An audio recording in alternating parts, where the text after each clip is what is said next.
Digging into an insurance claim after getting into an accident seems scary? Titans Legal can help. We're committed to you every step of the way. All clients work with one of our founding lawyers.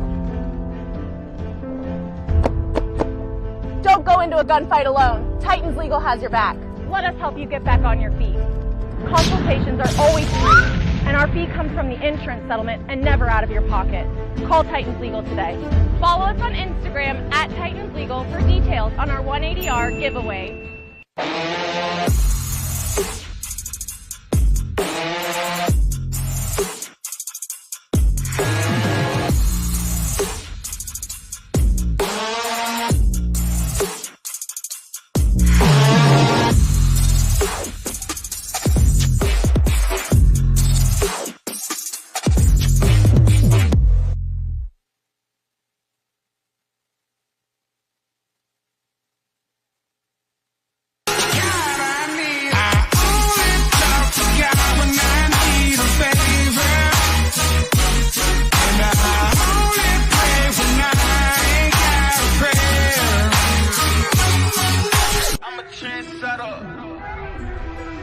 I'm a trendsetter. Okay. Let go. Hey, okay, I know I'm here to stay. Counting on my wins, though, I can't play the same. Players try to go against us, get you out the way. Go hard, it's the only way to play. Let me say, I'm a trendsetter. I'm a go-getter. I'm a trendsetter. I'm a go-getter. I'm a trendsetter. Who can do it better? I'm a go-getter. I'm a trendsetter. Ay.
Jared Sherman, professional paintball player for Austin Notorious, and I grow paintball with TexanHemp.com.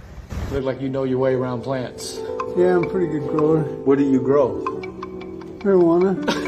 When Kiefer Green is in the Lone Star State, he gets his cannabis seeds from TexanHemp.com.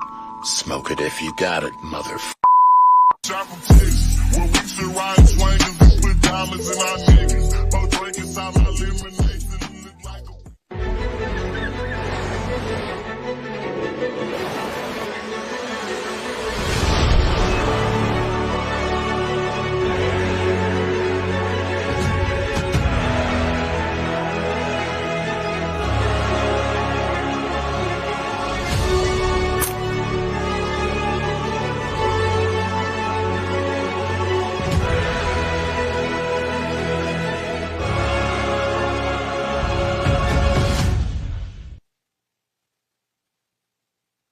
As a business owner, people depend on you to do what you do best.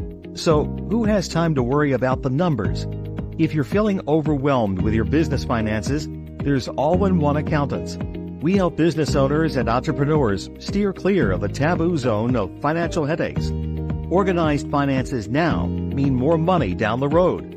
Let All-in-One teach you how. Less time on accounting, more on what you love. Se habla español. Playing for your country comes with a lot of pressure. But that pressure is a privilege. This event is just different. The atmosphere and the crowd. You can really feel the magnitude of the moment.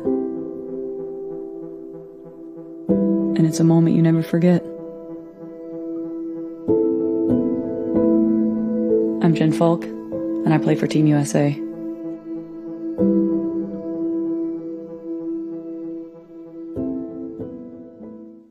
Step into the world of virtual reality paintball with Paintball Playground. Right tower. Kill Dorito, kill Snake!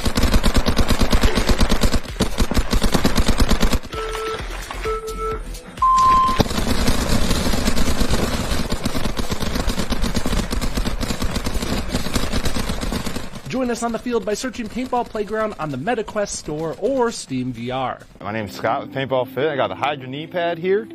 This is the newest version we just recently made. So it's still got all the same awesome things that we've had in the last couple versions. You got the compression sleeve that keeps it really tight on your knee so there's no sliding. It's also cut resistant. I got a little knife right here, a little blade. You can see, completely cut resistant. And the new thing that we just added was we added some gap here in the center. So we added another cut. And that way it doesn't bunch up behind your knee. And it doesn't cause any issues with like irritation from there being too much material. We had some people mention that was an issue. So we went ahead and cut that hole in there. And they also fit a little bit more snug now as well. So with the separation of the two, it actually allows it to hold better on the bottom and the top part of your knee. And that center doesn't get in the way at all.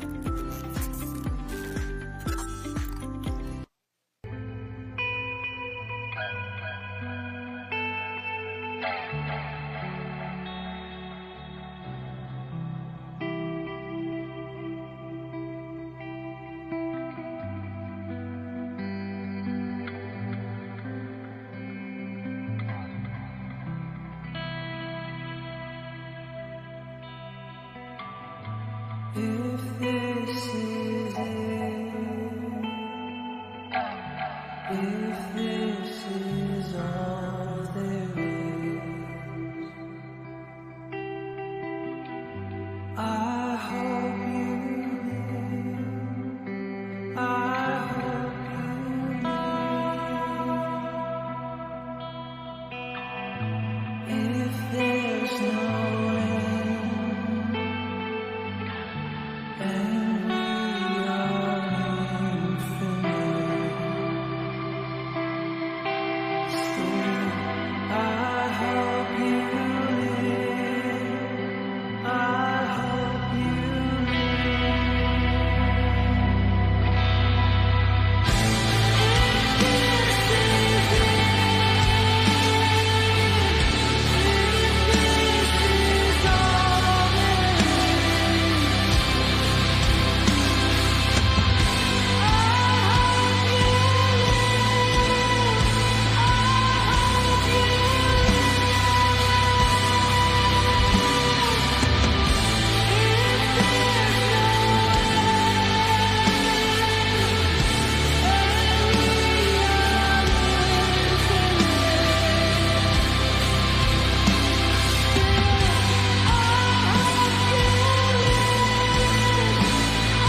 Diving into an insurance claim after getting into an accident seems scary? Titans Legal can help. We're committed to you every step of the way. All clients work with one of our founding lawyers. Don't go into a gunfight alone. Titans Legal has your back. Let us help you get back on your feet. Consultations are always free, and our fee comes from the insurance settlement and never out of your pocket. Call Titans Legal today. Follow us on Instagram at Titans Legal for details on our 180R giveaway.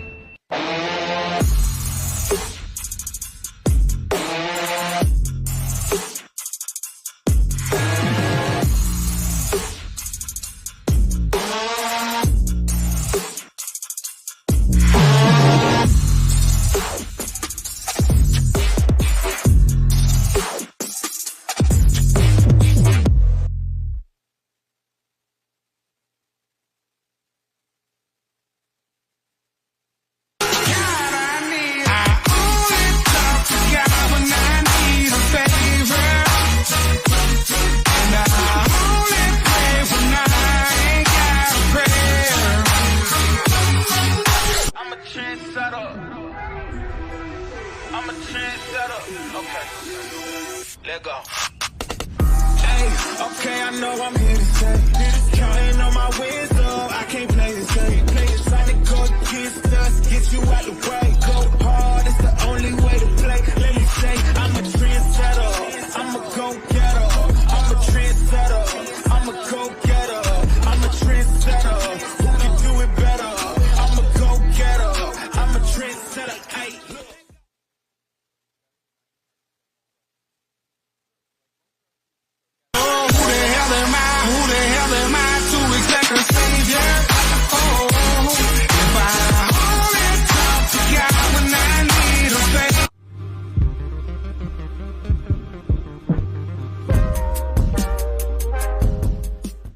Good morning and welcome to your 2024 NXL. We're going to kick off here today with Denver Altitude versus Outlaw AP Factory. I'm Matt Falby and I'm here joined by Nicole. Nicole, want to say hello? Hi, everybody. All right, we're going to kick off. The sun is not even up yet and we've got paintball for you. I kind of like it this way, though. All right, Altitude on your left. They do a nice spread into the snake on the break. Looks like we're 5 alive, both sides.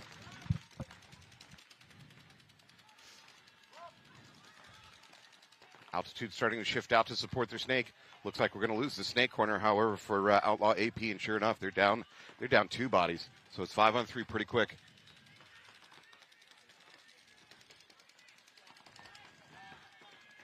Up close snake battle here at the Denver Altitude versus Outlaw AP. Neither one has good back support, so neither one should probably be brave enough to go ahead and bunker.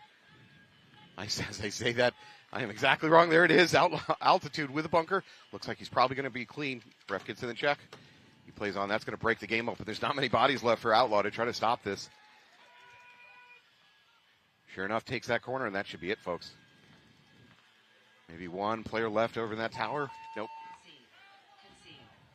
Outlaw AP going to towel out of that one.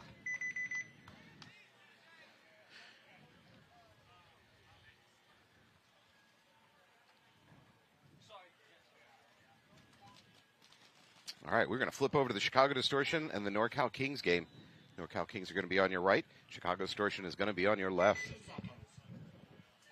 If you look at that camera feed, yes, that is the sun just beginning to peek up in the background.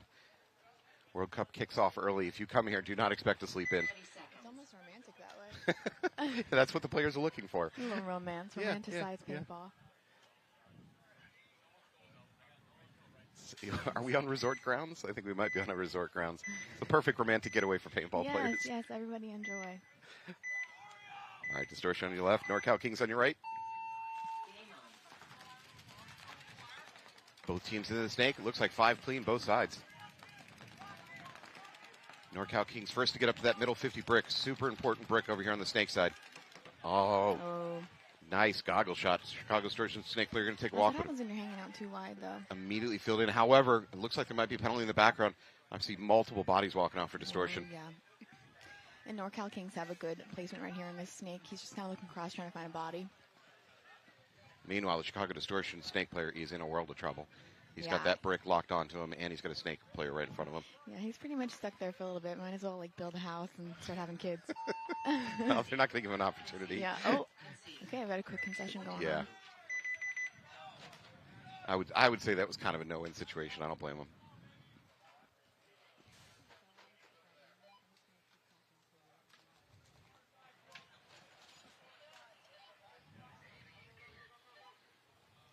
All right, we're going to switch back over to Outlaw AP versus Denver Altitude. Altitude up by 1 point. Clock is not even beginning to be a factor yet. Lots of time. 20 seconds.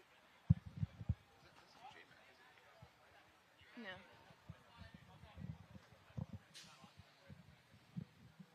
10 seconds. All right, Outlaw AP a little late to the box. They're going to get there and tag up, but I hate that kind of panicky last-minute tag up. Especially right in the morning, too. This is when you need your coffee, you need your energy drinks, you got to really be on top of your stuff. And unfortunately, Denver Altitude loses 2 on this snake side, so you know what that means. Outlaw's going to capitalize, hopefully. Well, Outlaw's responds by dropping a player themselves. Not the best response. Okay, and their snake is actually looking down, so hopefully he kind of puts the pieces together and he realizes, okay, this is my chance. Yeah, Even though Altitude did fill this snake, but it's just one of them. I would say that this Outlaw player is free to start going. I mean, there's really nothing stopping him if he wants to drop and crawl. I think he's waiting on somebody to pop up, but I would love to see less posting, more taking some ground.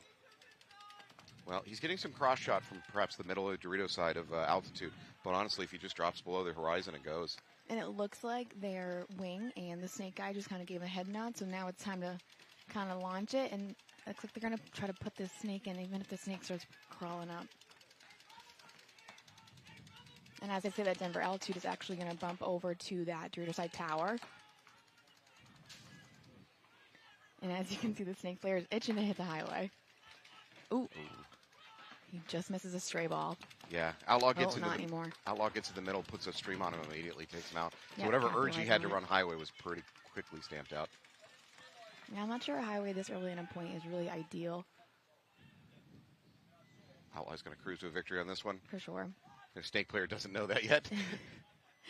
As his buddy runs past him. everybody's trotting past him. He's like, no, I got this. He's like, I want it. All right, well, they're going to tie that one up. We're going to kick back over to the NorCal Kings versus Chicago Distortion. Kings are going to be on your left. Chicago Distortion on your right.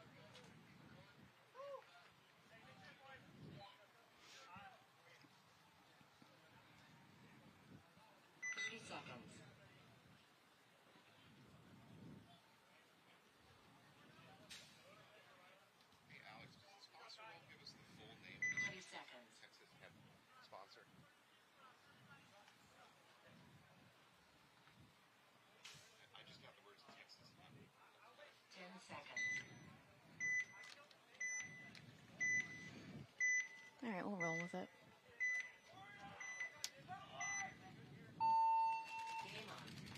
All right, here we go. NorCal Kings on your left. They're into the snake immediately. Both teams into Chicago the snake. Distortion takes a big bite. They're actually in the Dorito off the break. Looks like both teams doubled up at home, which is kind of risky on this field. You can't live there for long doubled up.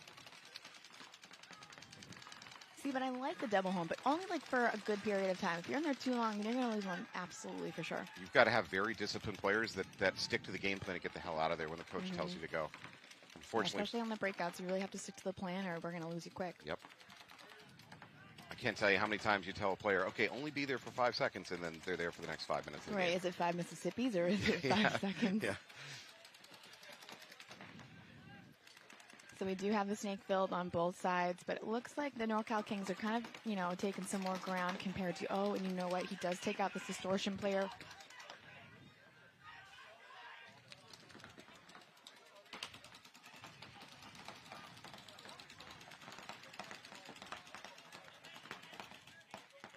NorCal Kings sliding into that snake corner. At the same time, their home player slides over to the snake insert. Snake corner slides over the snake one himself. It looks like Distortion's going to lose 2 bodies over on that Dorito side.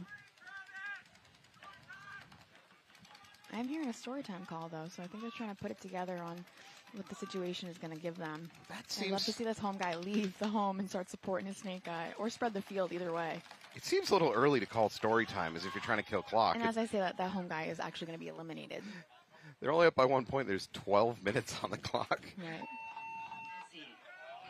See, I'm telling you, we're getting a lot of concessions with this layout.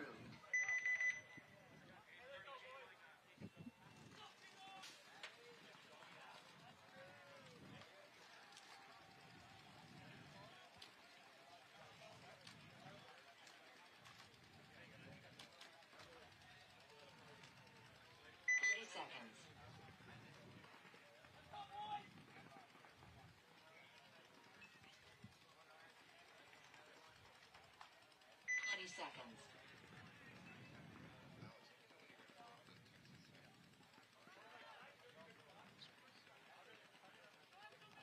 10 seconds.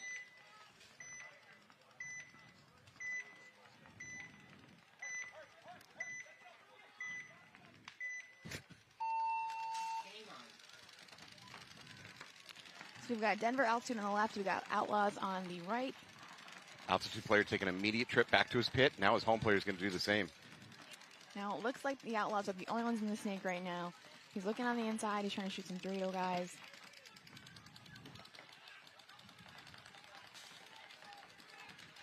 And then Outlaw also has a mini Aztec and someone in the home as well. And they just bumped up to the Dorito side tower.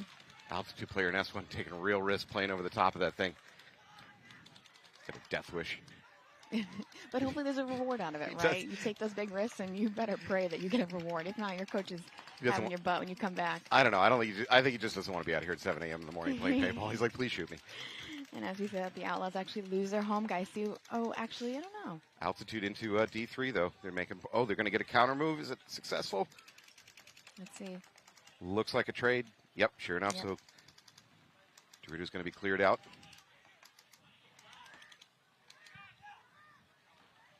Altitude kind of playing it safe in the snake. He's still kind of in the snake one.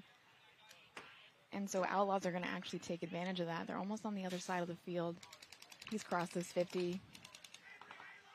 And now he's kind of checking out to see what he's got going on that Dorito side. But he doesn't see anything, so he's going to start looking snake way and see if he can take out this Outlaw player. And he actually does. Now he's just hunting at this point.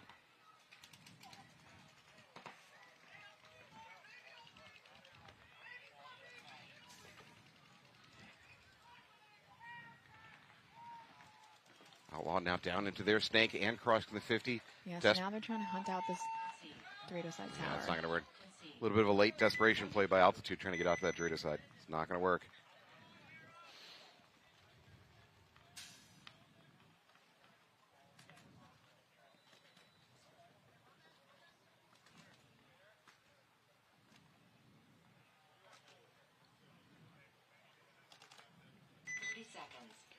So we've got Distortion on the left, North Cal Kings on the right, and right now it is 2-0 in the favor of North Cal Kings.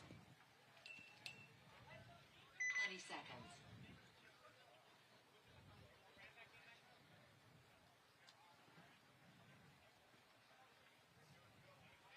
10 seconds.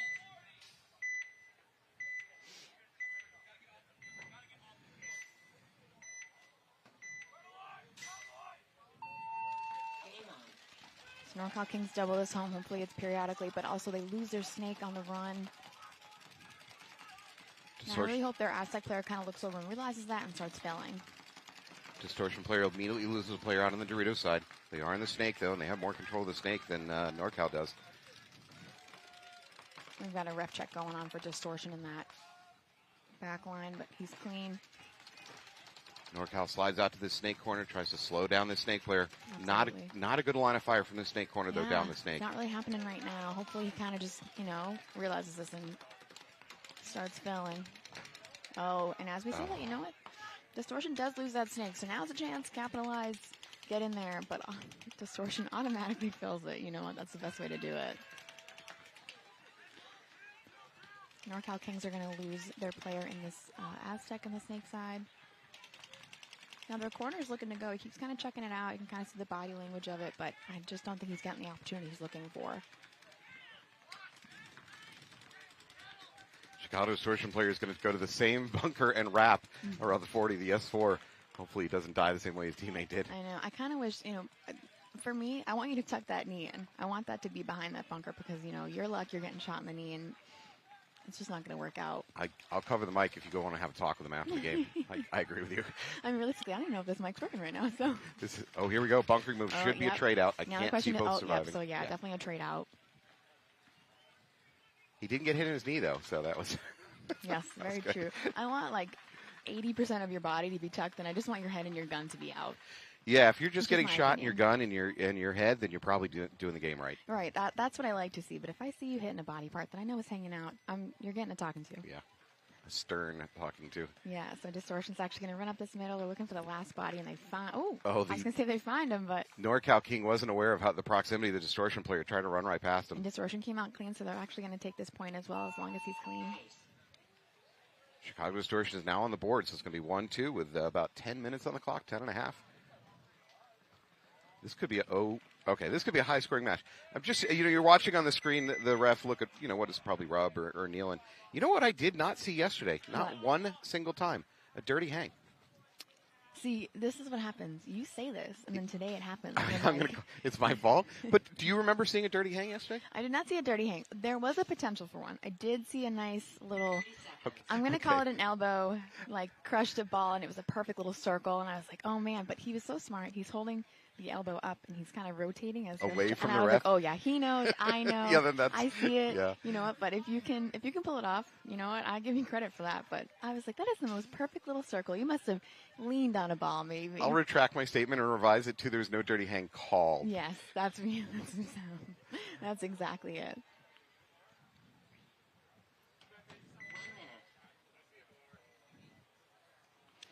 All right, so we've got Denver Altitude on the right, and we've got the Outlaws on the left, 2-1 in favor of Outlaw. All right, well, let's take a moment to thank one of our sponsors. These sponsors make this broadcast happen, and that would be TexasHemp.com. They're a little niche brand out of the Texas area. They distribute cannabis seeds. So if you're in that area and that's a need of yours, get on top of it. TexasHemp.com. Thank you so much for sponsoring.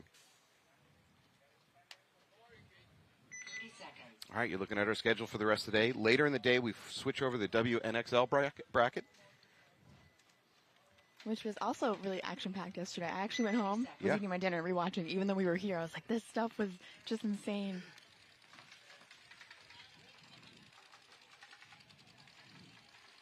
I only do this because it's the best seat in the house. All right, let's see what Altitude's up to, especially with down by 1. Outlaw with, I think, a triple gun breakout? No, a double gun breakout. Altitude made a giant run up the middle. Outlaws tried to take this Snakeside Tower, which really has not seen much action this weekend, and it did not work. So, and I've got a check coming in on Altitude in that snake corner, and he's actually going to be out and eliminated. He's asking the ref where it is, which, I mean, based on yesterday, there are no dead man talking. Altitude's going to lose 3, unfortunately. Anytime a player is saying, what, where, what are you talking about? You know they're guilty as hell. Yeah, they want you to tell them. They know where it is. They want to see if you know where it is. I don't know about that, ref. All right, we got a Denver Altitude up to this brick. He's going to clamp down on that snake. I'm not sure he's aware of it. No, he's not aware of the snake presence. I did see one of them run up on the Dorito side. I'm not sure if he's made it or... Altitude's going to concede out of that one. They're going to go down 3-1, though. 10 minutes on the clock. That's a ton. So they certainly possible coming back.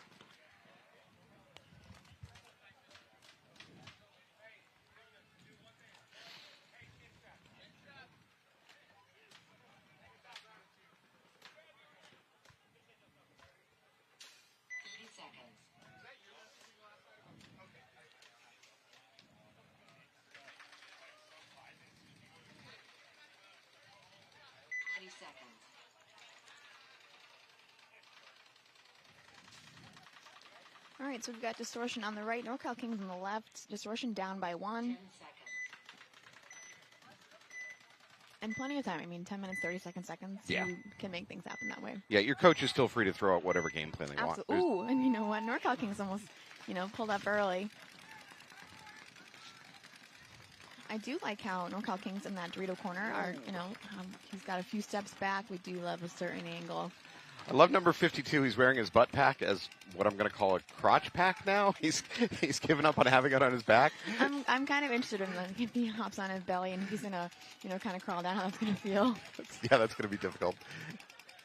Unfortunately for him, NorCal teammates are peeling off right now, so they're down Distortion to has 3 two bodies. in the snake right now, both very aggressive to Yeah. get down here. I think that was their adjustment and their new game plan, and I do like it. I think teams have not been aggressive enough as far as movement in the snake this weekend. There's When I just went home last night, I realized I still want more middle play. I feel like there's so much Oh, yeah. opportunity, and we're not getting enough. We're very much still snake heavy, and I think that's just a theme all season. People are so used to it.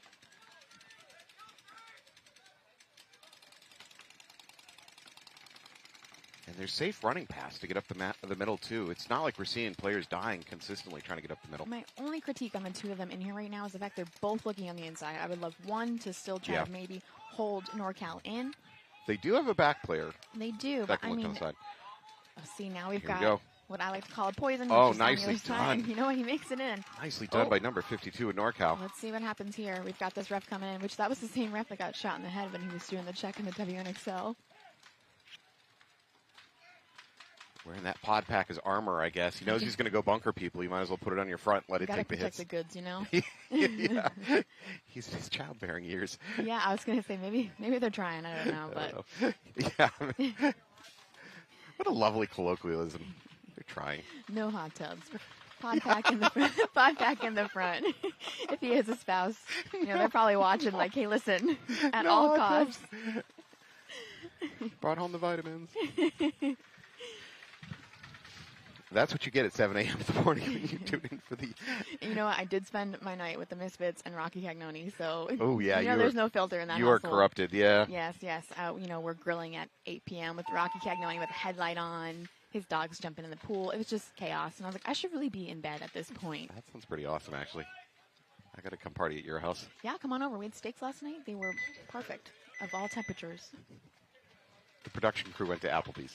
Oh, lovely. You know, It we was do fun. love a good Applebee's, especially that appetizer where you can get multiple things. Yeah, I might have done that. That also might have been my breakfast this morning. All right, Denver Altitude versus Outlaw AP. Denver in a little bit of a hole here, although they got a ton of time to try to bring it back. Take another opportunity to thank Texas Hemp, texashemp.com, working down in that area, getting cannabis seeds out to their customers. Thank you for sponsoring this webcast.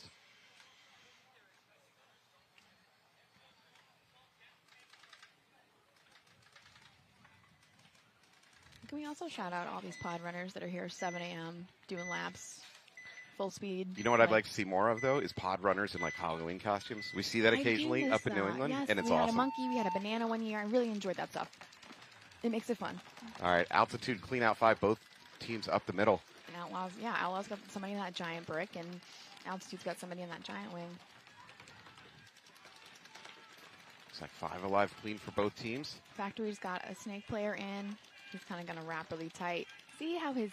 Oh, I say that and his knee's out. I take it back. No credit for you.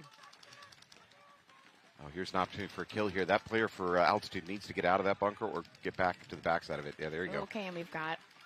And I'm assuming... Oh. Okay, now the snake guy kind of needs to look inside because he's got an Altitude player just waiting for him in there. Question is, who notices first? Oh, and it's going to be Outlaw Factory. He notices that guy in there. He takes him out. Now he's looking for the snake player. Both brick players cleaned out, so it's We've now got a mono minor mono. penalty going on for Factory, and the Aztec takes 2. There's a launch, and it's just going to result in a 1-for-1. Well, not a penalty 1-for-1, just a body exchange. Yeah, and Altitude's going to lose their snake player, so now it's kind of looking like someone's still in that hole. No, he's in the snake corner.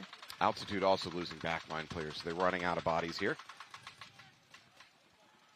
Actually, it got bloodbath real quick out there. It looks like both teams just... Yeah, and I believe I've seen an Outlaw player taking the walk from the Dorito side.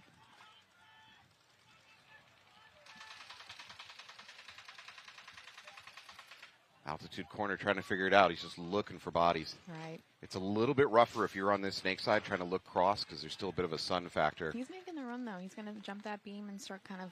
And this is what I like. He's hunting, but he's going to, like, fill in on the biggest bunkers. It gives him the most coverage just in case somebody's left. I think it's a smart move.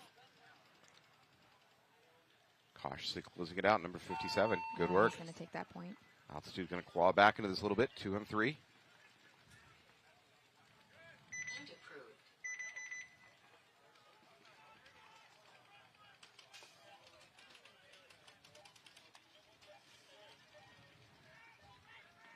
All right, you're watching Distortion and NorCal Kings taking the field again. Game's tied up 2-2. We got 8.5 on the clock. basically the game is at 0 with plenty of time. So that's So this is when you start seeing players get into their most confident bunkers because they need to get back up. So you're going to see a lot of like their bread and butter plays for sure. what should be bread and butter is both teams should be taking this 50 brick or attempting to take this 50 brick on the snake side every breakout. That's what they should be doing. I want to see more of it. The smart teams are doing it, and I'm not seeing bodies dying trying to get to it. So there's you have so much coverage to make those runs. If you're not, Yeah. I just don't know what's happening here. and it's critical to controlling the snake. All right, so NorCal Kings are going to fill that snake. Oh, and they actually lose their Aztec player, but they do actually make it to that giant wing, and then they've got somebody in that home.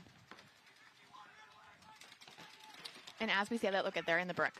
Distortion 5 alive. Looks like we lost the Dorito side for NorCal.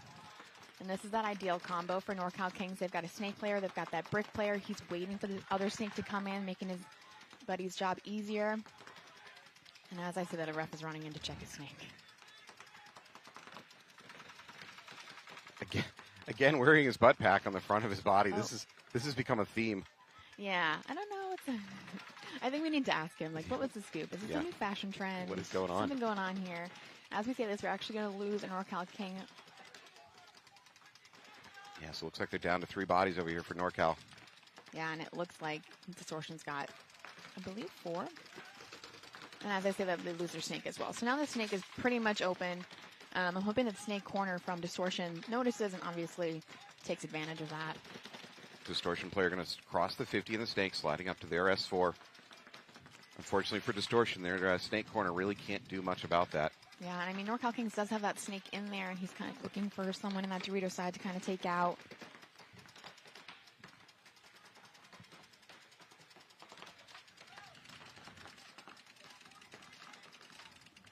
So Distortion home, snake corner. Yeah, NorCal Kings still have a good setup. They've got that snake, they've got that brick, and we do love the brick guy kind of supporting and covering, making sure that his snake guy can stay on this cross. Yeah, NorCal definitely in control at this point. Distortion on their back feet, hoping to just win a gunfight. They're a little bunched up over here on the snake side with the snake insert, the corner, that home. And if we're correct and there's only 2 NorCal Kings, I think this is the combo to have in the situation. Although I love when a team is going to spread the field like this, but I think this combo is ideal. So we got 4 bodies alive for Distortion, but it sure feels like NorCal is in the driver's seat on this one. Right, they actually have their own pace going on. They're containing someone on that Dorito side. I can't tell who it is. Yeah, so we've got a mini temple over there. We've got the home snake insert and the snake corner still alive for Distortion. So that mini temple is the farthest Dorito side that they got going on. Distortion's kind of, getting a little risky. They're leaning out of that home bunker. Do we have anything left alive over there for NorCal Kings on the Dorito side? Really just the 2 of them. I don't see anybody else. It feels like they're winning this game 2-on-4. I know, and they're very patient about it. Like, this brick is just waiting for somebody to give him the opportunity, and he's going to take that as soon as he can. I think it's number 52 here in the snake that's most likely to catch a player transitioning over there on the Dorito side. For sure, and because Distortion doesn't have anybody in the snake. Oh, and as we say that snake tower's that coming in. That is not going to work. That should not work, and it does work. No, yeah, and it takes him as a trade. So now, this is a coach's opinion, right? Like, you've got 1 body left. You think he can take out, what is it, 3? That was great shooting on the run by the Distortion player. That should not have worked. He was running into a gun waiting for him. He still managed to get the trade. I mean, he probably noticed the pace and that 52 had, was in the driver's seat. And, with your biggest risk, you need to take that guy out. Ooh. There's another big. And what a slide for Distortion. He makes it. He's got to get his gun ready. I know, I'm trying to avoid the paint splatter. At the same time, there's going to be a run through on the backside from Dorito. That was some great action by Distortion as far as guys launching. Very smart combo. I really think, smart the distraction of trying to catch the snake player. Yeah. And then his Dorito side was like, all right, cool, that guy's looking this way. So, on one hand, I can make an argument when you're say 3-on-1, your players don't need to make stupid run-throughs. Just tighten the vise, just slowly, squeeze down.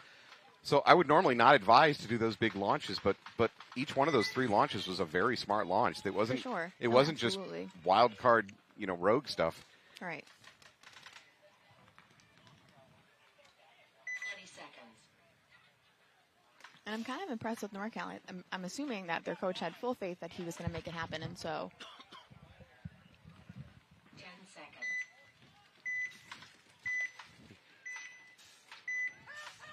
All right, Outlaw AP on your left. They're up by 1 point. Still 6 minutes on the clock. Actually, 8:13. 8 minutes. Mm-hmm.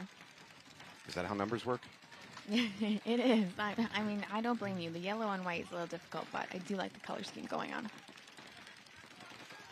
And it looks like Altitude's going to lose a body coming in here. They do have a snake, a home, and it looks like a Dorito corner. Outlaw AP into the snake 3. They lose a Dorito player too, so we're matched up 4 on 4. Now we got a even Steven going on here.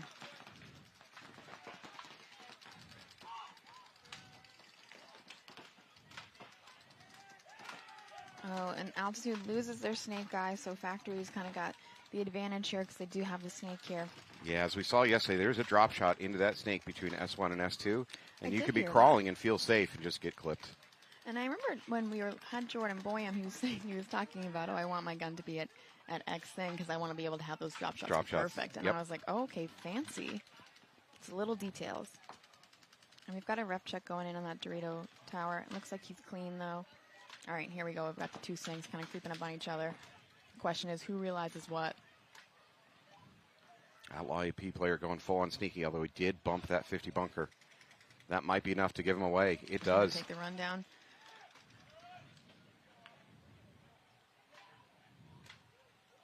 Honestly, if I have to be really cold-hearted and look at that tactically, I don't like that trade because Denver Altitude didn't have another body to fill in the snake or do anything with that. Right. So he traded his body, and maybe you can say, well, maybe if you got him clean and got through that, he could have blown up the field, and but as it worked out, a 1-for-1 trade was not great in that situation. And I think what's important is to communicate to your guys, like, hey, I'm going to go take this trade. I'm not coming back, and it's going to be on you to kind of put the two and two together. In that situation, he was the guys. I think he was all that was left. He was the one. Yeah. Well, I know sometimes teams will have players talk out loud, like somebody is there to kind of. Oh yeah. We do that a lot locally. You make up a fake team member. Really, yeah, Henry or something like that. I know back in the day, Gemma's yelling, "Hey Bobby, hey Bobby!" Bobby's nowhere to be found on this field, so the other team is just like, "What is happening? Bobby Where is the Frederick was last long body?" flagged out of the game.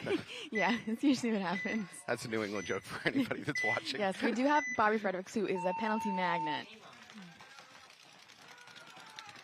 All right, so Chicago Distortion's going to be on the right, NorCal Kings on the left. 3-2 for Distortion. And yes, this is the sun filter on the camera. Yes. It is. The It's sun also is just. fully We've got up. a minor penalty going on from the NorCal Kings on the Dorito side, so they're going to lose a player and their buddy. So NorCal Kings pretty much losing their Dorito side. Now they're going to lose their home.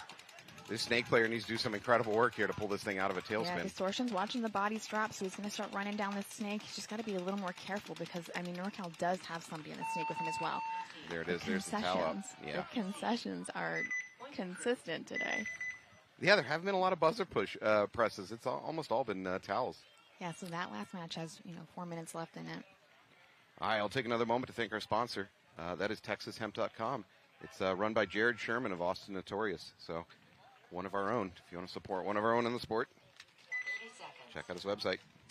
That's what I kind of love about paintball is you have a wide variety of companies and jobs, and you meet people and you're like, I never knew that. Yesterday I met a preacher, and I was like, what? You met a preacher? Yes, he was like, oh, I'm a preacher, and I was like, that's fun. I didn't expect you to be here in probably a violent sport, but Yeah. I mean, I like that. Do you know I'm technically a minister? No, I didn't know that. Well, it's universallifechurch.com. I've ministered like 4 weddings now at this point. Okay, so you can do mine when we actually do the ceremony. Yeah. Perfect. But being internet certified as a minister, my ministry is only valid within range of Wi-Fi. You So need to know Outlaw that. Factory's actually going to lose a body on that Dorito side. It looks like he's taking the walk. Ooh. Altitude loses a Dorito side player. You know what I just saw from the snake guy? He caught a ball, but it just bounced right off his head, and he looked over, and he was like, thank the heavens. Yeah, that's the benefit of having a soft head. Yes, well, it's those beanies, It is. Especially the brown ones. They're good luck, according to Jen Folk. What if in the sport we should just grow a lot of hair to add to the bounce factor? We do have somebody in our area who's got a lot of hair, and it actually catches more balls than what you would think. It's true.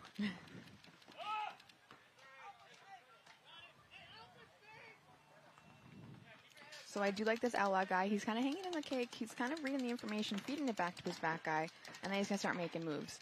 Altitude player leaving home, getting over to that mini insert. Now you've got his Altitude snake player is back up because there's snake insert. Jumped into that snake 1, now snake 2. Outlaw Snake is kind of looking for some sort of body on that cross on the inside. I am not sure that the Altitude Snake 2 player, number 2 here, was aware that his front player was still alive. He was crawling so far forward, I get the feeling that he thought his Snake player was dead. Right, and that's my biggest pet peeve is I don't want you like right next to each other because then it's just an easy two-body situation here. And they're both looking inside, so if this Outlaw player launches, he could probably get 2 shots. Now the Altitude back switches to the outside. Yeah, I mean, the Outlaw guy must be on a job, must be dead set on a job because he's not really looking down. His Snake can is actually looking down for him, but again, you know, what can you see and what can you do in that situation? And this is what I like. You got Altitude who's one's looking down the Snake way, one's looking on the inside. If you're going to have 2, you better not be on the same job.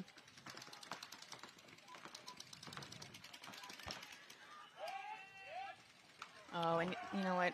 Factory does lose their Snake guy. His hit is on his back. Yeah, I'm wondering. Did he get shot by his corner? Not to blame anybody, but I almost wonder if it's a team kill. If you're hearing this, please tell me later because I'm a curious girl. Sorry. So sorry. All right, Outlaw up 4-2. Clock is now down to 4.5. Altitude should show a little bit more sense of urgency, but they don't need to be stupid about it yet. Right. If they lose this point, they're going to be in a real tough clock situation. I mean, statistically speaking, they've only got 4 minutes left, so we need a few more points to start tying it up, and then they better pray for some overtime. If Altitude drops this one and they're down by 3 points, that clock is going to be a real tough challenger at that point.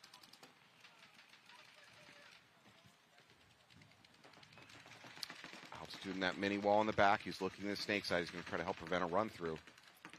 And I can't tell how many players are left on this Outlaw side. Oh, and we've got some nice little sign. Okay, I was going to say, they better stay in communication, but it looks like they are. So props to them. Altitude does lose a body.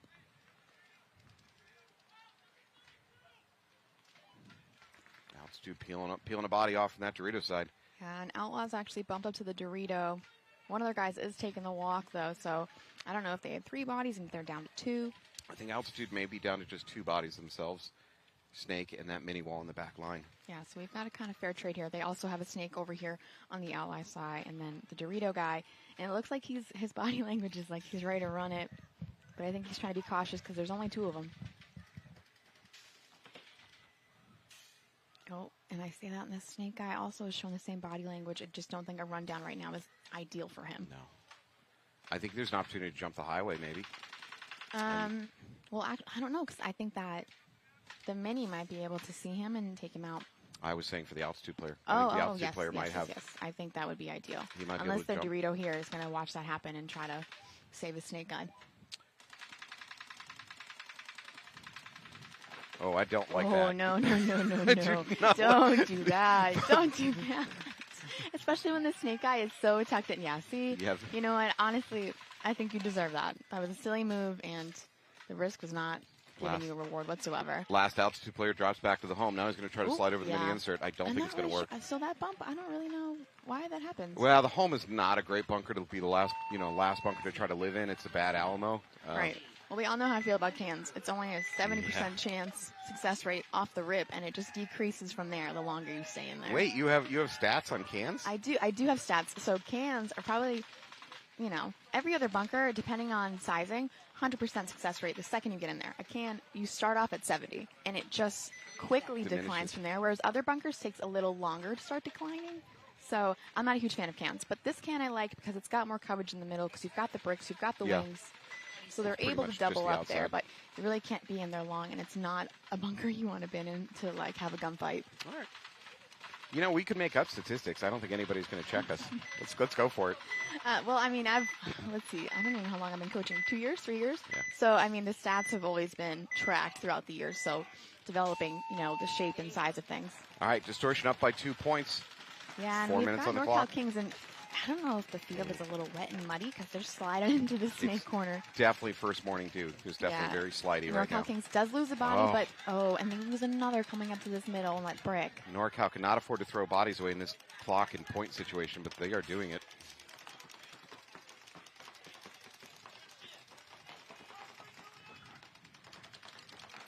So Chicago's Source in a strong position. They got 5 alive. Clock is winding down in their favor. They're up by 2 points. And they've got a good spread, too. I really enjoy that they've got that Dorito Tower. Oh, home on. Number 4, Kemp is going to take a walk from a can, of all things. Yes, see? Cans are not ideal. 30% chance you're going to get shot, sir, according to Nicole. Yeah, your time frame has just decreased as you stay in there.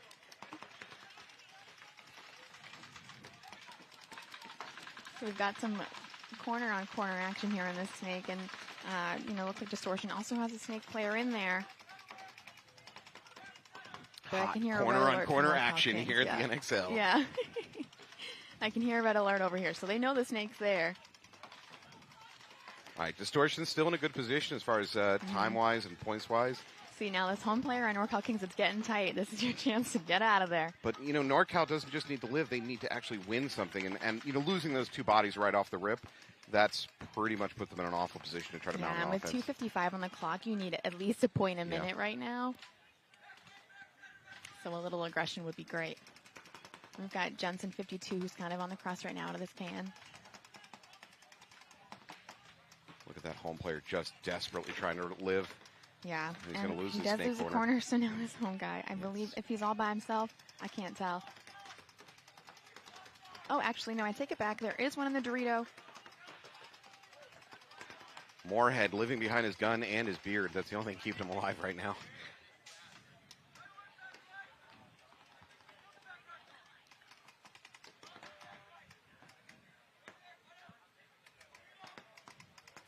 And we're now approaching the 2-minute mark. You know what? If you're the NorCal coach, you might want to think about toweling out of this one. I want to see some action, and I want to see it quick. Like, that's the whole thing. I'm going to buzz on you if I don't see you moving and grooving. That's what the people demand. Mm-hmm. Oh, As I say that, they do lose that Dorito guy, so I think it's just this home guy. And I still think they should be toweling out of this one. yeah, I'm not really sure what the game plan is here. They lost their Dorito side also. I think it's just Moorhead. Right, and they've got 1:40 on the clock, so even if you're trying to at least maybe save margin, you want to below a certain time horizon, now you just let them play. Because oh my gosh, there was another NorCal Kings. Okay, so they had 3, they lost 2. They're still not toweling out. They just lost Moorhead. I don't know what's happening here. Maybe they forgot where the towel is. Yeah. There it is. There it is. Okay, so let's see. Minute 19, so not ideal for usually the 90-second mark. I'm doing some sort of 30-second point because then if it doesn't work out, I still have a minute to try to compensate here. So, but a minute 20 doesn't really give you that much opportunity to do so. Do you tell your guys, you got 30 seconds and I'm toweling regardless of the situation? So whether you actually do that or not, do you threaten your guys that you've got 30 seconds to go win this point or I'm toweling, I don't care where you are? It's false threat. Right. But you just have to light a fire They under their know ass? a minute 90, I'm throwing a 30-second. And then if at that 30-second mark, I want 60 seconds. If you haven't done anything, if you haven't made it all the way down there, I'm toweling on you because I need that minute to somehow, some way make something happen. All right. So Altitude on the right, Outlaw on the left. 5-2 in favor of Outlaw. Outlaw's going to need something really bad to happen to lose this match at this point. They're up by 3. 2 minutes on the clock. And you know what? Altitude's taking a big run. See, he tried to make that Dorito, but he got shot on the run. That is taking the a few more sun to the back as well. That is the sun and not a nuclear blast in the background. I just want to let you know that. Yeah, it was romantic, and now being blind, it's not as romantic. We look like we're at Los Alamos. So we've got 5 and 55, both in the snake. One looking down, one looking on the inside. And you know what? They allowed Outlaw to fill Dorito away, and I think that's unfortunate. Yeah, Outlaw dropping a couple players now. Okay, we're popping the top on this cake, and I'm not comfortable with that. Attempted run through by number 57 there from Altitude. Don't think he does any damage. Yeah, minute 27, so this is the time. This is slipping away for Altitude. What little chances they had are really disappearing. I know, at this point, they really just need to, save margin. Put another point on the board. Don't make it as bad. Yeah, try to win the point, but the match is now over. Yep, a minute 10. He's about to get blown up by the snake. There it is. Altitude does lose their snake tower as well, and their snake. Again, I'm okay with number 5 there taking risks in this situation. Why not? Yeah, especially in this scenario. 60 seconds on the clock.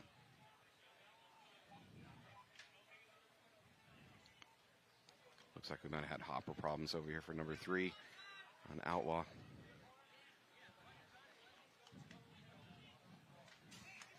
So Outlaw's just going to sit on this. If I'm the Altitude coach, I'm not even sure there's a point in toweling.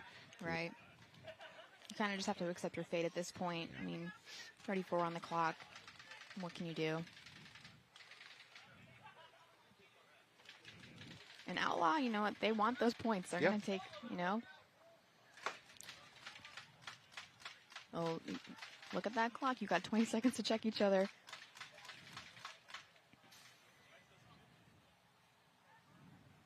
Clock management. Making me nervous here. There we go. There we go.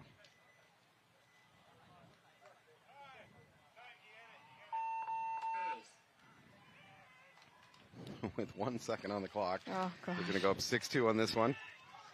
Congratulations to Outlaw AP Factory. Nothing like starting off the morning with a 6-2. If that doesn't hype you up and Nice. build some nice momentum and morale, I don't nice know start. what can. Also, as a really wimpy Northeastern player, I would prefer to play in the morning down here for the heat reasons. I know, I yesterday don't I want was like, them. I don't belong here. I'm from Boston. It's really hot. Yeah. We already got snow in New Hampshire the other day. Oh, gosh. Which is crazy because I feel like Halloween we were trick-or-treating and I was also very sweaty. It was really warm that night. Yeah, it's been a warm fall. All right, so Distortion's going to be on the right, NorCal Kings on the left. We've got a minute 20, so I think same scenario. NorCal Kings is going to have to just kind of accept their fate, and hopefully they focus on that next match they've got. If NorCal Kings really think they have a chance at this, what you're going to see is 5 bodies just flying down the field, ignoring bunkers. A little flying bee, if you will. Because you would have to do that 3 times in a row. Yeah, Distortion's going to double up this home. Yeah. Kind of similar breakout to what they've been using, and you know what? If it ain't broke, don't fix it. Yeah, NorCal loses a body. They're definitely not just And you're right. We do have a full NorCal send. who's making the run all the way to that giant brick. Yeah. This is that die on your sword moment. Well, I think NorCal's just decided to do a relatively basic breakout, not try anything crazy, let the match go. They're trying some risky moves, see if it'll like bring them some sort of benefit, maybe use it later on. So, yeah, I was going to say, you can switch mentalities as big run through down the Dorito side by NorCal. He See, gets this all is the when way to things the get corner. sloppy. Especially now, people are running around like crazy. This is when majors happen, and that's what makes me nervous.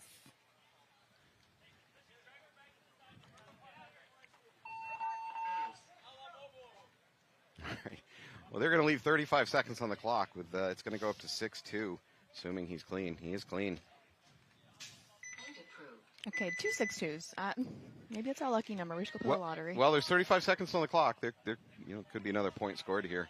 Okay, but you're Distortion, right? What's your game plan here? You're gonna put 5 on the back, and you're just gonna Now, hang here's out? a better question. If you're NorCal Kings, if I'm the NorCal Kings coach, which if you're listening, don't hire me. If I'm the NorCal Kings coach, I'm not going to treat this as a tournament point. I'm going to treat this as a practice point. Absolutely. I've got another match today, probably, or and tomorrow or whatever. I'm going to say, hey, there's this one game plan that we haven't tried yet. Let's roll it out and see what happens. I don't really care about winning the point. I just want to use it as practice. And I do love our ad for Tiki's Paintball that came out. Tiki's Paintball is probably one of my favorite fields to be at. Yeah. We went there once. I was pregnant as heck. And they were so nice, like, let's get you a chair, let's get you this. And they're just lovely. Lovely to be there. The views are great because the Mounds Fields, you're watching from the top. Oh, nice. So it's a great view. And I'll just never forget Dave Painter and Eddie Painter finishing off a point. The poor player is in the corner just puking. And you see Dave and Eddie just pinching him out. And I was like, this poor man. No mercy. And the ref's like, do not take your mask off. And he's just puking through the Into his mask. mask. And you just see Dave and he goes, I'm just going to give you just one ball. Aw. And so he shot him and he was like, are you okay? We all know Dave Painter. He's Yeah, super he's a lovely good like dude. that. But no, Tiki's is absolutely a great field. I'd love to go back sometime. The hammocks. Have you ever been? No. They have hammocks. Wow. So, you're in between points. You're sitting in a hammock. You're enjoying yourself. I wouldn't be playing. I would You're a just be spouse. hammocking. You're enjoying yourself. I would just be hammocking the whole day. You'd like miss a match. Like, oh, sorry, I was in the hammock. Yeah. What do you want? Mm-hmm. All right, NorCal Kings on the right, Distortion on the left. This is when Cal Kings needs to try to see what can we use later, what risk is going to be worthy of kind of making adjustments and changing it up.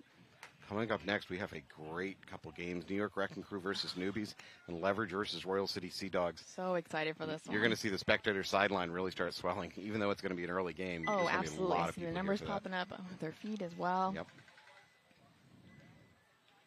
If you're missing that match, it's a shame.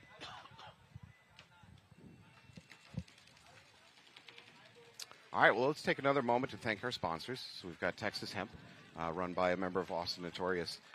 If you're down in the Austin area, he specializes in cannabis seeds, nothing but cannabis seeds. So try to help support our sponsors if you can. It's what brings us this webcast and what lets you sit at home and watch paintball. Well, probably sit at work and watch paintball on a Friday. I keep forgetting it's a Friday. Right? Yeah, I mean, I wish I had a green thumb, because, I mean, I would totally be like, oh, send me some seeds, but it could not be me. You're a mother. I think you're good at growing things. No. Humans, sure. Plants. Okay. Cannabis, not so much. Department of Human Services, if you're listening to this, your children are fine. Everybody's fine. All right, Distortion on your left. NorCal Kings with a big run up this middle, and the two of them, but they lose somebody coming in. They're going to just keep They're going. on this snake, they lose him as well. NorCal with a body alive. So they use the first body to draw the gun. Second body gets that 50 brick on the right side. They do clear 3 of Distortion out as well. Yeah. 17 on the clock. Oh, is he alive? He is. I think they missed him. And Wow. Oh, that's probably the worst case scenario, is to have a player run by, you hit that base, and you are still alive. Oh. So that was the second player in that kind of up the middle, I won't call it a freight There was 2 train. of them, yeah, and they lost one, and this guy still kept going. Well, the first player for NorCal went through the middle, drew a bunch of guns, and it allowed number 56 here to get to that brick. Right. And that might be Moorhead again. And they just got lost in the chaos.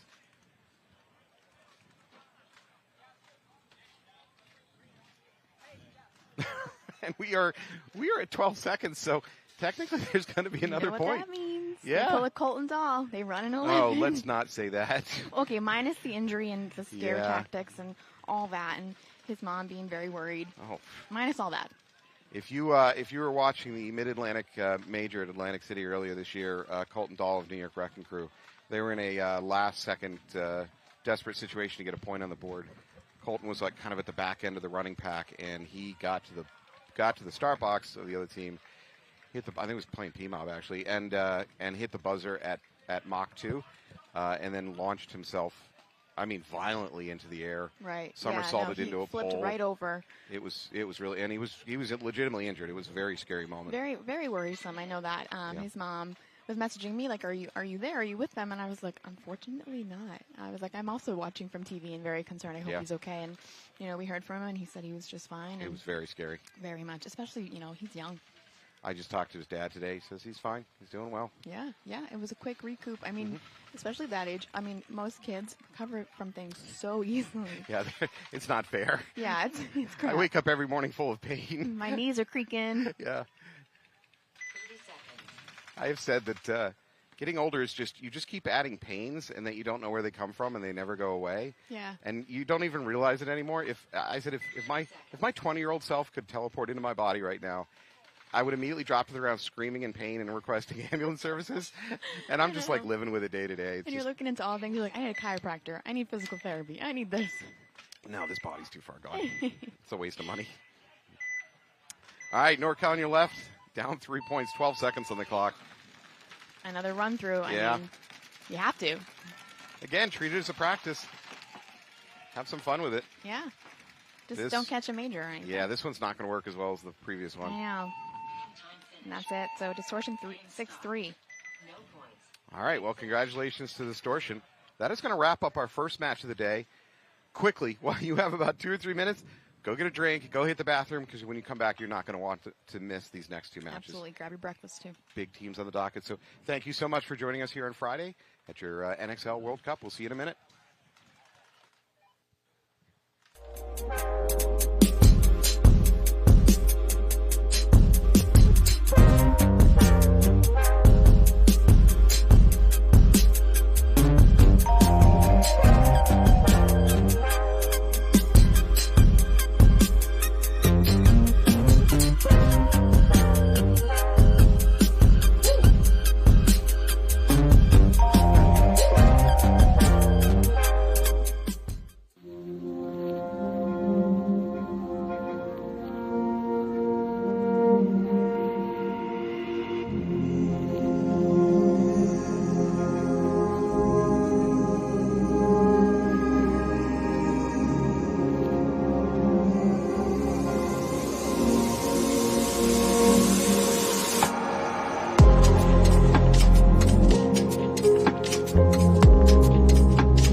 Barry Sherman, professional paintball player for Austin Notorious, and I grow paintball with TexanHemp.com. Look like you know your way around plants. Yeah, I'm a pretty good grower. What do you grow? Marijuana.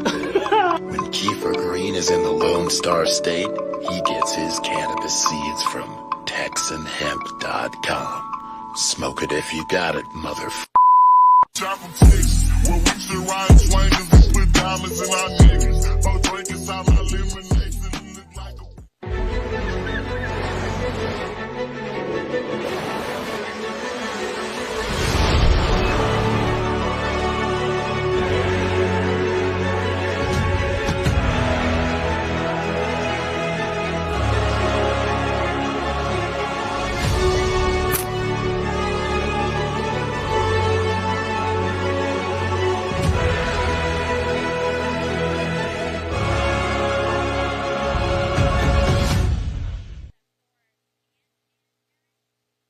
As a business owner, people depend on you to do what you do best. So, who has time to worry about the numbers? If you're feeling overwhelmed with your business finances, there's All-in-One Accountants. We help business owners and entrepreneurs steer clear of the taboo zone of financial headaches. Organized finances now mean more money down the road. Let All-in-One teach you how. Less time on accounting, more on what you love. Se habla español. Playing for your country comes with a lot of pressure. But that pressure is a privilege. This event is just different. The atmosphere and the crowd. You can really feel the magnitude of the moment. And it's a moment you never forget. I'm Jen Falk, and I play for Team USA.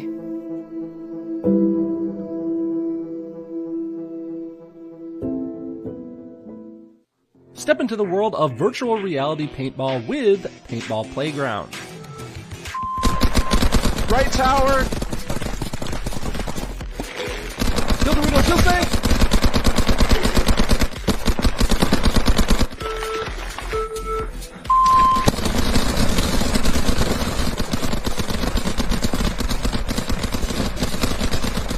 Join us on the field by searching Paintball Playground on the MetaQuest store or Steam VR. My name's Scott with Paintball Fit. I got the Hydra knee pad here. This is the newest version we just recently made. So it's still got all the same awesome things that we've had in the last couple versions. You got the compression sleeve that keeps it really tight on your knee so there's no sliding. It's also cut resistant. I got a little knife right here, a little blade. You can see, completely cut resistant. And the new thing that we just added was we added some gap here in the center. So we added another cut. And that way it doesn't bunch up behind your knee, and it doesn't cause any issues with like irritation from there being too much material. We had some people mention that was an issue, so we went ahead and cut that hole in there. And they also fit a little bit more snug now as well. So with the separation of the two, it actually allows it to hold better on the bottom and the top part of your knee, and that center doesn't get in the way at all.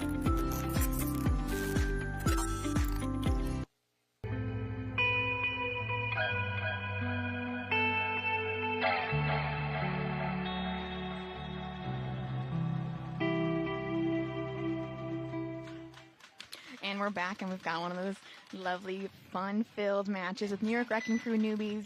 Wrecking Crew's going to be on your left, newbies on your right. This is a big match. After that, we're going to have Leverage versus Royal City Sea Dogs. This is the one everybody is waking up for. If you're in your car watching this on your phone, please pull over. Please pull, yeah. And you know what, Wrecking Crew's going to lose one off the break. So Wrecking Crew down by a body. They are in the snake. Both teams in the snake. Yeah, newbies has got 3 across the back, and then, you know, that Aztec and a snake guy. So neither team has any snake corner. Now, that's not a huge deal in this layout. Snake corner is not very helpful in controlling the snake. Yeah. The best snake control bunkers are really in the middle of the field. For sure. Newbies are going to lose their home player out of that backhand. So newbies down a couple bodies now.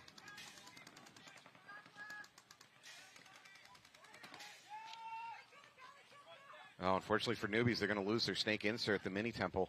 That means they're down to just this snake player and their mini wall. No, and I'm sorry, and the Dorito Tower. So they're doing okay. This snake player is being very sneaky. He has a chance to come up with a surprise here, maybe pull some bodies. I love me some sneak. At the same time, Wrecking Crew is losing a couple bodies off that Dorito side. So this is, and newbies lose their snake player. We've got Colton Dahl running up on this snake. He's small enough he can do that. It's just the Dorito side for newbies at this point. Yeah, Colton's Colton's giving his guys the wave. I think he's trying to tell them I've got this body going on. Yeah, they know where he is, so no surprise there. Newbies player's going to take a walk. That'll be it. Colton's going to hit that buzzer. First point should go to New York Wrecking Crew, assuming no dirty hit surprise.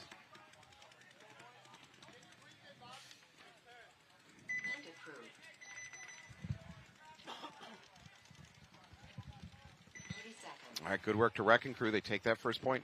We're going to bounce out to the other big game that everybody's here to watch, and that's going to be Leverage versus Royal City Sea Dogs. This is a very important game, especially for Leverage. So the situation is they are going to get a bye into the playoffs. So you could say, well, what does this point matter? Well, what matters is that the only way a team can leapfrog Leverage to snag that pro spot for the year is if Leverage has basically they have to come in dead last going into those semifinals. So if Leverage can win this, I believe they pretty much guarantee themselves a pro spot, and you'll be seeing a pro team at the end of this match if Leverage can win this. I've got the Sea Dogs in the cake, but he's looking at his gun. I think he's having some issues. Just never good first point. Leverage peeling off their home player, unfortunately, so they're down a body.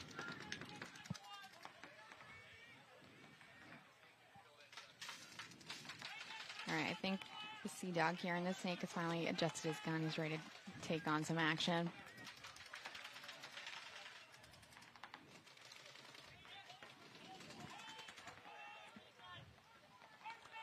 Leverage player looking across, trying to see if he can pick up a cheap kill from the snake. There's a launch by the... Ooh, it looks like it's going to be a trade there. Yeah. And that's a fine trade if I'm the Sea Dogs, because that's such a dangerous position to leave one of the Wrecking Crew players in. I'm sorry, leave a Leverage player in. And they're calling off another snake guy. Ooh, it's falling coming apart. out of the Sea Dogs. They do fill the corner, though. So we've got two cans going on. We've got the corner and we've got the home. Love it. All right, Leverage at snake one, and they're at their home. And it looks like the snake corner is going to be Devin Strickler, a.k.a. Stanley.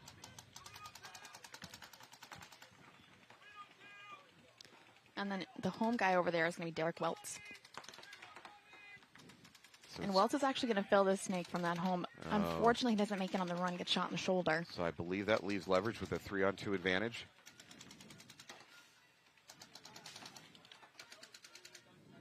Leverage moving into that D1. Now, I do like Stanley's kind of game plan here. He was just actually wrapping this snake corner very low. And I haven't seen that yet. I do enjoy that. But you can tell Leverage is confident over here because they're popping the top. Yeah, I don't know if he's... It's confidence, yes. I think he's also searching for players. I think they're Right. trying to figure out what's going on here. He's going to pop up the radar mask and just try to figure it out. Yeah, this is when they need to put the pieces together and kind of figure out what we got. Looks like that's Chris Caputo for Leverage moving down the snake. He's a good dude. Oh, we do lose great Stanley. support. And they're going to try to take out Just that Dorito Dorito tower. Tower, and luckily... All right. Leverage takes another step towards pro. Good for them. They're up 1-0. 30 seconds.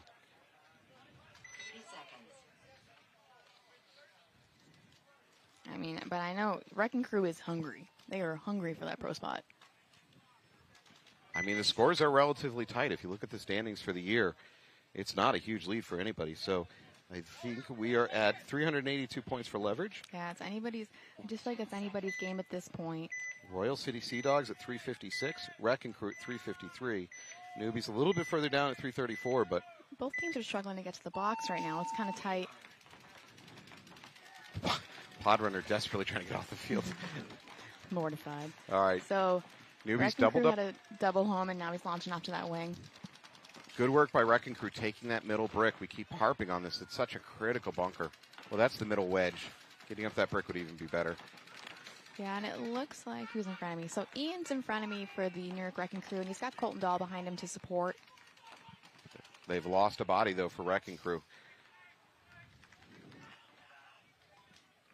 A drop back 2 home by Wrecking Crew, and now over that mini wall, they're trying to shore up their defenses over there on the Dorito side. Newbies are going a little bit passive. I don't mean that as a negative. I think they're just calming down, lock the guns up. Trying to see if New York Wrecking Crew will make a mistake. Oh, great shot. Wrecking Crew in the middle is going to take a walk. The Snake player is going to try to run highway at the same time. Oh, yeah. Oh, what unlucky timing there for Rolfson. He was so focused down the Snake, he didn't see number 16 doing the same thing on the highway. I think that's Mike Pomakatz. Let's call him Joseph.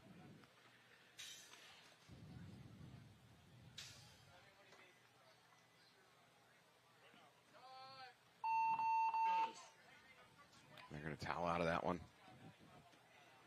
And you know what? For Wrecking Crew, we do have a hometown homie over there. Aiden. Oh, Aiden Chaseman. Mm-hmm. All right. I'm not sure where the nickname of Parker comes in. I haven't heard that before. I haven't heard that one either.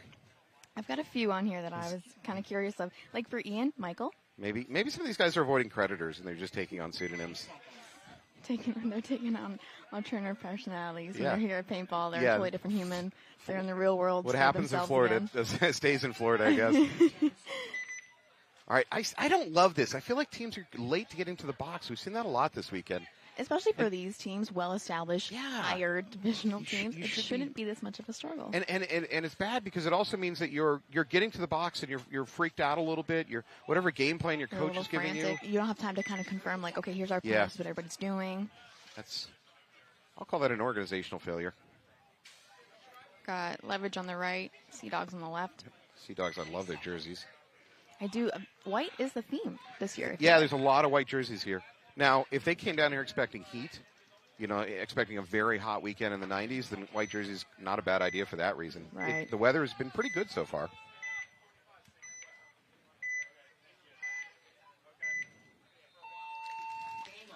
All right, Sea Dogs into the Snake immediately and out to that Dorito corner. Leverage also in the Snake, but they're going to actually take, this back spot. So Sea Dogs obviously going to take the advantage there. Sea Dogs lose their Dorito side runner, though, so they're down to 4 bodies. And Leverage does have a Dorito guy popping in that Dorito. He's being supported by the home. Along with that, Leverage has got some support coming in from that Aztec. Sea Dogs lose another player, so down to 3 bodies. I wouldn't mind seeing this mini wall player try to get out to that Dorito tower if he can. That will help shore it up. This is Nick Campbell sliding up the Snake for Sea Dogs. He doesn't know this, but danger is only a few feet Leverage is away. going to make this aggressive kind of move. I don't know if he knows that guy's on the other side. Who bumps the bunker? Right. Who figures it out first? Yeah. Oh, he hears the gun. He's going to launch. Yep, there it is. Sea Dog player going to get shot in the And back. I think That's he clean. makes it clean. He's clean. And that mini wall is now I in a wanna world give of him trouble. credit, but I can't read the red. It's just the mini wall. I wouldn't blame them for toweling out of it, and then on the mini wall's dead. There it is. Good point by Leverage. Leverage has got the momentum. Would you say they have leverage? Mm-hmm. I'm sorry, everybody at home.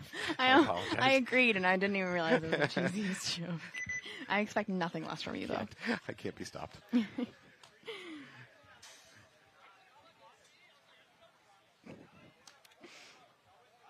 Okay, this must be a joke on this sheet because I've got Marcelo Margot as Nicholas for Wrecking Crew. Yeah, I'm starting to question our rosters that we have here. I can't tell if everybody's messing with us. I think we're being punked, I believe is what the kids say. You know what? Maybe they're just trying to spice it up for us. Appreciate it. Yeah, let's take a moment to thank one of our sponsors, Paintball Playground VR. You have a chance to go onto Steam, download this, and actually play some paintball in VR, which is pretty amazing to see that we're now in virtual reality. Which I love. I mean, for me, I do play. I can't play here on the field, but I do play it in the VR. You know what? If you're stuck up in, let's say, New England during the winter all year, maybe that's a good way to. Yeah, there's your practice for sure. Yeah. So all right. Newbies is going to take the Snake, but they do lose one coming off that Dorito side. Wrecking Crew up in this middle to this wedge. It's good, but not perfect for stopping the Snake. I wouldn't mind seeing if he could get to that brick. That's even better. So I do have number 22 for Newbies in front of me, and it says it's Damian Vasquez, but I think that last name is different on this jersey. I think But Vasquez. they do lose another guy as well. I think Vasquez spent all last year wearing a Dynasty jersey while playing for the Newbies. Listen, when you're Yeah, always hey. Dynasty.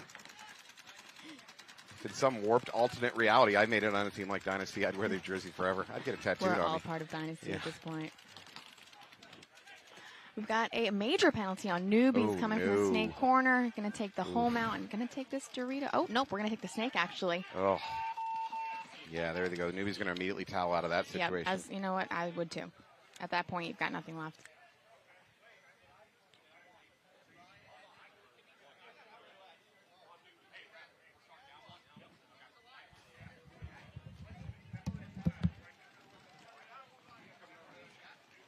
So 1-1 Wrecking Crew newbies, tight game.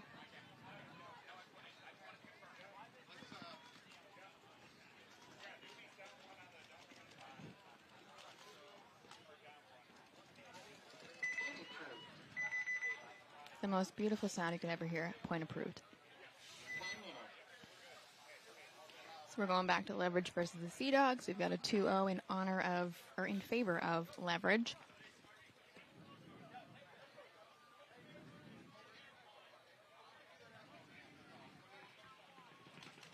Now the question is, if Leverage is sending out the same guys, are they hot? Are they really killing it? Or are we making adjustments and putting in some fresh bodies?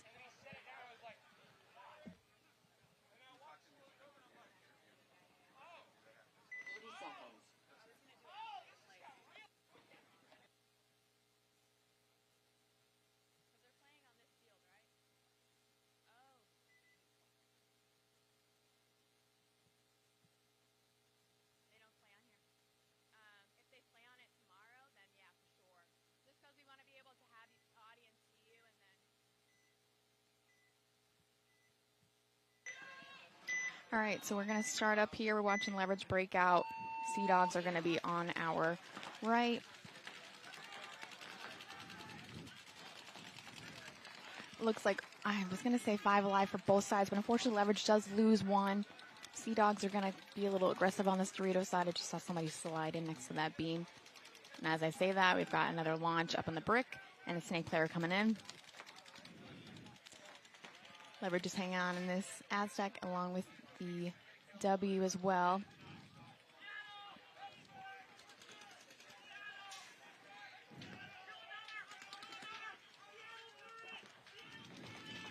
Leverage, it looks like they lose another.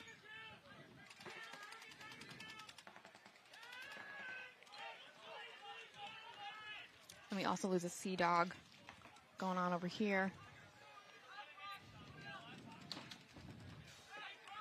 Leverage pushing down that snake, trying to take advantage of the confusion. He's into the snake 4, S4.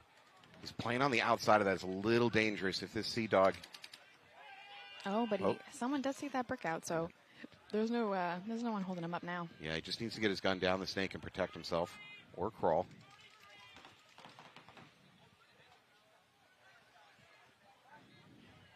There we go. He's crossed the 50s into their S4. Sea Dog completely unaware of it. Matter of fact, I don't think anybody's aware of it. This is when he's pretty much lethal at this point. Yeah, he's going to look to see if he can pick So now up the that Sea Dorito Dog is tower. here on the gun, so now he's deciding, do I make the run? Is this risk big enough for me to want to sacrifice for? I'm not really sure what their body count is. I do see the snake and then, you know, the Dorito side tower. And it looks like they do have somebody in the Dorito. Both snake players immediately go into defensive position, assuming the other one's coming to do him. And I love this. This really shows how patient people can be, and I think it's really important to gain that skill, especially with scenarios like this. Leverage in the driver's seat as far as 2-0, right? So if they win this point, Royal City Sea Dogs are trying to come back 3 points in 9:26. Yeah, that's a fair amount of time. I'll take it back. Oh, for sure. But you still don't want to go down 3-0. No, it's not ideal because then, you know, again, like talked about yesterday, how do you build up morale? How do you build up, you know, momentum and heat? Oh, here we go. There's going to be a highway move by the Sea Dogs. Nobody sees it. That's going to be clean. Oh, and the slip. Oh, no, the field did him dirty. He didn't have a great secondary plan. Yeah, you're going to have to switch to the longer cleats, sir. And I've been guilty of that a million times, too. You go to bunker somebody, and you're like, oh, my God, I did it clean. Now what? Now, I don't have a good plan I after always that. tell my guys, move with intention. Sure, the job is done, but what are you going to do after that? Find a bunker. Don't move unless you know exactly what your secondary move is going to be after you do that. I could probably use that guidance.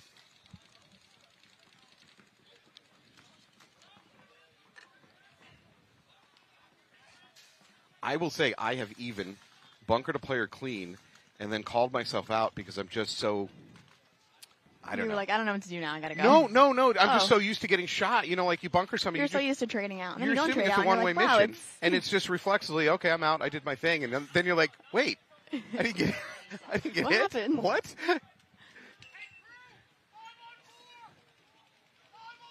All right, newbies on your left, Wrecking Crew on your right. Wrecking Crew up by 1 point. Ton of time on the clock. Yeah.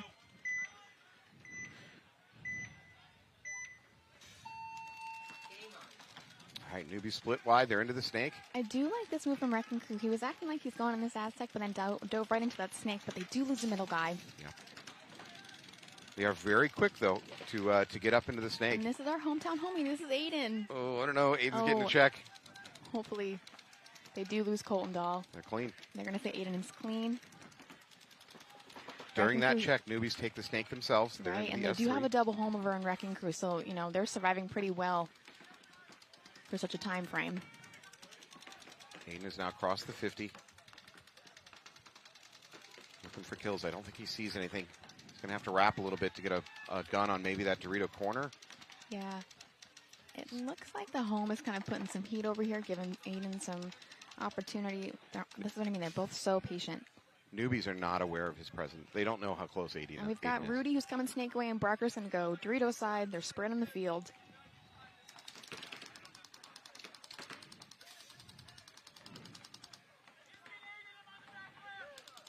We got great communication from Aiden as well. Oh, Aiden's backup immediately points out the snake corner. So now it's just one. He's going to try to run Newbie's going to run the highway Yeah, and it's take gonna be Aiden clean. out.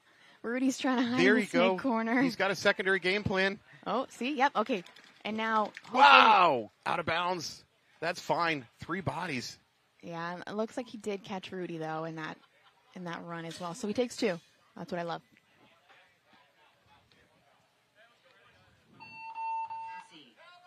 Well done by Stopford. Point approved. 1 minute. Okay. All right. Thank you, though. Have a nice day. Good luck. See you tomorrow on the field, maybe?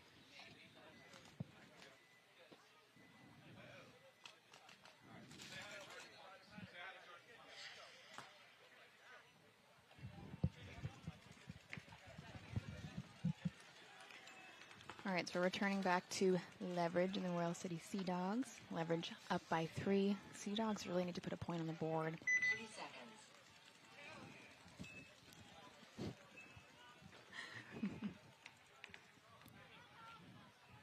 Yeah, Royal City Sea Dogs a little bit desperate here for Leverage. This is working out just the way they needed it.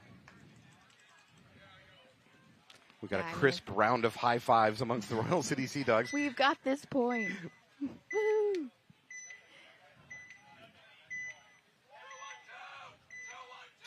Ooh, we love a good love, coach. Sea Dogs into the snake and into the snake corner. Yeah, and Leverage is going to do a double home that Aztec. look and at this this. double home is actually going to bump over the Dorito side as well. Look at this elbow slide crawl by the Sea Dog. That was so impressive. Ooh, but I do have a ref check in the Leverage side. They're going to call him clean, though.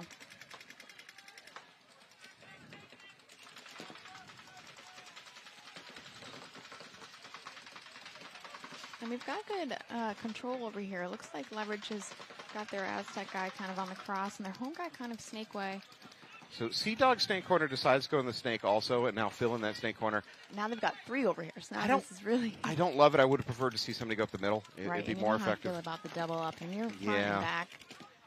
You're just asking for it. Yeah, 3. I mean, 3 bodies over here is still obviously very important, the snake side, so it's not a horrible plan. Right. Just would have been a little bit better use of resources to go up the middle. And it looks like Leverage is still 5 alive. We've got one in that Dorito corner. We've got 2 on the Dorito side.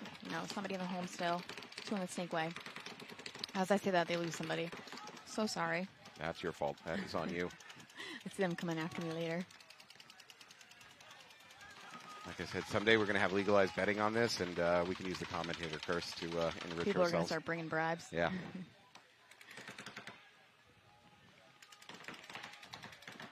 All right, And if you are bringing bribes, I really do love coffee.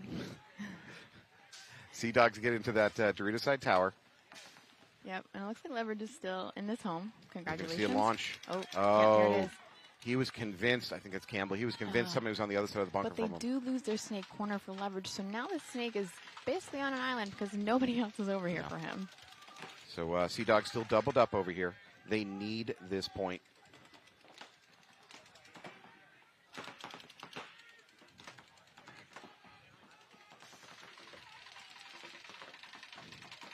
I wonder if Campbell got bad communication that told him he was on the other side or something like that. It was an interesting launch. Yeah, maybe, because, I mean, that was a run that was really risky and that was going to bring him no reward. Well, if there was somebody on the other side of the bunker from him, that was fine. That was a good trade. They were up bodies on this side, but... Right. Yeah, I would really love for leverage, so they do have a guy in this mini, and I would love to have him be bumping out somewhere and kind of help his guys out. We've got a Dorito, the mini, and then their snake is close to the 50. I always tell my guys, don't cross the 50 by yourself. You don't want anybody to have glory, huh? No, I don't want anybody to die alone. I'm going to die alone. Too dark?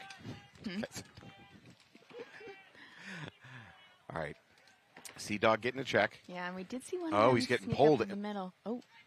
No flag, though. You know what? I would say thank you on your way back. Yeah, I don't know if he asked for a check, because... This is Chris Caputo in front of us, I believe. Oh, I mean, you know what? Don't gesticulate. I know. You didn't get a flag. You should have said thank you instead of being a dead man talking. Get off the field, Don't do Rizzardo. that.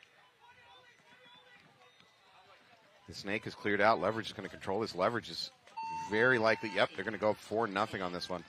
Pretty much sealing up the match. Right. And what I do enjoy about Chris Caputo, even though he is in front of us, his communication is so loud, so clear, he can cross the whole field with his voice. And still hear it. Right, and he's still going. I don't know if that's something you can practice. You're just like, hey, I just got a small or big voice box, and it is what it is. Yeah, so usually what I teach people, and I got this actually from Marcelo Margot, so shout out to him, is if you can't get louder, two-tone it. What does that mean? So it means that you want to change the tone of your voice. So if you start the call off saying, like snake one, you're going to say snake, and then you're going to elevate the tone. What happens is the brain hears the change, and it instantly is going to take that information without you trying to, Interesting. Consciously reject it. What about adding an accent? Does that help? That might work too. I mean, I don't know, but I always call it like a sing-songy Disney voice. You're elevating your tone, and so because our bodies are constantly on the lookout. Thanks to Vendetta Paintball. Thank you for helping sponsor this webcast. Support of the sponsors that keep this webcast on the air. So if you get a chance, We go would be visit lost them. without you. Yeah, well, we'd be very lost. All All right, Wrecking Crew on your left. They're up by 3-1. Looks like newbies lose two off the break. Immediately. Great shooting by Wow. Wrecking Crew. But they do try to adjust. They're going to have one of their home guys break over into this snake corner. Does it clean. And they get into that Dorito Tower for newbies. And this is going to be 15 Stopford Wrecking in Crew. the snake corner for newbies. Wrecking Crew starting to push up that Dorito side. And it looks like he's attracting a ref over there for a check.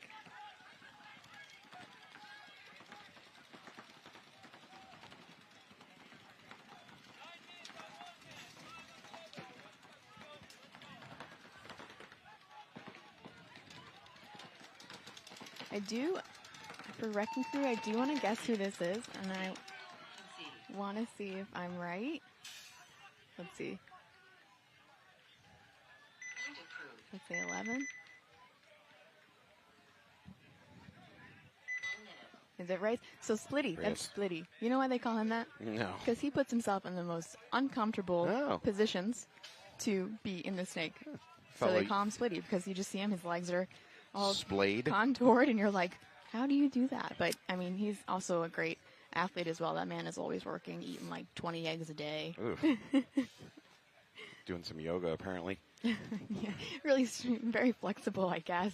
Some Pilates, maybe. I've never done Pilates. Is that any different than yoga? Is that the same thing? I don't know. I'm a weightlifter. You can never catch me in a Pilates. 30 seconds. All right, Leverage in a commanding 4-0 lead. Sea Dogs really, really need a point right now. Yeah, Leverage really sealing up this another step towards the pro spot. Right, we've got 5:54 on the clock, so we need to see some action from the Sea Dogs.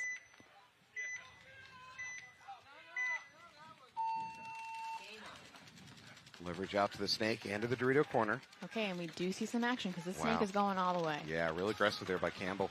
but they do lose somebody in that mini, so that's not great. Oh, and they also going to lose somebody in that Dorito tower.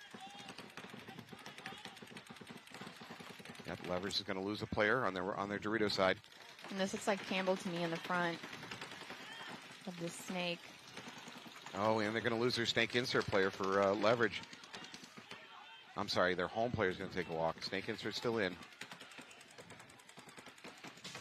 And Campbell's really passing on the information here. He is in the best spot to kind of read and react as a front player, and he's really looking back, sharing with his guys, hey, there's somebody in the home, there's somebody here.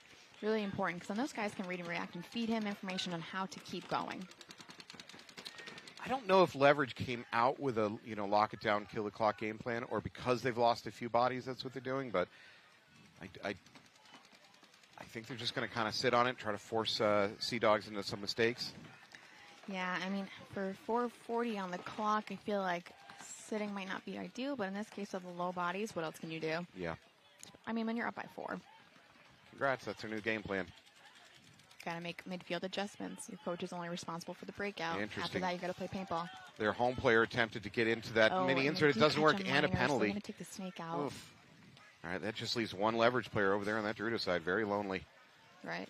But I mean, like, you're going to tell? No, There's obviously. no need, right? Yeah, but, it would have been Unless nice. you're trying to save him from a back massage, It would have been nice to make that point go a little longer.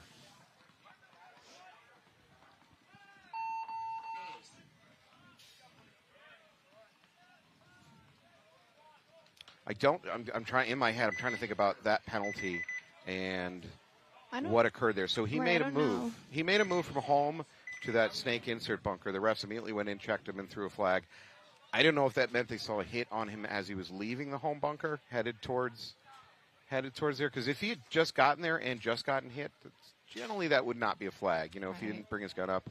For sure. So he might have had the hit on him as he started to move. I know. I'd really love a little, like, ref in my ear telling me what's up. Because, I'm curious. So it looks like New York Wrecking Crew is going to have Sester, Colton Dahl, Ian.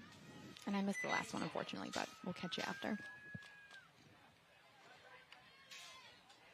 All right, Newbies in a little bit of a desperate situation. They're down by 3 points. They do have plenty of time on the clock, but they really can't lose any more points. They just gotta reel them off. They gotta reel them off consistently here. Yeah, and as I'm looking in the Wrecking Crew pit, they've got Stephen Doherty. I did learn how to say that last night. Well done. If I messed it up, I'm so sorry. But, he's actually an excellent coach.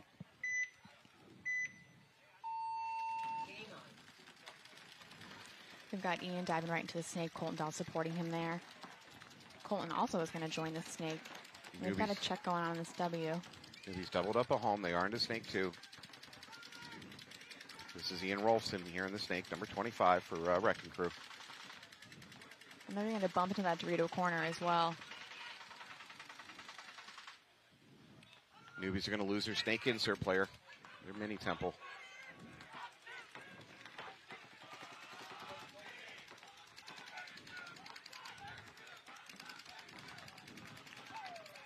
Rolfson setting up a trap. He's waiting for a newbie player to try to cross. I think he's waiting, and I think Colton's trying to give him the right info. And now we've got 3 coming snake way for this Wrecking Crew side.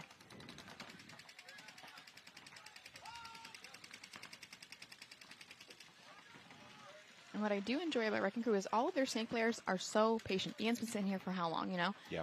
And now he was looking on the inside. I don't know if he gave himself away, though. He did give away his location. If newbies are doing good communication, their snake players should now know it. Yeah, and this newbies guy he's getting on his feet, so you see a run down can possibly happen. Or we're going to pop a top, which is always a risk. Yep. So now they've identified Ian. Now Ian needs a little tactile retreat. Love it.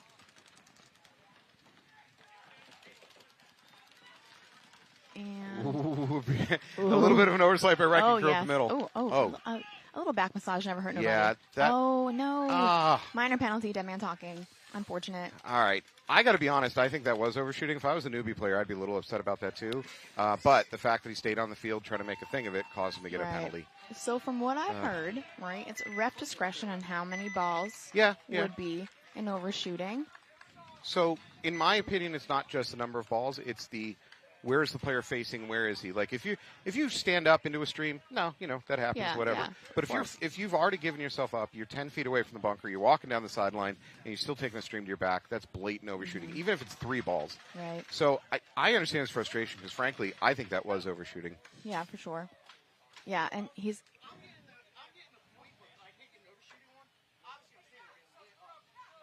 Yeah, as far as staying on the field, interfering with play by talking or gesticulating, that call was legitimate. It's just I think that maybe an overshooting in there wouldn't have been a bad call. Yeah, I think it should have been kind of fair and square there. Yeah. I mean, if we're going to call for a talking penalty, at least give the man. Yeah, give him the overshoot penalty.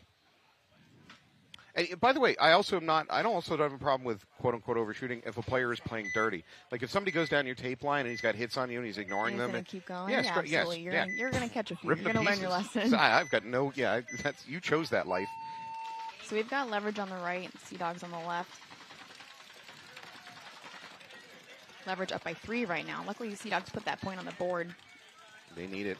3:55 on the clock, though, so now it's really trying to formulate and adjust how do we at least either play catch-up or start beating Leverage. Got to be efficient, though.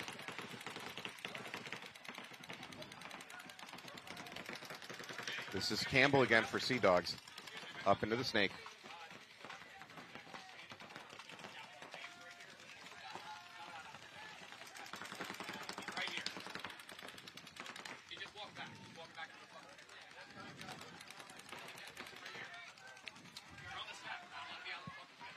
All right, looks like we're still 5 alive for Sea Dogs.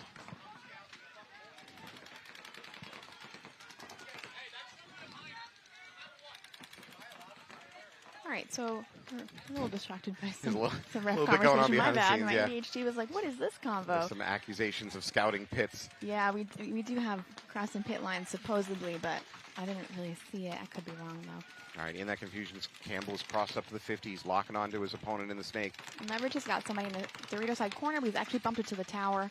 I can't tell if Leverage is trying to bounce shot into the back of the of Campbell, or it's just they think he's at So that I bunker. haven't heard or even seen a lot of bounces recently, but you know how it goes first day, you kind of learn some stuff. I've seen a few attempts, but I don't think anything even close to being Right. successful. I think most people are trying to just drop that paint in. Leverage being kind of cool, calm, and collect here. They've got that snake corner, and the snake's kind of trying to read the field, especially through the middle. Royal City Sea Dogs doing fine, but they're doing it slow fine. They need to be doing it fast fine. Right, yeah. I feel like they're acting like they've got the time. I don't know if clock management or nobody's aware of the clock. I don't know, but they need to do something, and they need to move it faster. So, yeah, something's got to give. Well, what's giving right now is the clock, or taking away. I was going to say, it's not giving. Yeah. It's dismissing at this point.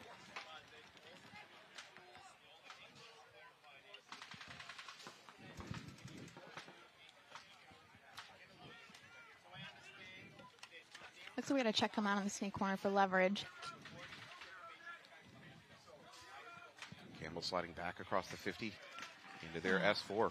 Looks like we dropped a player from the snake They corner. do, over and here. you know what? They're going to do the highway, and they're going to. it's not Oh, gonna he work. misses it. Campbell's going to Someone else launch. ate him out. Okay, see, finally, we're seeing something. Okay, Campbell. He's got to be careful. He might be going out of bounds Yeah, there. I was going to say, don't run out of bounds now. Yeah, that's exactly what happens. The ref's going to pull him. Oh, now, no. Campbell might be lucky he didn't get a major there. Because if his foot was out of bounds when he shot that last player, Right. that's a major. Yes, they have a minute 17. Sea Dogs, It's secure a possible. point from what it sounds like. It's possible. They were slow, the approach. They did finish it quickly, but a little bit slow approach. I think Leverage is making the exact argument about Campbell being out of bounds. Yeah, Leverage is arguing that he was out of bounds when he was shooting the last player. Yeah, so I think they're trying to, I'm not down there on that line. I can't tell you whether that's true or not. But from where we are, it looked like it was possible. So Yeah. there's a possible argument there. I do wish the lines were a little more brighter for my own sanity, Yeah. but I understand. Once cleats and wet grass, it just that paint gets washed off real quick. At the beginning of the weekend, the lines were painted, but they're starting to wear away. Right. Especially in the high traffic areas over here. The refs are going to have a discussion about this. They're going to at least make sure they get it right. I'm always on the side of the refs. I know I'm biased, but You're not biased.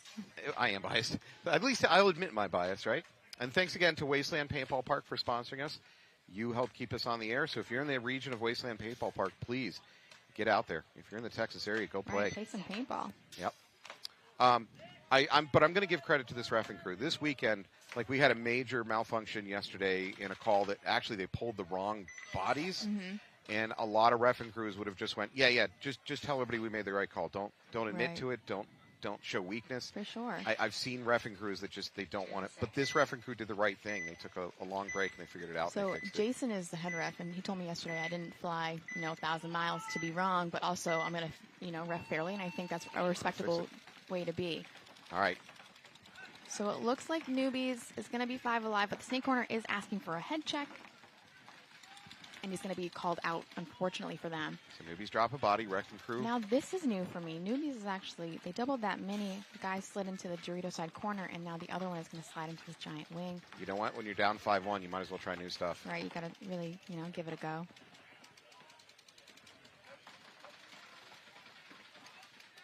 Wrecking crew doubled up in the snake.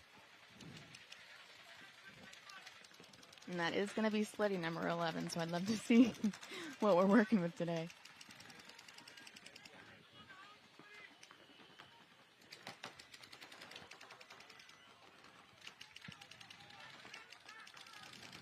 So Wrecking Crew has that middle wedge. He should be working as a break to stop this snake, and I think it works. Sure enough, he pulls out that snake player. Newbie's taking a walk. Newbie's down to 3 bodies.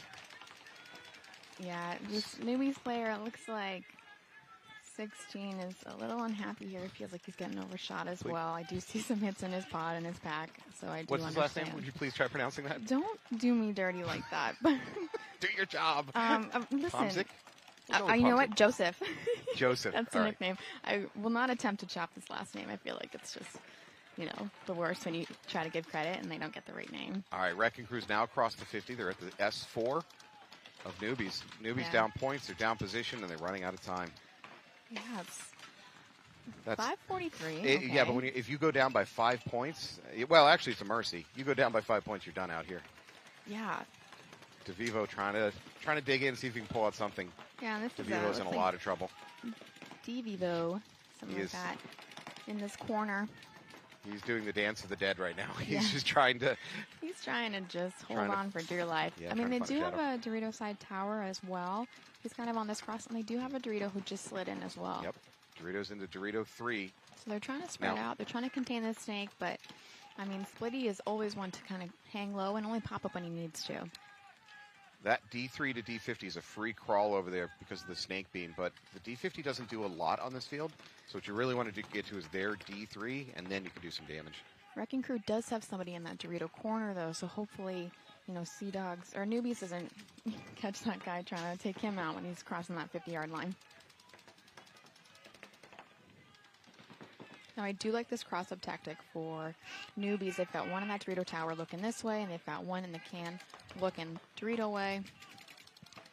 You know what? DeVivo's had great survivability here. He is in an awful position, and he's been there for at least a full minute. Now, Mhm. there's a bump forward by Crew. They're immediately under fire from this Dorito tower. And- Oh, DeVivo, as I right, say, so now Slay's going DeVivo's to take out. this opportunity because that snake corner is out. And he's going to try to take out this last body in the mini. Actually, I'm sorry, there's another one on that Dorito side still. Yeah. These are desperate times for the Newbies here. Right, and I believe that blue beanie is going to be Ben Oh. Slofer, and they're all just Yeah. going to take this run down.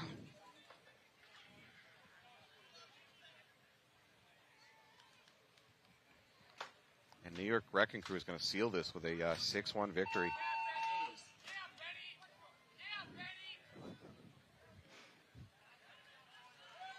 All right, there it is. Congratulations, New York Wrecking Crew. You're going to win this one. Nice. Oh, we love it. We Nice. love a good handshake. I don't know if they practice that all night at You know home. what the but sport needs is end props zone to you. dances. Right. We We need got a some- little hopper dump, too. We need some Hingle McCringleberry end zone dances.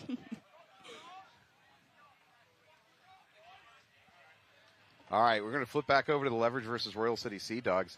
We've got a minute 17 on the clock. Not impossible for Sea Dogs to match it up, but not easy. Right. You can have some fast points on this field, but not, how do I say this? Not without chaos. Right. Now without chaos, you get the risk of penalties when it comes to chaos. Yeah.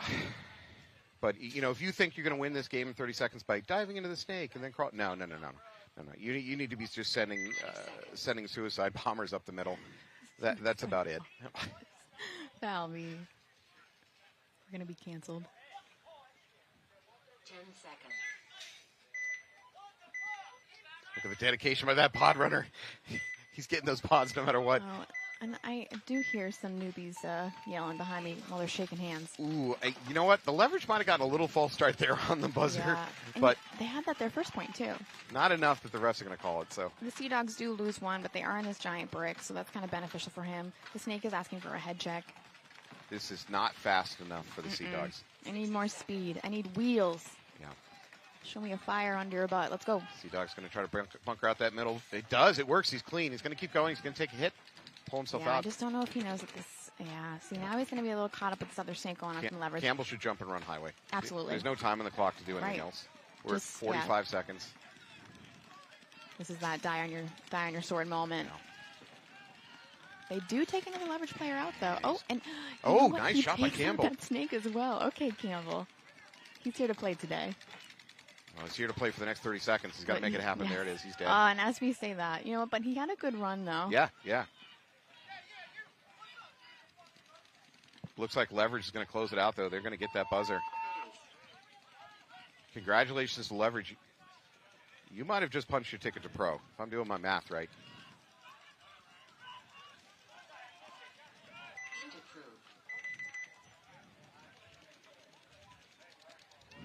Leverage may have just sealed up their pro spot with this win over Sea Dogs. If you listen to this, go to the web, go to the Leverage web store. Start buying pro jerseys before they sell out. Right. And I mean, if you're like me and you're curious about the tee, you missed it during this point. We've got newbies who's trying to shake hands with Wrecking Crew, and they're a little upset about the overshooting. So there's a little chat yelling going on. Yeah, newbies a little salty. I can understand that. Some of those things, I mean, they legitimately lost, don't get me wrong, but Right. there's some It's things. hard to take an out, and then it's hard to take a few extra to the back for sure. Yeah. I mean, respectfully.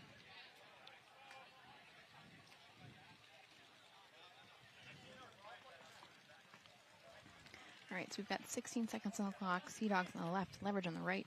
Do you even bother trying to just send a rating party through the middle? For the Sea And Dogs, what's your thought process? What's your game plan here? You know what? I think all you're going to, again, I'm going, for me, if I was the coach, I would abandon worrying about the points situation. I would just say, I would even worry about trying to win this point. What I would say is, let's just see what we can do with our breakout. There's a breakout I want to try, a particular weird snake run. I want to try it. You know that leverage is going to be guns heavy here. So this is a good chance for you to try out a breakout. And the breakout's not going to go any further than the breakout, because 16 seconds is not enough time. Nope, absolutely not. So just use it as a practice for a breakout for a future game. See what other risky stuff you can use for later. These teams, by the way, they got to come back. They're not done here. Even when the prelims are over, we know that Sea Dogs are locked in for the playoffs. So it doesn't. This isn't irrelevant for the playoff. It is relevant for playoff seeding. By the way, we want to thank TitanLegal.com. Titan Legal out of the Texas area. We got a lot of Texas sponsors today. I do like it. Yeah, thank you, Texas.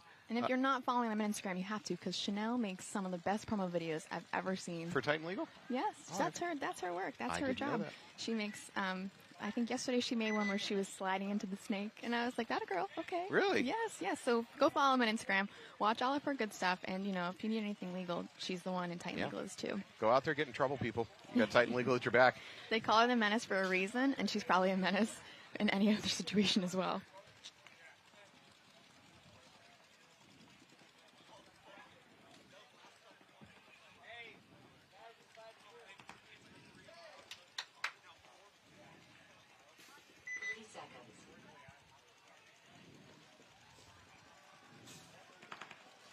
All right, let's see what the Sea Dogs cook up. 20 seconds. You could probably run the length of this field if you're an athlete, not me, in 16 seconds and hit the buzzer, but when you got 5 other guys shooting at you, it's not that easy. You wouldn't be able to stop at a bunker. You'd have to have some kind of miracle.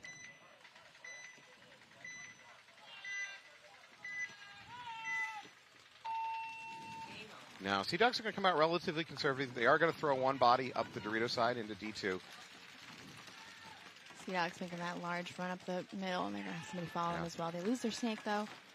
Sea Dogs making their secondary moves. They're fairly aggressive on their secondaries. 3 seconds left on the clock. Yeah, that's it. Finish. Game stopped. No points. Game finished. All right, well, congrats to Leverage. And don't forget, we were just talking about Paintball Playground. You got to log on to meta.com and get on that VR and really start hounding on your skills. Disconnect from the real world. All right, well, that is going to wrap up this match. Thank you so much. We're going to take a little break. When we come back, you're going to watch Outlaw AP versus Jackpot and Chicago Distortion versus Denver Altitude. Oh, so fun. Thank you for joining us this morning, and we'll see you in a minute.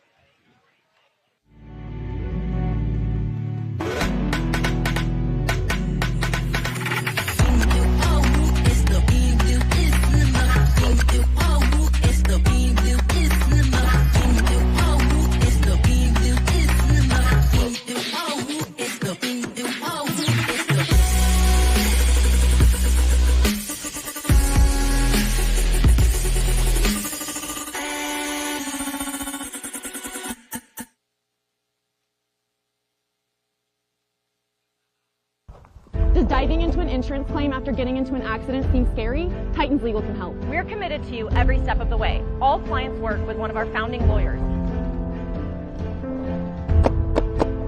Don't go into a gunfight alone. Titans Legal has your back. Let us help you get back on your feet. Consultations are always free, and our fee comes from the insurance settlement and never out of your pocket. Call Titans Legal today. Follow us on Instagram at Titans Legal for details on our 180R giveaway.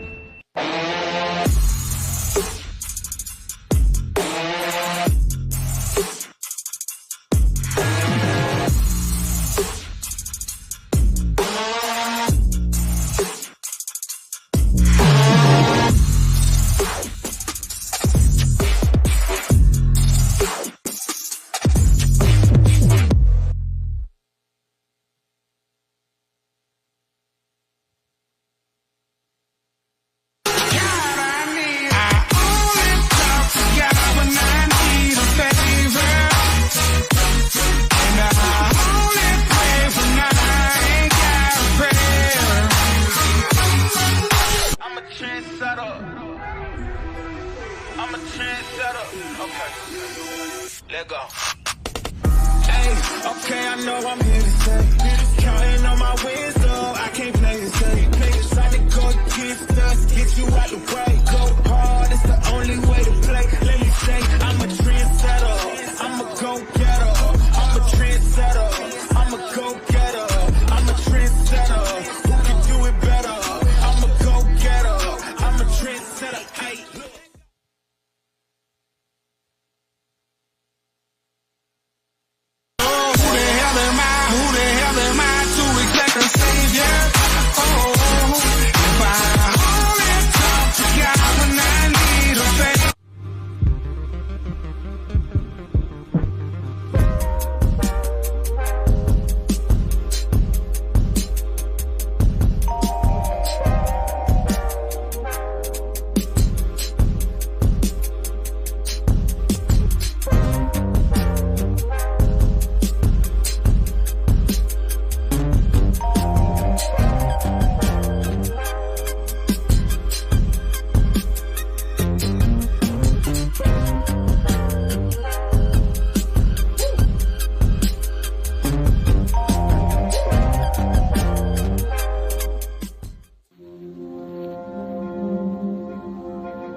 Jared Sherman, professional paintball player for Austin Notorious, and I grow paintball with TexanHemp.com. Look like you know your way around plants. Yeah, I'm a pretty good grower. What do you grow? Marijuana. When Kiefer Green is in the Lone Star State, he gets his cannabis seeds from TexanHemp.com. Smoke it if you got it, motherfucker. We'll reach the right swingers and split diamonds in our niggas. Both drinking, time my lemonade.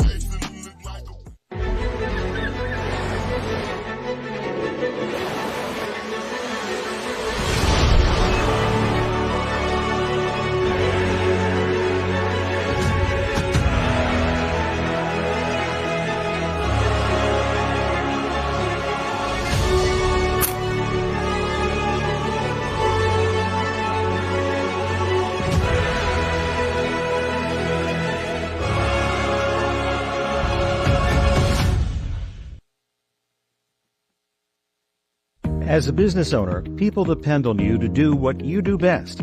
So, who has time to worry about the numbers? If you're feeling overwhelmed with your business finances, there's All-in-One Accountants. We help business owners and entrepreneurs steer clear of the taboo zone of financial headaches. Organized finances now mean more money down the road. Let All-in-One teach you how. Less time on accounting, more on what you love. Se habla español. Playing for your country comes with a lot of pressure. But that pressure is a privilege. This event is just different. The atmosphere and the crowd. You can really feel the magnitude of the moment. And it's a moment you never forget. I'm Jen Falk, and I play for Team USA.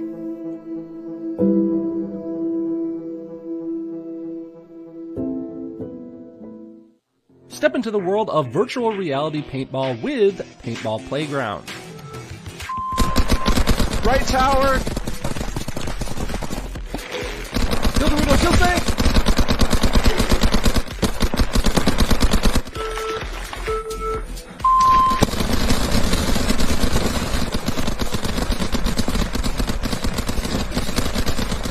Join us on the field by searching Paintball Playground on the MetaQuest store or Steam VR. My name's Scott with Paintball Fit. I got a Hydra knee pad here. This is the newest version we just recently made. So it's still got all the same awesome things that we've had in the last couple versions. You got the compression sleeve that keeps it really tight on your knee so there's no sliding. It's also cut resistant. I got a little knife right here, a little blade. You can see, completely cut resistant. And the new thing that we just added was we added some gap here in the center. So we added another cut. And that way it doesn't bunch up behind your knee. And it doesn't cause any issues with like irritation from there being too much material. We had some people mention that was an issue. So we went ahead and cut that hole in there. And they also fit a little bit more snug now as well. So with the separation of the two, it actually allows it to hold better on the bottom and the top part of your knee. And that center doesn't get in the way at all.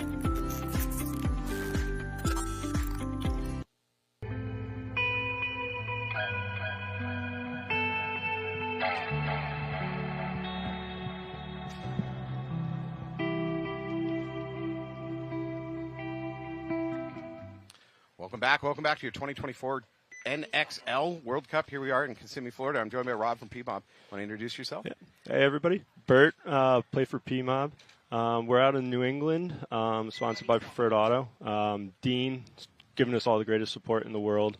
We play out of Birch Hill up in Maine, as well as travel around to get the best practices we can.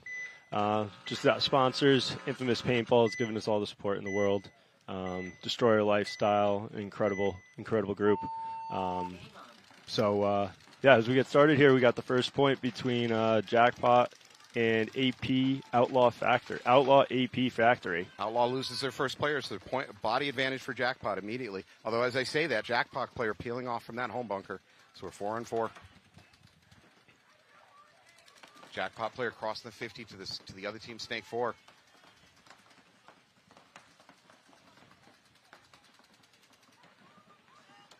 Yeah, so as we look over here on the screen, we got the Jackpot player making his way up the Snake, looking on the inside of every single bunker.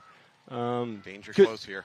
Yeah, an opportunity though to just wrap and continue to go. Oh, nicely done. Yep. And that's why you want to look on the outside to wrap, because Outlaw AP Factory guy, although he got diced up. A little bit too adventurous there. Yeah, he's making the moves up the field first, right? And you see the aggression is what's winning the points out here. All right, well, Snake is essentially cleared out, although Jackpot's first one to refill it. We do have an Outlaw AP at the S1, but he's mostly focused on the Dorito side. He's not really engaging down the Snake yet. Looks like our Jackpot Snake player trying to engage with that Dorito tower for Outlaw.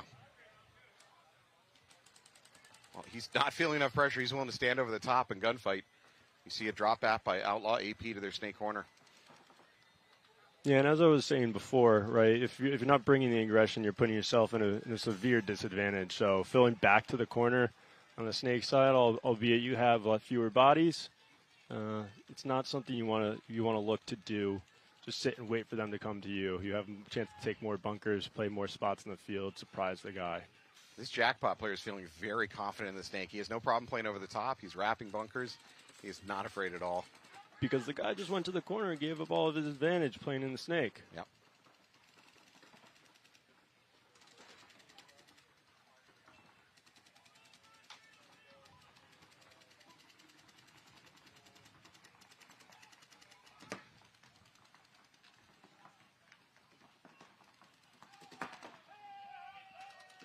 Maybe a little too adventurous. He's going to take a walk. That was Pelto. That was Matthew Pelto. Yeah, maybe he was being a little too adventurous. All right, well, Outlaw's managing to dig in. I think we might be in a one-on-one here. Snake corner. Yeah, I think we're in a one-on-one situation. There you go. Nicely done. Outlaw AP wins that one-on-one. They're going to win this point. That's a comeback. Honestly, Outlaw was on their back heels for most of that point. Yeah, they probably should have lost that point, but... Well done by Luke Breedlove.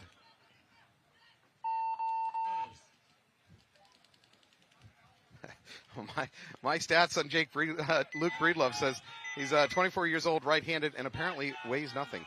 Doesn't have a hometown either. No hometown. He's a ghost in the system, folks. He might be CIA. Yeah. All right, we're going to flip over to Distortion versus Denver Altitude. Thanks to Ruthless Paintball Products.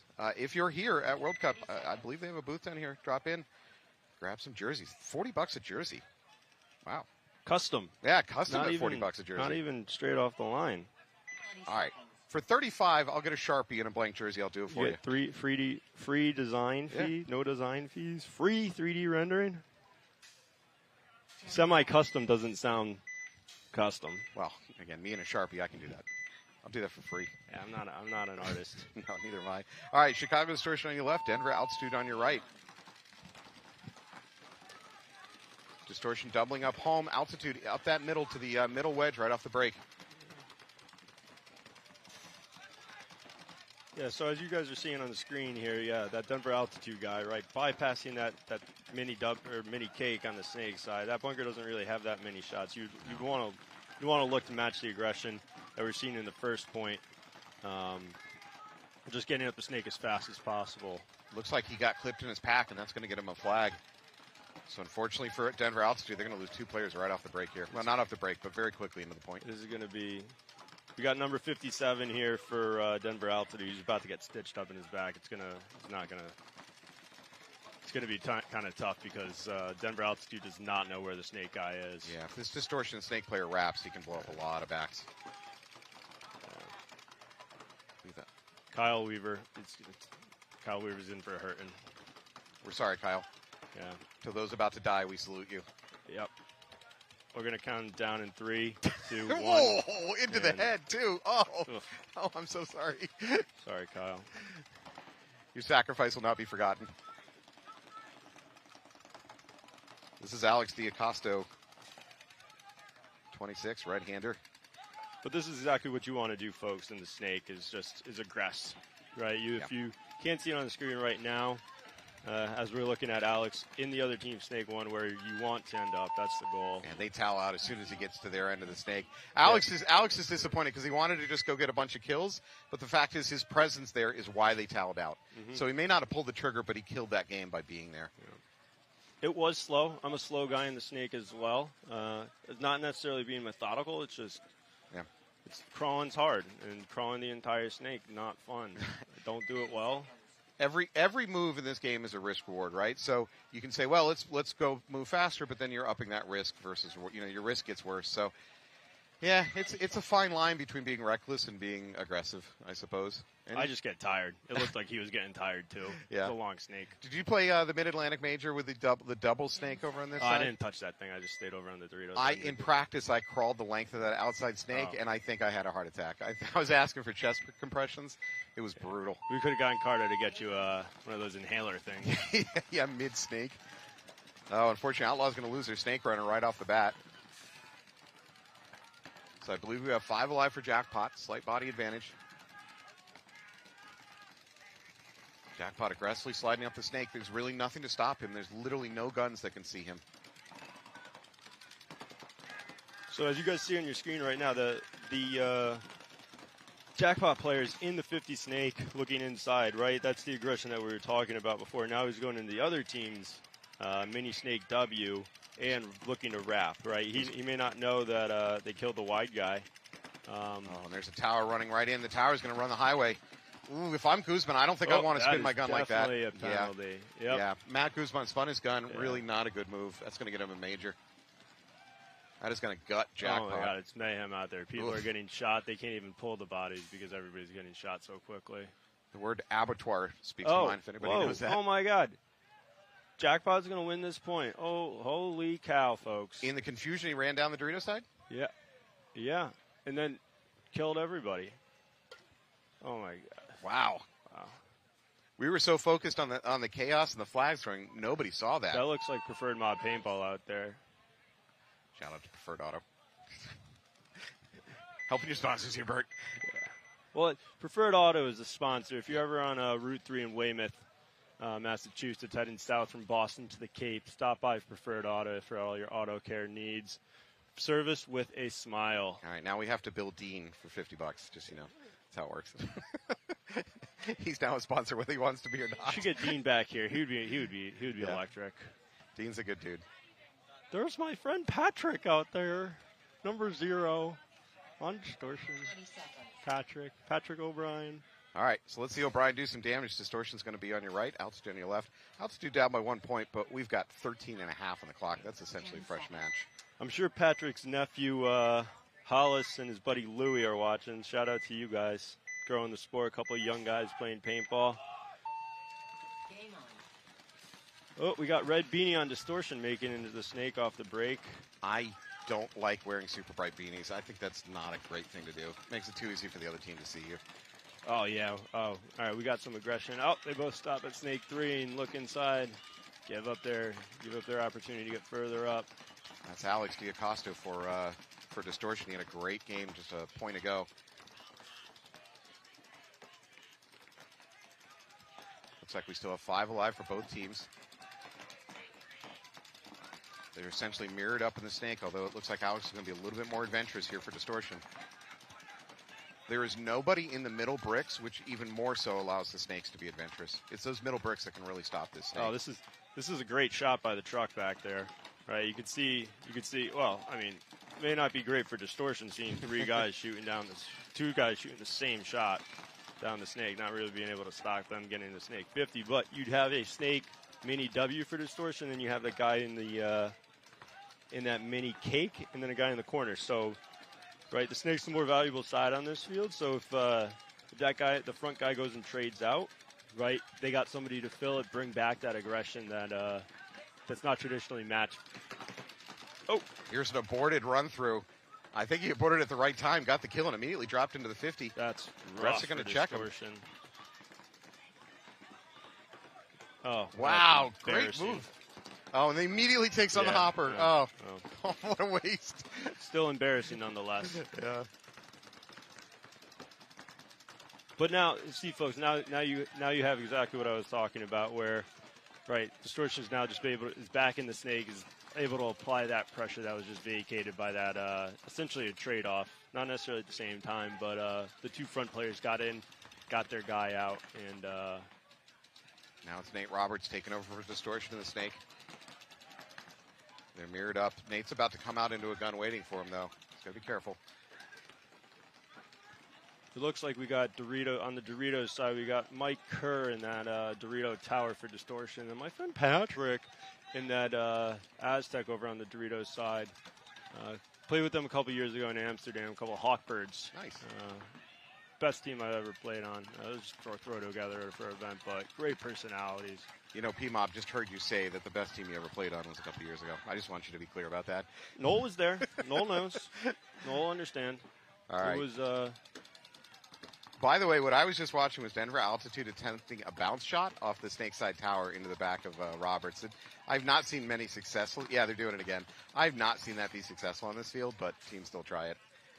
We were shooting that in practice. That did work, but that Aztec's angled.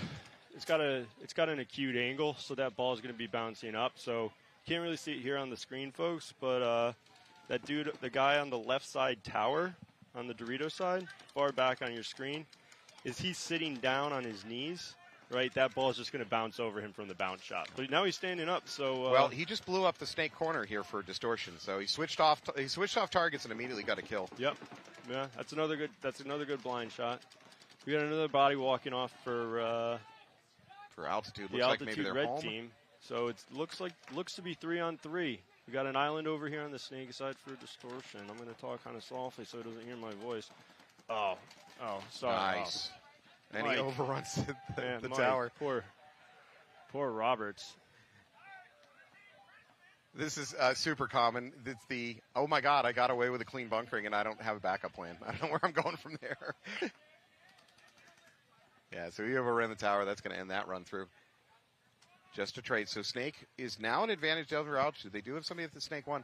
He could pretty much crawl. There is a danger zone from Snake 1 to Snake 2. That home could do a drop shot in, but if he can get past that, he can really crawl the length of the Snake if he wanted to. Is it 2-on-2 or 2-on-1? Oh, Mike got killed. So now it's just Patrick, my friend Patrick. Looks like we might be in a 1-on-1. I think it's a 2-on-1. Yeah, it's a 2-on-1. That was a good point. That was what, probably 6-minute point, 7-minute point. Shoot up a lot of clock. Denver Altitude's going to take this one. So 1-1. We will have almost 7 minutes on the clock.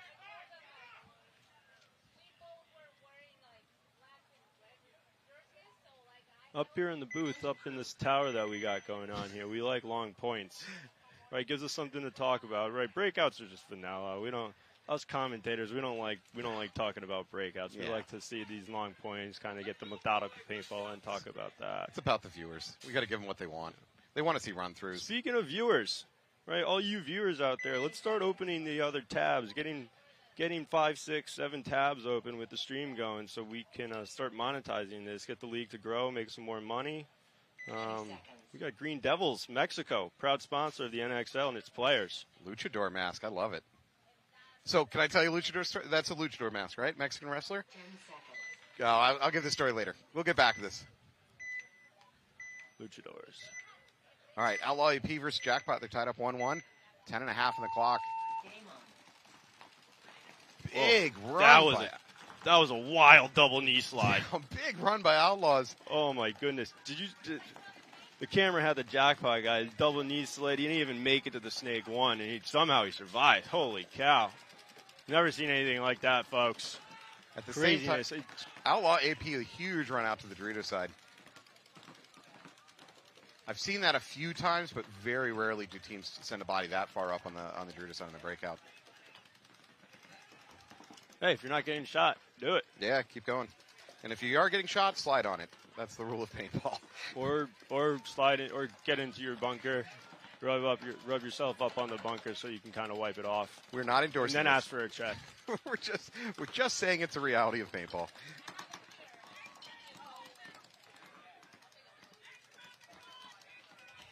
All right, don't stay. If you're the Jackpot player, don't stay at this S2. This little cake is kind of a death trap. Get out of there. Drop, crawl. Yeah, see. There it is. That's the aggression that. Yeah, for Outlaw. Good work. Getting way up there, setting that trap. Oh, boy. Wow, you want to see aggression? There it is. Outlaw just throwing bodies up the field.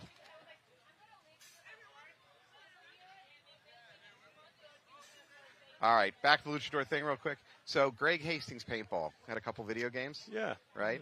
So for the second video game, they went around the country. They were facial scanning people. If you wanted to be in the game, you could be a character in the game. And I managed to sweet talk their photographer guys into letting me wear a Luchador mask. So if you go in to Greg Hastings, I haven't played it, but yeah, go into 2, and I guess I'm an unlockable character wearing a Luchador mask. So you're premium. Yeah, yeah, I'm premium unlockable content. I love that. Yeah. Wow. You're not even a default character. No. You must have had to pay him good for that have to one. work to unlock me. Greg Hastings, too. I only ever played Greg Hastings. Greg Hastings. Yeah. The original. Never played 2. That's okay. I think sales for it are over. You don't have to. Yeah. We don't need to. I'm sure I can go to the GameStop. Shout out Meme Stocks. I'm sure I can go to GameStop, Yeah, get it for like $3,499. Buy an Xbox for like $29.99 too, and be able to play it tomorrow. And then we can just go return it at the end of the event. Or you can play the Playground VR game that's now now a sponsor of this. Yeah, Brett's been doing a terrific job with Virtua. Brett Nesser. All right, Chicago Distortion versus Altitude, tied up 1-1. Got about 6 minutes on the clock. I see no players walking off, so it looks like we're 5-5. As soon as I say that, however, Distortion's going to lose their Snake player. Fire red beanie on Distortion. Yeah, however, Distortion uses it, it immediately starts launching to their secondaries. They don't care that much about losing a player, I guess.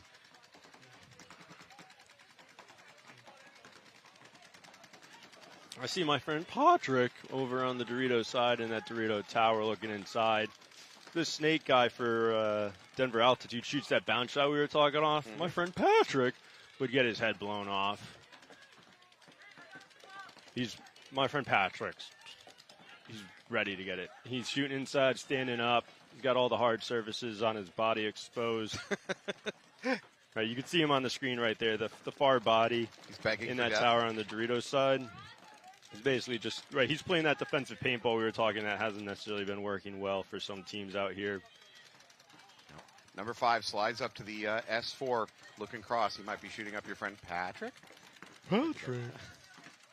Patrick Starr.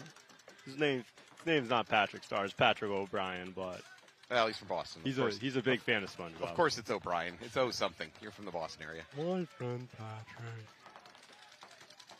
All right, the game's kind of settled into a little bit of a lull here. Altitude has a 1 body advantage, if I'm not mistaken, 5-on-4. Kind of mirrored up in the Snake, but Altitude's being a little more adventurous in the Snake. He's going to cross the 50. That Dorito tower is in a lot of danger right now. He doesn't know it yet. That's Patrick. If this Altitude, if Patrick's in danger, if this Altitude player pops up, he's going to blow him up. But the Altitude player is so concerned about getting bunkered. This is great. If we can go back, can we have the truck go back to that last shot, showing the full field? Yeah, this is a great shot, right? You have the guy on Denver Altitude in Distortion Snake, right? Hiding in the shadows, lurking, prone, right? He's just waiting for that guy to come around. Albeit that guy coming around, probably you can see his legs because he's stuck out. He looks like he's 6 foot. What's he listed at? But he doesn't have a height or weight. The Distortion player kind of has to guess that there's somebody there. But this Distortion guy, right, you're able to play the shadows on the field right now, given where the sun is. Right, so he'll be able to see the guy coming around the bunker. He's lurking in the shadows, so he can't be seen. Albeit his legs are looking kind of long. So, by the way, there's a little win factor play. Oh, here he goes. Patrick. Oh, Patrick picks up on it. Now they know each other's there. And it's a trade. Clean trade. That's a trade. Good survivability by Patrick over there. He saw that pop up from the Snake and pulled down immediately, although now he might be walking off. I think he might have tried to move forward off of that. No, that looks like, that doesn't look, that's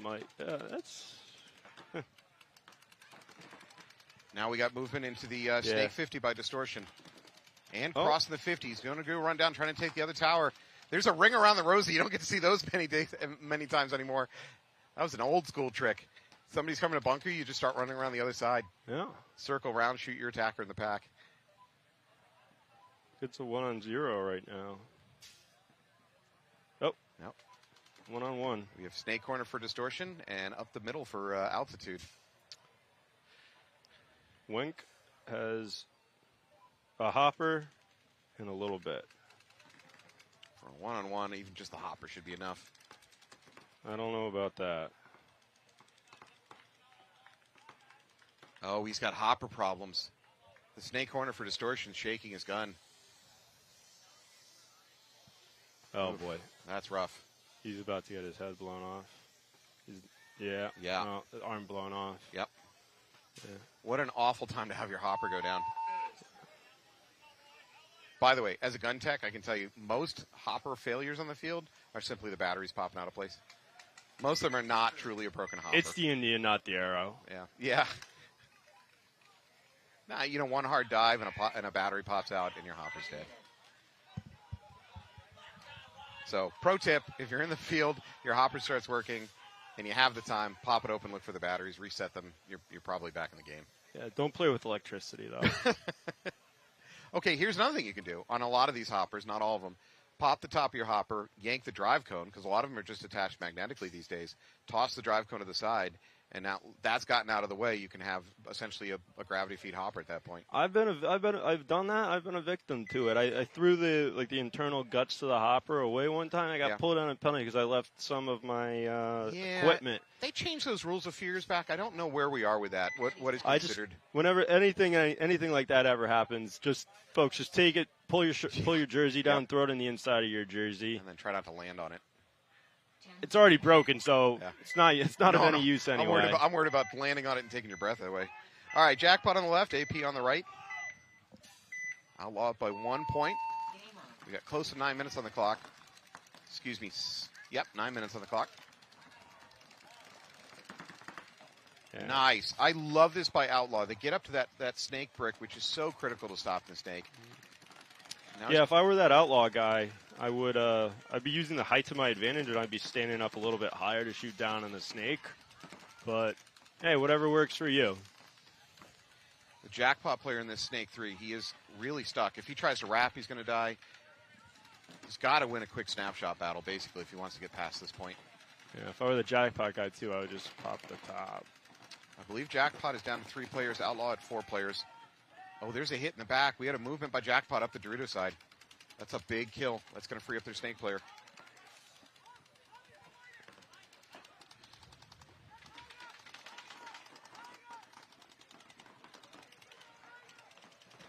Whoa, we have a camera over on the Dorito side.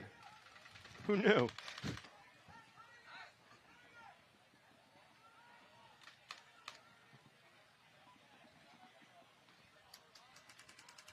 right, jackpot now crossing the 50 on this snake side. If I were him, I'd look Dorito side real quick, see if there's any free kills, and then get back to doing snake business. There it is. He's going to look across. He might be able to take that Dorito. Even if you don't kill that Dorito, you now set the Dorito on notice that you're in trouble. This guy in the snake? Yeah. This guy looks tired. Yeah, he's doing a real slow crawl at this point. Yeah. Oh, he needs to get his gun up. That looks like me out there. Oh, there's a counter move. He sees it, though. I don't know if he gets his gun up in time. That Dorito 50 is now hot. Don't run him down. You don't need to do that, buddy. All right. That's going to be clean. Just go for the buzzer. Ignore the kill. There you go. Nice point for the tired jackpot player. Guzman, unless he's dirty, that's going to tie it up. Sure enough, 2-2. We're going to have just a little bit under 7 minutes left on the clock. So, again, I mean, it might as well just be a fresh match. Oh, looks like he's got a hit on his left ab. You know what? Missed that one. I was saying that earlier today. I haven't seen a dirty hang yet this weekend. Not one. I can honestly say, right, most people complain about the reffing. Right, it's hard to see. Right, you can only see so much as a ref standing in a spot. I've reffed a fair share of tournaments as well. Can't see everything. You know where to look. You know the primary spots to look, but these guys, the reffing's gotten so much better over the years. I think it's gotten to a good spot. You have some retention in the reffing squad at the semi-pro level at least. So I do want to give kudos to Jason and the whole reffing crew. Yeah. All right, Denver altitude on your left, Chicago search on your right. Looks like we're 5 alive for both teams. No, as I say that, one of the altitude players taking a walk, so small advantage for distortion. Really, no presence over here on the snake side for altitude except that snake insert, who wisely gets in the snake. This distortion guy, he's tired. Diaquisto. That's Alex. Must be. Oh, not tired enough, though, to not shoot out. Well, I'm not sure. I think it might have been the middle that shot out another altitude player. Yeah, that couldn't have been him. He was still gunned down. No, there was still outside. He couldn't see that guy. So Altitude refills the snake again. They're determined to try to shore this side up. Alex is free to go the inside route, crawl up to the next snake bunker if he wants. Especially with the Denver Altitude guy looking inside. Nate Roberts backing him up in the snake. He's looking cross, trying to keep it clean. Nate Roberts, is that the brother to Colt Roberts? May well be. If you can sneak onto the field and pluck a hair, I'll send it off to one of those 23andMe sites. We'll get an answer to that question. I had a buddy growing up playing NCPA a bunch of years ago now. He his cousin had 3 kids, Ace, Colt, and Gunner. Imagine that.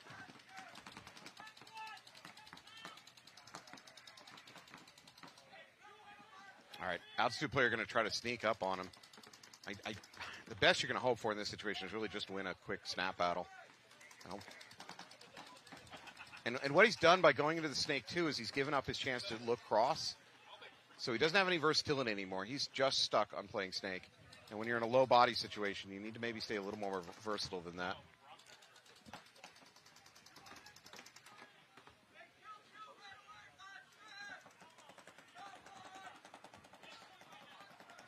Alex is not falling into the trap. Our distortion player is just going to stay patient. He's going to wait on it.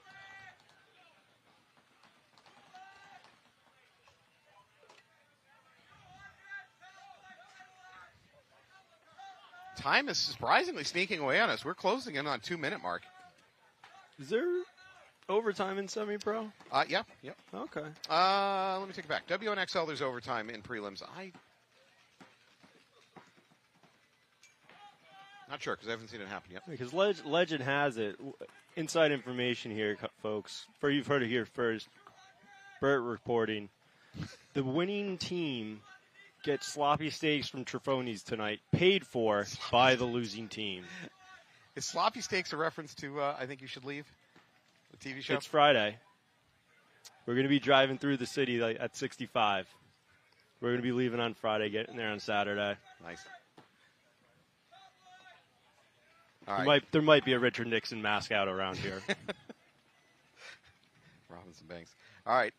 Altitude digging in. Frankly, we're now approaching the minute mark. We're at the point where, as a coach for Distortion, you're just going to have to let your boys play. They have to win this point. I mean, they're up body advantage, but they've really slowed down their offense. Ooh, here we go. Roberts is going to try to take the inside. He's going to bounce over that brick. Yeah, Roberts should go try to bunker him out. We got big movement over on the Dorito side by Chicago Distortion. Snake Hill, they might be able to get in there. You got 45 seconds left. Red Beanie running really fast, like he's got his repressed jeans. Are you saying his playing pants are a little too tight? Yeah. It's Friday, though. All right. Both matches are tied up 2-2. A lot more time on the clock here for the Outlaw EP and Jackpot game.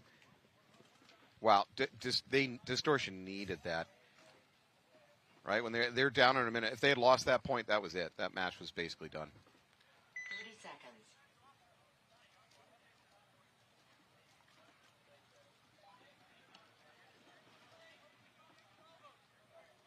20 seconds. All right. Thanks to Paintball Dad, David Tran. Thank you for supporting this broadcast. If you have a chance, go to loanpb.com. Support our sponsors that support this. 10 seconds. They're the ones that help make sure that you're able to watch this thing on your lunch break at work on a Friday.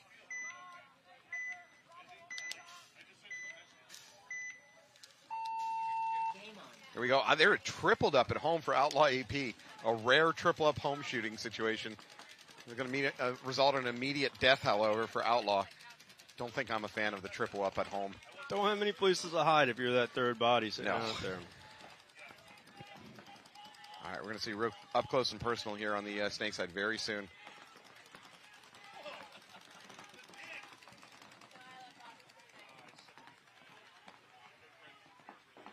Here we go. Outlaw's going to go ahead and slide up to the 50. Did he catch the barrel tip? He did not.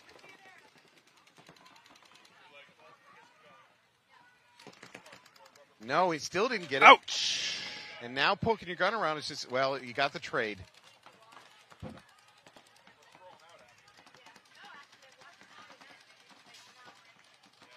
A few missed opportunities there results in just a trade. It could have been better for him.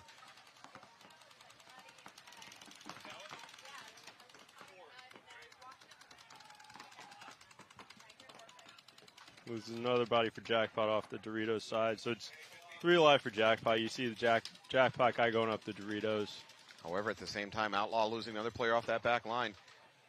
So we're back to a 3-on-3. Yeah, you can really fly up the Doritos if you have nothing on the wire there. Jackpot is just sending bodies. Yeah, because if we're looking at the scoreboards for this bracket, it really is anybody's game still. Mm-hmm. You got Outlaws with 2 wins, 1 loss, and coming into this match, Denver Altitude 2 wins, 1 loss, Jackpot 1 win, 1 loss, Distortion 2 losses, 1 win. Right, so if Distortion and Jackpot both win, you got a lot of teams sitting at potential for 2-2. Yep. Right, Jackpot can go 3-1. They can win their bracket with the other 2 teams sitting at 2-2. That said, if you're Distortion, you're also a little bit on the precipice here. If you drop this one, you are probably done. You are done. Yeah. Top 2 per bracket, couple wild cards. You're not getting in with 1 win. You're probably going to need at least 10 points to get a wild card. Probably sitting better with 11.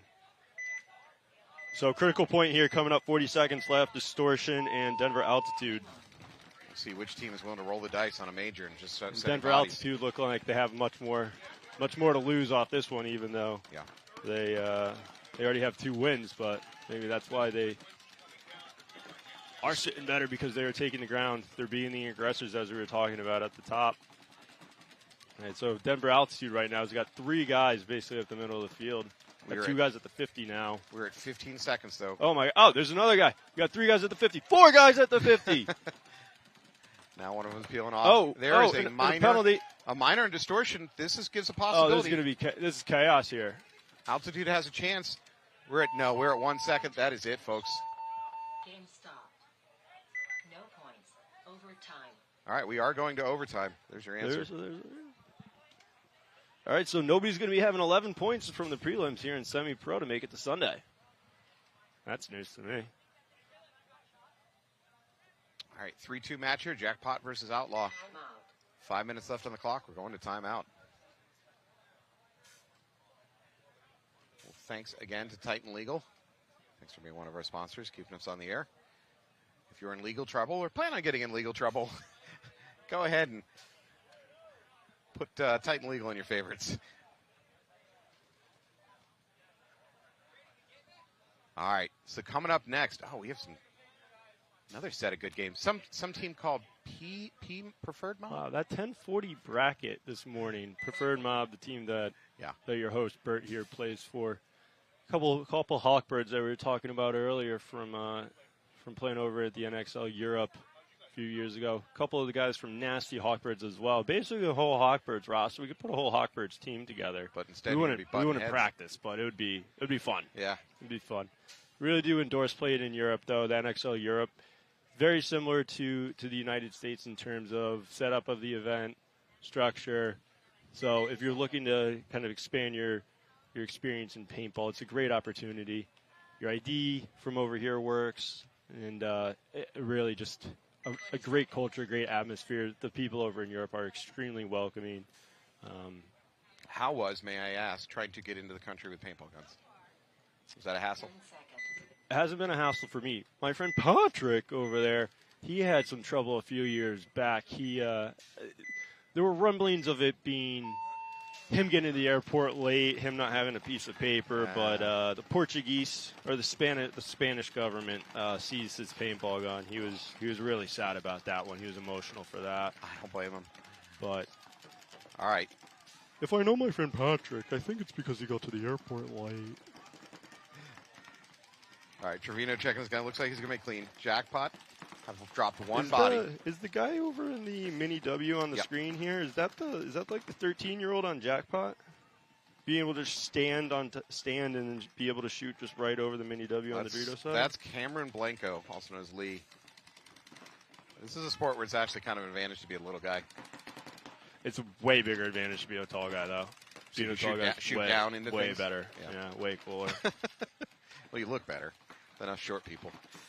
Yeah, yesterday I did. I just held the gun over my head and shot, and I killed a guy. It was like, short guy couldn't do that. It's called anti-aircrafting. All right, we're approaching 4 minutes. Jackpot up by 1 point. They're down a body, however, in this situation. Good control on the snake here by the Jackpot player. Wrapping, then crawling. Oh, unfortunately, they're dropping bodies in the back line for Jackpot. So number 73 here, Matthew Peltu. He's got to do some damage. Unfortunately, it's just going to be a trade out. Yeah, Come on, buddy. That's not a penalty. That's not a penalty. Relax. Yeah, you're wishing. Also, ref, you don't need to talk to him for that. That's fine. Grow up. Looks like Outlaw is going to close this out. I don't like this, though. The Outlaw player bypasses the buzzer, going looking for kill hunting. Probably because he's dead. I would be doing that if I got shot and I was trying to signal for my teammate. If I'm not the last guy alive, I'm going to be getting out. If I'm the last guy alive, I'm going to figure out. I'm going to run past the bunker. I'm going to brush my leg on something. I might trip. Make it look dramatic. Yeah, whatever you got to do to get the hit off of you. You got a bunch of ref eyes and probably other teams. You got the enemy watching you, so you got to be creative. I think after this commentary, you can be sure the refs are going to be watching you for the rest of the weekend. They got their AirPods and they're listening to this? Actually, sometimes they'll have to go to the webcast for reviews. I'm not saying they're going to listen to this, but yeah, occasionally the refs will go to the webcast. Do they get for audio reviews. when they go to the box for the NFL? When they go to the huddle? When they go look at the Microsoft Surface, sponsored by Microsoft. Right. Is there audio when they do that? Because it just looks like a little box that they have up there. In the NFL, I know a lot of the replay action is actually going on from a New York office. So, to be honest, you have the ref in the NFL. He runs over to that Microsoft Surface. He looks at the we're not plugging Microsoft, but here it is. And he's watching it, but he's got an earpiece, and the New York office is telling him what they see. So, I think someday as a sport we're going to get there. I think at some point we're going to see like replay booths, because this is certainly a really fast sport where things happen, and it's very difficult for the refs to make a call split second. And honestly, as players, you take advantage of that sometimes. You know that you can cause enough confusion to get away with maybe shooting a little bit late, as long as it's not egregious. So, I don't know. I also envision a future where the refs are able to kill our guns electronically, meaning if they see you get a hit as you're running down the tape line, they got a little remote box in their hand. You're using that it. is wild to think about. Holy cow! You Bluetooth everybody's guns on the field. As a ref, you just kill a player's gun for remotely. I don't know science or electricity like that. That's why I don't play with electricity. But whoa. It's not wild. As far as what it would take to do that is not wild. It would need some research and development, but that's well within our capabilities in 2024. I think I'm pretty old school and traditional with that, not just for the fact of that cheating is a part of the sport, but you want to keep things moving, right? And going to a replay box, that slows things down considerably. True. All right, Distortion going to lose a body early on, so they're in a disadvantage. That said, Altitude does the kindness of matching up by losing a body, so we're back to 4-4. Home players getting a check over here for Distortion. Nice move up to the inside Dorito by Denver Altitude. There's still a gun by Distortion being wasted on the home bunker of Altitude, and that player is long gone.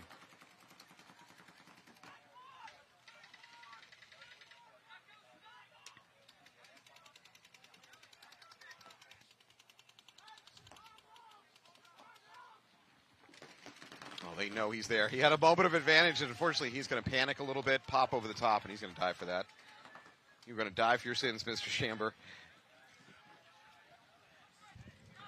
All right, drop back by number 57 into the snake corner, trying to stabilize the situation for Altitude.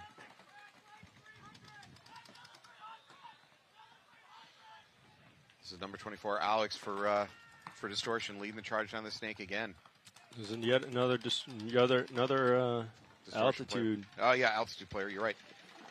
An avalanche of Altitude players. Oh, I see what you did there. Dropping in Altitude. I like it. Oh, and again, another player peeling off Altitude from that Dorito side is crumbling. It's not a lot of Altitude left.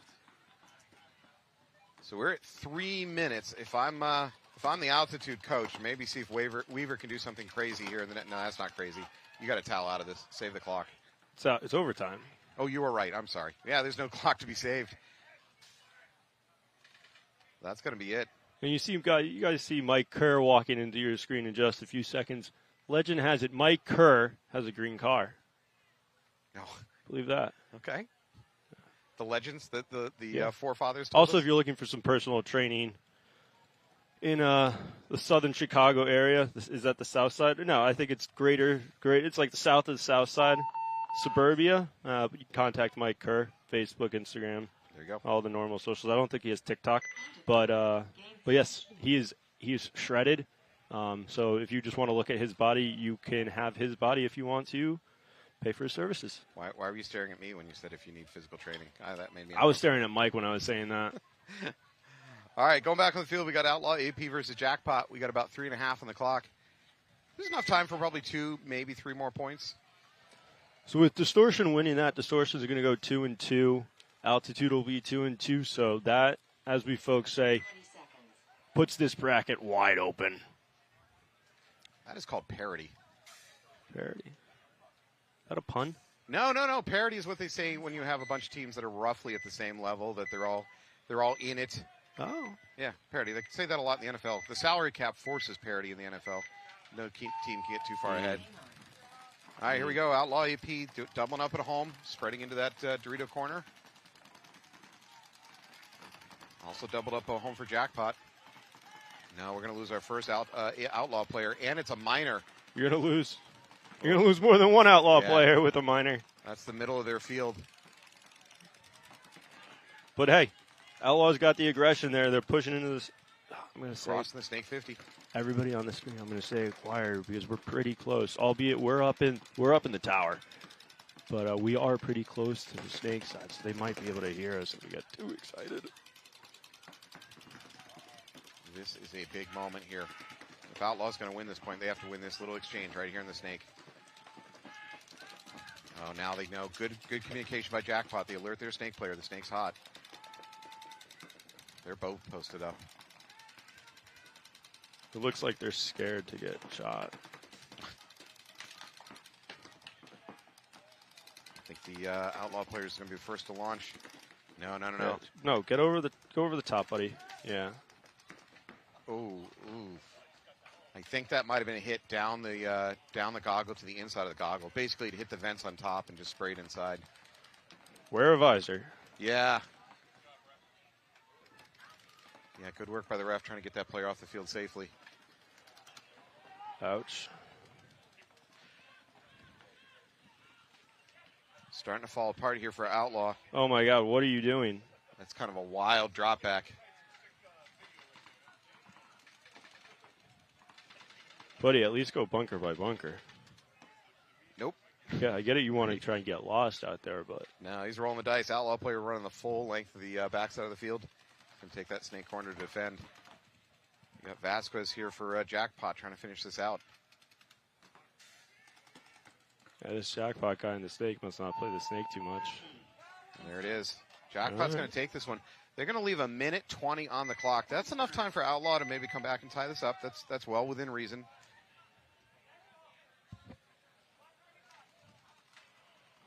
Just checking back in on you guys out there at home, everybody tuning in. That's on a computer, not a computer, an iPad, or a tablet of sorts. I don't mean to be to leave out all the Android users out there, but everybody have 5, 6, 7, 10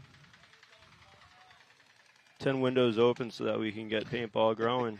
Yeah, jump on these sponsors, including a Holistic Touch. They're in West Virginia.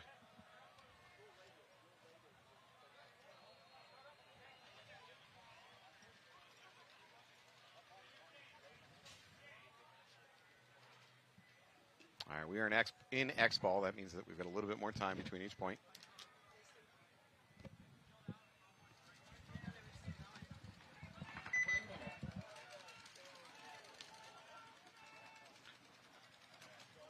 All right, Outlaw's got 1:23 to make some magic happen here.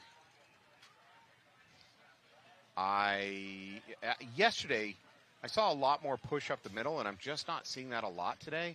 I don't know if the teams are reading the fields differently than I am. Now, the other thing to be noted is that a lot of these semi-pro teams are playing both on this field and over there on the HK field, and you could have different shooting lanes that are affecting what you think the field plays like. As much as they try to make these fields perfectly clone one to the other, a bunker off by 6 inches when it gets staked in can have a major effect on a shooting lane on the breakout. So, yeah, if you're playing the HK field 3 games, and then you come over here, you can have a different impression of how the field is playing. And for all you know, there could be a red ant hill over in the Dorito on this field. There's not a red ant hill in the Dorito over on the other field. Right. So it's anybody's game out there. It is Florida. Red ants are a thing. Everywhere, folks. Yeah. Everywhere. And at first, it just feels like a little tiny bit of pinpricking, and then it starts getting worse. Yeah, it's worse when you don't really notice it until they're on your back, and then you realize, oh, that was an ant, and then you look down, and then they're all up your leg too. Yeah. But the ones that are on your leg haven't bitten you yet because then they're on the outside of your pant, and then when they get up to your back, they start biting you if you don't have a shirt on. That's rough. That's rough. That's Florida. 30 seconds. All right, we are 30 seconds away from Outlaws trying to pull out something. Minute 23. That's enough on this field. I've seen short points. I'd say a minute 23. You can aggressively attack, but not wildly attack, and have a chance to win this field. Below about 40 seconds, 45 seconds, you have to abandon all reason and logic and just start flinging bodies at the other team. If Jackpot goes on to win this match, I'm just looking at their bracket right here. Bracket is put into absolute mayhem, folks. Total chaos. Mayhem. All right, here we go. Outlaw with a relatively standard breakout, not overly aggressive. Jackpot doubled up at home. They're definitely wary of any run-throughs. Now starting to spread. This snake player needs to get his gun cross. Yeah, there it is. If you're a Jackpot, get your gun in the snake, get your gun cross. Don't be looking down the snake. 60 seconds. Let your home worry about a run down the snake or your Oh back my foot. goodness, is this dude trying to retreat in the snake? We're at 50 seconds. Yeah, that's not good for Outlaws. It does not look like Jackpot is in a position to lose this point. No, Outlaws also, what Outlaws would need right now to finish this out, they need some bodies up the middle, and there's nobody in position to do that. Also need a major. Yeah, or a major. That'll help. Good point. But without a major, I think this is going to go to time. I think Jackpot's going to win this thing. Yeah, it's just a little bit too much slow caution from Outlaw. They're not going to be able to close this thing out.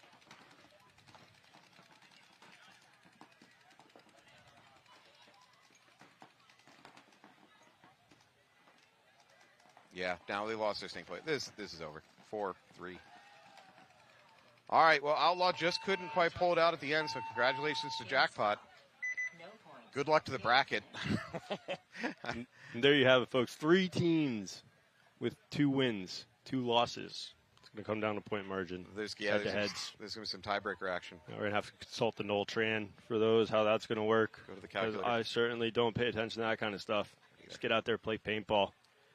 All right, Bert. Well, thank you so much. Absolute pleasure. Hope you had a good time. You have a match coming up. Who are you playing again? Tiki's? Sure. I don't know. Whoever you're playing. A couple Hawkbirds out there, Yeah, regardless. they're just a speed We're bump. focused on the Hawkbirds. They're just a speed bump in your way. We're enjoying it, getting out here, seeing the people that we enjoy seeing every couple of months. Yeah. So it's a good tradition that we got going here. All right, we'll go get them. All right, we're going to take a little break, and we're going to come back with some more NXL action here in Kissimmee, Florida. Thank you so much.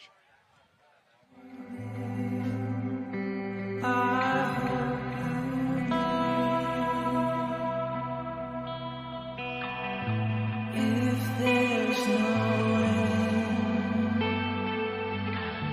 and we are infinite,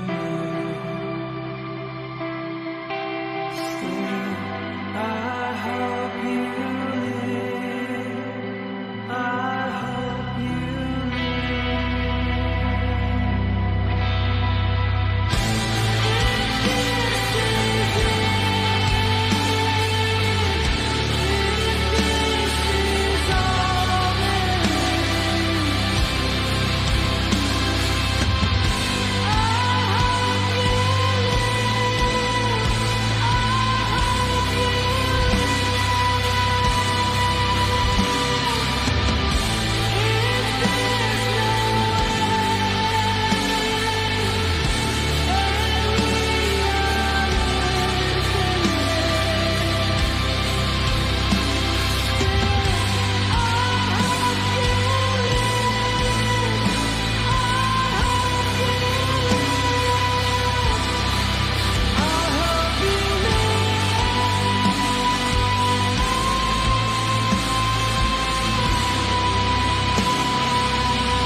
Does diving into an insurance claim after getting into an accident seem scary? Titans Legal can help. We're committed to you every step of the way. All clients work with one of our founding lawyers. Don't go into a gunfight alone. Titans Legal has your back. Let us help you get back on your feet. Consultations are always free, and our fee comes from the insurance settlement and never out of your pocket. Call Titans Legal today. Follow us on Instagram at Titans Legal for details on our 180R giveaway.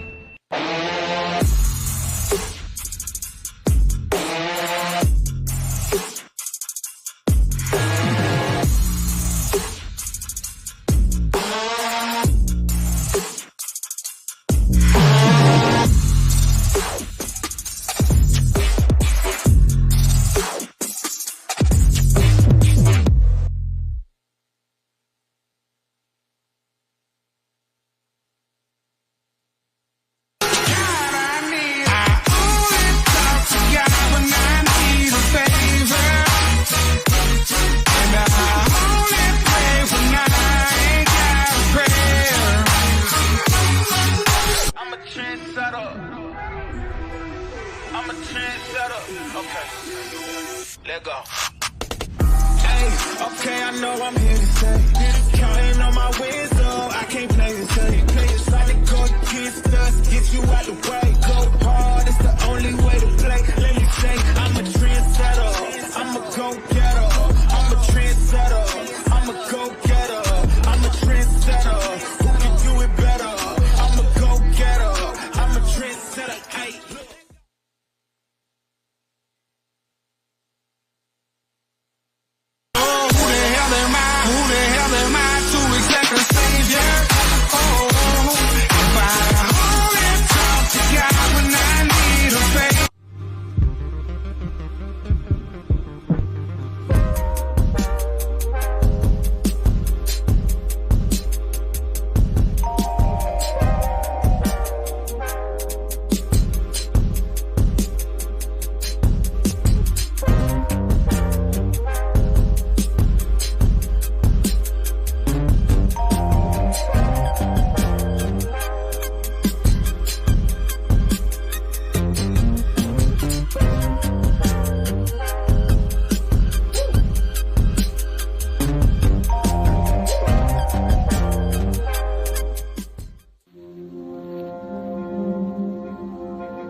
Jared Sherman, professional paintball player for Austin Notorious, and I grow paintball with TexanHemp.com. Look like you know your way around plants. Yeah, I'm a pretty good grower. What do you grow? Marijuana. When Kiefer Green is in the Lone Star State, he gets his cannabis seeds from TexanHemp.com. Smoke it if you got it, motherfucker. Shop from Texas, where we should ride swingers and put diamonds in our niggas. Both drinking out my lemonade.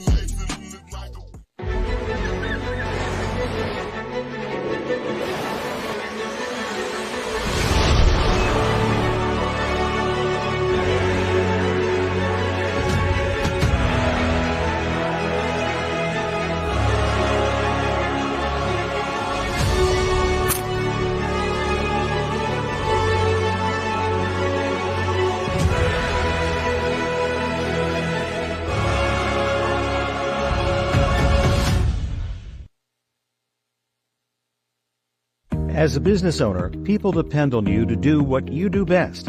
So, who has time to worry about the numbers? If you're feeling overwhelmed with your business finances, there's All-in-One Accountants. We help business owners and entrepreneurs steer clear of the taboo zone of financial headaches. Organized finances now mean more money down the road. Let All-in-One teach you how. Less time on accounting.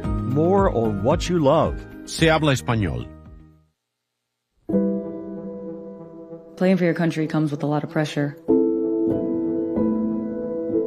But that pressure is a privilege. This event is just different. The atmosphere and the crowd. You can really feel the magnitude of the moment. And it's a moment you never forget. I'm Jen Falk, and I play for Team USA.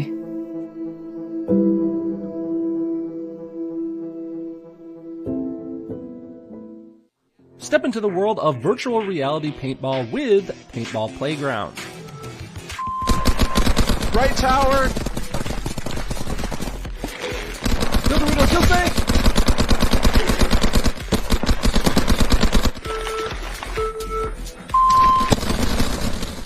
We are back.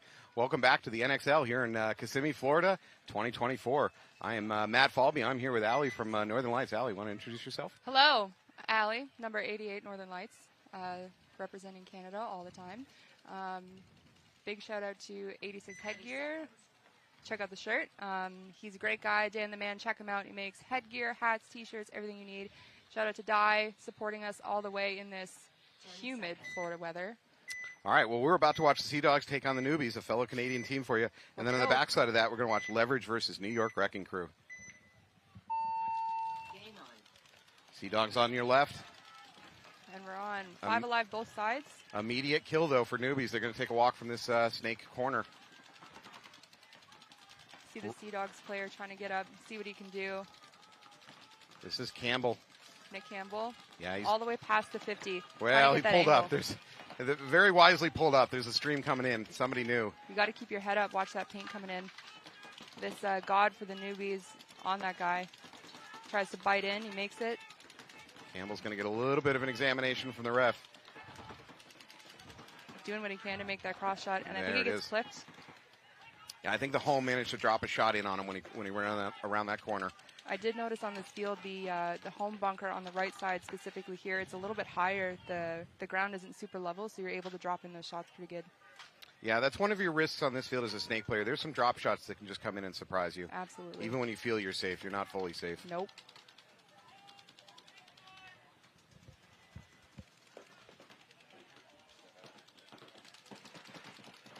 I believe it's a 4-on-3 advantage here for Newbies.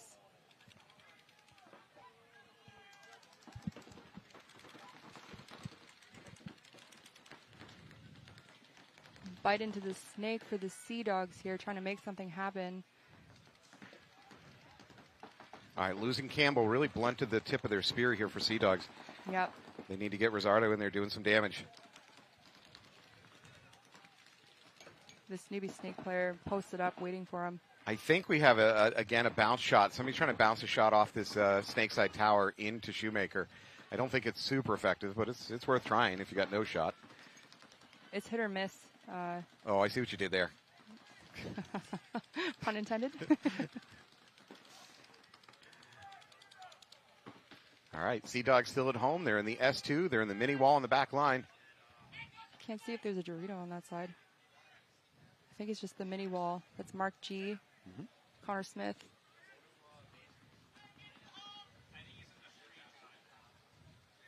Newbie still in that Dorito corner. He does go ahead and make that bump up to the Dorito Tower. That's good because that corner is not a great place to live. The Newbies player bumping out to the snake corner. You get better shots from there, from the God instead.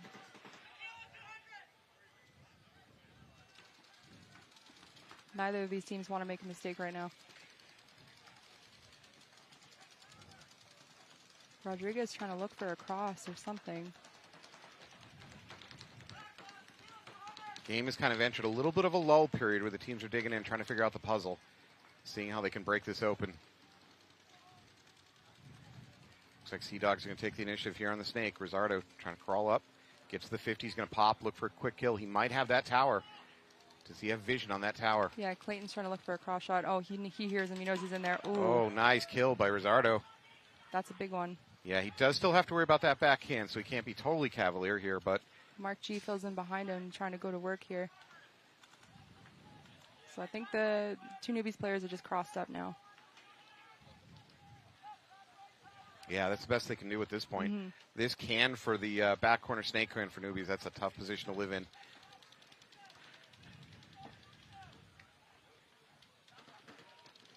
Clayton trying to make moves here. Yeah, Clayton could just stay low. If he gets around to the edge of this bunker and he can make sure that that can's not watching for him, he could very easily bump up to their S3. Now first he's going to pop, look cross. Trying to catch that guy on the cross. No. He has one shot of that, and I like what he's doing. He gives up on that. Because to come up into that again, he's at a major gunfighting disadvantage. So you took your shot at it, pun intended, and now move on. And literally move on. See if you can move up the snake. There might be a highway run here coming from the newbie player. He's thinking about it.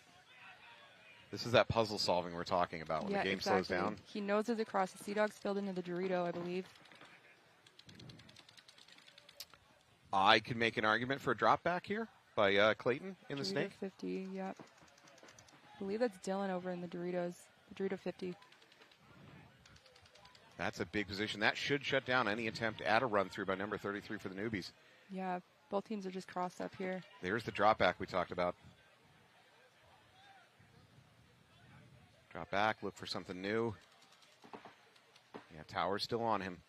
That's absolutely the play. Once they see you in the snake, you're pretty much stuck unless you move backwards. Yeah, or win a gunfight. But number 33 here for newbies, he's not going. He's going to stay on the cross. He's not really going to engage with this snake.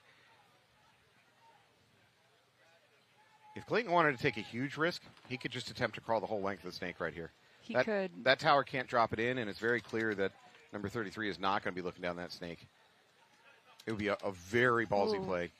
Two coming off for the newbies. Yeah, newbies are in a lot of trouble. And there they go. They towel out of it. Conceded.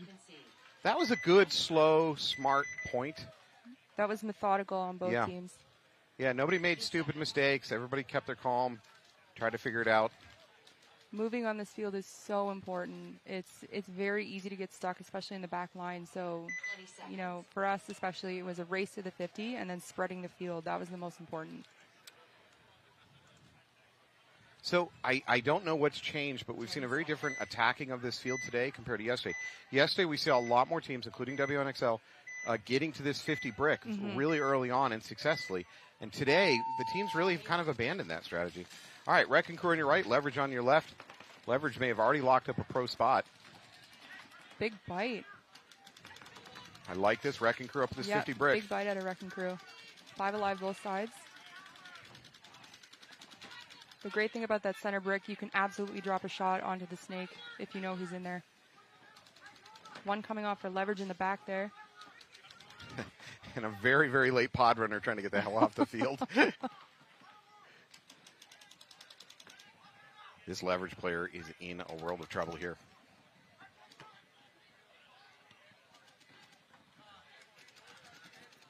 Not sure what's about to happen here. Ooh. Yeah, he didn't have a lot of good options, so popping up over the top, not great, but he didn't have a lot of good options. Two coming off for Leverage right here. I believe it's a 5 on... Maybe one. They've just got that mini wall in the back. Oh, nice move by Leverage play. He's just going to crawl the whole length of it. Wow. You know what? That's the second time I've seen a towel out by a team just simply because the player got to their end of the snake. As coaches know, look, he's at the R end of the snake, forget it. Just towel out of it. Yeah, there's not much you can do at that point. No good will come of this. So good game by Ian Rolfson. 20 seconds. Timeout. All right. I think we might have seen a timeout from newbies. So we're going to have a little bit of extra time to think this one out. Longer point. It's hot. Let him breathe. Yeah, that's true. Today is a little bit hotter day than yesterday. Yesterday was kind of a pleasant day to play, quite frankly. There was a bit of cloud coverage. It was a little bit nice, but in the afternoon, the sun was blaring down on our Canadian skin. It's a little muggy for us, but Your fine and fair Canadian skin, not used to this. my winterized constitution is not made for the Florida heat. So how do the Canadian geese do it? They come all the way down here. You know what? I envy them. Maybe I should try that tactic. Yeah.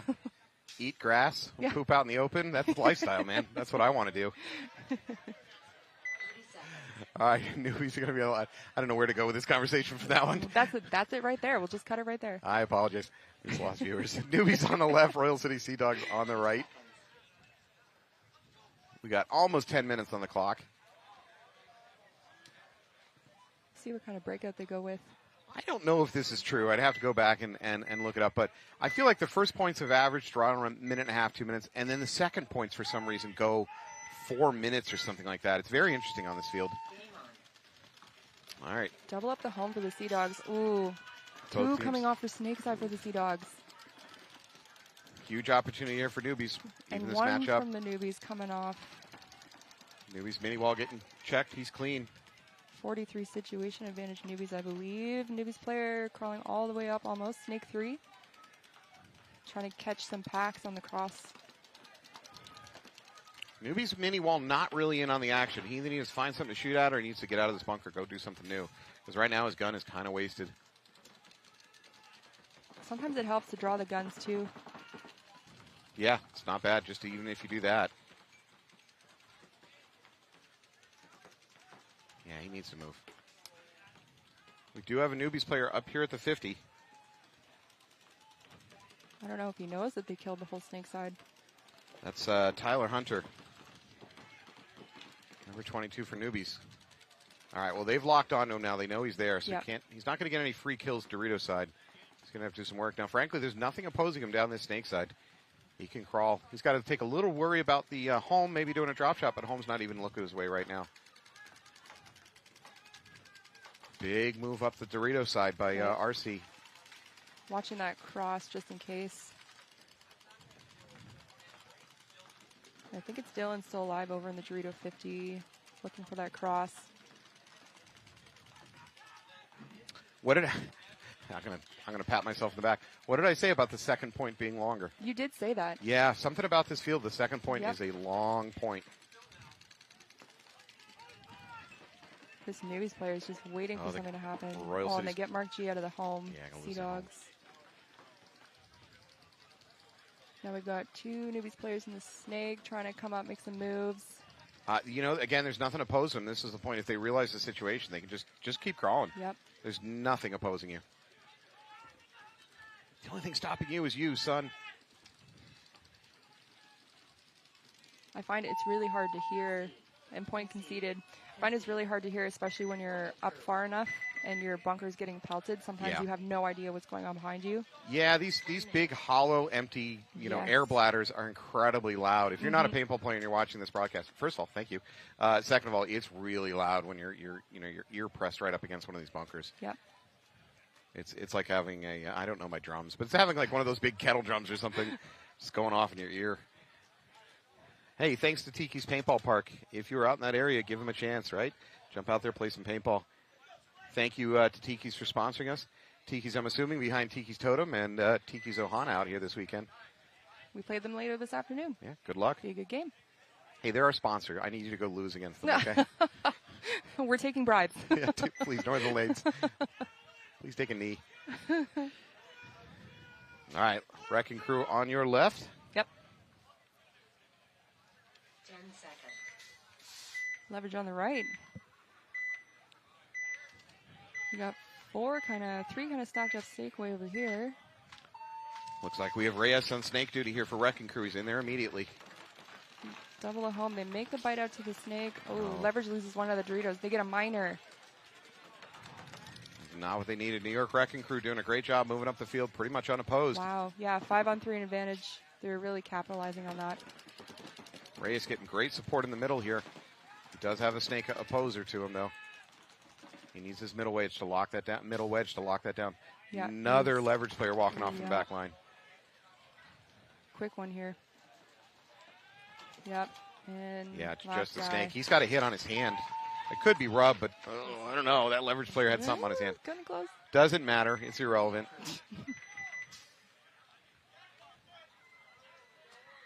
The thing with these points, they're either, long played out or really fast.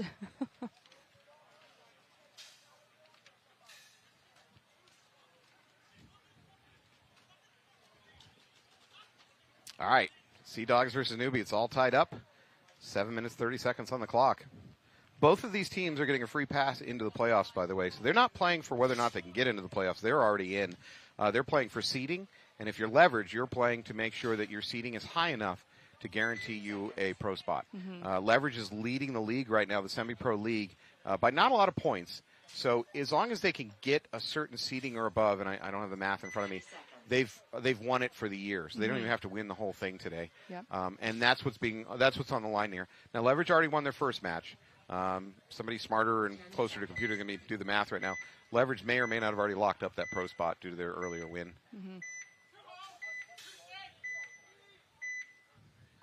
All right, Sea Dogs on your left. Newbies on the right here. Sea Dogs immediately up the middle to that center wedge. 5 alive, both sides. Yep.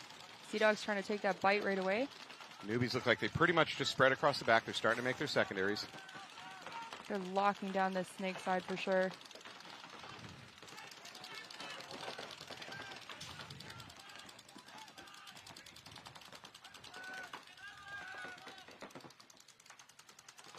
Sea Dogs make it out to the Doritos, I believe.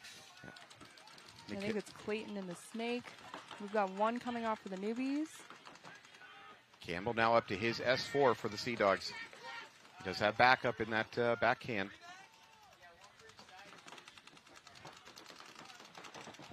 Newbies are on that Dorito cross looking for that snake eye. They know Nick's in there.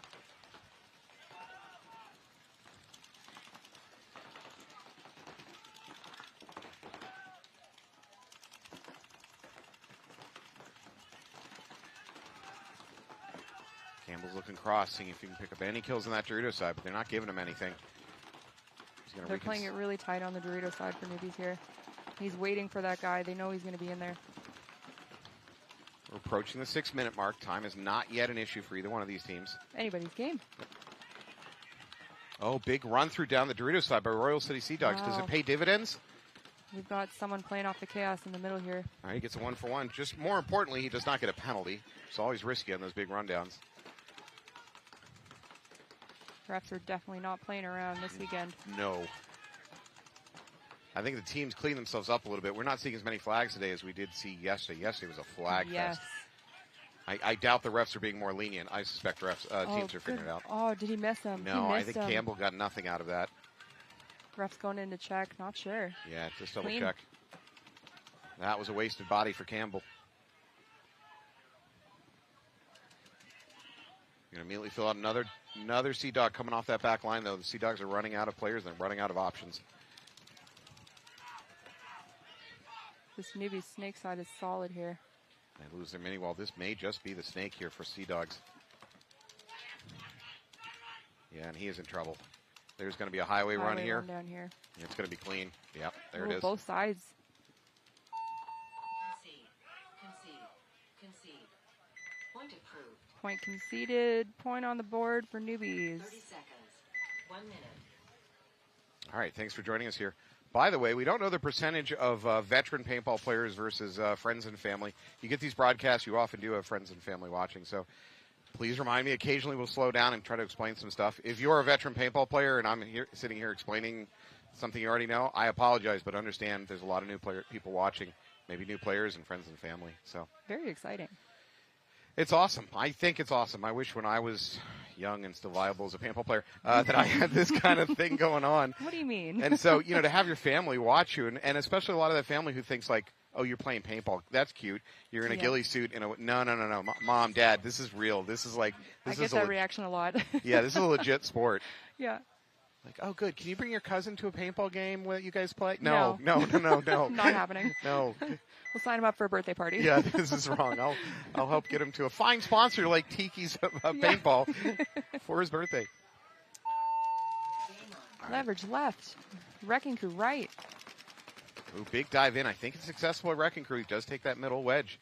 Big bite for Leverage here, waiting on that snake guy. Yeah. He might be wrapping a little bit too hard. This is Ian Rolfson. Has the advantage. Immediately pays. Yep. Nicely done. Two players walking off for Leverage. Yep.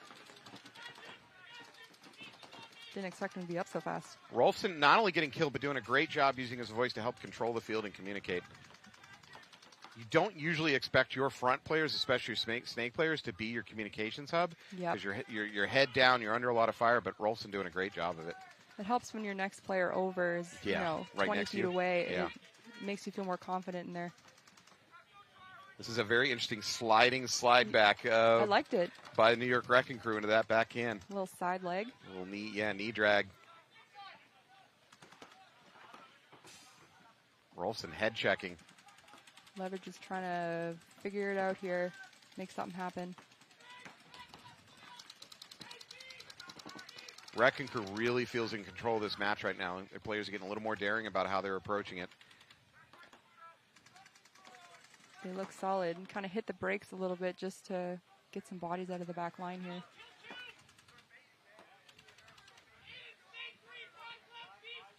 Five-on-three advantage still.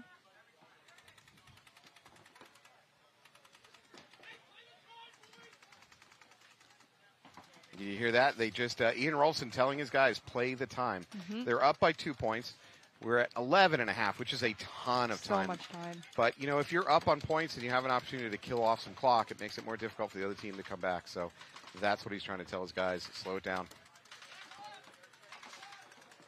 If you're on the opposite side of that equation and you're down on points and the clock's running out, you start having to take dumber and dumber risks, or just bigger risks, to try to make something happen. I think that's Caputo trying to make something happen in there. He got the gun advantage on that middle wedge. That's Yep. a big deal because and he gave it up. I'm not sure I would have done that. It's really tough to get gun dominance, gun advantage, and he let it go. Yep. Now he's going to have to fight his way back out. That middle wedge is locked onto him. It's so important to know when to give up the dominance as well. Yeah.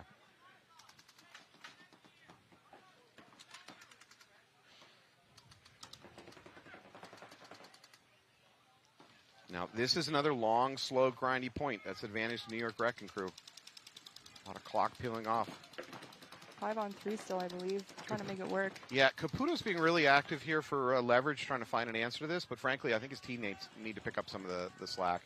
He's just worried about this wedge here in the middle. Yeah, but he's going to have to. He's at a real gun disadvantage to come out and fight this. So yeah, it shouldn't be his job there. There we go. At least one of his teammates slides up to that Dorito tower. Now up to the D2 over on the other side. That's good. Leverage needs some other offense going on. This Wrecking Crew player in the snake is very patient.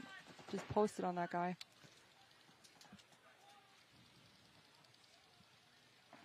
Looks like we got a nice shot of Seabass in the back corner here trying to help out his boy Caputo.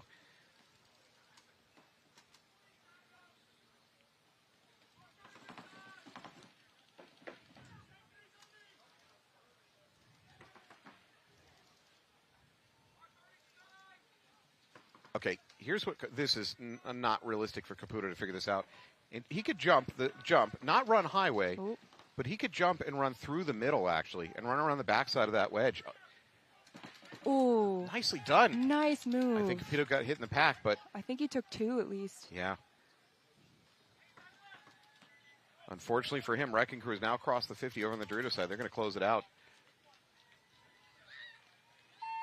I liked that move by Caputo. His time was running out. His options were running out. His teammates were dying behind him.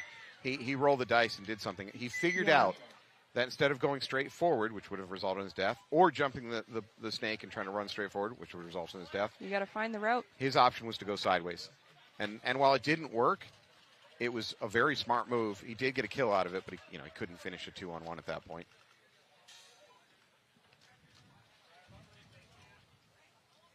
All right, we're going to go back to the Newbies versus Sea Dogs. Sea Dogs are going to be on your right, Newbies on your left. Thank you to Wasteland Paintball Park out in Texas. Again, a lot of Texas sponsors. Texas really supporting the NXL. I hear the barbecue's good. What are you doing, other 49 states? Where are you? We need you. All right, so thanks to Wasteland Paintball Park. Thanks for supporting us. Thanks for supporting this broadcast. If you're at home, and especially if you're down in that area, give them a chance. Go try them out. 10 seconds. You can feel the tension of this match right now. Yeah. Dog eat dog, pun intended. Oh, I see what you're doing there. Sea Dogs look like they're clean All into right. the snake. 5 alive, both sides. Yep. Clayton's in there trying to go to work, Sea Dog side, and the snake. Newbies make the sideways bump from the home into that mini wall. I like that. You do not want to stay doubled up at that home for very long. No, it's so easy to get pinched out of that home.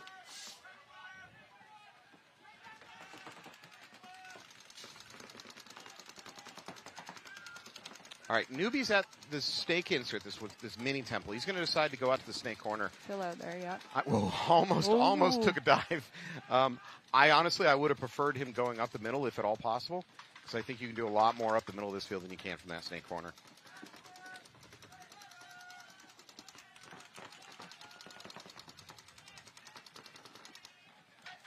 Not sure if they wanted to leave their snake players an island there to defend himself. They know the Sea Dogs have a hard snake push. We've got two looking this way at least. Can't see the Dorito side for Sea Dogs here. Number 16 for Newbies. He's in the snake, looking cross, seeing if he can pick up something on that Dorito side. Dorito Tower is hot for Sea Dogs. They might be able to lock on that, win a gunfight.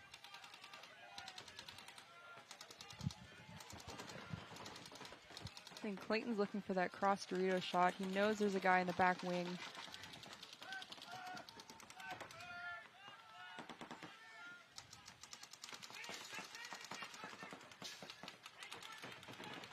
Staying more on the back line for the Sea Dogs at this point. Yeah, that Sea Dog corner is doing a really good job kind of drop shotting in on number 16 here for Newbies, and he's keeping that player in check. That Newbie snake player just wanted to move forward, but a stream of paint made him change his mind. The bounces in the snake are crazy as well. I know in practice you can bounce it for any spot. It's very hard to see, especially from the corners. You can't see them crawling through or crawling forward, so you really have to stay posted on that.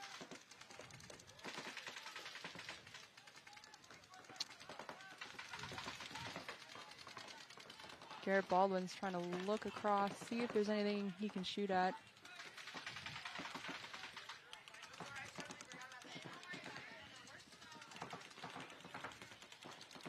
Nobody wants to make a mistake right now. No, this is a very, very long point. We're approaching the 2-minute mark, which is amazing. We're only at a 2-1 score. Generally, these points run faster than this on this field, but these guys are digging in.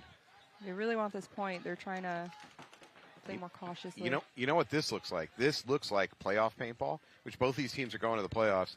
But this is the kind of don't make a mistake, really, really locked down, really, really, what's the word I'm looking for, disciplined kind of point out of both teams. Every point counts. But Sea Dogs are now under 2 minutes, and they're down by a point. If they want to win this match, although they do just take that snake corner, they're going to need to launch some kind of offense here. Garrett Baldwin jumps into the snake with Clayton. You can hear them trying to figure it out. DeVivo moves up to that Dorito Tower up there at the same time. Ooh, Newbies just filled the snake behind there. Yep, Newbies get into the snake corner. How are we doing on paint? Baldwin. I'm seeing some empty packs. Yeah, we're starting to run out of paint on the field. I think that's why Garrett jumped in. You know what? Honestly, that's a benefit. Right now, if I'm the coach, I'm screaming at my guys. Internally, I'm screaming at my guys to start pushing this offense. Yep, absolutely. And I want them running out of paint because that can help them make moves. You know, once they realize they're out of paint, they start getting aggressive. 60 seconds. Yeah, Sea Dogs, you've got to go. Mark. They got to go for a point here if they want to tie. You have got to go. I can't believe it needs to get gun dominance on that snake corner, then go do the Newbies snake player, or his back player needs to give that gun dominance. But that's the play right here. Mark G up the middle trying to make something work. Campbell's body's not going to be worth anything in about 35 seconds, so you might as well take a gamble.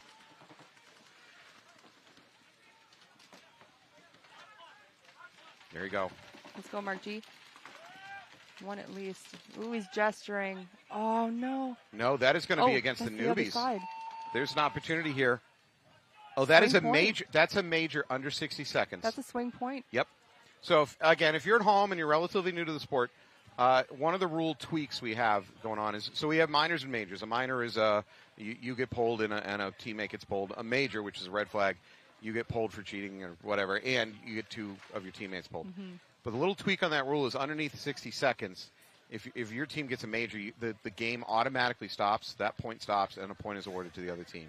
And that's to prevent some really last-second mayhem, chaos, intentional cheating behavior. And I think that's what just happened there. We saw a major on the newbies. Good on Mark for pulling that out. Yeah. I'm not sure if that was intentional, but he's just that good. The refs are going to sort it out. They're going to have a conversation, make sure that that's the call. That's why you haven't seen the scoreboard change yet. But I think that's where we're heading with this call. Yep. This is a ref crew that is absolutely willing to stop, have a conversation, figure it out, and do the right thing. Yep. And honestly, a lot of ref crews are not willing to do that. They just want to move on. They don't want a controversy, so they pretend that they're very confident in their call. It's hit and miss. Yeah, and they're just like, yeah, no, that's our call. We're not going to discuss. But we're going to find out here. And by the way, if the newbies don't have enough bodies to fulfill that penalty, meaning 2 bodies were supposed to be pulled and they didn't have enough, they're going to have to start the next point down a body. So they might be starting 4 on 5 or even 3 on 5. They're probably going to, I don't know if they'll try to go for the win. Yep. Go to overtime. All right, so Sea Dogs, I believe they're going to get that point. They start down a body. I just heard a ref say that. That is an awful turn of events for the newbies. That's not what you want. No. I think, do not trust that scoreboard. I think that scoreboard is wrong. It should be 2-2, not 3-1. All right, this scoreboard is correct. Wrecking Crew up by 3-0. We've got 8 minutes on the clock. No, wait. 9 minutes on the clock.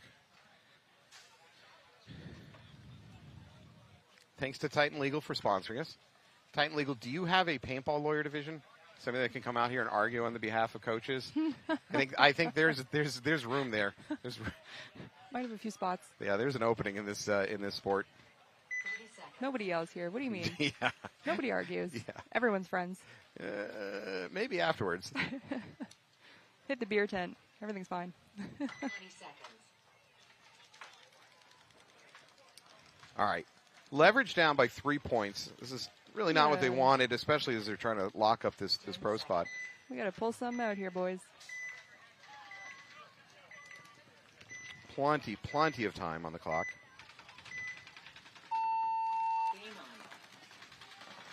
Big run for New York Wrecking Crew. Wow. Ref going in to check, though. They go into that Dorito side snake bunker right off the bat. That might have been a, hey, we're up by 3 points. Let's just try some fun stuff.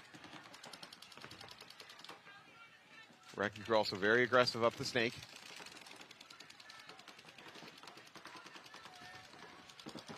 Leverage player in that center wing just posted, waiting for a head, a hopper to come up. This is Morin for Leverage here in the snake 3. Looking cross. Get that cross shot. These crosses are so intense. We've got Aiden Chaseman, a Boston lad, working the snake for New York Wrecking Crew, number 4. Ooh. This leverage player in the wing, cutting it tight. Yep. Oh, we have a player peeling off that back line for Leverage, so they just dropped a body. Down to 4. From the mini wall. Run through, coming in. I think they're going to get the... No, he's not even going to get the trade. Clean. It's going to be clean. That's kind of a wasted body. Wow, look how many hits he has on him. There's just a couple. That was Colton Dahl.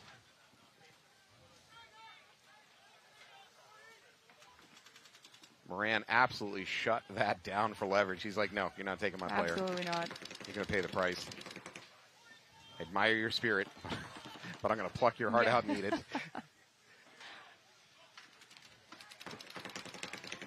Ooh, and I see a ref signaling Dorito player come off for, I believe, Wrecking Crew. Yeah, Wrecking Crew loses their Dorito guy, the one that was in that big run out up into that snake on the Dorito side. Okay, 4-on-3 advantage Leverage.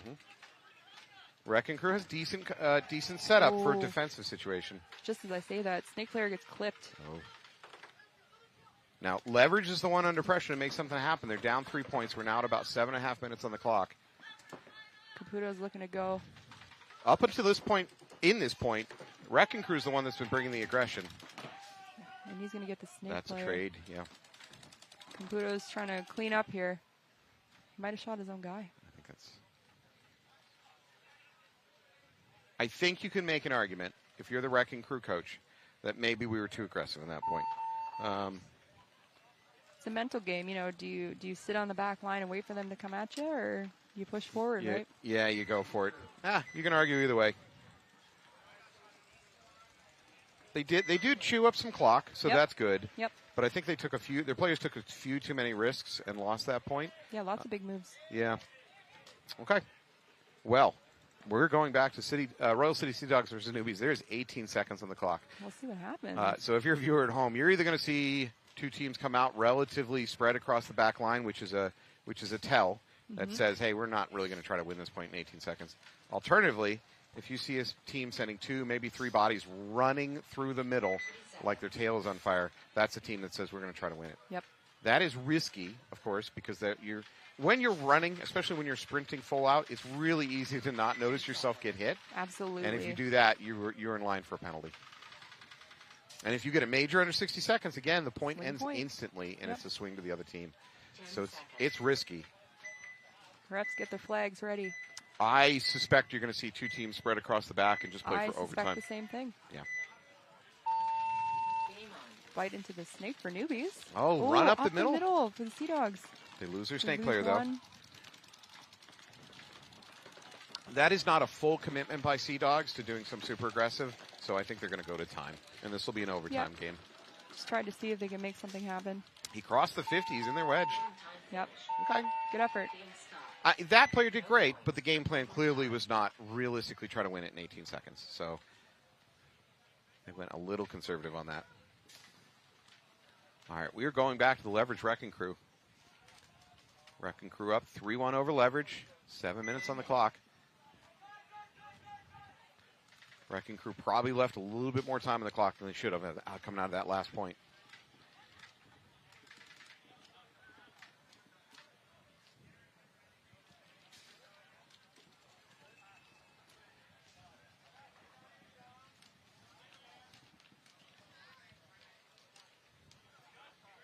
You're looking at Jacob Seabaugh out there getting ready for leverage, affectionately known as Seabass. 30 seconds. Think he likes to fish? I think he's probably getting sick of being called a bass. All right. Thanks to our sponsors. Here's another chance to get out there for some new gear. Go to activepbshop.com. You can even scan that QR code. Get in there, some new stuff. There's some brand new stuff being released by them on 11/29/24. I could have just said November 29th. That was awkward. You could have said that. Yeah. I'm so awkward. All right, friends. You're good. Oh, a little bit of a false start over here by New York Wrecking Crew. They managed. Yeah, they recover. Nice move up the middle. Both teams. He is ready to come through. Yeah, leverage player's going to blow up this Wrecking Crew. knows. He knows he's in there. How did he get past him? Maybe not. There he goes. Right in the back. There's one. Nice counter move by Wrecking Crew up the middle.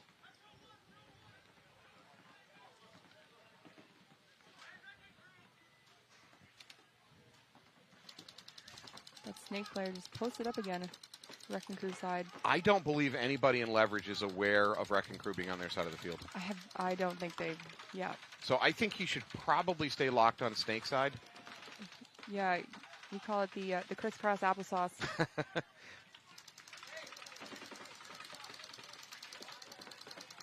He's actually going to do a drop back. He might have taken one of the pack, sure enough. Should check that off. Well, he doesn't think you shot him in his leg, sir. Ian Rolfson is going to launch. He's going to try to trade. Yep. Yeah. Ooh. Takes a. Yep, that's fine. That's a couple trade. Extra, that's what he wanted. That's what he got.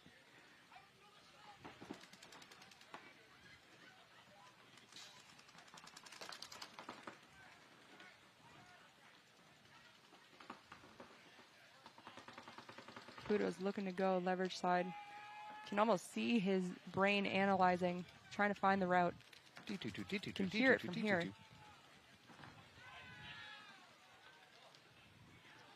One more body coming off for Wrecking Crew. Leverage now refilling the snake one. Leverage is coming through. Yeah, that's going to be a clean buzzer push.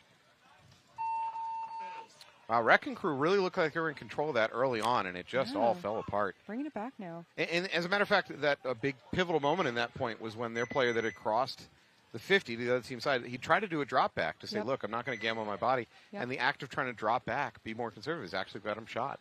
So now, Wrecking Crew, who just a couple minutes ago were up 3-0, are now facing 3-2. They're only up by 1. Yeah, only up by 1 with a couple minutes left in the clock. That is not the course of events that I thought I was going to see when they're up 3-0. Like I said, this layout is crazy. It could you know, go super fast, super slow.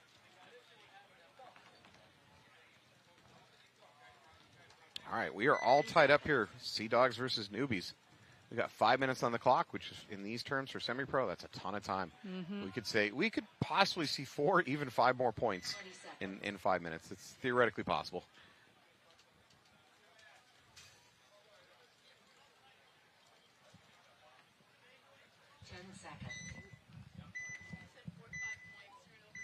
Oh, they're in overtime. Oh my God, I'm being called out. They're in overtime. We're going to see 1 point. I was going to say, I was really confused for a Yeah, second. no. We're in overtime. You get 1 point.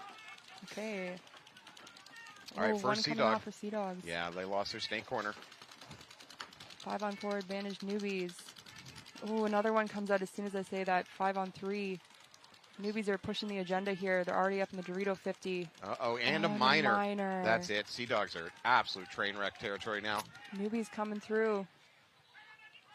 That's going to be... Have we seen any newbies come off the field? No, 5 alive. Not that it really matters, especially in overtime, but they're going to have 5 Wow. alive. Wait, there's another... We saw a minor get thrown? No, the refs are calling off that minor. Never mind. They're saying that was an oopsie. Just kidding. What's an extra minor amongst friends? All right, so one of the refs inadvertently threw a flag in there. You can ignore that. Moving on. Newbie's going to hit the buzzer. They have a lot of players to choose from. Wow. Newbie's going to win this one. Fast point. Great overtime match. I mean, you know, penalties will make fast points out real fast.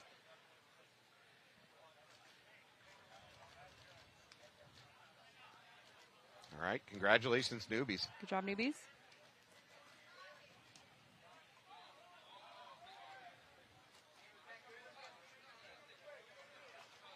All right, we're going to flip back over to the Leverage Wrecking Crew game. Wrecking Crew did have control of this match early on. They've kind of let it slip through their fingers a little bit. That seems to be the trend this weekend. I've seen teams, you know, they take the lead, but then they lose momentum. Something happens. They get tired. And other teams focus. just come back. Yeah. Yeah, you could be overconfident too. You go up 3-0 and you start relaxing a little bit, thinking, yeah, we got this. We're better than this team. No room for complacency. No, not at this level. All right, thanks again to our sponsors. You're looking at a whole bunch of really good sponsors too. A lot of companies there I know I buy product from. And if you're down here in the Kissimmee area this weekend, please come by the trade show. Most of these sponsors got booths there where they're selling merchandise direct. I've spent so much money this weekend. Holy moly. The shopping's good out here. One of my like, oh man, I want to buy is I come down here, I see brand new guns at the World Cup. A lot of stuff gets released. And then I go, oh yeah, I got to fly with it. Yeah. How am I going to get this home? Maybe I'll just wait till I get home and I'll just order it. Yeah. I'll ask my local shop to pick it up. I don't want to fly with it. A lot of the people, the Canadians I came with, did you see the lineup for the JT Clears they were selling? Oh, wow. Holy, yeah. That line was around the corner. And a lot of the guys were saying, like, how am I going to get this home now? Yeah, goggles are a tough thing to fly with. I mean, you could fly home with them on your head. There's no security That's reason dedication. that you can't fly home with them. Show me the rule. Yeah, exactly. All right, Wrecking Crew trying to stabilize the situation. They're going to be on your left, Leverage on your right. They smell blood in the water. They have an opportunity here. Yeah. Wrecking Crew into Snake. Leverage, 5 alive. Both teams 5 alive. Wrecking Crew into the Snake. Leverage has that wing looking cross. Wrecking Crew is Aiden Chaseman leading the charge in the Snake here. Wrecking Crew secondaries to take that middle wedge. That's a great move.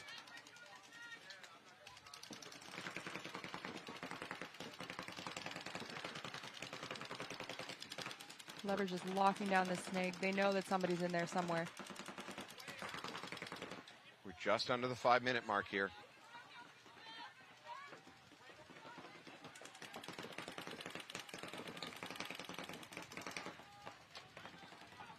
Moran is just posted on that cross shot.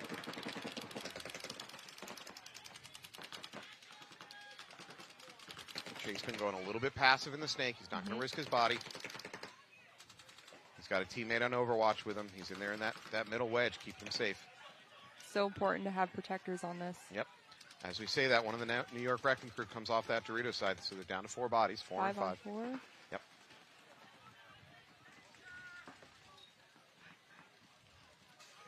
Moran trying to sneak his way in there. He knows that center guy's there. He's been playing there every point. One Now- snap.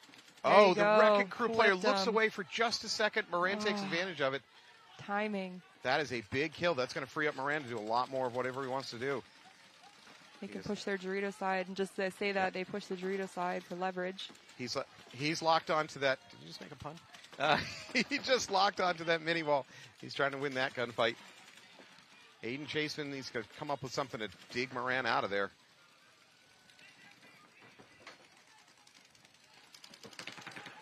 I think this guy has a force field around him. Yeah, he gets around that corner. Oh, there's Highway gonna be run through. Caputo coming in.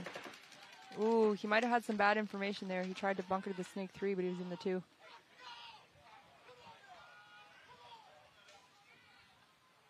Leverage is going to win that. Bring this back to a Ooh, 3-3. Swing. 3-3 tie. We're going to be looking at 3-3. about 3.5, 3:45 on the clock by the time this hits his buzz. Where we came from, 3-0 Wow. to tied up 3-3. 3 straight points dropped by Leverage on this game. New York Wrecking Crew, they need to get back in their pits and figure this out. I don't know if they've already burned their timeout, but if they I have can't not, recall, yeah. this might be a good time to call your timeout. Take a breath. Yeah, figure it out. I mean, I would have said at 2-3, it was time to, use your timeout to give a little more coaching time. But if you haven't done it already, now you got to do it. And if you're Leverage, you got to feel like you've got all the momentum now. Oh, yeah. All right, we are in X-Ball, what that means for those of you at home that are new and watching this. So normally we have what's called split deck. By the way, thank you to Paintball Dad. Paintball Dad 908. Thanks, Check 'em out. Dad. Thanks, Dad. It's not a phase. This is who I am. Anyways, normally we have what we call split decks. It means there's 2 sets of teams, and they take turns going on the field. But inevitably, one match ends earlier than the other one, and so we're left with just 2 teams playing against each other. And so you get a little bit more time in between points to get ready. Well, effectively you get less because there's not a game going on in between, but we give them 2 minutes instead of 1 minute. Still doesn't feel like enough time. No. It never feels like 2 minutes. No.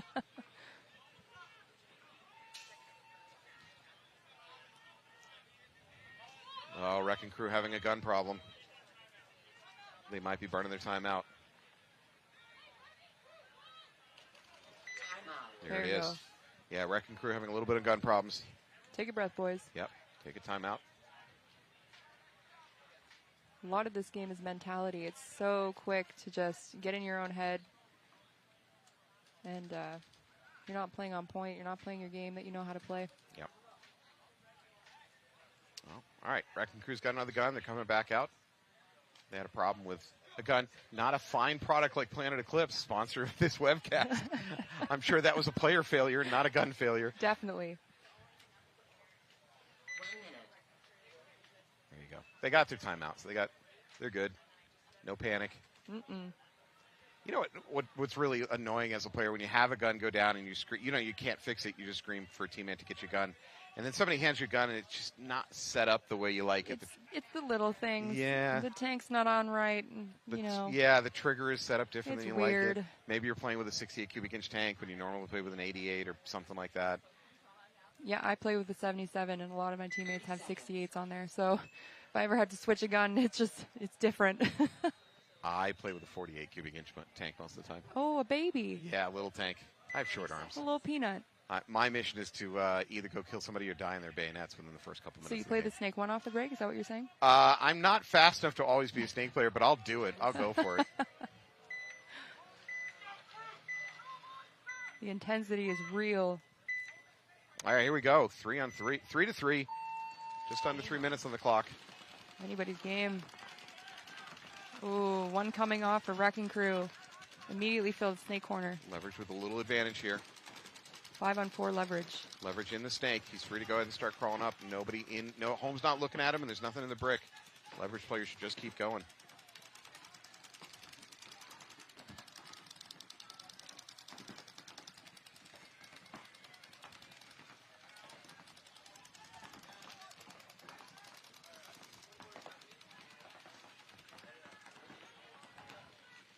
Wrecking Crew popping the top on the snake side here, trying to see what he can see.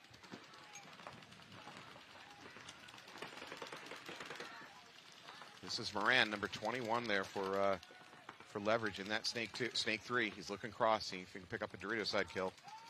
The Wrecking Crew fills out to that center wedge, trying to get that cross on the snake. They know he's in there.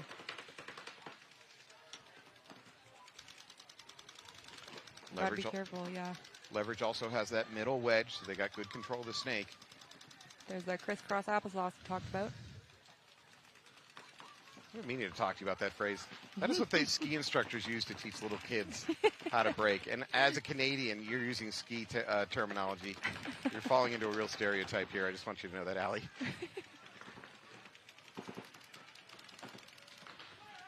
Wrecking Crew player in the wedge standing tall, trying to get a drop in. Leverage is going to lose one of their players on that back line. So we're back to 4-4.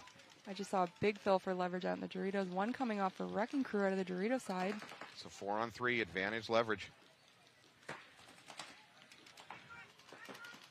Wrecking Crew has an island over on the Dorito side. Oh, and they lose their snake player. That's going to free up Moran. Uh-oh. Don't turn your back. Run through coming in. Leverage. They have a chance. Yeah, Leverage has a chance to close this out. Point conceded. I'm fine with that. Yeah, so Wrecking Crew's going to concede out of that one. They're going to leave 48 on the clock. So the coach saw that one going downhill, and he said, I want no part of this. Let's give me some clock. Let my boys have a chance to come out and do it again. Happened so quick. Again, that's the weird thing about this field. The first game's lasting about a minute or so. The second and third games, they just go on forever on this layout. I don't know why. Yeah, I don't know. And then you had that game was like, what, minute and a half, 2 minutes or something like that? If that, yeah, it's really important to know when to capitalize off those moves. If you kill somebody off the break, that's huge on this layout especially. We've had some clinics up at AG Paintball in Ware, New Hampshire. They will bring in some of the pros. We've had Greenspan come in. We've had Spica come in to run some clinics. Nice. And they really, really focus on getting that kills in the break. Yep. And I think they call it Project 54. 54, I've heard of that, yeah. Yeah, they're like, it's an enormous advantage if you can get that kill. Yep. The flip side is, if you dedicate extra guns to get that kill and you don't get it, you've now probably given up a lot of territory. So you better damn well get those kills. Oh, by the way, this is the first time we've mentioned this sponsor, Pursuit of Glory. Matt Memaro, I hope I pronounced that correctly, out of, I believe, Australia or New Zealand, wrote a book called Pursuit of Glory. It's like, I haven't read the whole book yet, but it's a bit like a typical journey of a player that's going to go to pro. You start with like a birthday party or something, you get the itch, you move on, you end up on a team, you probably get spanked your first year playing. All of us, honestly. Yeah, and then you just keep digging and keep going. Looks like a really good book. I've barely gotten into it, but get a chance, you can find it on his website. I think you can also find it on Amazon. And yes, some paintball players can read. Just got to sound it out, Or you want to wait for the audiobook? That's fine. All right, let's see what happens on this one. Leverage coming out, breaking out into the snake, risk the body up the center. Big move up the middle by Wrecking Crew. They take that middle brick. That's huge. Run through coming in. Wow. Get that Leverage player. I don't know. They don't know that he's in there. No, Wrecking Crew is on full feeding frenzy now. And a minor for Leverage. Is that two minors? No, there's going to be a minor on Wrecking Crew now. Absolute pandemonium happening right now. Whoa! All right. Wow. Good man. Has Wrecking Crew learned nothing about throwing their bodies into starting boxes? Colton's dad needs to have a talk with that player. Oh, my goodness. Catch that New York flight, All right, the ref's going to probably have a little bit of a conversation, try to figure this one out. Yeah, we're going to have to see what happens here. The confusion factor on that was very, very high. There was a minor on each side, so... That's what it looked like. So there should be no game stoppage. Under 60, minors are not a game stopper. Yep. Were the refs able to pull the bodies, though, in all that confusion that they needed? I'm on the edge of my seat here.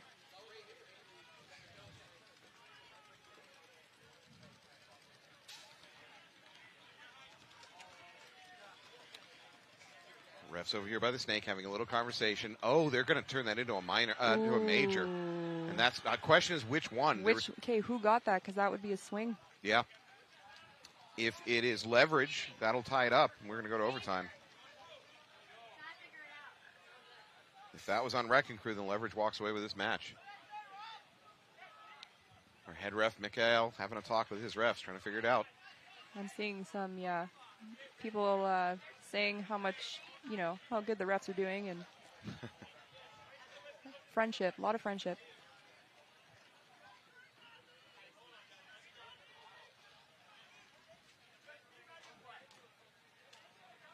Yep, both teams are prepping players as if they're going back on the field, so this might have just tied it up. The team seemed to think that that penalty was on Leverage. But we'll find out here in a second.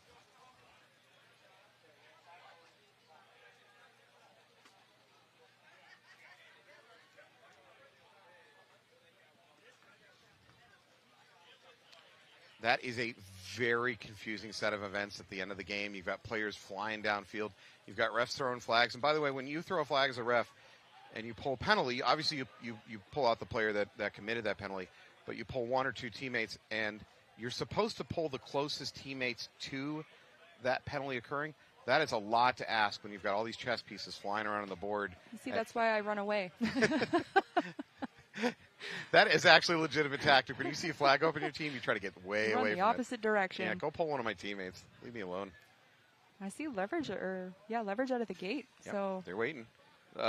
Wrecking Crew's gearing up. They're ready if they need to go back on. This is not settled yet.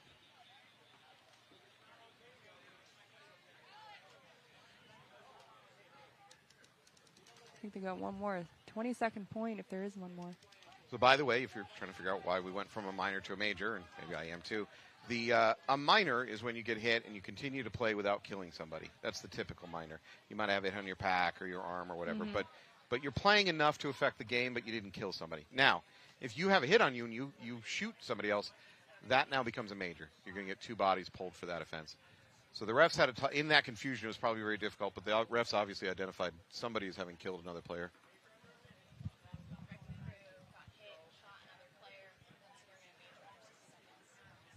So then Leverage is going to win this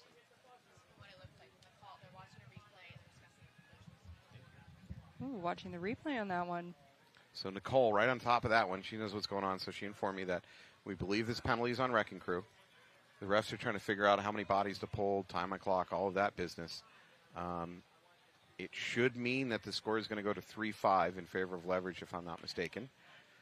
Either way, they're ready to go. Wrecking Crew will probably have to start down a body. I'm going to guess. I don't know. I don't know if they had enough bodies to pull, but it wouldn't be surprising if they're going to have to play 4 and 5 with 20 seconds on the clock, down by 2 points. If that, in fact, is the case, this match is essentially decided in favor of Wrecking Crew.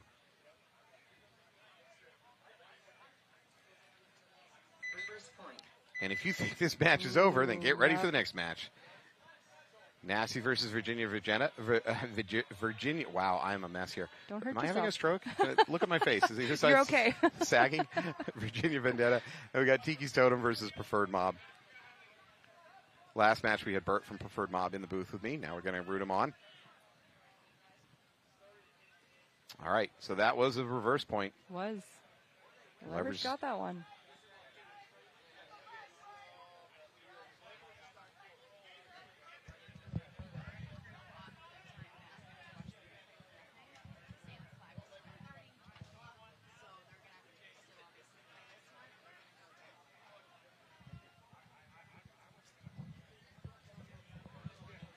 All right, our research division going into the archives, figuring that one out for us. Nicole. So thank you, Nicole. So Wrecking Crew argued successfully there should be some time put back on the clock, which is fair. In all that confusion, the clock is the last thing that the refs were really worrying too much about. So they're going to put a little bit of time back on the clock. They're going to go back on the field. Realistically, though, 5 on 3 with 30-something seconds, that's effectively over. So Wrecking Crew will roll it out there. They'll see if they can do something about it. They made a great comeback attempt in this that was match. Huge, yeah. That momentum swing was insane. But looks like it's probably not going to work out for them without some kind of miracle. You just have to believe. Not many miracles in this sport because all the players are going to paintball fields rather than church on Sundays. So you don't get many favors from the big guy. 20 seconds.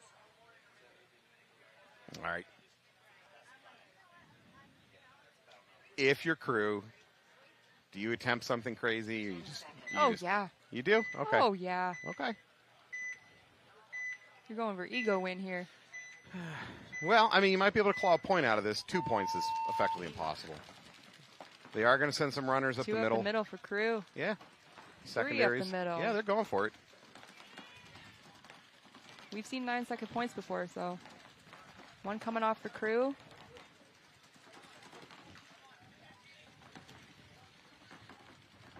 He's going to go for it. Crew trying to make that move. Oh, and he gets clipped by the home. Under 10 left. It's a mess. Crew's trying to go to work here. Yeah. Not a lot of time, but And that is it. that will seal the deal. Well, that was an exciting match. Oh. There's a lot of drama in that one, a lot of twists and turns. All right, well, thank you so much for tuning in. We're going to take a little bit of a break. We're going to come back with some other big matches. Thank you, Allie, for joining us in the booth. I had a great time. Oh, thank you for having me. You had It's it. good to be back. We're going to charge you for the seat. You had the best seat in the house for this match, which is one of the most you know what? entertaining of the day. Will you take a high five? That's all I have. Ooh. And then we freeze frame. Okay. Thank you so much. We're going to take a quick break. We're going to come back with more NXL World Cup action. Thank you. Paintball fit. I got a Hydra knee pad here. This is the newest version we just recently made. So it's still got all the same awesome things that we've had in the last couple versions. You got the compression sleeve that keeps it really tight on your knee so there's no sliding. It's also cut resistant. I got a little knife right here, a little blade. You can see completely cut resistant. And the new thing that we just added was we added some gap here in the center. So we added another cut, and that way it doesn't bunch up behind your knee. And it doesn't cause any issues with like irritation from there being too much material. We had some people mention that was an issue, so we went ahead and cut that hole in there. And they also fit a little bit more snug now as well. So with the separation of the two, it actually allows it to hold better on the bottom and the top part of your knee, and that center doesn't get in the way at all.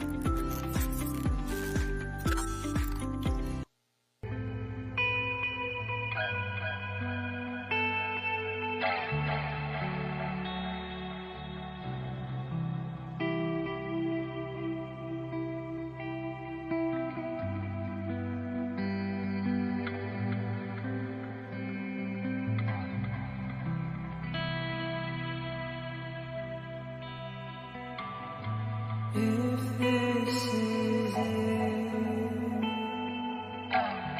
if this is all there is, I hope you live, I hope you live. If there's no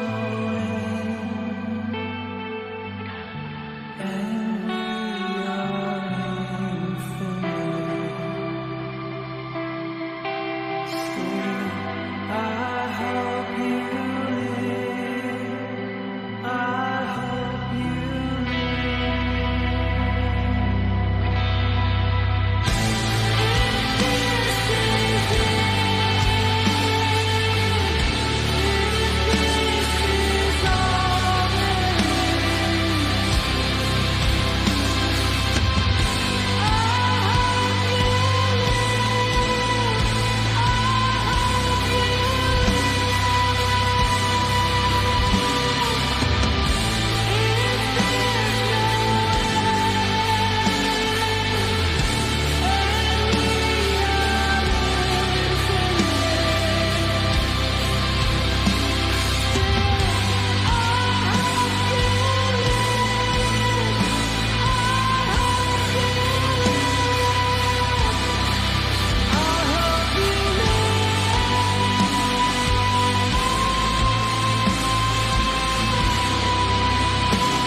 diving into an...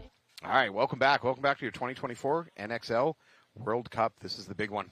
This is what all the players come for. I'm back in the booth with Nicole. Howdy, everybody. Howdy. You got a howdy. Howdy. We're New Englanders. We're not Texas. No, I mean, we talk a lot about Texas today, though, so. That's true. We've got a lot of Texas follow sponsors. along at the train.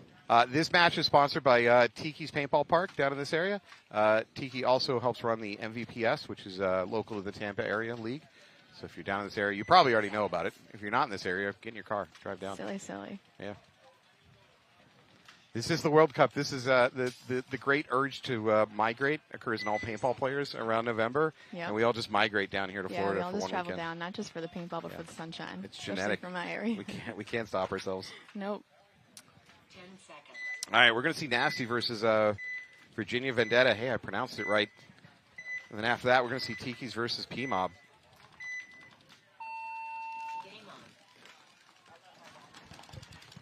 Nice move up the middle by Vendetta.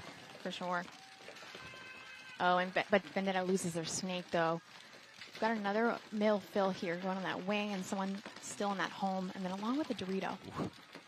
Nasty aggressively getting up that snake. That's a little bit risky, especially with that middle wedge shooting at him, but he got through it. And I'm really hoping that the home player for Vendetta realizes the snake is gone and kind of filled this way. There oh, it is. As I say that, see? He heard me. You're such a coach.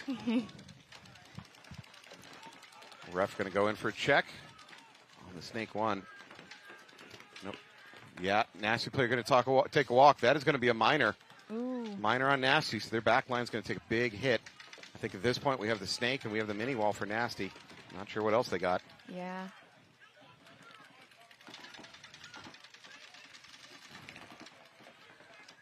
And if you're on the screen looking at the Vendetta player right now, there is the most perfect circle, and this ref is trying to decide, is this a hit or not? I can see him on his walkie, but I think he's just going to leave it be. On the knee? Yeah, it's like on the side. Yeah. So as a ref, there's a bit of a judgment call. So you don't know if a player just kneeled on it. There's Right, so it's many so hard paintballs to decide. sitting on the ground. Right. Usually they go by how much paint is really on there. Yep.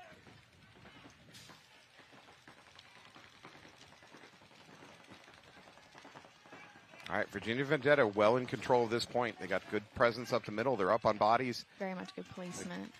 On snake, they should The be able to put communication this is one really right. on point. The snake and the center guy is really in tune with each other. They're keeping the communication going. Just don't lose any gunfights sloppy.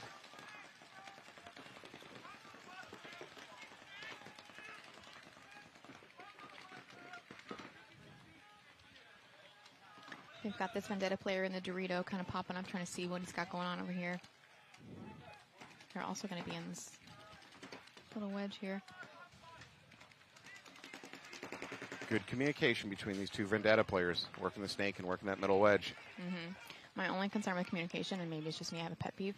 I hate when players are communicating and they put their gun down during the process. Oh, yeah. Always be prepared. You can still maintain a lane and have a conversation. Wise words. Here we go. Yep, Big- we've got the rundown coming from... Ooh.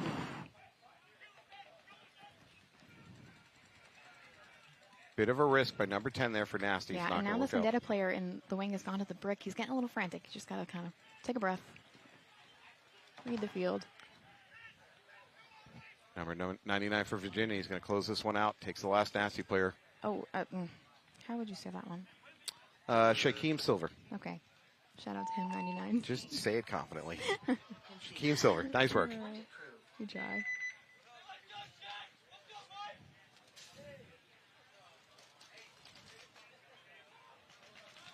All right, we're going to flip over to the next match. That's Tiki's Totem versus P-Mob. Tiki's Totem, by the way, sponsor of this match. That does not, I believe, buy them anything with the refs, though.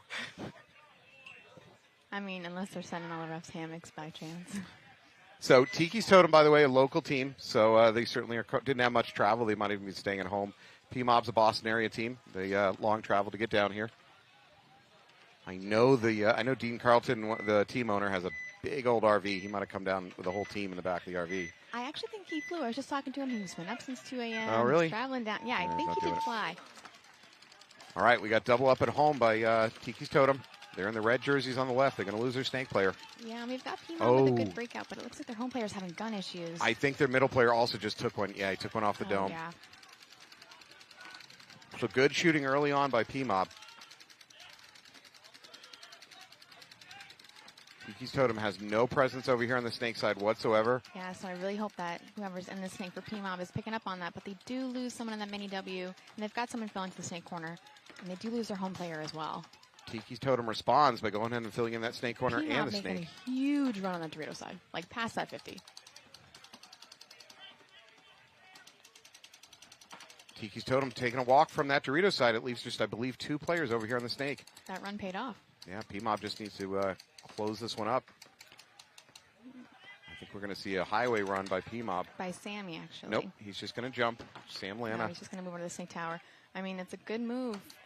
Hopefully he knows there's a snake, though. All that's left is no, the he snake. doesn't know there's a snake. Oh, that's going to hurt. Oh, Lanta. P-Mob players. He's going to hear that. P-Mob player in the backfield hunting for a kill. He should have just hit the buzzer. That was kind of unnecessary, and I don't mean that like it's cruel or anything. Mm-hmm. It's just you're a foot away from the buzzer. Just hit the buzzer. Right. Don't. Sometimes people get a little greedy. They Yeah. want to have all the bodies. Sometimes you just gotta. You don't need them all. In NXL X-Ball format, kills don't count for points. You get nothing from them. It's just. It's not a 10-man, you know. No, it's just a buzzer push.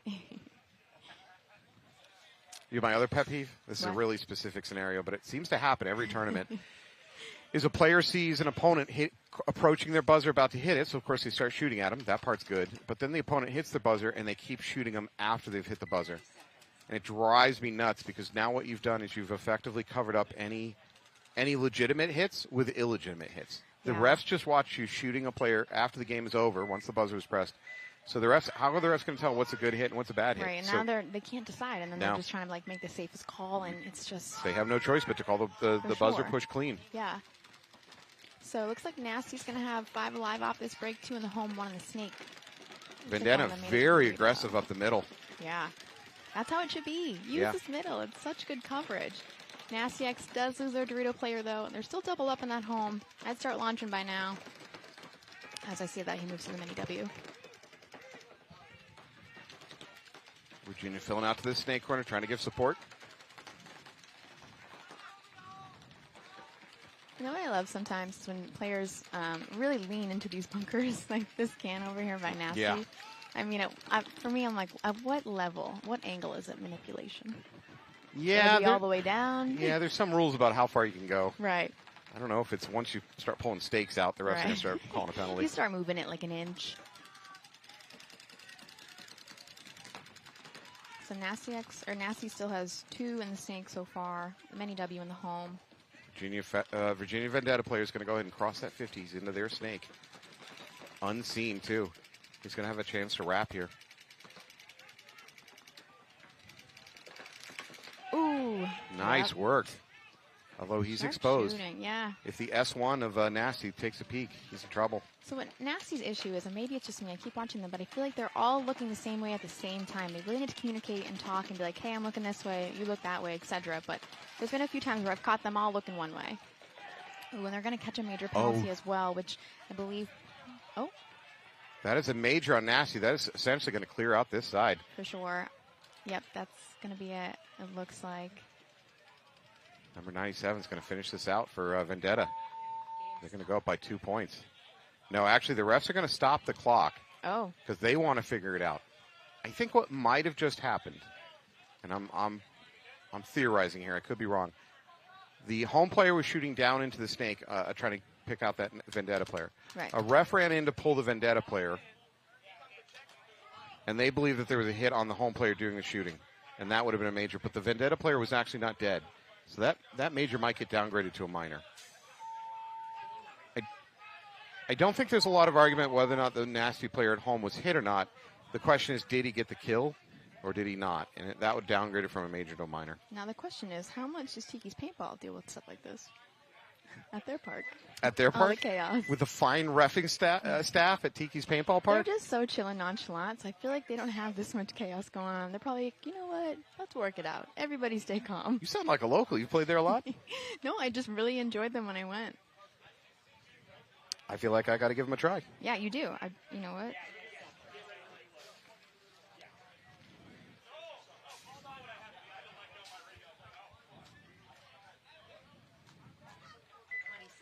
They've got... Oh, someone taking a timeout.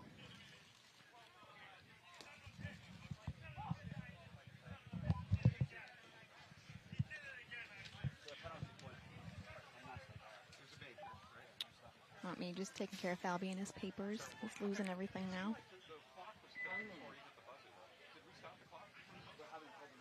So coming up, we've got P-Mob on the left, E-Totems on the right. And it's a 1-0 in P-Mob's favor. We've got 13:49 on the clock. Plenty of time to bring us all the action.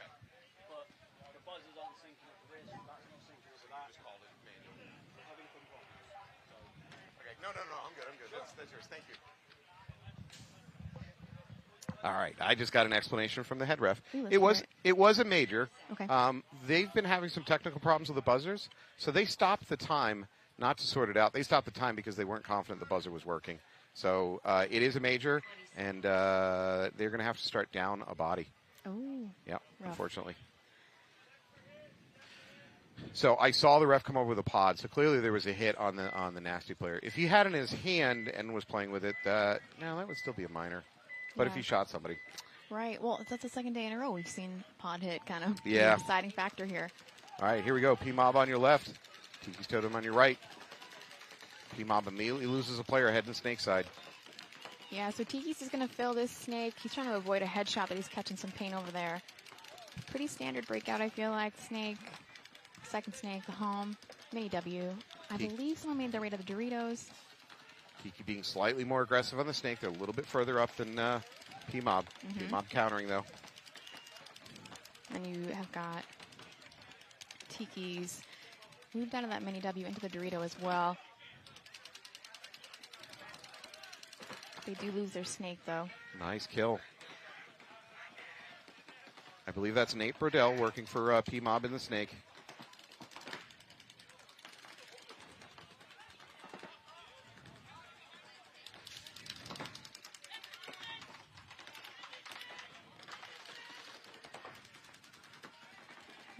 So I think I can see 3 Tikis. If there's one more, I'm missing him. But so far I see 3. Got 2 in the snake, 1 in the Dorito. P-Mob being down a body have done a good job taking control of the snake pretty much all by himself. I don't think he picked up on the fact that Tiki's just got into that 50 on the Dorito side. He's a little bit of danger, and there it is. Oh, and yeah, there it is, yep. He did not see it. This would be my biggest fear as a snake player. You just hear paint just whizzing over your head, and you're just like, I prayed to everything that I'm not catching one on the head right now.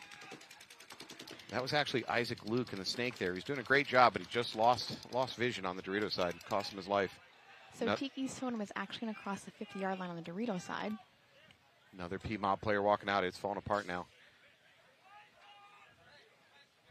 Oh, I think that might be the last P-Mob player taking a walk.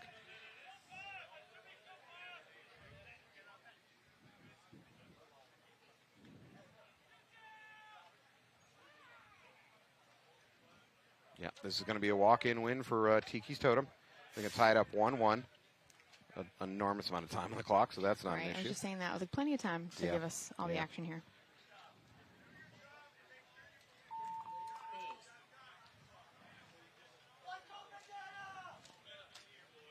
All right, Vendetta's retaking the field against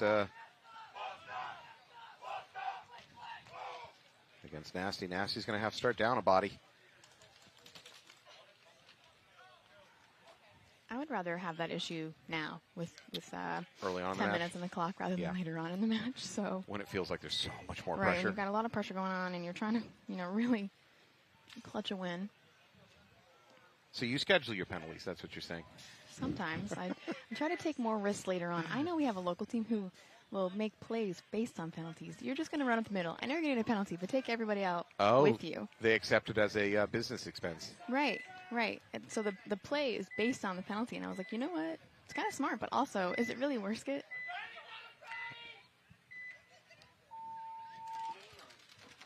All right. We're trying to figure out what team she's talking about. Nasty versus Virginia Vendetta. Yes. Nasty. Looks like we're clean 4 alive, which is good because they only started with 4. They can't drop any more I bodies. actually really love his Vendetta run. He just left this little mini, and he went straight to, looks like that giant wing over there. And I'm sorry, the brick, but like, what a weird run. I haven't seen that yet this weekend, so, but it's giving it some benefit because he made it, and now he's just putting pressure on the snake. I mean, you might as well try a weird run if you're up by a couple points and you're up by a body. Right. Nasty did get to this 50 brick over here on the snake side. Really critical for slowing down the snake. So even though they're starting down a body, it's a good way to do it. Nasty's got a good cross up. They got their snake looking the other way, and they've got the brick who's posted up as well.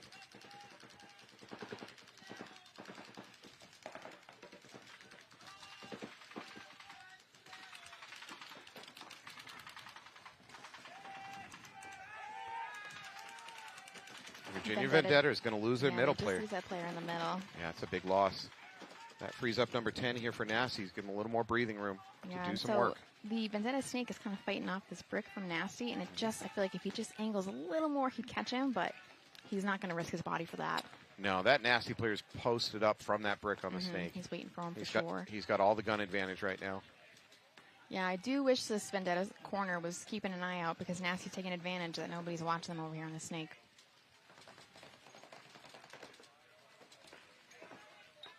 And it looks like the Vendetta player in front of me is going to be Caden Sevilla.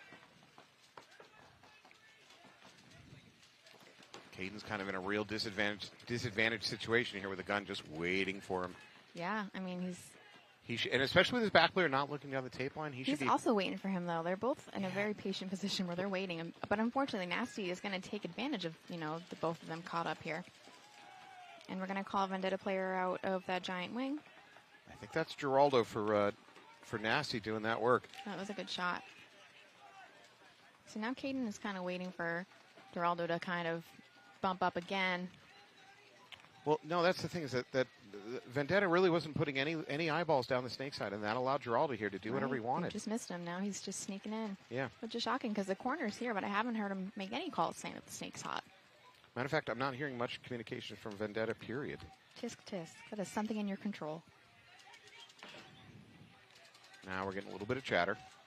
Geraldo, I can understand going silent for Nasty because he's on the sneak right now. Nobody really knows where he is. He's there. I totally get that. Show me some hand signals kind of thing. Shadow puppets? Is that acceptable? Shadow puppets.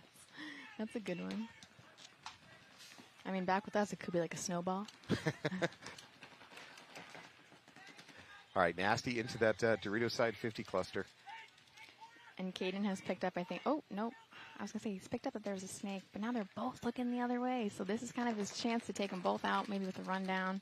Yeah, this Vendetta team up here on the snake side is not doing a good job coordinating where their guns are looking. Right. Now Nasty's just waiting for their shot. Oh, wow. Nasty Geraldo just waiting for him to pop out. Took that for sure.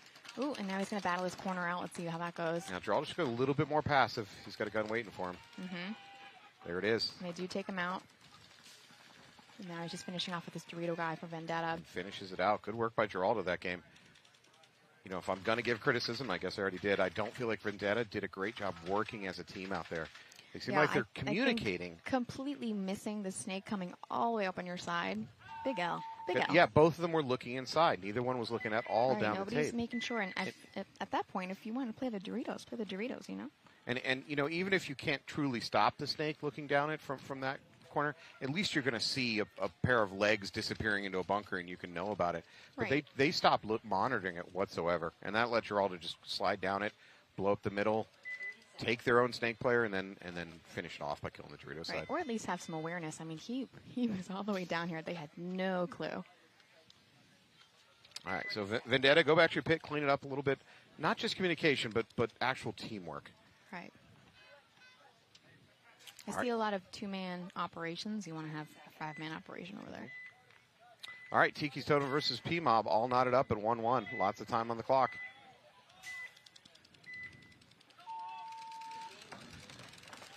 We've got P-Mob sliding into the snake corner. Totem into the snake and immediately up to snake 2. Gonna bypass 2 and go to 3. And it looks like we've got 5 alive on both sides. Tiki's Totem now into that Dorito tower.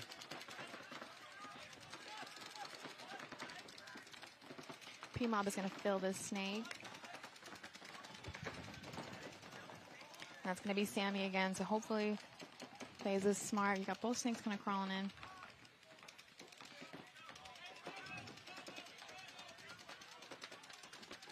Tiki's Totem crossing the 50 here in the snake. Nobody knows about it yet. He has a chance to pop up, look Dorito side, maybe get a quick kill. Yeah, and P-Mob had their double home, but it just spread to the wing, and now they're going to launch Dorito away as well. And into the Dorito tower. That's number 20, Ricky Smith. Oh, Ricky's going to get popped by the Dorito side. Yeah. Sam Lana sensing movement up the middle. He's going to, yeah, sure enough, he wraps around the outside of the snake, blows up the middle. Yep. Nice Somebody's shot by chopping Lana. up the bodies here. Let the bodies hit the floor. Let the bodies hit the floor. Let the bodies hit the field. We're going to get a copyright strike. I know. We're canceled at this point.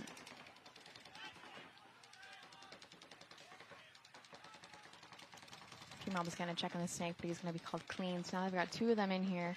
We've got Sammy, who's being joined by, let me see. Tiki's has also filled the snake. They're Jake now up to Thorne. S3. Jake Thorne. Good player. Good combo. I just wish they were not doing the same job. Please don't look the same way. We got Devin Marchese. Great player. Number 14 for Tiki's Totem. He's up here in the snake. He's not aware.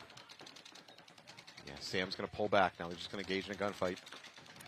Sam's going to lose that gunfight. Good work by Devin. So I was told not to say this name, but I'm going to do it anyways. In the home, we've got 44, just Matt Kavashian. He was like, do not say my name. Why? But, I mean, you got to give him credit. I mean, he's so tall. He's perfect for this can in the home. Devin's going to come right out. Oh, and now he's going to fill this. Yeah. Great reflexes by Devin. Pulls Very back in good. just in time. Jake Thorne's going to switch to the inside. He's got Matt Kobashian backing him up on the outside. Ooh, okay. Thorne's getting a little nervous. He's kind of doing this flip-flop going on. And I don't know if it's a headset or if it's a field, but I don't hear a lot of talk between Matt and Jake right now. Devin looking cross, seeing if he can pick up a quick kill. Now he's going to do a drop back. Gonna set up a little trap, hopefully, see what happens. But I don't think Thorne is going to be moving forward anytime soon. It looks like he's on a job. He's determined to get somebody on the other side. Oh, Matt Matt's Kobashian's doing going to the launch. rundown snake tower. Oh, he's going to run that highway and gonna hit the be snake clean. out. Ooh. Ooh, Devin Oh, and swung he his makes barrel. it. To be really honest, Devin's lucky he didn't shoot Kobashian. That would have been a major. Right.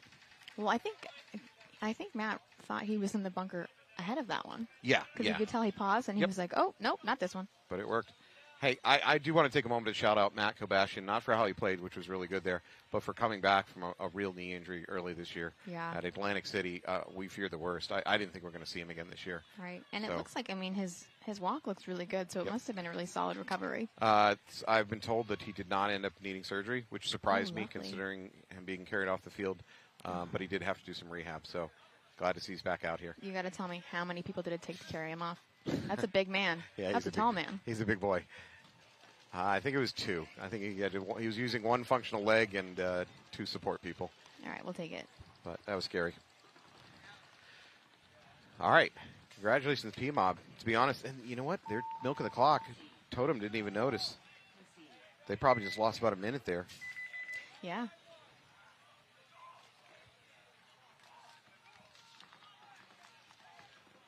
All right, we're going back to the Virginia Vendetta versus Nasty game. Vendetta up 2-1. We got 6.5 on the clock. That's not an issue.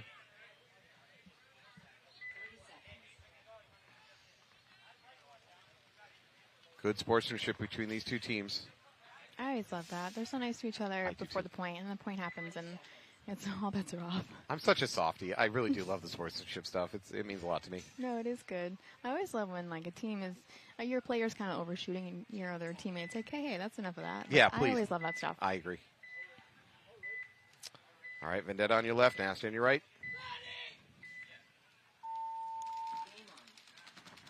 We've got 5 alive for Nasty.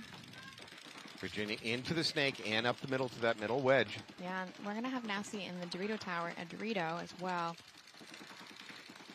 Great setup by Virginia.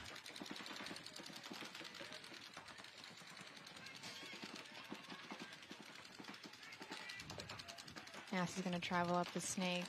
The lack of outside pressure, though, is allowing Virginia Vendetta to wrap the outside of that snake, do some damage, then go ahead and move up. Yeah, Geraldo's back in the snake.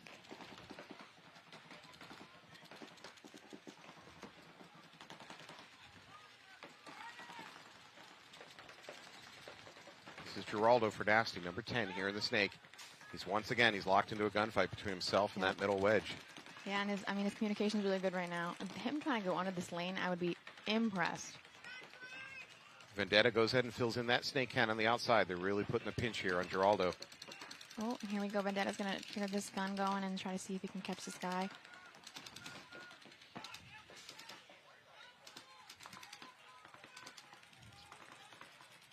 I think Nasty might want to see if they can dedicate a body pushing up that Dorito side. This is pretty well locked down over here on the snake side. Yeah, they do have a Dorito guy over there, but he is looking snake way too, so yeah, I kind of was wishing he would look the other way, take some ground. See if he can make a move here. There he goes. As we say that, no, it's a different one. There's two over there. Oh, you're looking at the tower. Mm-hmm. I was looking at the tower. You're looking at the inside okay, I'm looking Dorito. at the Dorito in front of me. Yep. Okay. So the tower goes and makes his bump up into the next Dorito. D2. Now he's into D3. Oh, here we go. Geraldo's going to go for the crawl kill. Yeah, I wonder if he hears it. Yep, he does. He got him. Oh. I don't know. Is the Vendetta player hit? Yep. There it is. It's a trade. Nasty's like, oh, you know what? They high-five. And Nasty Yeah. was kind of thinking, hey, I don't know if that's a trade, but... No argument there. Which is fine, because Nasty's got another person to fill. It's going to be 21. Now, Nasty is into the snake. That's a little bit of advantage to them. At the same time, Vendetta's going to lose their mini-wall player on the back line. But Vendetta's got that brick filled, which means he'll be able to contain a snake if he knows he's there, which I think he does. Oh. Virginia player up here in the brick is in a little bit of trouble. He's getting crunched from that Dorito side. Yeah, he's and getting the from pressure. snake. Now he's going to put back in. There's no chance of him dropping back. As I say that, I'm completely wrong. He drops back. He drops oh, no. Making me look like an idiot, they do sir. lose the snake corner, though, for Vendetta, so... And finally, Nasty has left the home, and they're in the mini W. I do wish he was more this way, though, to kind of support his snake player, but maybe they've got a plan here that the Dorito side's their winning side. I think Vendetta doesn't have a plan at this moment. They're just scrambling for anything. Nasty has a chance here to come up with something. For sure. And all the best laid plans of mice and men can be undone by one sloppy gunfight. You lose it, and all bets are off. And that's it, yep. That's what can make the sport so interesting and frustrating at the same time, is you can do everything right and then make one tiny mistake, and your whole game plan is done. Yeah, you know what? It's up to one ball. Yep.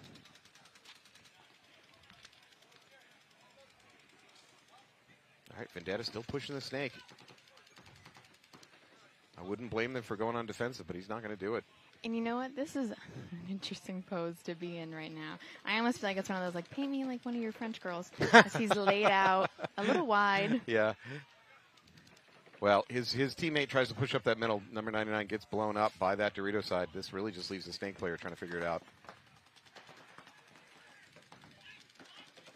All right, now we're going to pop the top on this snake for Nasty, but I just wanted to be a little cautious here. Yeah, this Vendetta player is Yeah, in see? a ton of trouble. Hey, kill on Virginia Vendetta. Don't pop the top. Taking out the Nasty player. There's a hope here. Mm-hmm. There's a comeback coming. There's nothing opposing him. Oh, And as we say that. Great work. Oh, no. I continue to open my mouth, and I continue to be wrong here. Yeah, we gotta stop. No, I won't stop.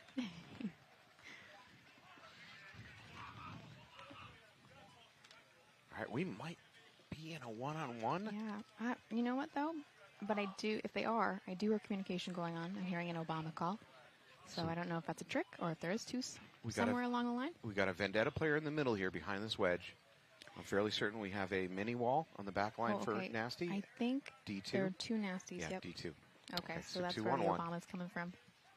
Nasty's a little bit. They're not 100% certain though. You can hear some confusion. Yep, and this is where your kill counts are critical. Well, this Vendetta player needs to get a quick kill. Mm-hmm. Bring it to a He needs one-on-one. to take somebody. I thought he was going to get smacked right there. But he does There it though. is. So All right, now, that's all right. The odds were against you. You weren't supposed to win that one. For so sure. Not horrible. That was a long, long point. yeah, we've got a minute 26, and now we're going to be 2-2 from what it looks like, as long as it's a clean hang. Where does the time go? We're on Florida time now. We're on Caribbean time. Is that kind of what you're saying? Maybe. All right, they're going to knot that up at 2-2. A minute and a half clock. So P-Mob up by 2-1. Nice comeback point on that last one. Tiki's Totem trying to dig something out. Plenty of time on the clock, though. 30 seconds.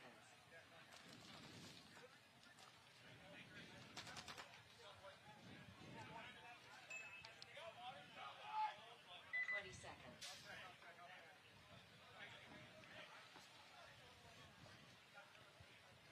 we're seeing the backside of Smiley Joe walking down the tape line here. One of my favorite photographers of this sport. That is my work husband, actually. Sometimes we team up locally, and it's the best time. He's an awesome dude. All right, we had a kind of a weird start here by Totem. I don't know if they felt like the false start, but anyways, they're in clean. Good stuff. We got PMOB players walking off, though. That's not good stuff for them. Totem does lose, two, actually. They're going to lose the corner, and I believe they're going to lose three. One from the Dorito, one from home, and one from the corner. All right, 4-on-2 advantage for PMOB. Really quick hustle up the snake here. Might be Sam Lana again. Oh, great kill. Beautiful. All right, this is your chance. You've lost 4. If I'm Totem, I'm going to towel it at this point. You're down by 1. Yeah, you got 7 minutes on the clock. It's not critically up, but this is a probably unwinnable situation. Yeah, I mean, you're in this home. Yeah. That's a hard bunker to battle out of. There it is. There's the towel out. Quick point by PMOB. Almost too quick. If you're PMOB, you wouldn't mind that going for another couple minutes. What I think about PMOB is actually Noel Tran is actually great, and I mean fantastic at mid-game adjustments, so I'm not surprised that they're really having quick points at this point. He's probably collecting info, changing up plays and really making sure that these guys stay hot and, the momentum is still in their favor. He's just a cold, calculating coaching machine. Yeah, he is. He's very good. The Noel Traninator.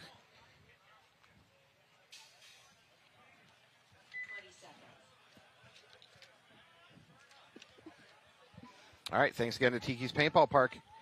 Also host of the MSVPS. I don't know if I just butchered that.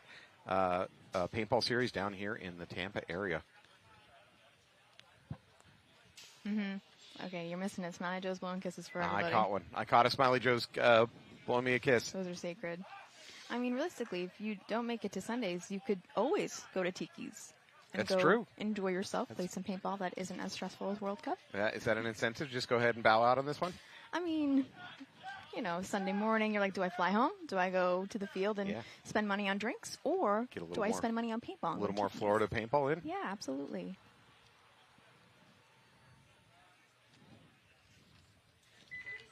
So we've got Vendetta on the right, Nasty on the left, 2-2. We got a minute and a half. You know what this means. Easily go to overtime. I love me a 90-second. You know what? I think the best chance of this being over 90 seconds is probably a flag. Yeah.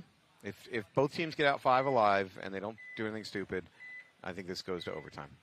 But a flag will change that.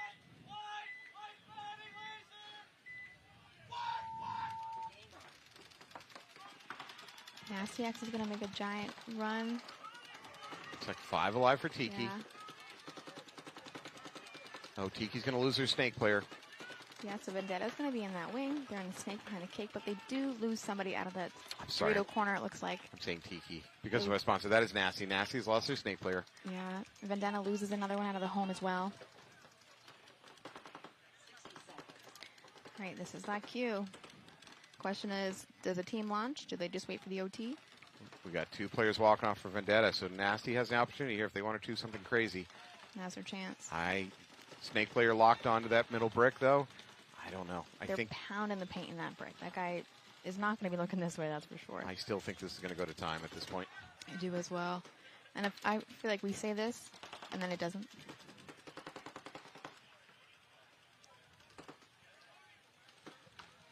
Yeah, the Vendetta player.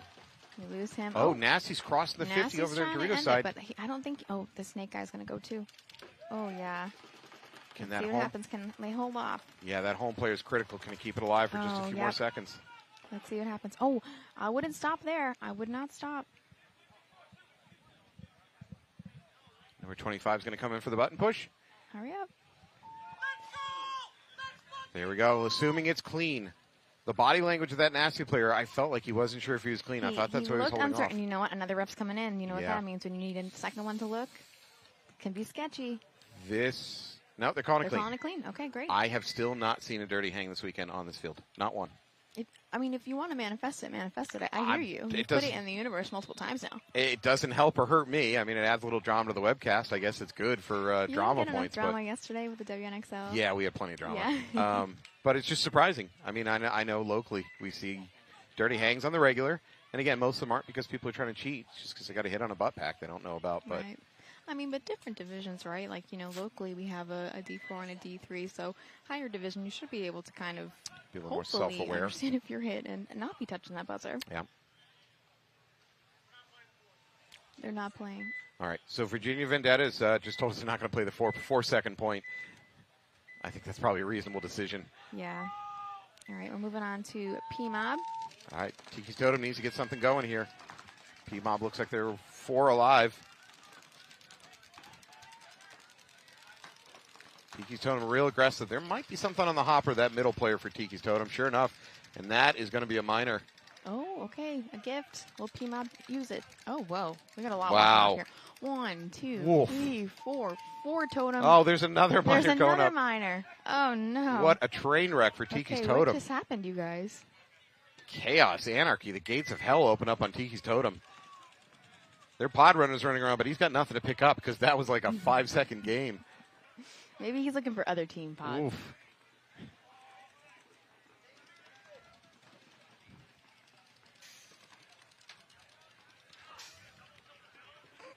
Oh, and we have a dog in the booth. Yeah, if you must know, we're trying to silently call a dog over here for some pets. Yes, I got to pet a dog. Oh, man. That made my day. You know what? I have a dog in my house, so it's fine. Rocky brought his dog. His dog nice. swims. His dog dives. It's very fun. Nice. All right, well, the refs are trying to sort out what just happened there. Is the clock still rolling? No, clock is stopped. What I love is they actually are using this media guy for the replay. Oh, they are? It looks like if I'm a media person, right, I'm running. I don't want to be involved. Yeah. But it looks like they're checking his stuff out to just do the replay instead of trying to rewind the webcast. All right, P-Mob retaking the field. We know that Vendetta is just going to ditch out of that point. They're going to say it's no use running it under. Well, with 4 seconds, I don't think they even normally Right, will yeah, run no, it. they're going to preserve their stuff here.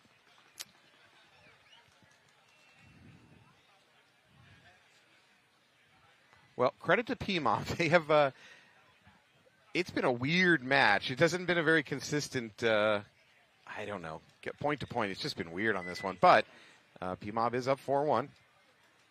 Tiki's Totem, just don't get flags, guys. I know, that was rough to watch. Yeah. It's just, you see 4 of your buddies walking off, and it's just, Now man. that started with a Totem player running up the middle with a hit on his hopper. It was on the outside. You know, he's right-handed. The hit was on the outside of the hopper. Right. He didn't know it, but that's still a minor. Yeah, and well, I mean, it's good he didn't, kill anybody because there's your major right there, and you don't want to have that. Are they starting with 4 bodies? I think because that second minor was thrown. Yeah, no, they're there with 5 bodies. Oh, Okay. they're good, yeah. Oh, but and they're losing 2 off the snake side. Immediately lose 2. P-Mob's lanes are going to be on fire off this break. Boy, nothing's going right for Tiki right now. No, they're catching some bad luck. So P-Mob should be going into story time mode, slowing it down, just trying to kill the clock. Yeah, they got 8:10 on the clock from what it looks Oh, like. another Totem player coming off that middle. I think that just leaves something on the Dorito side. Yep, behind that wedge. This is the time to go back in your pit and not only question your sanity, right, but also, you want to figure out, what are we going to do here? What is happening? Why is luck on our side? Do you towel out of it? I mean, you've got 1 Totem player left in that middle. Oh, now he's gone into the Doritos. Right. If it's just him, I mean, you're 4-1. I am always a fan of saving the clock, but maybe they've got faith in the homie, and sometimes you have to have that. I'm in danger. Oh, I'm sorry. There are 2 players up the middle and the Dorito side. You know what? This is what's, the gist on semi-pros. They're so tucked in. They're so tight. But you're missing kill counts and stuff. So you're effectively 2 on 5, and the clock is not your friend here. But they're allowing Totem to make these bumps and bump backs, and I think they're taking advantage of that. If you're not going to contain me or hold me back, I'm coming for you, but I'm going to come all over the place. Well, Totem needs to get some kills. Moving around the field you're right, it's good. It sets them up for kills. They need to now use that to get some kills. The problem is they've got, P-Mob has got 2 in the snake right now, so even if this giant brick shoots one, the other one's coming for him. There's the towel out. There it is, yeah. I feel like that towel out should have happened maybe 40 seconds ago. It was a little late, yeah, for sure. Maybe the coach said, hey, give them a chance. Let's see if they can do something. Yeah, you got to show faith in players, especially when some are very determined, like I can get the job done. And I've seen it here and there, so. All right, well, P-Mob is going to go up 5-1 on this one. They're 1 point away from a mercy. We are in X-Ball, so this is quick turnaround time for these teams. It's going to feel a little bit longer as a viewer because they got 2 minutes between instead of 1. But for the teams, this is a mad scramble to get ready for the next point. Yeah, X-Ball is not really my friend. I don't really like being in X-Ball. No, it is super stressful. Locally, my D3 squad, that is when we struggle the most. Our pick gets chaotic. They're not getting to the box, and I'm like, what is happening? Well, by the way, for viewers at home that are relatively new, you're watching this because you got a friend or a cousin or whatever playing here.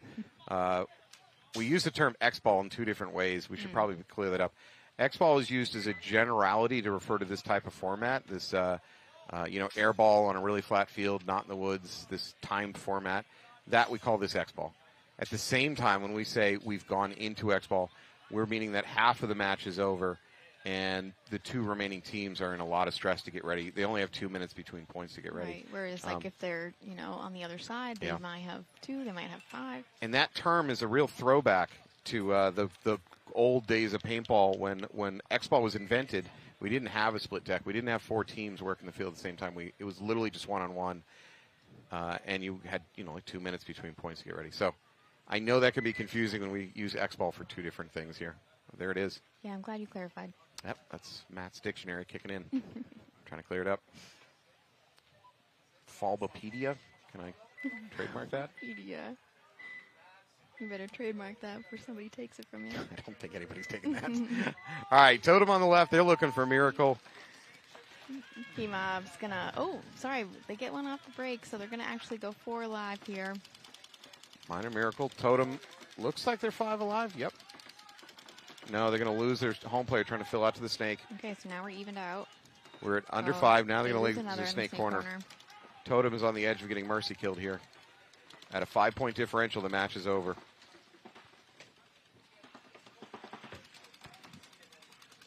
Tiki Snake player still trying to make it happen. I like it. Yeah, I mean, you know what? Again, one of those die on your sword moments. And, I mean, you're here to play paintball. You're at World Cup. He has a chance to pop up here, do some damage on the Dorito side. Right. No, unfortunately, he loses it. Nope, he loses that gunfight, unfortunately. P-Mob is just aggressive, making the runs for it. You can tell they are hot right now. Yeah, I don't mean based on the weather. They're just unchained. They're going for it. They got nothing to lose. They're not trying to kill the clock here. Absolutely not. They're trying to take that Mercy. I think they're going to get it. Lana's going to help finish that out. Oh. Uh-oh. Oh, there's a flag. Yeah. I think it's a minor, though. It does look like a minor. Yeah, okay. I mean, it doesn't really change. No, it's not going to change anything. Mm-mm. You got a couple P-Mob players double-checking each other over at the buzzer. There's the buzzer press. As long as they're clean, that is going to be this match. Nothing says good morning like a Mercy rule. All right. There it is. P-Mob's going to win that one. Tiki's Totem's got to go back to the drawing board, figure out what went wrong. It seemed like a lot went wrong for them that match, and a lot of chaos. I know, and I feel like, unfortunately, they were kind of dealt bad cards between the penalties they got, and just they really were not given much chance to really play ball here. All right. Well, that is going to wrap up that match. We're going to go on a little bit of a break. This is a chance for you to take a break, too. Come back in just a couple minutes. We're going to move on. And then later in the afternoon, we're going to go on to WNXL action, which was some great ball yesterday if you were here for that. Incredible. So action-packed. So I'm excited to see how it goes from here today. So, well, join us later. Thank you so much. We'll be right back.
back to 2024 World Cup action. We're here watching some NXL. We're going to see Nasty versus Kansas City, Missouri All-Stars. I am Matt Falby out of AG Paintball up in Ware, New Hampshire. I'm joined by Nicole. Hello, everybody. We're back after a nice lunch break. No one's hangry anymore. Tacos. The tacos, tacos were so good. I couldn't help myself. I just kept saying these slap. Really good. All right, well, we're going to watch Nasty versus Kansas City, Missouri All-Stars. Nasty's already played today. They look good. I'm not sure where Kansas City is sitting for the day. After that, we're going to be watching Ballistics Göttingen, I hope I pronounced that correctly, versus Sacramento DMG. I'm assuming Ballistics names indicate that they're probably out of Germany, the Göttingen, so we will find out. All right, Missouri All-Stars on your right, Nasty on your left.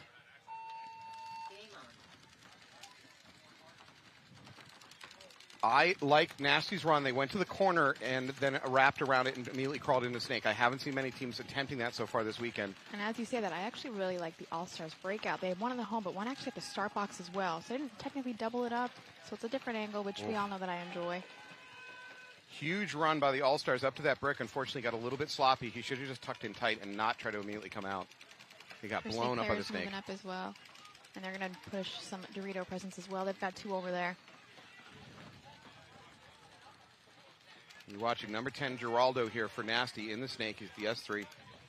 Oh, he saw. Yeah, his competition's going to be number 11 here. He saw those feet moving. He knows. Yeah. Oh, that's going to be a trade. Is it a trade? Yeah. Geraldo didn't get the shot on him when he saw him make the move, the All-Star, but he saw the feet go into the bunker and he immediately launched. Yeah, and All-Stars try to fill in the Snake corner and hopefully put a Snake presence in, but unfortunately he doesn't make it on the bump. I think we're at 3-on-3 at the moment.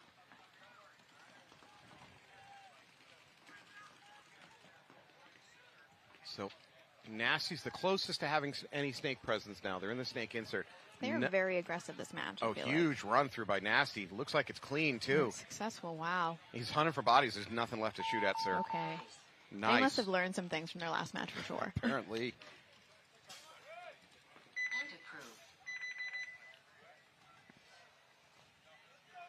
Great finish by Nasty.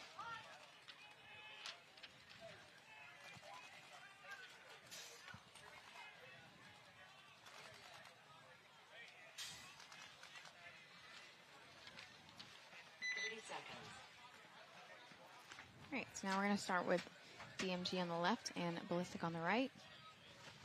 These are two teams we haven't seen yet, so I'm interested to see if there's a different play style or we got something that's going to catch our eye that we haven't seen this morning. Yeah, the first thing to look for is what's their breakout. What do they value as the important bunkers on this field? Right. What is their bread and butter? What do they think is their best?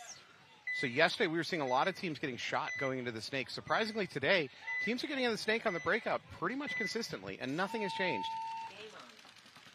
And there it is, as I say it, both teams in the Snake. Right there. Yeah, I feel like this Snake run and then like that Dorito side tower is really being used a lot along with this mini W.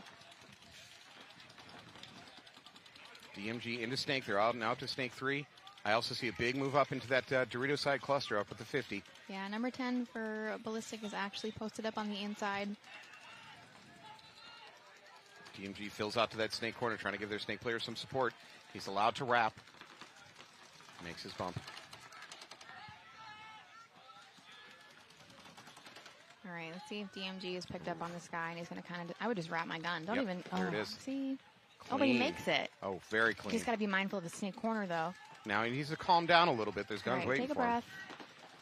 You got somebody behind you to support you, hopefully. That Snake side tower actually gives him a lot of protection on his left side. It's lining up and blocking a lot of shots. He's pretty safe there. Yeah, if only there was somebody over there for him to kind of have this kill on. I think he's trying to battle it out with the Snake corner.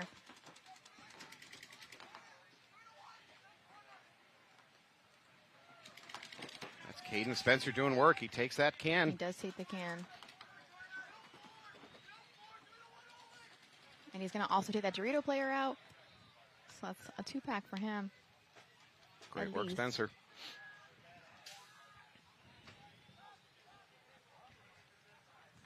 I feel like the first point is always hard to judge. You know, I think it's a good warm-up maybe, and then they finally start to establish, like, okay, how do I read this team? What's their game plan? Yeah, you know, you're coming in pretty cold, especially at a national event where you really are unlikely to know the team you're playing against too well. Right. So, you know, they can...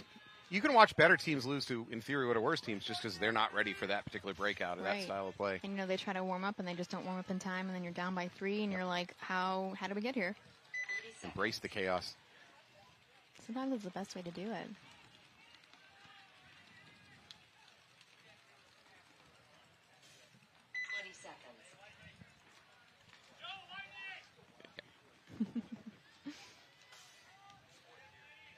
If you must know, Matt Falvey and I have been swapping rosters around, so we're always chuckling on what roster we're supposed to have, who's on what side. You're giving them a peek behind the curtain of our incompetence. Yeah, some bloopers, if you will.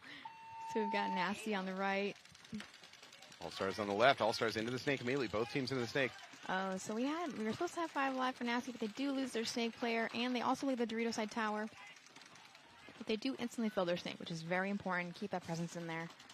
That's Geraldo taking a walk for Nasty. That's a big loss for them. He's been doing some good work today. And it looks like Nasty loses another player. And another. So I think it's just this snake guy left. Not I could anymore. be wrong. Boy, As I say that, we lose him too. This game has gone very poorly for Nasty. I feel like Nothing I'm has having worked. flashbacks of Tiki. Yeah. No flags, though, I think. Right, right. This is just sheer not having a good time. I don't think Kansas City's fully realized just how much in control they are. They're going to finish off that last corner player, hit the buzzer, call it a day. Is there a corner player? No. No, nope. All right, we're just Shooting at nothing. abusing the bunkers. Kill counts, people. Kill counts. It's always the refs that suffer. Yeah, save your paint, save your fuel, save your energy.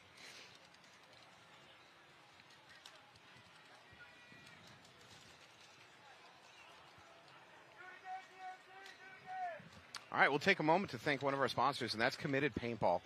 If you don't know Committed Paintball, well, then I don't know what you're doing watching this webcast.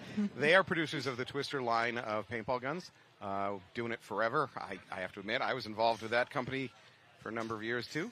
So I'm a little bit biased, but they had, and I'm going to use past tense, they had some great new goggles they released with clear face masks this weekend, JT style, and they sold out Yeah, I was going to say, you have to instantaneously. say had because they went out like absolute hotcakes. The line was like crazy, and you know, good for everybody that snagged one, and I hope you look great wearing them. But they're gone. They gone. They gone. All right, Ballistics on your left, looking to pick up a point in this one, try to tie it up. Yeah, I've got DMG on my right. Looks like they're going to start up 5 alive. Ballistics lose their snake player, unfortunately. They do take that important brick up here on the snake side. And here we go. The pretty classic double home, push up the middle for DMG. DMG making all their secondary moves at the same time. I love that. Because then you know what? The other side, you don't know where to shoot. You've got 3 Oh, bodies. great shot by the Ballistics player. Holy cannoli. The And that was DMG reached back to pull a pod. His elbow went up briefly, and bam. He took it. Unfortunately, he's he's going going to 50. And Yeah, he's going to I pay don't really for know it. if I like that one. That trade out? Yeah. I feel like you could have waited. Great shot by that Ballistics I know, player. that was incredible, really. As I was just saying, you don't know who to shoot when all 3 of them bump at the same time. Well, you're going to shoot the snake on his fill.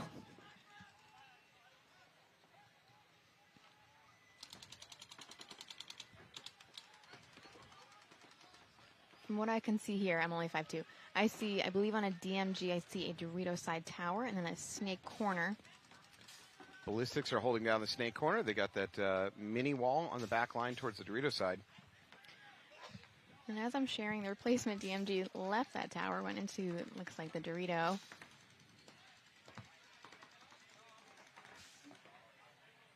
And we're going to start kind of putting a presence in the snake here. Now, I wonder if he picks up that there's not anybody in here with him. Yeah, and while Ballistics does have the snake corner, it's not very useful for slowing down the snake. It just Correct. doesn't have a good vision.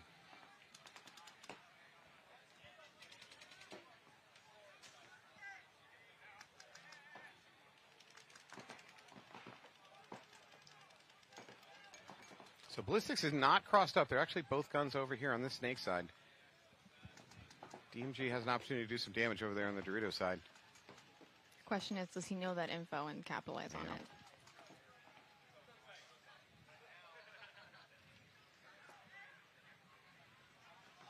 DMG player leaving that mini wall. He gets to that Dorito tower. That's a good move. That's going to allow a much better job of crossing up, slowing it down.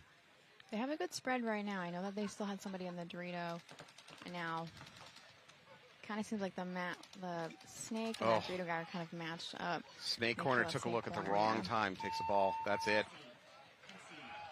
A lot of time killed, too. So DMG is going to go up by a point. Still plenty of time on the clock, but that was a long point.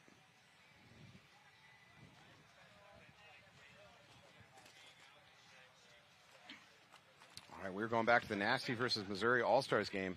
Tied up 1-1. Clock is not an issue yet. So, yes, yesterday, let's go back to that. Yes. Yesterday, the getting into the snake was a really dicey proposition on the run out. I watched, it was about 50-50 teams running and diving in. Today, up until actually that last point, today, teams are just flying in it, no problem. Just zero problem. I was thinking that, but I think people probably went home, made some adjustments, right? They're probably doing alternate routes at this point. They're not just trying to, I've seen some guys act like they're going to go, this way, and they're actually diving into the snake. So I think, just kind of It's such a critical bunker, obviously. I'd put 2 guns to stop it. It's so important that you don't let the other team get in. Yeah. So the All-Stars are going to start up 5 alive. Nasty's not even going to attempt the snake at first. They lose a player up the middle and then take the snake as a secondary.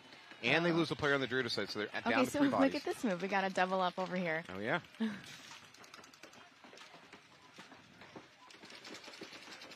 Oh, easy there.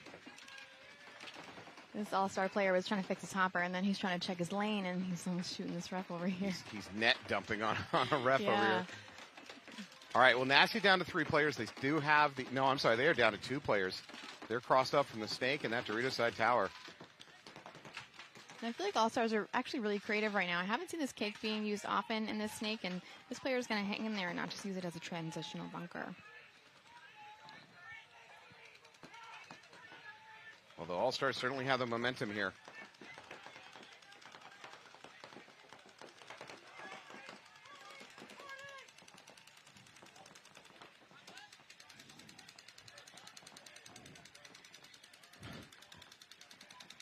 He's got a wrap. His body language is telling us that he's ready to go. And he is, which is good because he's got that giant wing to protect him almost. Oh, as I see. Nice shot for the snake player, number 21 for Nasty. By the way, I'm dubbing this Nasty player the garage sale because every piece of his equipment looks different. We got green barrel on a gold gun. He's got a purple hat with the pom-pom going on. He's like one of those people you're just glad he made it in one piece. Yeah, he's just grabbing whatever he can, throwing it on his body. But he's doing well with it. For sure. Oh, okay. The pod toss either was intentional as a trap or it's just, Casual. There's about to be a trying bunkering to run here. down this snake guy. Ooh, he almost gave himself away though when he shot that bunker. That was dangerous. I will say that was clean a defense by number 21 for Nasty, but I could have seen if a ref threw a flag on that. The gun did spin, but I think it spun before he got shot. Oh yeah, because I think he heard those bunker shots and then was like, oh, he's coming. Yep, that was a dangerous game to play on that one, but he got away with it. Yeah, All-Stars are going to take advantage of this, and they're going to start bumping up on the other side. Yeah, that Nasty home player's in trouble, and there it is. He's going to take a walk. So that's it. All-Stars are going to go up by a point. We're going to be cruising in around 10 minutes once they figure that out and hit the buzzer. And the last player is going to take a walk over there for Nasty from the Dorito side.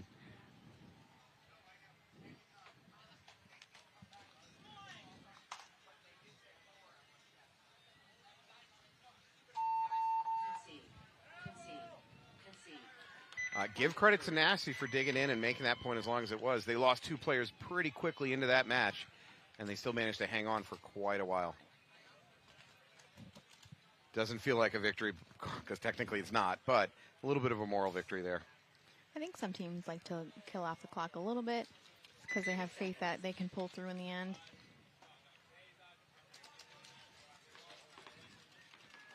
So my good friend, Anthony Vitale, who will be joining us later for WNXL, he likes to say that if you're confident that your team is better, you want as many points to happen as possible. You want as much opportunity. Yeah, because he thinks statistically it'll bear out. If your team is better and you've got more spins just occurring out there, then you're likely to end up doing better because you're going to prove that out. Where if you have less points in a match, there's more room for chaos. Right, for sure. All right, DMG doubling up the home. Ballistics is going to start off 5 alive as well. I see know. that they lose one in the tower. That's right. Nicole is a liar. They have 4 players. I know. Now 3. All right, yeah, now they're down 3. I really just am striking out today. I'm sorry to every team that I have cursed. There is a ref running with some urgency to the snake insert for DMG. That's never good. He's fueled up. They've had lunch. They've got all the energy in the world now. Calls him clean. Ooh. All right. Right on the head. He's asking her check. That's it. He's going to take a walk. Ooh. Catches one more just for safekeepings. Here's an extra ball. Thanks for coming. Yep, it's going to be number 29 for That's Caden. DMG. Yeah. Caden Spencer closing out again. Another good point out of him. Well done, sir. Very good.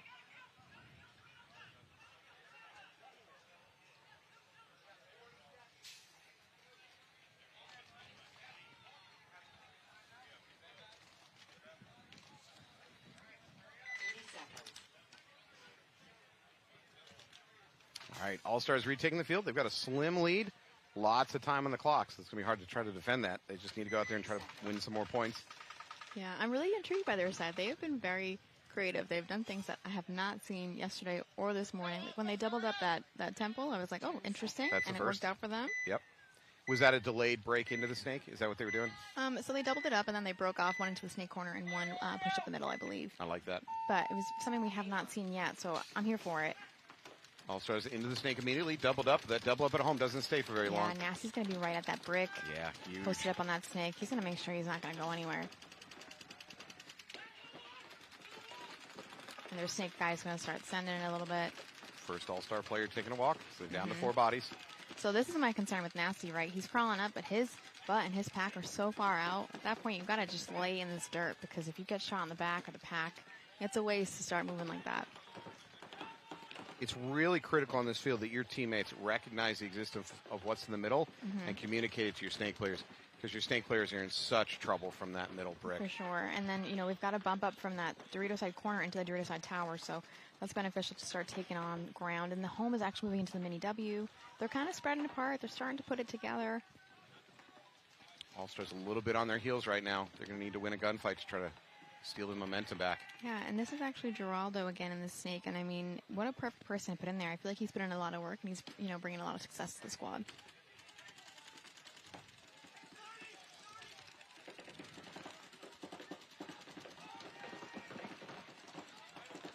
All-Star player considering a bump up, he does. He's going to go for it. He's considering bunkering. I mean, he could kill Geraldo, but then he's got somebody else just waiting for him. So. Well, I don't know if he can, because that brick is waiting for him. Oh, he's going for it.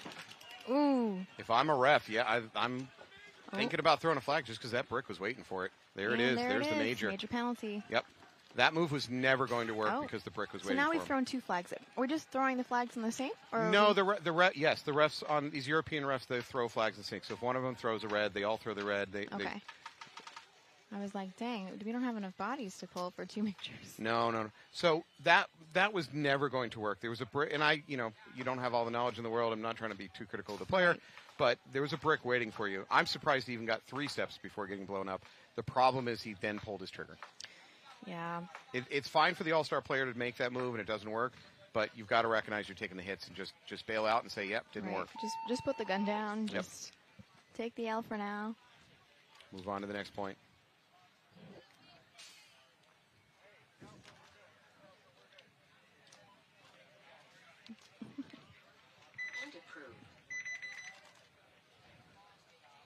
So I was just looking over to the pits just to kind of see what's going on, and I realized that we have a big old guest, a fan favorite over here, just gracing us with his presence. Falvey's looking around, trying to figure it out. We've got Ollie over here, just chatting it up with some Ollie pits. I should have recognized that from Misi's clothing. I know. I do like that polo. That's a very nice polo. Very classy, very classy. And they did have that party last night, and the fact that he's up and moving looks good. That's right.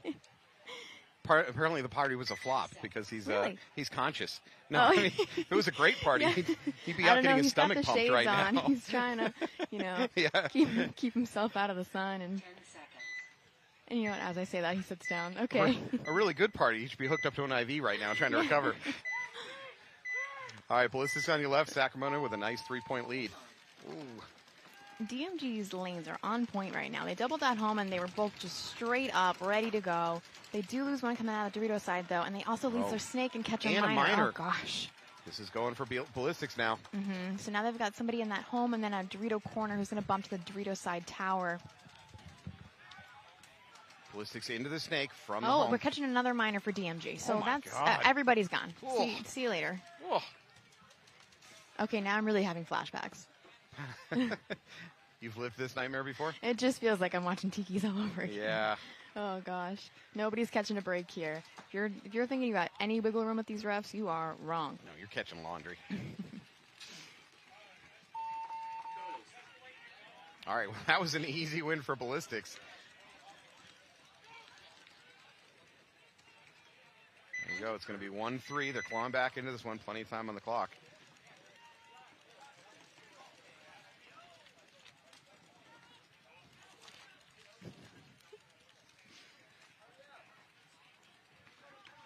All right, Nasty's going to be on your left. All-Stars on your right. All-Stars with a real nice comeback point on that last one, so we're tied up 2-2. Yeah, I haven't seen Todd Boyer out here yet. Usually, this is his squad. He plays with them. Oh, I see him. He's in the pit. I think they're waiting. Secret weapon. Pull him out at the end. Yeah, they're holding him back. And he did participate in the Hormesis 1v1 as well, so he's definitely a fan favorite.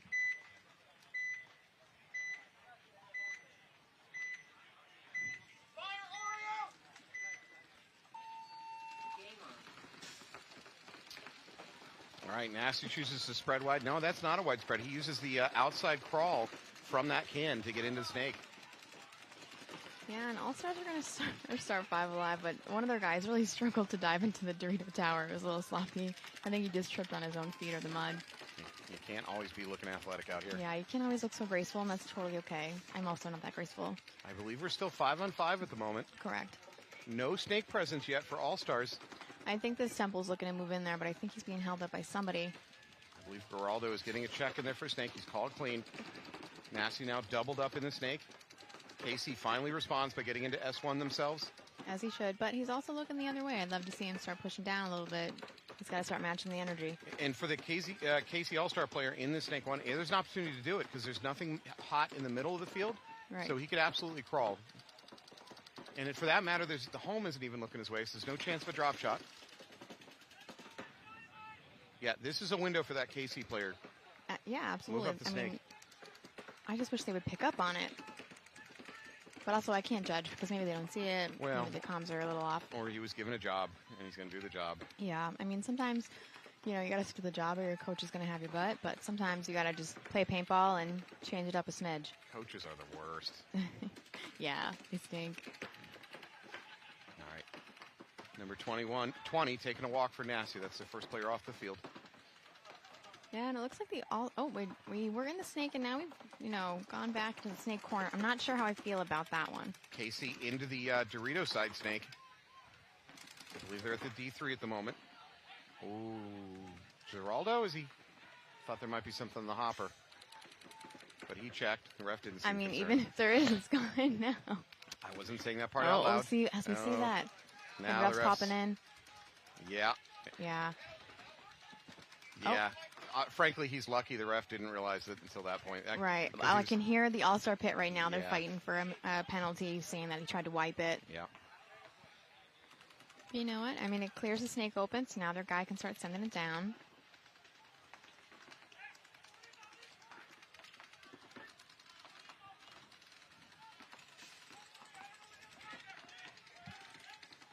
Nasty player starting to peel off that back line.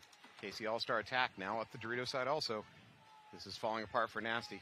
So now this All-Star player might think that there is one in the snake and one in the temple because that guy moved out of it, but... So Nasty player attempts a way wide run trying to catch Downing here unaware, but it doesn't work. Downing's teammate picks it up. They're clean alive, and they're going to finish this one out. Good point by All-Stars. Frankly, I would have given Nasty kind of the advantage about midpoint of that game in terms of positioning, but it fell apart for him. And I feel like that's always tough when you feel like you've got the ball and then it just starts bouncing away from you and you're like, what? Why? It. Yeah. All right, here we go. Casey All-Star coach coming in to have a little fun with the rest. He's going to fight for that major call and then a wipe. So he is, I believe, from what I saw, correct. However, WWF style, the refs didn't see it. They only can make the call on what they see. Right. And he found the hit, and he's called him out. He wasn't shooting his gun at the time. Yeah, and we've got a totally different view / angle, so maybe the head ref, but he did go in. He did pull the guy. Even if he didn't see the, quote-unquote wiping, he did pull the body. So, his hopper rubbed up against the bunker. It's probably intentional, but you can't prove that in a court of law, I suppose. Right. But the refs didn't know there was a hit there at that moment. They only noticed it later when he was further up the snake. The Casey All-Star coach checking in, just making sure the webcast and you folks at home know the ref said I'm right. I don't know how truthful that is, but I'm going to say that. So? I'm going to say the ref said that because I love this ref. They are very honest, actually. This ref and crew really will say, enjoy them. "Hey, we made a mistake and that was right." They'll say that. We can't fix it. We can't fix it now, but we'll try to do better in the future. Right, we're going to improve ourselves based on Do you know what conversations. I always kind of pay attention to when I watch reffing, and especially the NFL, is what's called makeup calls. when the refs completely miss a call, and then the next snap, they're like, yeah, we're going to go ahead and give holding. It really wasn't much of a hold. We're going to compensate for yeah, this. It absolutely 100% happens in the NFL, 100%. And I wouldn't be shocked if some of that's going on in paintball reffing too. With like, yeah, we blew that last one. So we're not going to make them up whole cloth. Right. But if there's a 50-50, whether it was a playing on or not, we're going to go ahead and throw that flag just to try to make up for it. Yeah, and I mean, it all depends on tone and conversation. There have been plenty of refs where I'm like, hey, I've watched this move happen a few times. I really appreciate it if you would kind of stop that or figure it out. And so they keep an eye out, and they're pretty good about this stuff. So it looks like Ballistic's going to start 5 alive. DMG 5 alive, however, first player peeling off for Ballistics on the Dorito side. Ballistic out of the Dorito side as well. DMG loses their snake player. 4-on-4. Looks like the Dorito side corner is going to bump up to this tower. I'm really hoping the snake corner starts making his way through this snake. They're still doubled up in this home. There you go. DMG player from home finally bumping out to the snake insert. And it looks like Ballistic is going to lose another, and it looks like they lost him out of the home. So now this home guy really needs to decide which way am I going, who do I need to support, who needs the most damage control. DMG now into the snake, although he's on his own. He doesn't have any support over here, but he doesn't really need it in this particular layout. He can operate as an independent unit in this particular snake. Ballistics have nothing up the middle, so again, that snake player for DMG is pretty safe.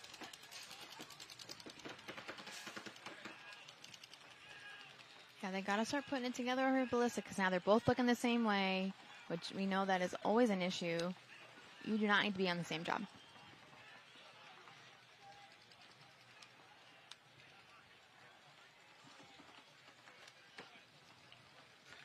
DMG starting to probe up the middle there. He's going to make a secondary bump into the middle wedge. Further up at about the 45-yard line. Now he's thinking about taking this brick at the same time his teammates get into the Dorito side snake. Ballistic does lose their home players. They've got one in the Dorito. It looks like one in the snake corner. They really need to start putting it together. They need to start making some moves, being a little more aggressive, let their presence be known, and at least maybe startle DMG to stop pushing. Well, at this point, in this point, DMG has the position and the bodies. Ballistic's got to maybe just try to look for a cheap, quick kill, maybe win a gunfight. I don't know. I'm scratching here for answers. Maybe they can catch this brick guy because he's awfully tall, and so even if when he crouches down, his head is still poking out. Yeah. He's a little bit in danger from the Dorito, but he's going to drop down and reconcentrate over there on the Dorito. That's number 37. Looks like he's going to blow up that Dorito. Ballistics player in this snake corner. He's going to go into the snake. He's going to try to do something. You know what? They didn't see it, although he's figuring it out. Oh, he's going to get crunched. This is not the move. He's going to get crunched. That was very nice, the DMG player. Very gentle. Dude, that was super gentlemanly. He wrapped around, knew that he had no vision. He was looking at his back. He just put one into him. He was like, I'm going to respect it. Yes, we love a good sportsman. Thought he was giving a little round of applause for the sportsman-like. Number 37, Gerber. Thank you for that. That said, okay, now it's time for me to criticize. Gerber, you idiot. Why did you just hit the buzzer? Holy cannoli. Wow, we whiplashed on that one. He's so fast. I will turn on you, sir. It was like, what a beautiful moment. Anyways, what a moron. Why are you doing that? Yeah, he could have just went and hit the buzzer. He didn't mean to do that, but that's fine. He was already on the kill hunt. 10 seconds.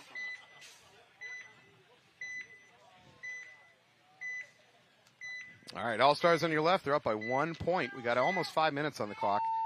Nothing. That lead is not safe. Nope.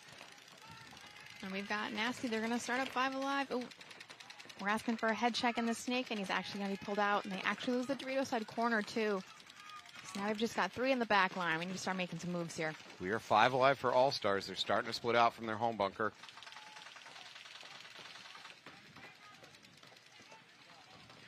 Into the snake 3 here for All-Stars.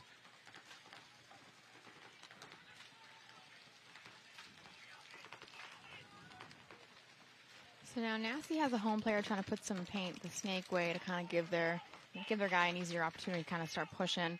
But he's also looking inside too for our snake. So everybody's got a job. They're trying to maintain it. Unfortunately, they lose the Dorito side tower. So now again, it's one of those moments where the home player needs to decide: do I spread the field? Do I support my guy? Or do I concede, you know? Well, you're going to concede because the All-Stars were gobbling up real estate over here on the snake side.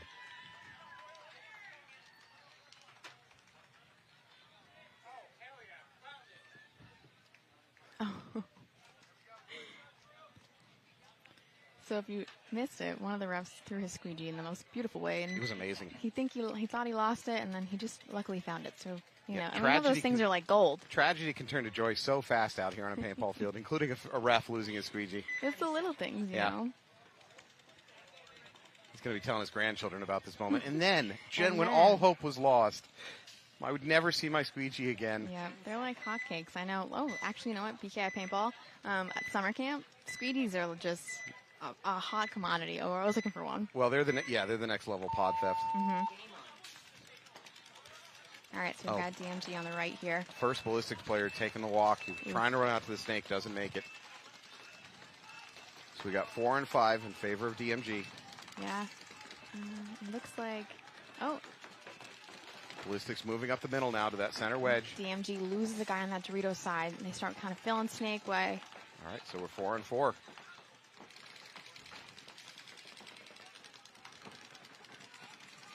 And I think that's Spencer, right? That's our Caden.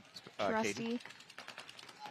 I like this ballistics player in the middle. He's being aggressive. He keeps moving up. Every time he gets gun dominance, he makes a move.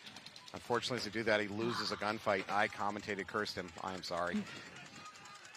I wonder if they go home and they just like curse our names. Yeah, they watch the webcast and they're like, how do you do me like that? Right. Why did you compliment me? You know that was going to get me In killed. the comments, these people are like, "Excuse me, why are you doing this to my homies?" Stop saying nice things. Yeah. All right, Caden Spencer here on the snake for DMG.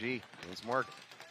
And he's supported by his snake corner. And you just missed it. We were talking about the two-tone, and the snake corner was just doing it. Instead of getting loud, he's changing his tone of voice. Voice modulation. Mm-hmm. Spencer's making a full run for it here. Let's go. Well, there's nothing opposing him. He really can. He's got a home player on the other side who's mostly focused on the Dorito side, so that's a free pass. Correct. He seems like one of those players, if you give him the opportunity, he's aggressive enough to take everything, including your lunch money. Well, another player walking off for ballistics from the Dorito. The coach has seen enough. He's going to towel out of that. Yeah. You got to bring everybody back in. You got to give him a pep talk. You need to reevaluate. Yeah, you got to figure it out. Well, you're down big, probably big enough that you realistically probably aren't talking about bringing this match back if you're ballistics. You just got to try to use it as a learning experience.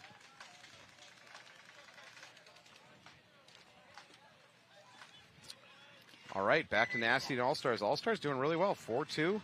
What do we got left on the clock? Looks like Time 4 check. minutes, 2 seconds. That's plenty of time. This match can still go either direction. Thanks again to BKI Paintball, by the way. Jump on BKI, become a member. You can watch a lot of information about field layouts, tips for getting better at playing paintball, even coaching. Oh, yes, the coaching course is fantastic by Rusty Glaze. By so Rusty, good, yeah, yes. I could see I him. took it my first year of coaching, and I got so much out of it. He knows a thing or two. Mm-hmm. So we've got the All-Stars going to be on our right here. They are really trying to tighten up and get in these bunkers quick, and they're going to try to win a few gunfights right off the break here. Nasty losing a player almost immediately from the back line. Now they've lost 2, so they're down to 3 bodies. Their 3 bodies are mostly clustered over here on the snake side. They got a decent setup, though, to attack, but they're going to have to do it quick. Because once All-Stars figure out there's nothing left on the Dorito side, they're just going to swarm it. Yeah, I mean, the only threat they have on that Dorito side right now, I believe, is... Oh, and it looks like All-Stars lose somebody on the snake way, but I think the Dorito side for the All-Stars is looking pretty bare right now. Minus that mini W. Geraldo really doesn't care about the body situation. He's No, just he going to go ahead and doesn't. attack. And Damn the as we say torpedoes. that, Dorito Tower just bumped up into the Dorito for All-Stars. So, again, they're all tucked in so tight. So he picked up on Geraldo's presence, so he's going to put a lane there, and that's going to make it difficult for Geraldo to operate over the top. Geraldo get all these choices to shoot down the snake now. Yeah, and so now the snake corner is trying to figure out, you know, who's my biggest threat, who's giving me the most heat, and how can I get them off of me? So Geraldo's Overwatch, number 31. He switches back to the Dorito side. I'm okay with that because there's really no threat to Geraldo, either a bunkering or even just somebody trying to get into the snake and oppose him. Although he does switch back over here to the snake side. So for All-Stars, their priority is probably just dragging this out as long as possible. I mean, a win would be great, but if they could just kill a couple minutes, that'd be a win in itself. Correct, for We're at sure. 2.5. Just kill the clock a little bit. Oh, we have a player peeling off as I say that. I know. And I feel like we're constantly in this scenario. We've got somebody in the home and somebody in the corner trying to fight off. Yeah, I mean, Nasty's in good positions, but they're not finishing this fast enough, and the clock's just peeling away. So let's assume Nasty wins this. Right. I'm going to guess they're going to win it with about a minute and a half on the clock, which is Okay. which is workable. Oh, they lose number 31 there. Missouri All-Stars respond by going in and moving up into the Dorito themselves. And as we see that, the All-Stars actually lose their snake corner. So they still have this guy in the home, which I think he's been here far too long for this point. But that's just my opinion. He's about to get his back blown up. First Yeah. time he reaches back for a pod, number 10 here is going to blow him up. Oh, you know what? He feels the heat. Oh, you know what? He didn't make the bump, but he felt the heat. He tried to go to that mini W. Props to him. This is taking way too long for Nasty. They're going to Yeah. hit the buzzer, but it's going to be about a minute and a half. I don't know if the board's not on. Nobody can see the clock, but I feel like nobody's really checking time. I haven't heard anybody calling times and things like that. I didn't see the sense of urgency that I expected out of Nasty on that one. They are going to win the point, and this isn't like out of control. They're down by 1 point. They got a minute and a half. It's doable, but they could have been down 1 point with 2 or 3 minutes on the clock if they pushed a little harder. Yeah. Okay. Well, Ballistics, this game is probably a little bit beyond salvaging. Let's be really honest. 5-1. They're at risk of getting mercy killed. So, we've talked about this before. If I'm the coach of Ballistics, what do you do? I'm going to ask you, what do you do? How much time is on this clock? I can't read that far. We got 5. I mean, you need to catch some points. Maybe try to catch up, but I just think it's not feasible in this moment based on how DMG is really kind of plowing through at this rate. I would just treat this as a practice point.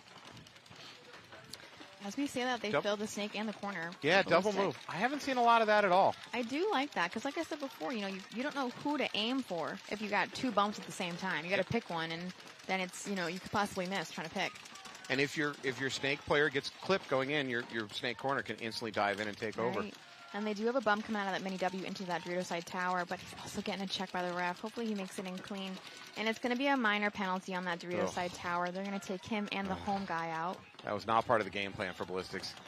GMG responds by getting into the Doritos themselves, so they're getting close to that 50 Dorito side. They're maybe the Dorito 2. Yeah, the Ballistic Snake player is catching a lot of heat. The spray is just popping off of him, but he's still keeping it tight, trying to put some paint back that way.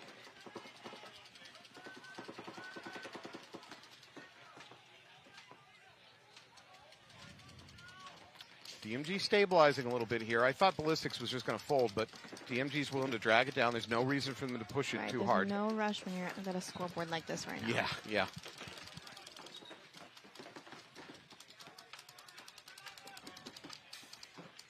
They are getting a bunch of checks over there, though. But they're They all check the clean. snake and they check the tower, and everybody's clean so far. All right, DMG gets up to this brick over here on the Dorito side. Now he's going to try to finish it out. Oh. Not entirely necessary, Right. but he's having fun, so. It looks like... Oh, and okay. Oh, okay, so he's in this giant wing. Wow, he battling out with is the going to snake, clean and it he out. takes him out. Yeah, absolutely. And here's trusty old Spencer coming in for the hang. Unsportsmanlike conduct in Sacramento DMG, winning the game excessively when it wasn't necessary. Come on, you guys. We're all friends Just here. kill the clock. Yeah. No, good work by DMG. They're going to win this one. They're going to mercy it out for Ballistics, 6-1.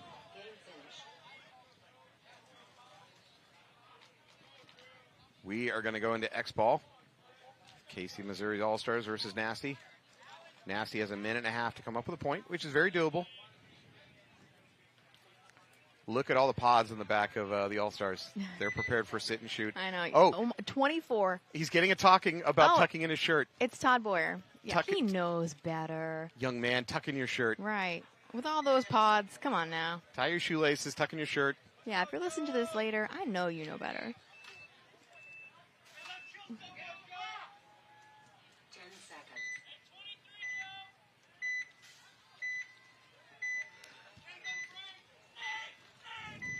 All right, Nasty doesn't have to be crazy aggressive, but they've got to be aggressive on They've got this. to do something here. Something a little different, or start changing the pace and put it in their own direction. As we say that, they've got 2 bumps at the same time. Uh-oh, there is a minor over there on All-Stars. Okay, that is a gift. That opens a window. Gift.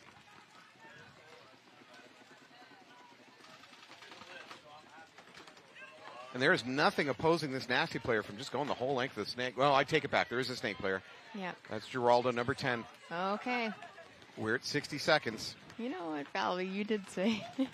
You said it. What's that, the flag? You were like, oh, you know what? I think they might go to time and blah, blah, blah. And here we are. I blew it. We've got 49 seconds and they're only down by 1. So if they try to finish this off accordingly. Ooh, that's a big kill for Nasty. Yep.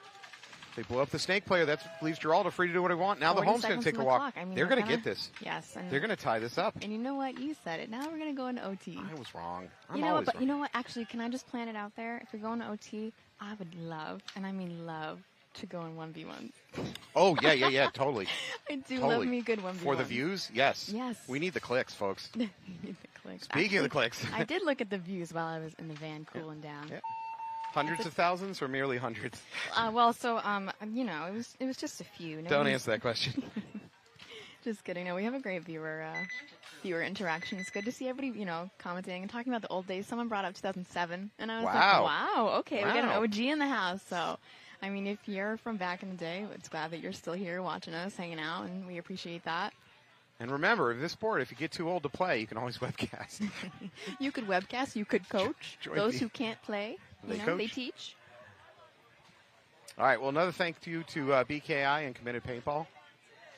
Committed Paintball making some great Twister product. I don't know what that means. Are you saying a tie? 5-on-5. What's the question? The head ref is trying to signal to me, but I am not very good at hand gestures. I'm just getting a blinking 2 hands. I don't know if he's doing jazz hands. I think it's fine. I think it's overtime. No, not overtime. We're not there yet. Yeah, 5-on-5. Yeah, so maybe that was, because of the penalty that they threw. I think he was just trying to let us know that, you know, it is still going to be 5-on-5 here. I thought he just liked jazz hands. Yeah, I thought he was just kind of jazzing it up.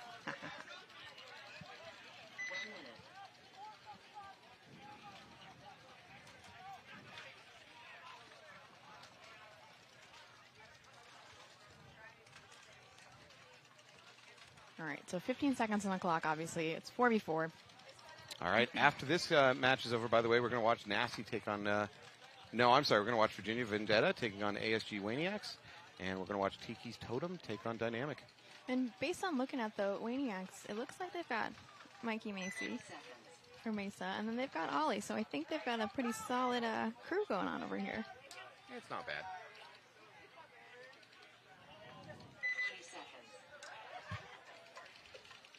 Another shout out to BKI. They put on summer camps, by the way. Oh, I know, including the best. Yeah, up in Massachusetts, they put on a 1 or 2 week summer camp. They actually have campers staying there. They bring in a lot of stars of this sport to teach the young kids or old kids, whatever. And they end it with a tournament. It is a blast. And you get a custom jersey out of it too. Oh, custom jerseys, water bottles, like you get a whole setup, and the food is really good as well. Nasty's going to lose 2 players early on. All-Stars are making the run for it. Yep. All-Stars lose their own player up the middle. Snake is going all the way on their side. He really wants it. Oh. Nasty down to 2 players before they towel out of it. No, they don't towel out of it. No, they don't just towel. goes We're out of time. We only have 15 seconds. Okay. All right, you know what that means. Overtime. Give me some overtime. Run out of clock there, and then give me some 1v1s. You know what the refs are not getting paid? Overtime. You know what we're not getting paid? Overtime. Thank you to Vendetta Paintball for supporting this channel. And if you're out there listening to it, please go support Vendetta Paintball.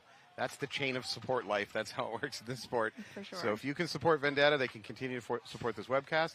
That means you can continue to watch it. So thank you, Vendetta. Yeah, and for free. Yeah, and for free. free. Yep. No greedy corporate fat cats here. All due respect. I was unfortunately reading the comments. We talked about it, which is always a big no-no when you're commentating. You want to read the comments. Oh, yeah.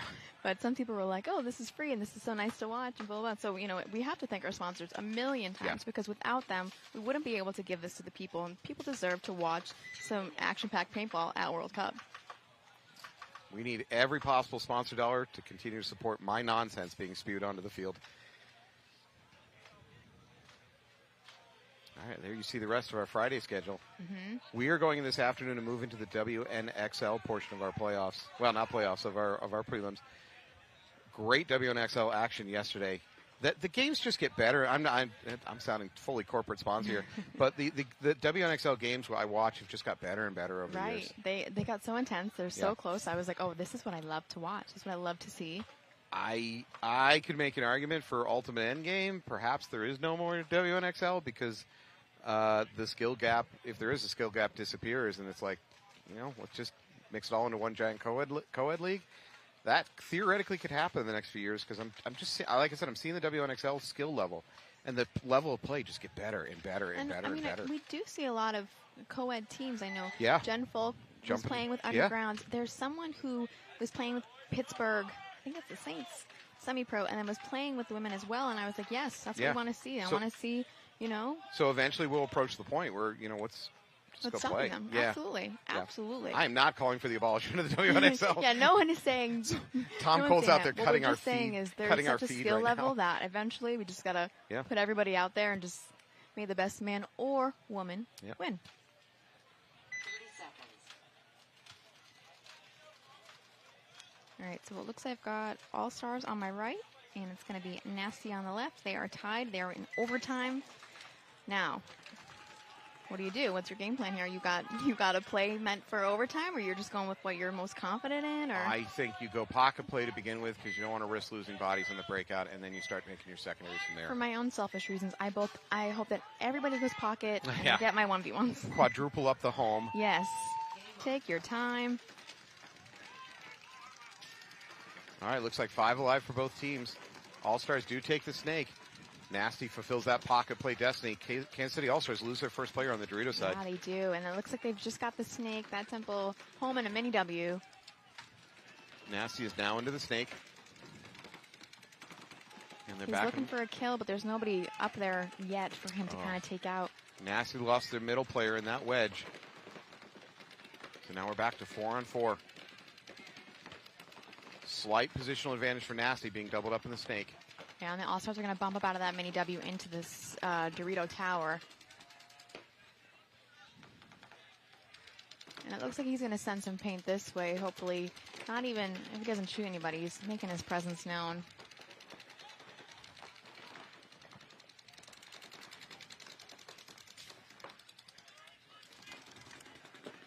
And we've got 4 minutes on the clock. See? It's happening. It's happening. This is really happening. It's happening. And we've got one who's going to slide into the snake corner. He's going to look Dorito way, hoping to put some paint that way as well. I feel like I'm watching a little bit of caution out of Nasty. They're like, we got positions, but let's not do anything stupid. This is overtime point. Right, and I feel like when you sense that vibe, they're gonna take advantage of this. If you're cautious and you're kind of wary, the other team's gonna go, okay, cool, let's smash them. Well, that's what you're seeing. The Kansas City All-Star snake player is not being cautious. Oh, and as we say that, they lose a Nasty player in the snake. I think that might be So Geraldo. All-Stars really has. Oh, I think he's going to waste his body. He What did. a shame. Oh, man, it was a good run, but I don't think he knew that many W was there. So the All-Star player took the inside route around the snake 50, and that means his vision was blocked to see that Nasty player had already been shot and walking off. So as soon as he got there, he pumped up and jumped up and tried to bunker him out, but there's nothing there. Right, and the All-Stars are going to fill the snake, but I was just looking at the snake corner. He's got one, I repeat, one pod. That's it. So well, he needs to have all of his shots on point, and it is Top Boyer, it looks like, number 24. So, I mean, if anybody's going to seal the deal, it's going to be him. Shirt tucked in and all, down to one pod. I told you, secret weapon. They pulled him out at the end. Yep. He's the reserve stock. Right. All right, well, with one pod, I'd like to see some aggression out of him. Right, He doesn't have a choice. Listen, if you're going to do it, you better do it. Yeah, you can't try to go to sit and shoot paintball. He's signaling to one of his homies across the way. Oh, he gets clipped. Never pop the top. If you were watching this, stop popping the top. Yeah. You go home, you're watching it, learn. Here's number 21 for Nasty, who I refer to as Garage Sale due to all the unique colors on him. He's doing a good job pushing up the snake. He's not giving this player a new nickname. And communicating. Oh, he loses his player going up the middle. Yeah, and that All-Star home player is going to start heading snake way, it looks like. He's got to take this snake player out, hopefully. He's just got to start moving in here. And as I say that, he slides in and makes it in.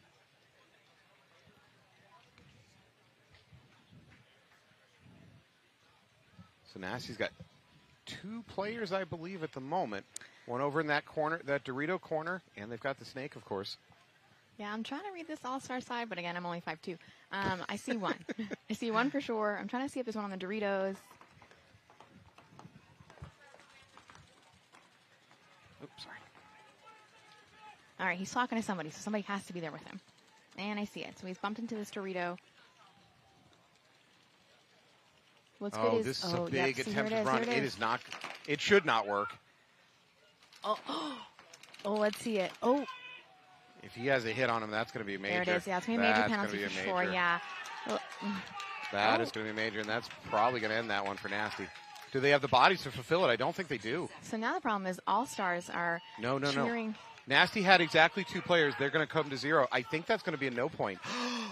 What are we going to see? Yes! Oh, sorry if I'm shouting in everybody's ear. Listen, this is what I really want. Look at that major flag. It's just the deciding factor. It's giving me my 1v1s. 1-on-1s. 1-on-1s. 1-on-1s. I know. Actually, it's good that you have this camera angle and not in here right now because we're kind of cheering and dancing, and it's probably not a good look. We're losing our mind. We're not rooting for any team. We're just rooting for good drama. drama. I'm rooting for the action. I want to see more. I want to see a lot of going on. And I was actually surprised because the pit did explode for All-Stars, and there was a lot of a little smack talk, a little bye-bye, a little see you later. And so the ref looked over, and I was like, ooh, he's going to give him a pity. They're going to get a pit penalty. And luckily, he was just like, settle down. So the head ref's shaking his head at me, and I don't know if he heard me talk about getting 1v1s, but we want him. He just looked over, and he was like, girl. And I was like, oh, no. Well, All-Stars over there coming up with a game plan of who's going to one-on-one. I believe I see a jersey being passed to Ollie Lang right now. Oh. It did? Oh, you broke our hearts. No way. I was so... Okay, sorry. All Alex from right. production just corrected us, and now we are a little disappointed here. I was really hoping for the 1v1. All right. Well, that point goes to Missouri All-Stars. Congratulations. Nothing against you. We just wanted to see a one-on-one. Yeah, I just want a little more action, but congratulations, 5-on-4. All right. Well, that is going to bring an end to that match. Thank you so much for joining us for that one. Thanks again to BKI Paintball and Twisted and Committed Paintball for finishing that out. We are going to take a break, and we're going to come back with a little bit more NXL World Cup action for you before we plunge into the WNXL portion of our day. Thank you so much. We'll see you again soon. Clear of a taboo zone of financial headaches. Organized finances now mean more money down the road. Let All-in-One teach you how. Less time on accounting. More on what you love. Se habla español. Playing for your country comes with a lot of pressure. But that pressure is a privilege. This event is just different. The atmosphere and the crowd. You can really feel the magnitude of the moment. And it's a moment you never forget. I'm Jen Falk, and I play for Team USA.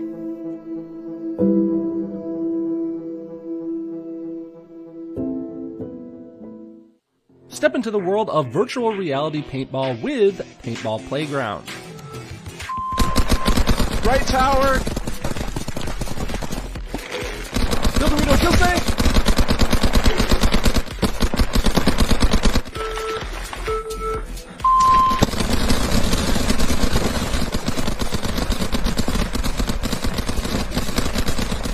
Join us on the field by searching Paintball Playground on the MetaQuest store or Steam VR. My name's Scott with Paintball Fit. I got the Hydra knee pad here.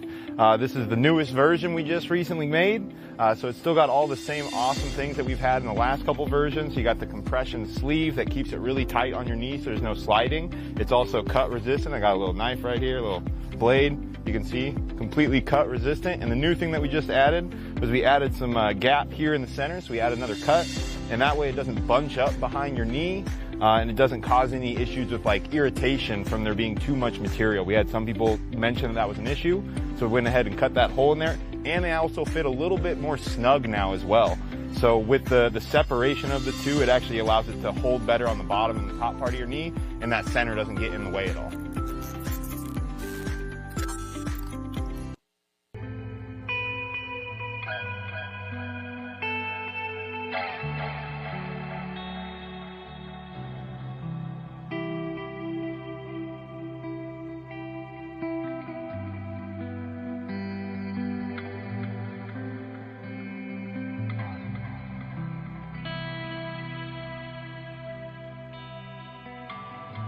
If this is it, if this is all there is, I hope you live, I hope you live. If there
right, welcome back to 2024 NXL World Cup. Here we are, Virginia Vendetta versus ASG Waniacs.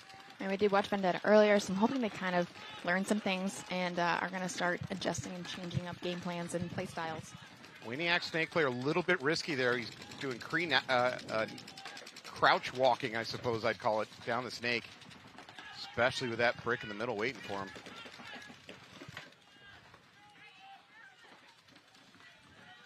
Thank you, sir. And they are going to lose a player in the middle for the Waniacs. At the same time, Vendetta loses one of their Dorito side players. In response, one of their middle players drops back to the mini temple over on the Dorito side, trying to shore it up. Yeah, and the snake player for the Maniacs is feeding out some information, but it looks like he's going to get run down.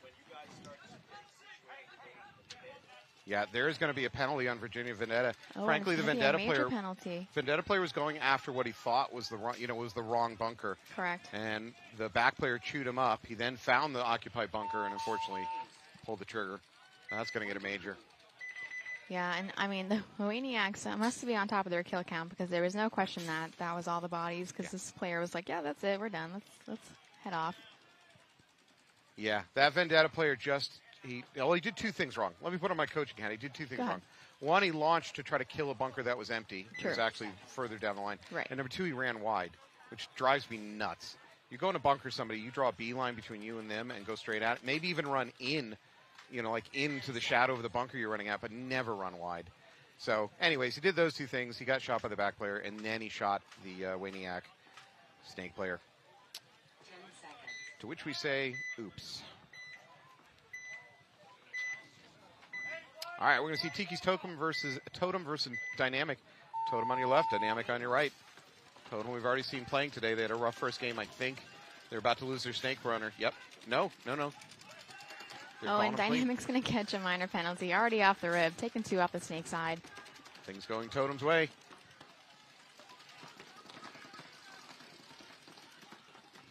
Totem player doing a great low crawl all the way down the snake. Dynamic's going to fill the Dorito side as well, and they still have this guy in a home, and we all know. See, you're in there too long. You gotta get out. You gotta bump up. Yeah, it is falling apart now for Dynamic.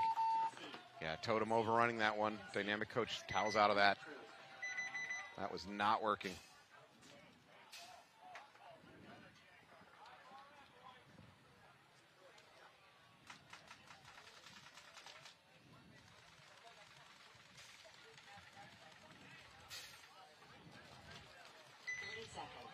Man, I hope ASG Waniacs, I hope this is a Wayne Newton reference. You don't even know who Wayne Newton is? God, am I that old? I am that old. No, I think I lost you in my ear. Never mind. You're giving me a stare like, Wayne Newton? Who the hell is that? Which is fair. Oh, there you are. Okay, you're back. Yeah, okay, no, right. I lost you, so it just looked like some gibberish coming out of your mouth. I was a little lost there. I was like, what are you saying? All right, so we got Vendetta on the right. Waniacs on the left. They're up by 1 right now. Vendetta's going to start off 5 alive. Vendetta really enjoys this cake and the snake. I enjoy cake. And they do have somebody at this, looks like the brick as well, so both maybe teams, helpful to protect the snake guy. Both teams 5 alive at the moment, pretty much mirrored up in the snake. Waniacs player enjoying wrapping around the outside, shooting in. Yeah, the Vendetta brick is catching some heat and is trying to kind of pull back but still keep his lane up there.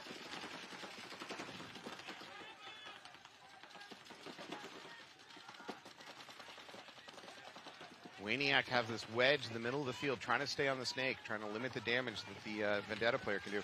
Now he moves up to the brick. I don't think it's going to work. You know what? Vendetta's going to make a huge run from the home into the snake corner and make it alive.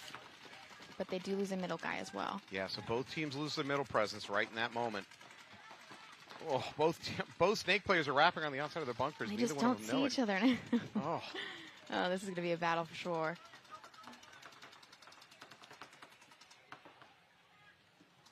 Don't bump the bunker. Right. Whoever bumped the bunker rolls dies. First? Oh, it's suspense. It's killing me. I can't watch. Oh, okay, here we go. Looks like the Waniac player's going to figure it out first. Clean bunker. He's going to keep take the corner, too, because the corner's also got his back to him. Did he take the corner with him? No, he did not He get the corner missed? player. Yep. All right. Oh my goodness. You It know was what, so though? Close, though. Yeah, if he'd shot him, it would have been a major. Right. So You're you're right. probably You know better what? off You not. are right. Vendetta gonna fill the snake immediately. Yep. Vendetta player trying to fight over the top. Not a good idea in this situation. Ooh. All right. Hi. Well, Okay, so I've got a special surprise for you, Matt Felby. I have Alex Frazier here with you. who's that? Never heard of him. You haven't? Oh, okay. Alex, Matt, Alex. And I thought you could enjoy a little more.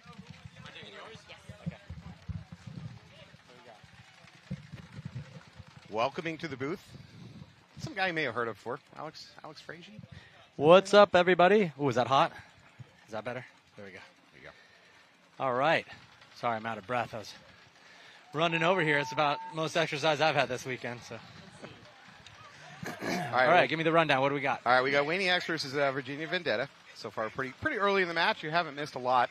Of note, watch the WNXL snake player. He likes to do kind of a crouching walk down the entire snake. It's a little bit unusual technique. I've never seen it before.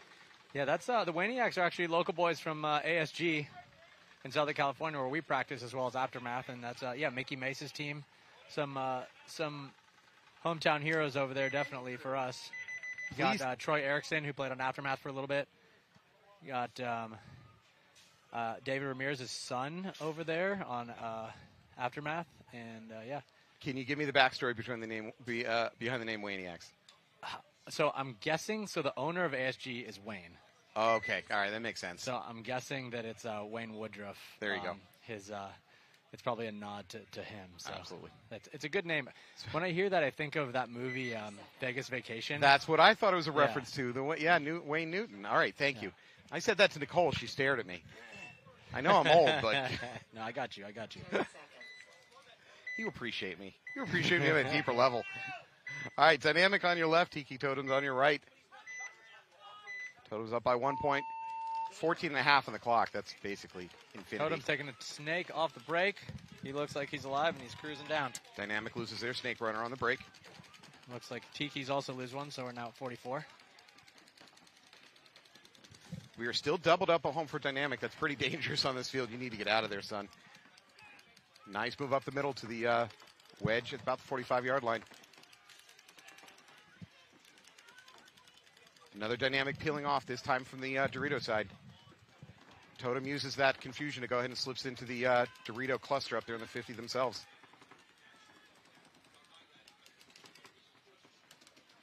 It's a good camera angle there. I like that. Alex Frazier approved. Action as Dynamic player takes the walk out of the snake. That leaves Smith here completely unopposed to go down the snake, do whatever the heck he wants. No, they are incorrectly calling the snake as hot. They are wrong. There's nothing in the snake. Smith can just drop, crawl, and finish this off if he wants.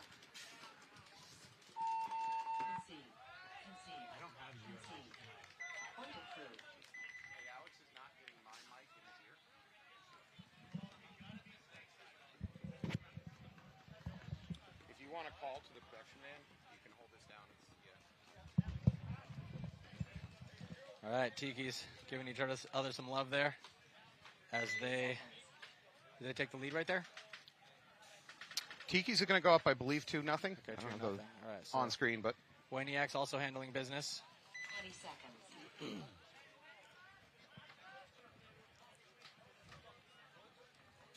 all right, WNXL rolling back up. They're a 2-0 lead. We got 11.5 on the clock. And actually, Mickey Mace on the WNXL, his brother, plays on Uprising. And those two guys have been crashing a lot with us this year and certainly making some strides as WNXL take the walk. Yeah, he went around that too high. He was trying to basically run around that snake one. That was a death sentence. Even crawling snake one to snake two here, we're seeing a lot of drop shots that you certainly can't do it running. Yeah, the back center guy can kind of just drop him in right on the outside of that. So if he's crisp off the break, he takes his first shots for you running and then pulls right to the outside of that thing for that exact move right there. Like the guy was there fast and he actually made the snake. He just went around a little bit big. The WNXL lose another player. Looks like it's 5-on-3. Advantage to Vendetta. Vendetta also has great position here, both in the middle of the field in that wing and on the snake. It leaves number 9 here for Waniacs in a tough position. He's going to have to fight his way out either direction he goes.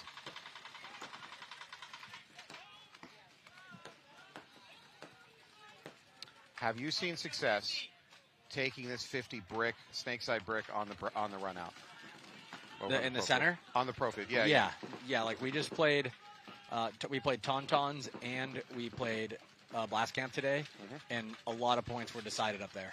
Yep. So especially against the Tauntauns, we were just crashing into the middle, and you have to do that. You can't just let the other team control that thing. So you've got to let them, and if you have that area to yourself, you really can sort of posture to take control of the point. You can ambush the snake, you can shut it down. Even once they know you're there, you can still control it. Yeah, no, it's an interesting field because all sides are powerful. You can win the game from pretty much the middle or both tapes. And yeah, I mean, I'm a big fan of taking the middle on this field because it's relatively safe to get up there. Yep. And you have seen guys making the snake in the corner out here off the break, but they also die sometimes too. So, I do feel like, especially on the pro field, this is going to get buttoned up by Sunday, and you're going to see a lot of action up the center and closing through the snake. Not necessarily like a 55 or even 45s getting heavily played down the snake. It's going to be, late game closing or late game counter moving. A lot of trading bodies to pull their center brick player out. Totally. Yep. So number 9, Potter here for Waniacs has successfully done hopper surgery, and he's back in the game. Yeah, as now we have, looks like about 9 minutes left to go. Yep, plenty of time. And for Potter, he's also got that gun dominance over that middle wedge. That was a tough fight, and he managed to pull it off. And if you are out here at the World Cup, head over to the Hormesis booth tonight at 6:30. We're going to be premiering our movie. It's going to be a fun time. There's free standing room. So come have a couple drinks with us, a couple of laughs. Popcorn? Yeah, we do have popcorn. We have popcorn. You might see me there. That was actually a necessity for me. I was like, gotta go get a popcorn machine. So, oh yeah. Trucker Billy got one, and we will have popcorn. Vendetta player taking a walk though. It's starting to lose a little bit of their Dorito side. Yeah, is it? These guys have 2 left, I think. For the Waniacs? Yeah. Yeah, I think they have something over there in the Dorito, now up to the Dorito 3. And they've got Snake. As the Vendetta player in the center switches, his Snake player gave him good communication there. So I think it's a 3-on-2 in favor of Vendetta here.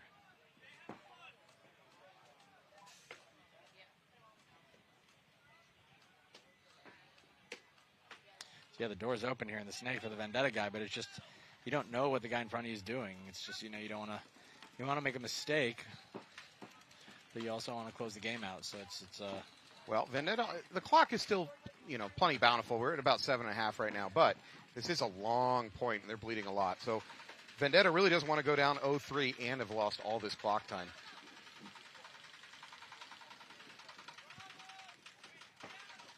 No, it looks like Oliver Lang is over there, helping out the Waniacs. His mustache looks magnificent today. As the Waniacs take out another Vendetta player over on the Dorito side, so it's open door for the Waniac on the Dorito side there. Now it's a 2-on-2. Yeah, if he slides up, especially to their D3, there it is. Oh, and a penalty. Oh, that's it. That's going to do it for. Well, I don't know. No, we still have one body left alive for Vendetta. I don't know if they pulled anybody. So I believe they might have pulled out the center. Okay. We just saw a late so the flag. other guy got a penalty. Yeah, we saw a late flag. Got it. Yeah, that'll hurt you. A 4-on-2 just turned into a 2-on-1. Sorry, 3-on-2 just turned into a 2-on-1. Yeah, this crater's out for Virginia Vendetta. They're going to wish they had that one back. Yeah, that's a big point right there. Really take the drive. I mean, 2-to-1's a whole lot different than 3-to-0, so that's a critical point. As Tiki Totems are looking to do the same here against Dynamic. On top of losing that point, they lost about 3 or 4 minutes off the clock on that one, so nothing really went right for Vendetta. Is it a race to 4 out here? Nope, 5-point mercy. Okay, 5-point mercy. All right, so there's still a lot of game here in both of these. I'm kind of digging those all red jerseys. They're just all red. Yeah, the other trend we've seen out on this field today is lots and lots of white jerseys. This weekend, there's a ton of semi-pros wearing rocking white jerseys. Yeah, negative for me. And why? Because they just white. It just draws the hits. White pods are bad luck. Oh, really? Just white loader. Like, come on. Anyway, you'll never see any white gear on me ever. Duly noted. About it. The challenge has been thrown, people. If anybody can sponsor Dynasty and demand that you have to wear white. As Dynamic losing their snake insert player off the break. Tiki Totem's posturing for more control here as they go up a body and up by 2 points already.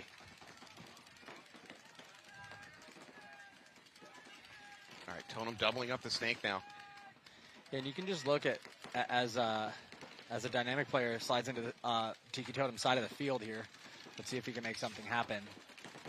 All right, we'll sit back and let you enjoy the action here as the ref comes in to giving away the position. And he's hit. All right, another gift for the Tiki Totems as their posture is very aggressive and very confident. So they're looking to add to their lead.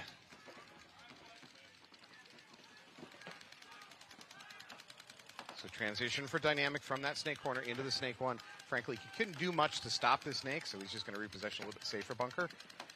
Oh, he's going to look to push the snake himself. Dynamic looks like they got a major penalty, leaving the last guy alive in the snake here. In what looks to be a 2 or 3-on-1. Don't run. As a Dynamic player does make a Tiki Totem player makes a great move to take that guy out. I don't know if he's aware of the situation, but he's trying to win the game himself here. And he's going to. Wow.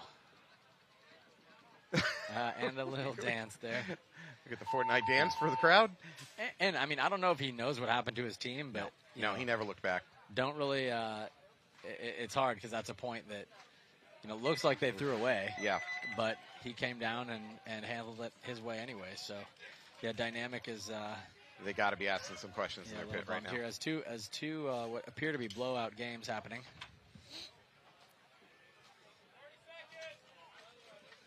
That is a heartbreaker to see a major go up, watch the entire other team gut it except for one player. I think they also have Ben Challenger right there. Oh.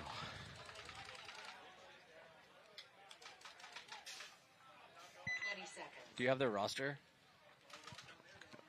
Waniacs? Yeah, Ben Challenger. Yep. Yeah, so they got some guys. They got some experience over there. They've got some youth. Well, it's showing so far. Up 3-0. It's a good team. We've got about 6.5 left on the clock. It's within the realm of redemption for Virginia Vendetta, but they can't drop any more points. And goggles off. Goggles off. Ref jumping all over him, trying to save him. He's good. Yikes, you never like to see that. Scary moment there. Chin straps, people. Chin straps. As it looks like a 4-on-4. Yep, Waniacs also lose a player. Much better snake presence for Virginia Vendetta, although Waniacs are up the middle into this wedge. Shout out to the ref right there. Oh, yeah.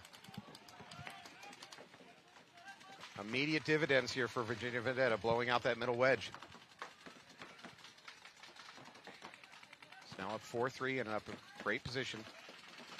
Yeah, and I think Vendetta knows they need this point here, so hopefully they can close it with some authority and make this a game. We're under 6 minutes now. We shouldn't be in crazy attack mode yet. They don't have to be stupid, but they do need to be smart about finishing this out in a reasonable amount of time.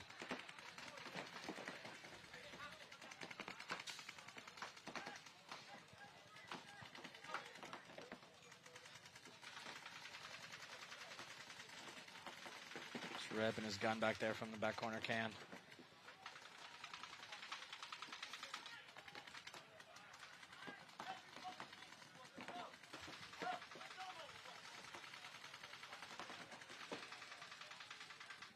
I don't know about laying like that, because if the guy comes around, he's going to see your legs before you're going to have a chance to shoot him. Yeah. Well, the good news is there's nobody coming to do him. Yeah, He's got a Waniac. That's better. Okay. He's got a Waniac in the back corner, but there's zero chance he's coming to do him. Yeah, maybe more than zero, but.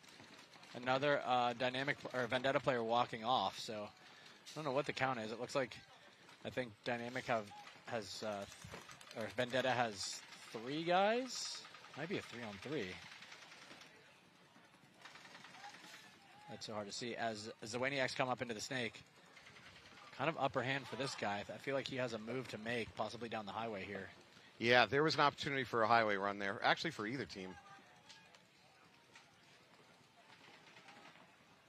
Waniac player just seems content to try to set up a trap, see if the Vendetta player will stumble right out into it.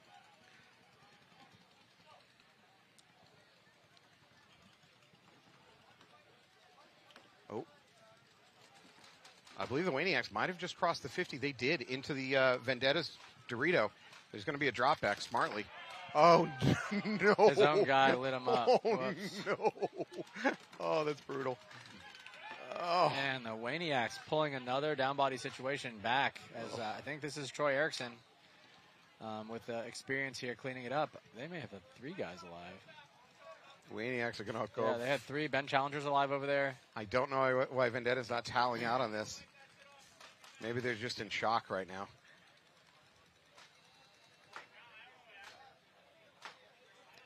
So yeah, Vendetta definitely needs to rally as well as Dynamic. Concede. Point approved. All right, that was an ugly series of events there Yeah. for Vendetta. I mean, what I see here is like it's just a lack of decisiveness. Like there's guys here, the game breaks down in some type of way, whether you have a body advantage or not.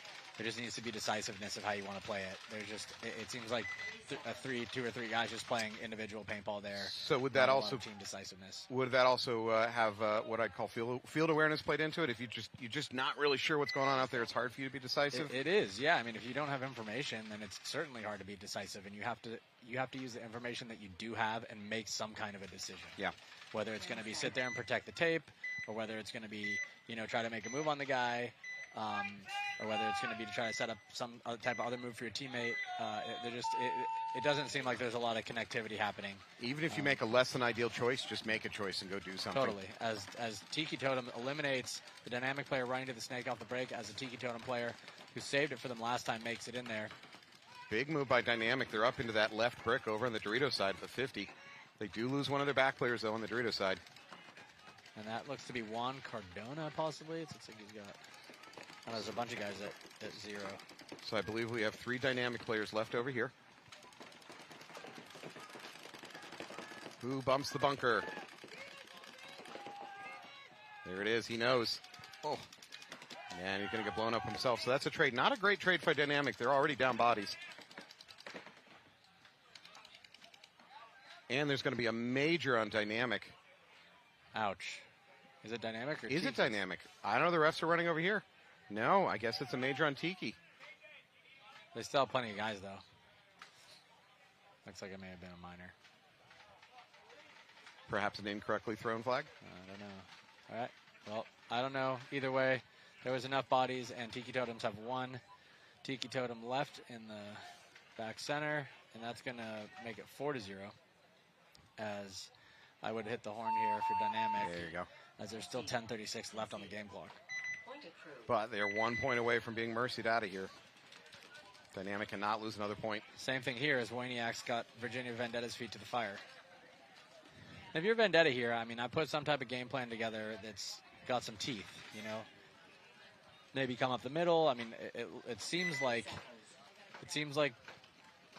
it's about a 50-50 getting out to the snake off the break over here. I mean, the percentages have gone way down in the pro field. So that is the exact opposite on this field. Interestingly, yesterday, the success rate getting into the snake on the break was low. Like you said, about 50-50. Today, I've been watching teams consistently get in there again and again and again and again, which is the exact opposite of what I expected. It's so hard to explain that. I don't know. Looks like they have... Oh, no, that's a photographer. I thought it was 6 guys. All right, Vendetta on your left. They're in a desperate situation, down 4 points. As it looks like the Waniacs are coming up the middle with 5 alive. As he launched through the middle. Onto the... Clean. Wow, what a move. He's still up there? Yeah, he's out there. He's Okay. low. The snake, if the snake just looks over, he's dead. Yeah, there he goes. He sees it. Still, nicely done. And I like that move when you're up on points and throw, Yeah. don't button up and clam up. Keep going. Keep playing your game. I think because most teams practice attacking, they're just generally better at attacking. I don't think teams are that well, maybe at this level, not as well practiced at playing a defensive. As I think a 3-on-3 developing here, as there's 2 guys in the snake on each team and 1 guy in the Dorito side on each team. As the Vendetta player moves up to the Dorito side tower to match up against the corner guy for WNXL. Number 9 for WNXL was a little more confident, especially because he's got a player behind him in his corner. Yep, and I like this move. Crawl up, listen. As Vendetta loses another player, making it a 3-on-2. These last 2 guys on the snake side. As the reach over the top. Does it work? There's a hopper hit. Yep. He's going to stay alive just that corner. Take out the last guy, and that'll do it. 5-0. There you go. Congratulations, WNXL. You're going to pull this one off right in your backyard. As a tip of Oliver Lang's cap over there in the WNXL pit. A nice 5-0. Is he coaching or just spirit animaling over there? Probably spirit animaling, yeah. Spiritual advising. Yeah. You know, what kind of crystal you shouldn't be wearing around your neck that day. Does he have the smoke and incense going? Yeah. What type of patchouli oil? Hey, it works, man. The sage. Yeah. Better get that on the web store because that just worked. Start selling it. As we'll see here, if Tiki Totems can close it out. Dynamic, a large hole to dig out of here. Wow, 10.5 still on the clock. It's hard to believe we're at 4 points and there's still 10.5 on the clock. 10 seconds. There we go. Let's see what Dynamic comes up with. This is kind of a desperate situation. They're going to go straight into the snake. They're going to make a big run out to the D2. Into the snake, immediately move it up. Oh, he's going to get some ref attention.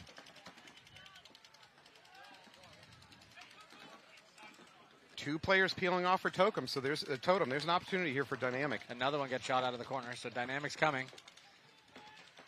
Highway run, it's going to work. Nice move there. Stitch up that guy.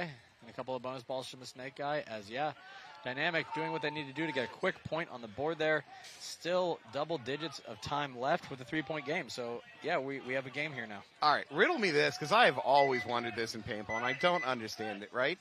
In theory, you're down a bunch of points here. Time wasn't really an issue here, but in those situations, you're down a bunch of points, and obviously a team needs a desperate win, right? They need a desperate point. So as a defending team, you know they're going through the middle. You know they're going to do crazy stuff. It should be easy to defend, but for some reason, the winning percentage of just going bat-esque crazy and just running through the middle is way higher than it should be. I don't understand it.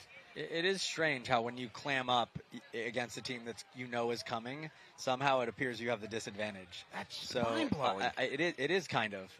And, I don't know why that is.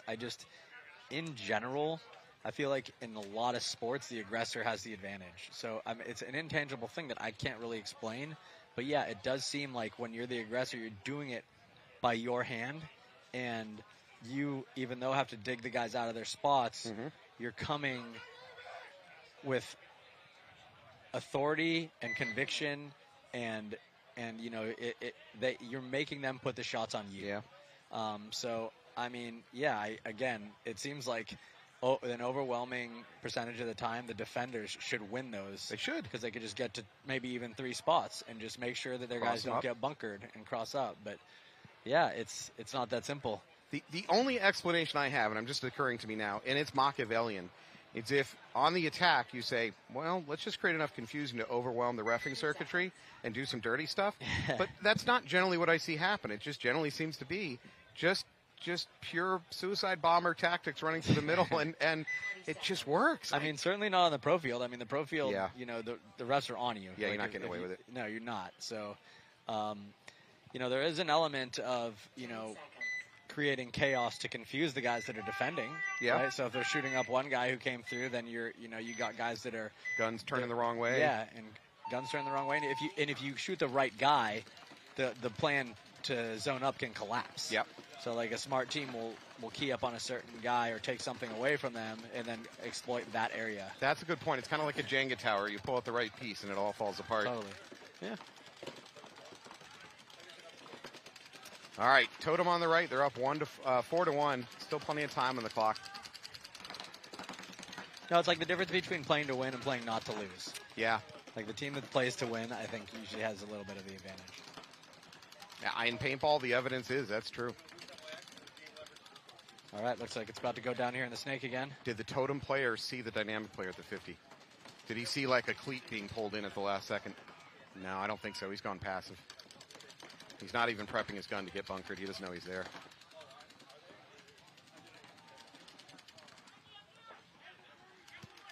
There it is.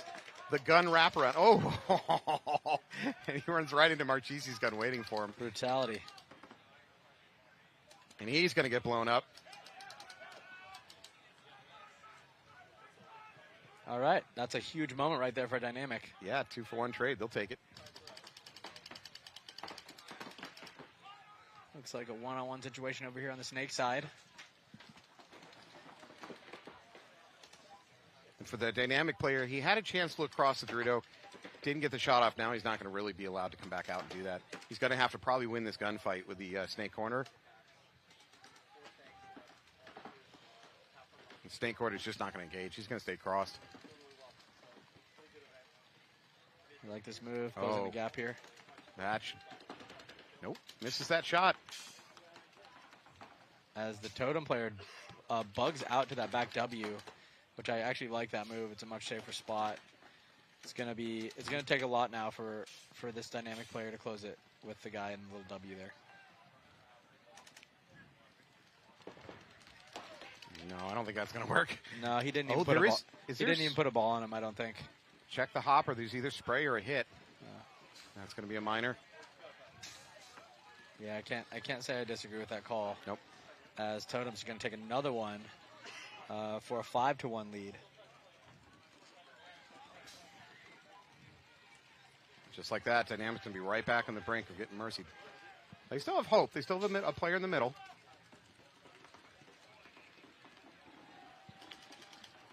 And a commentator cursed him right off the field. Sorry. Sorry, bro. Yeah, Totems are looking solid here. Where are they from? I'm guessing down here, right? They're from this area, so you got Tiki's Paintball Field down here in the Tampa area. And they're running Totem, and on the WNXL, they got Tiki's Ohana.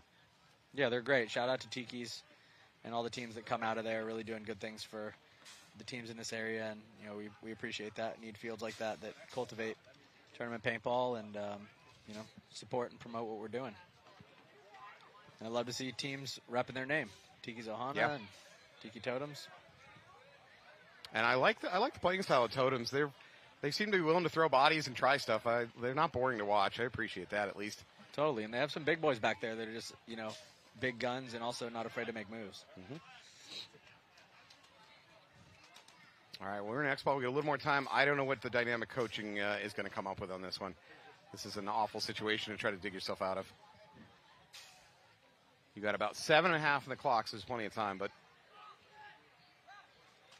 again, you're going to become predictable as a team when the coach is up 5-1 on you and he's got 7.5 on the clock. So. I mean, this is when you can mix it up if you're the Tikis. Like, you know, at least when we're playing, Skinny Kevin becomes a lot more liberal with his play calling when we're winning by a couple of points. Yeah. Like that gives you sort of the room to breathe a little bit and try more things. So like you can afford mistakes in this situation. Sure. And that really keeps and that's not the way we'd always play it. We at a certain point in our team's history, we would get up a couple of points and then try to, you know, stop the other team and run the clock down and you know, kind of let the other team have their way, but absorb. Kill the clock. Yeah, but now that's the paradigm has kind of changed. Like, to keep a lead, you need to keep pressing. Yeah. And keep diversifying your game plans. And that works way more effectively than trying to hold a 2 or 3 point lead. All right, well, let's see what Dynamic has figured out. See what they can do here. Totems doubled up at home and in the snake. Gonna lose their snake player, though. Dynamic loses their snake player, as you said. Frustrated as he punches the bunker coming off. 2 players peeling off for Totem. 3 players lost for Totem. They just have home and that Dorito side tower. And the tower's getting a check. That's clean. Looks like these guys, Dynamic has either 2 or 3 left.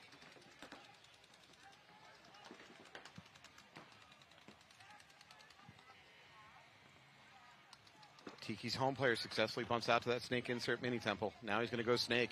No, he's going to go snake corner. Definitely going into the spread it out, cross it up, kill the clock mode.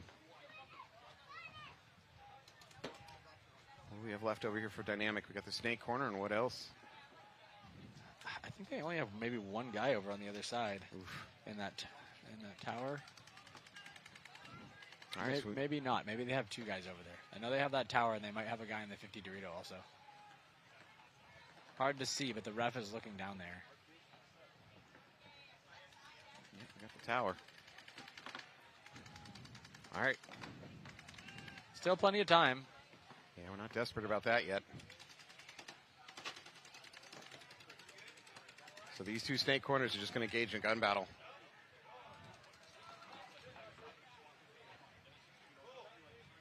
I mean, I guess it's 2-on-2.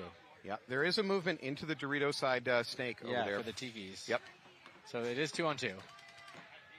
Advantage Tikis right now. That's going to possibly do it.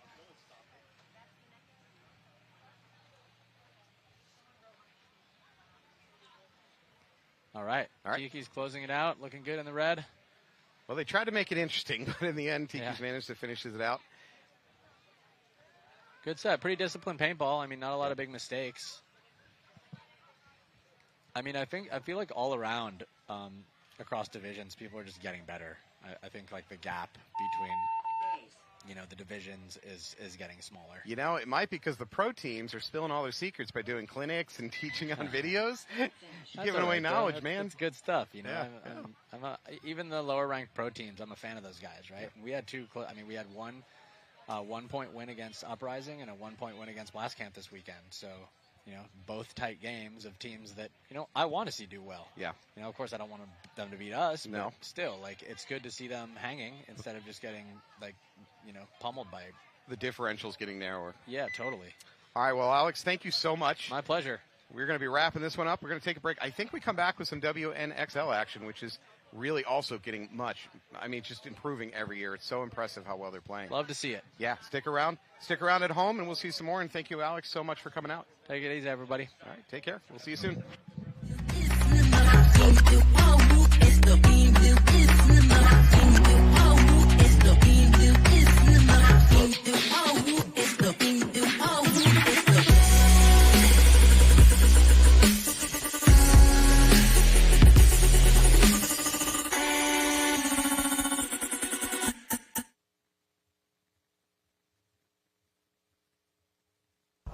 Does diving into an insurance claim after getting into an accident seem scary? Titans Legal can help. We're committed to you every step of the way. All clients work with one of our founding lawyers. Don't go into a gunfight alone. Titans Legal has your back. Let us help you get back on your feet.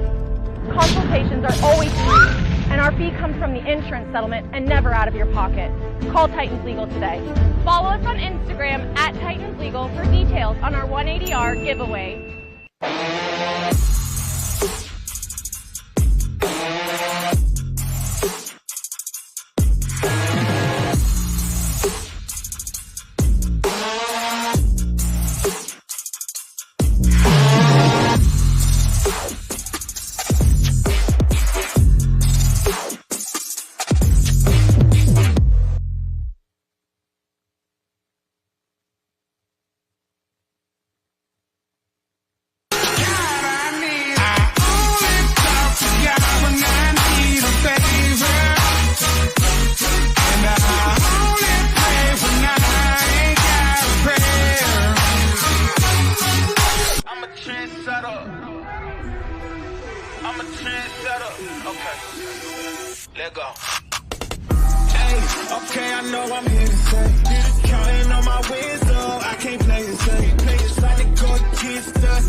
Who the hell am I to expect a savior? Oh,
Jared Sherman, professional paintball player for Austin Notorious, and I grow paintball with TexanHemp.com.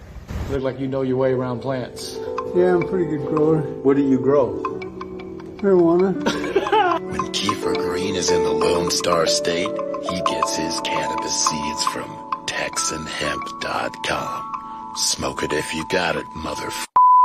Shop from Texas, where we should ride swingers and put diamonds in our niggas. Both drink inside my lemonade and look like a...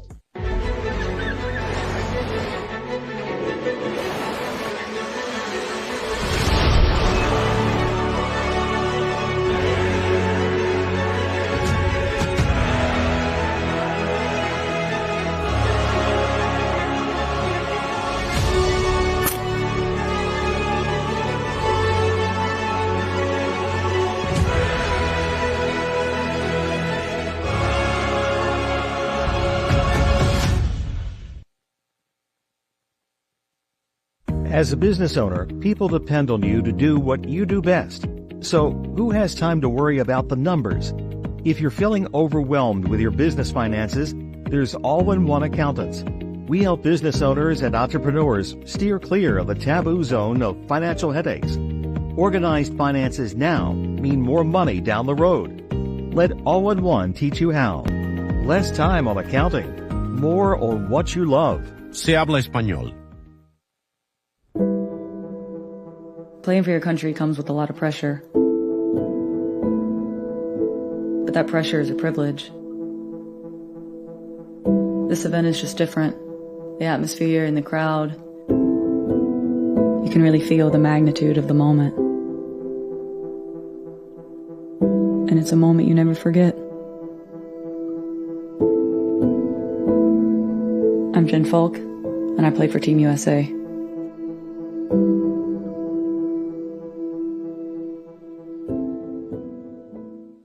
Step into the world of virtual reality paintball with Paintball Playground. Right tower. Kill Dorito, kill Snake!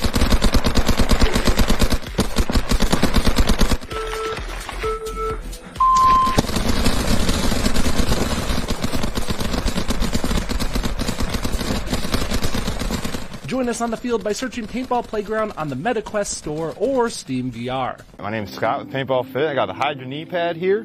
This is the newest version we just recently made. So it's still got all the same awesome things that we've had in the last couple versions. You got the compression sleeve that keeps it really tight on your knee so there's no sliding. It's also cut resistant. I got a little knife right here, a little blade. You can see, completely cut resistant. And the new thing that we just added was we added some gap here in the center. So we added another cut. And that way it doesn't bunch up behind your knee, and it doesn't cause any issues with like irritation from there being too much material. We had some people mention that was an issue, so we went ahead and cut that hole in there. And they also fit a little bit more snug now as well. So with the separation of the two, it actually allows it to hold better on the bottom and the top part of your knee, and that center doesn't get in the way at all.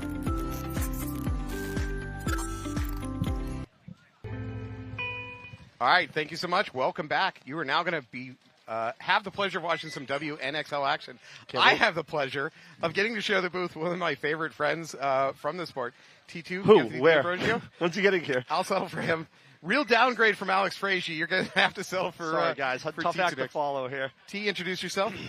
I'm Anthony D'Ambrosio. Everybody knows me as maybe T2 out there in the World Wide Web.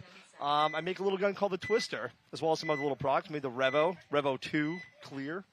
We're about to watch the Heroines and Femme Fatales go at it.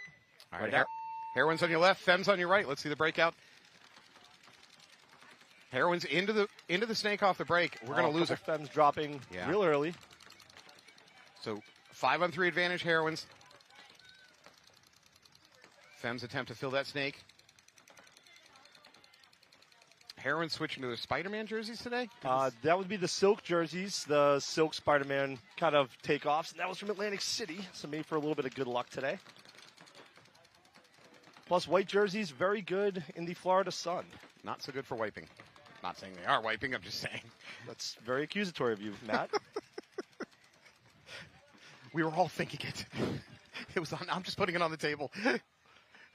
No, they're wearing white jerseys because they're not going to wipe. It's hot. It's hot out. Yeah, so they're showing virtue. I will say the Heroines typically don't like jerseys that are not black jerseys. I know that because I designed them. Inside tip. All right, Heroines with the body advantage, and they're up here at the 50 in this brick, this all-important brick. I'd like to see this Heroine as a brick player come off that Dorito side, although she gets a kill. So now she definitely can come off it, get back over here on the snake. The snake player for Fem's in a lot of trouble. I think they only have 2 bodies left. Interesting little stall there in the snake for the Heroines, but didn't get caught, which was great. Oh, this Fem's player is getting a little brave. She's adventurous. Move up.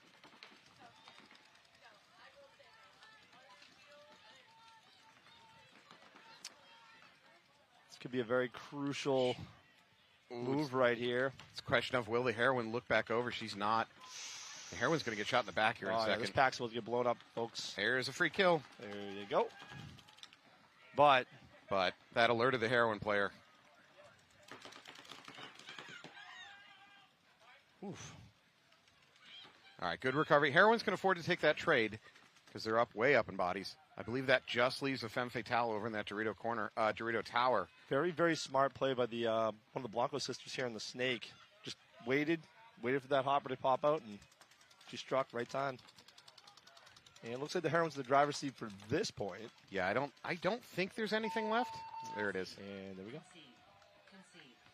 Wonderful. Right. Good opening point by the Heroines. And next up, we got have the Suricatos and the St. Louis Archangels. I believe it's Archangels. Yeah. Archangels, sorry. St. Louis has a little thing called an arch. You might want to look into your American geography. Golden arcs. Yeah. Golden arches.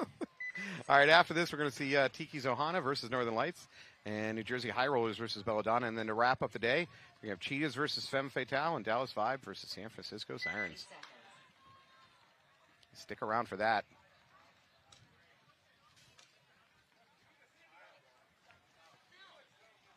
Getting set here. Refs doing their due diligence, getting these bunkers clean. They're doing a fantastic job out here in the Florida sun. Not too hot, though. But it could be much worse. Yes. It could be way worse out here. All right, Suricato's at the snake corner, but nothing in snake. Big run up the middle. A lot of ground here. St. Louis took up a lot of ground right up the center, right to the 50. And she immediately blows out that snake corner. She got there pretty effortlessly, though. You know what, though? A lot of heat. I don't know if she knows that she killed the snake corner because she's still locked onto it. She better watch the opposite side, though, because it looks like they're coming up the Doritos. Yeah, and her pack is a little exposed. Hopefully her snake player here can keep her safe.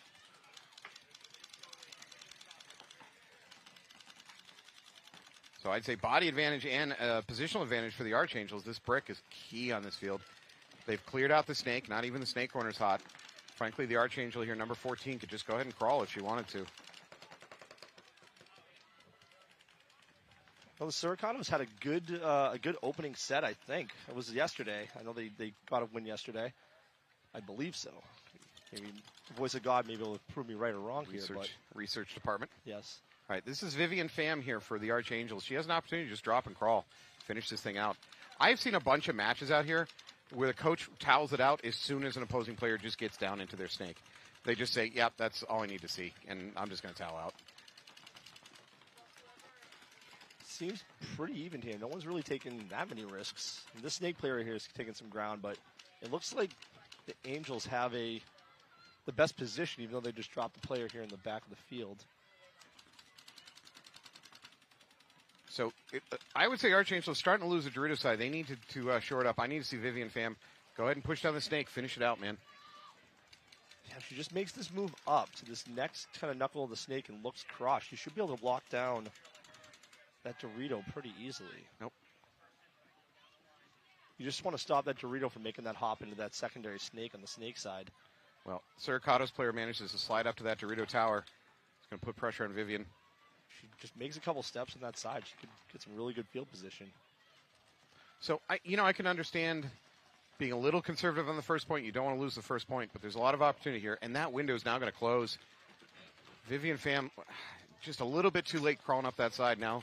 She's taking the inside route, and there goes that snake corner. Massive kill here from the Angels. And it looks like this may... Nice. Wow. Vivian Pham got up the snake. She crossed, took out the tower, but unfortunately... Damage is already done, though. Yeah, she stayed there a little bit too long, lost her life for it. just need to hear more communication here from the Angels. This back corner is just not really relaying up here. Well, they're running out of players to communicate to. I think we've just got the snake corner and that front. Now, give credit to number 11 there for Archangel. She's been here the whole game, up front, right from the moment. Although she is running low on paint. She had quite a full pack at the beginning of this point. Gives us an opportunity to thank our other sponsor. There we go. Second Strike Paintballs, the ones you scoop up off the ground. Is that where seconds come from, man? yeah, you scoop them up off the ground. White box? Yeah. It's not First Strike, it's Second Strike. All right, another Cercados player peeling off. I think this... Yeah, that should be it. I think that's it. I just don't think they're relaying here. I don't think anybody knows. It's so spooky when the field goes silent. It should make you feel more confident. It never does. You always just figure death's waiting for you around some corner here. Death is always waiting for around some corner here. That is depressing. That's life, Matt. I can feel its icy grip. There you go. They didn't want this charade to go on any longer. All right, we'll take a moment to thank one of the sponsors of this particular match. It's Hydra Paintball. Get a chance, go support them. They got some cool clothing. And if you support them, you support us. And if you like what you hear, you should do that. If you don't, I'm very sorry. Keep listening. Keep listening anyways. We're doing the best we can. And there go Heroines. Yep. You're right. Femmes with a blue jersey, which is interesting. The Femmes typically a black and gold. It's good to see them change it up a little bit. Classic dye colors, though. I see Tammy Adamson taking the field. She was in the booth with us yesterday, hosting some games. Thank you to Tammy. She's great. Yep.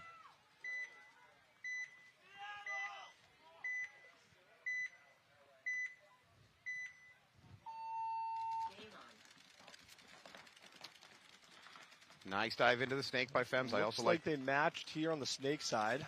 Femmes better position up the middle, though. Oh, first player walking off for the Heroines from the right side. So the Femmes are very good at adjusting, pivoting. I think that's Tammy Adamson up here at the brick. I'd like to see her keep her hopper a little low. Look at that. Tammy just... She's going to send it. I think she's going to get blown up. Oh, I yeah. don't think it's going to work. That was Tammy. That's a classic Tammy move. Yeah, it was a little early in the match to try that, though. She ran into too many guns. I did actually see Kat Secor as well. Oh, out here? Yes, she's playing this weekend with the Femmes. I saw her in the staging area. I haven't seen Kat. Long-time New England player. I've known Kat for 20 years at least. It's good to see her back out and playing again.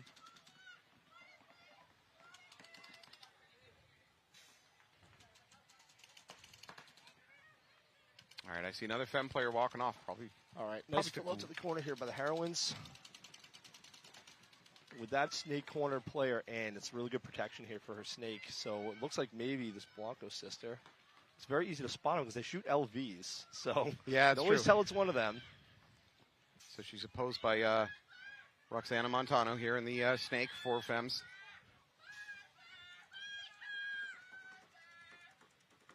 Heroines go ahead and get up into that Dorito side cluster at the 50. And these are two of the most well-communicating teams probably in the league here. You can just hear them relaying constantly. So, ref a little concerned about whether there might be a butt pack hit on Montano. There is not.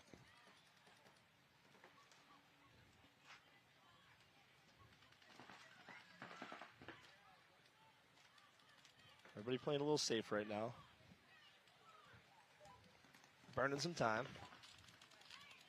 Oh, there's a big move here for the Femmes. This could really pay off. Blanca's kind of waiting for it, though. She has a chance to look cross, see if she can pick up a cheap kill over on the Dorito side, but I'd be a little afraid that Blanca's going to bunker her.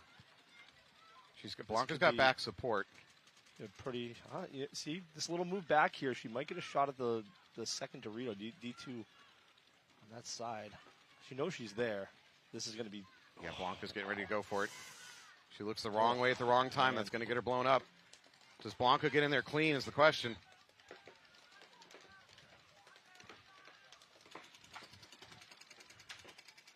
Smart move by Blanca. She just keeps crawling out of that danger zone. I think we just took more paint than they did. Yeah. We got a bit donated to us. Oh, she blows up that. Wow, those Blancos, man. They are very small. Not very even hard fair. to hit. I shall call her Little Death. It's pocket death. Good turnaround by the Heroines on that one. Advantage Femmes early on. I didn't love the run through in the middle by Tammy. I would have loved it just to like a minute or two later when things got distracted. I think she went a little bit early, kind of threw that I think one away. she was just really trying to disrupt, which she did. Yeah. I wish the team would have maybe capitalized a little bit more on movements when the guns were drawn. That probably would have been a bigger move there. But Heroines just chilling now, just letting that time burn. Yeah, Femmes should be toweling out of this one. They're letting clock die. There you go. There you go.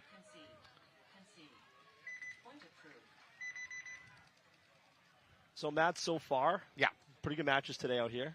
Yeah, but there have been some blowouts. Let's be honest. There's been some mercy kills out Those here. are good to watch. But the funny thing is, the mercy kills don't look like it's just complete dominance. There's just been some like wacky stuff. Like I watched a triple minor be thrown. I think Tiki's totems earlier today, all within the span of like 5 seconds of each other. It's just like you can't survive that kind of chaos. No. 20 seconds.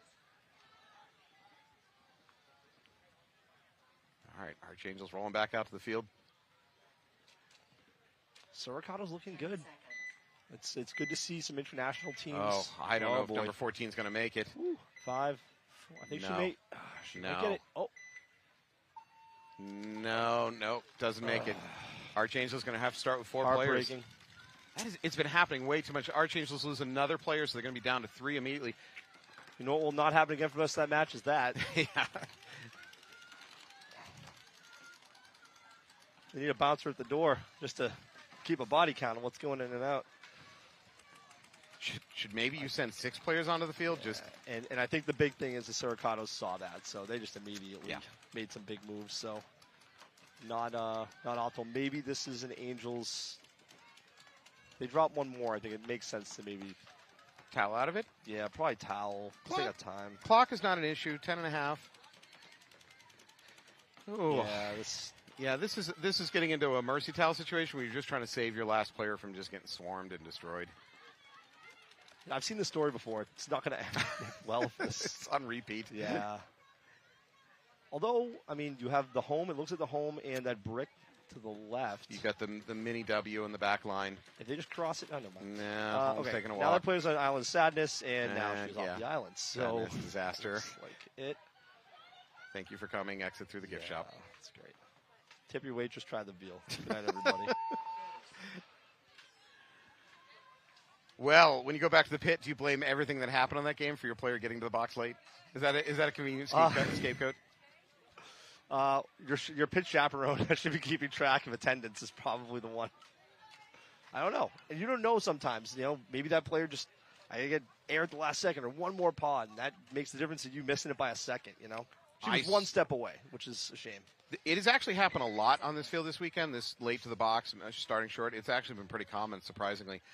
I always figure it's just inattention in the pit. You just kind of lose track of what's going on. Well, especially when they're on the opposite side of the field. You know, you kind of lose track of what you got out there until you put your head up and go, hey, Stacy, aren't you supposed to be at the box? I'm not saying this is Stacy on that team. I just picked a random. You've been anti-Stacy from day one. I have. It's true. Stacy's the new Karen. All right. Heroines up 2-0. Femmes on your right. Femmes into the snake clean. Up the middle. They do lose their player going Dorito side. Heroines lanes. Yeah. Really hitting the mark. Drop a body. Heroines drop a body in the backfield. Looks like the Femmes are down 2. They get into that 50 brick again. But she's not aware of the presence of the snake player. There's no way she's not going to see her here, though, right? I don't know. Depends on how much tunnel vision she's got. Oh, this is going to be interesting. Boy, this is... Someone is going to get hurt. Heroine player parallel to the Femme player in that brick. Who sees Twister who on first? Twister violence, and I'm here for it. Oh. I believe that little Grays may have just saved her life. Yeah, she's kind of lucky she died early she's there. going to watch this tape back and realize the peril she was about to face. All right, the ref's going to call that a clean trade. Wow. And in They the thought about meantime, it looks like the rest of the Femmes have been peeled off. Wow. By the way, and this is a really small thing, but I love watching refs that when a play occurs like that, something real close, a bunkering, they actually stop and take a breath. Instead of just, I have to make a call as quick as possible. No, you don't, dude. Just take a breath. Sit back and enjoy. No, just take a breath and think about what you saw, Yep. and then make the right call. Yep. There's this like urgency that, you know, when you're reffing, that you're feeling that you've got to instantaneously make a call. You can't wait a microsecond, and it's not true. Take a second. Take 5 seconds. Honestly, it will not affect the course of the game. What will is if you get the call wrong. Yeah. And this has been a really solid reffing crew out here. Yeah, I mean, I haven't really, again, I haven't seen this field all that much this weekend, but what I have seen has been very consistent, very fair. You're going to get calls, again, that are decisive, but overall. So I got bad news for you in particular. Yeah. These refs have not only been throwing penalties for talking after hit, they've been throwing penalties for lots of hand motions after hit, and that's what are the hand motions? You as an Italian, that is yeah. As an Italian, I find that highly offensive. That is just a bias. I would not even be able to shoot a ball on this field. That is. How do you silence an Italian? You tie their hands together, right, Matt? 10 seconds. All right, this game tied up. Surcados Archangels 1-1. We got 10 on the clock. Essentially a fresh match.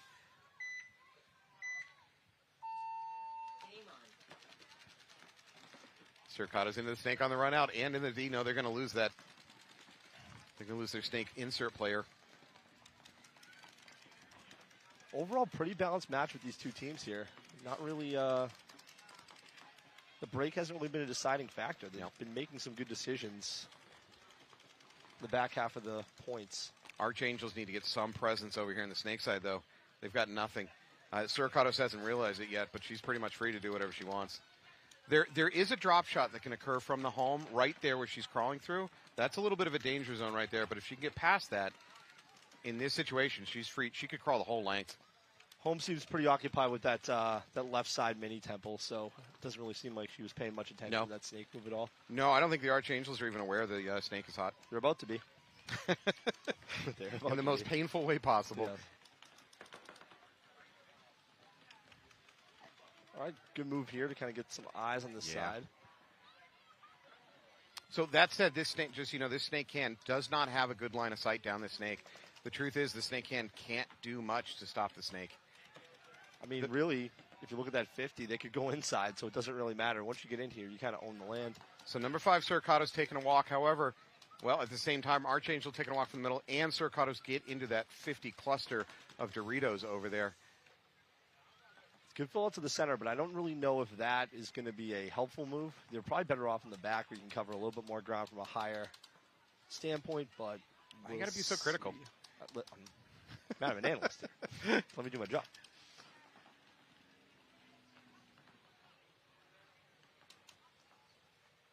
That being said, she might shoot the snake player right here, and I'll just eat my words. So Surcados allowed to wrap. Like I said. We're making it up as we go along. Yeah, exactly. Oh, no. Was that from the snake can? I'm not sure where the Surcados snake player took it from. Is there a Dorito player that we don't see? That is a question. Like a secret Jonas brother? Yes. You still part of the fan club, Matt? Absolutely. I saw your shirt in the pits earlier. Figured. World Tour was great, wasn't it? Yeah. I'm used for a lot of rides. Most of the fan base are too young to drive, so I kind of...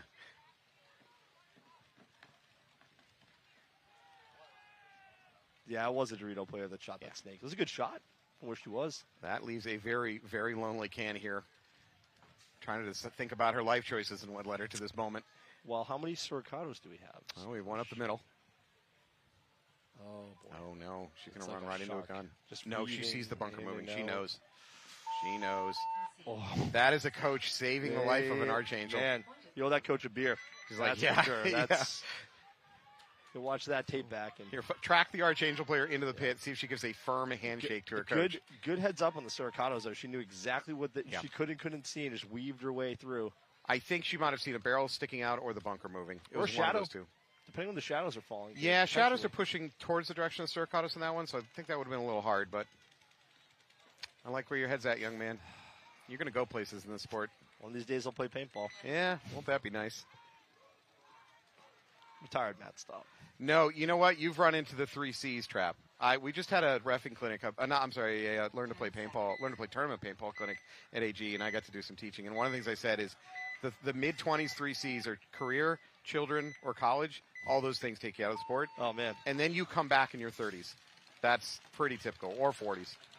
I found out a long time ago that I was much better at building the guns than shooting the guns, so I just stay in my lane now.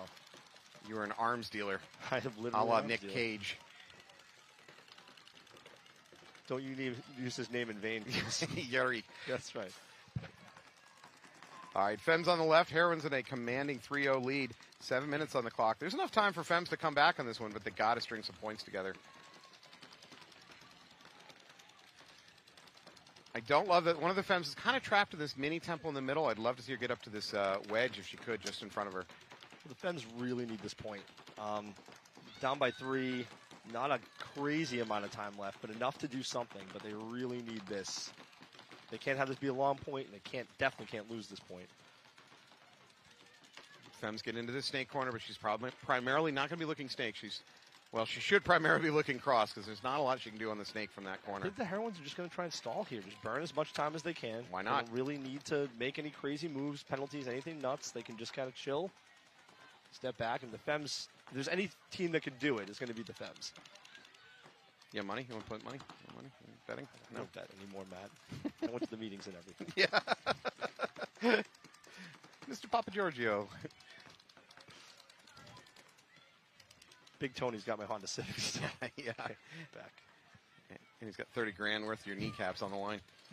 All right, Femme player going to cross the 50. There's a free back shot. And ouch. Ouch, ouch, ouch. All right, so is that Jen Falk taking a walk, perhaps? Alicia, I believe, okay. Valdivia.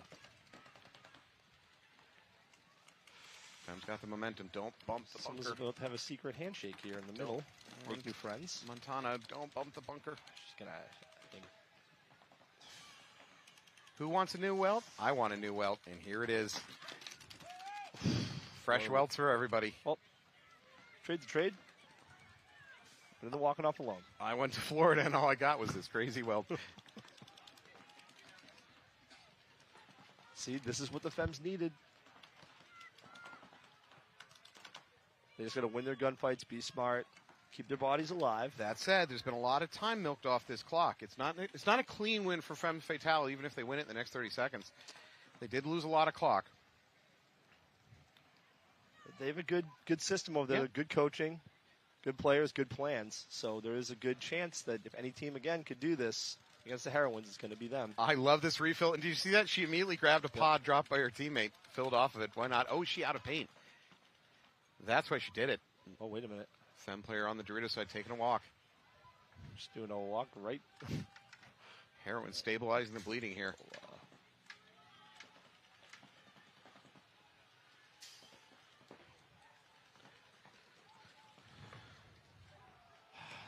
A lot of time is cooking right now. That's Amundsen for Femmes. I don't think they realize. Oh, no, she lost her brick. Who shot her? Did she shoot? Something Dorito side, I believe. Oh, big attack from. There's another Heroine. Clean. Oh boy. Oh, this is going to be painful for number 94. Oh, Brooklyn.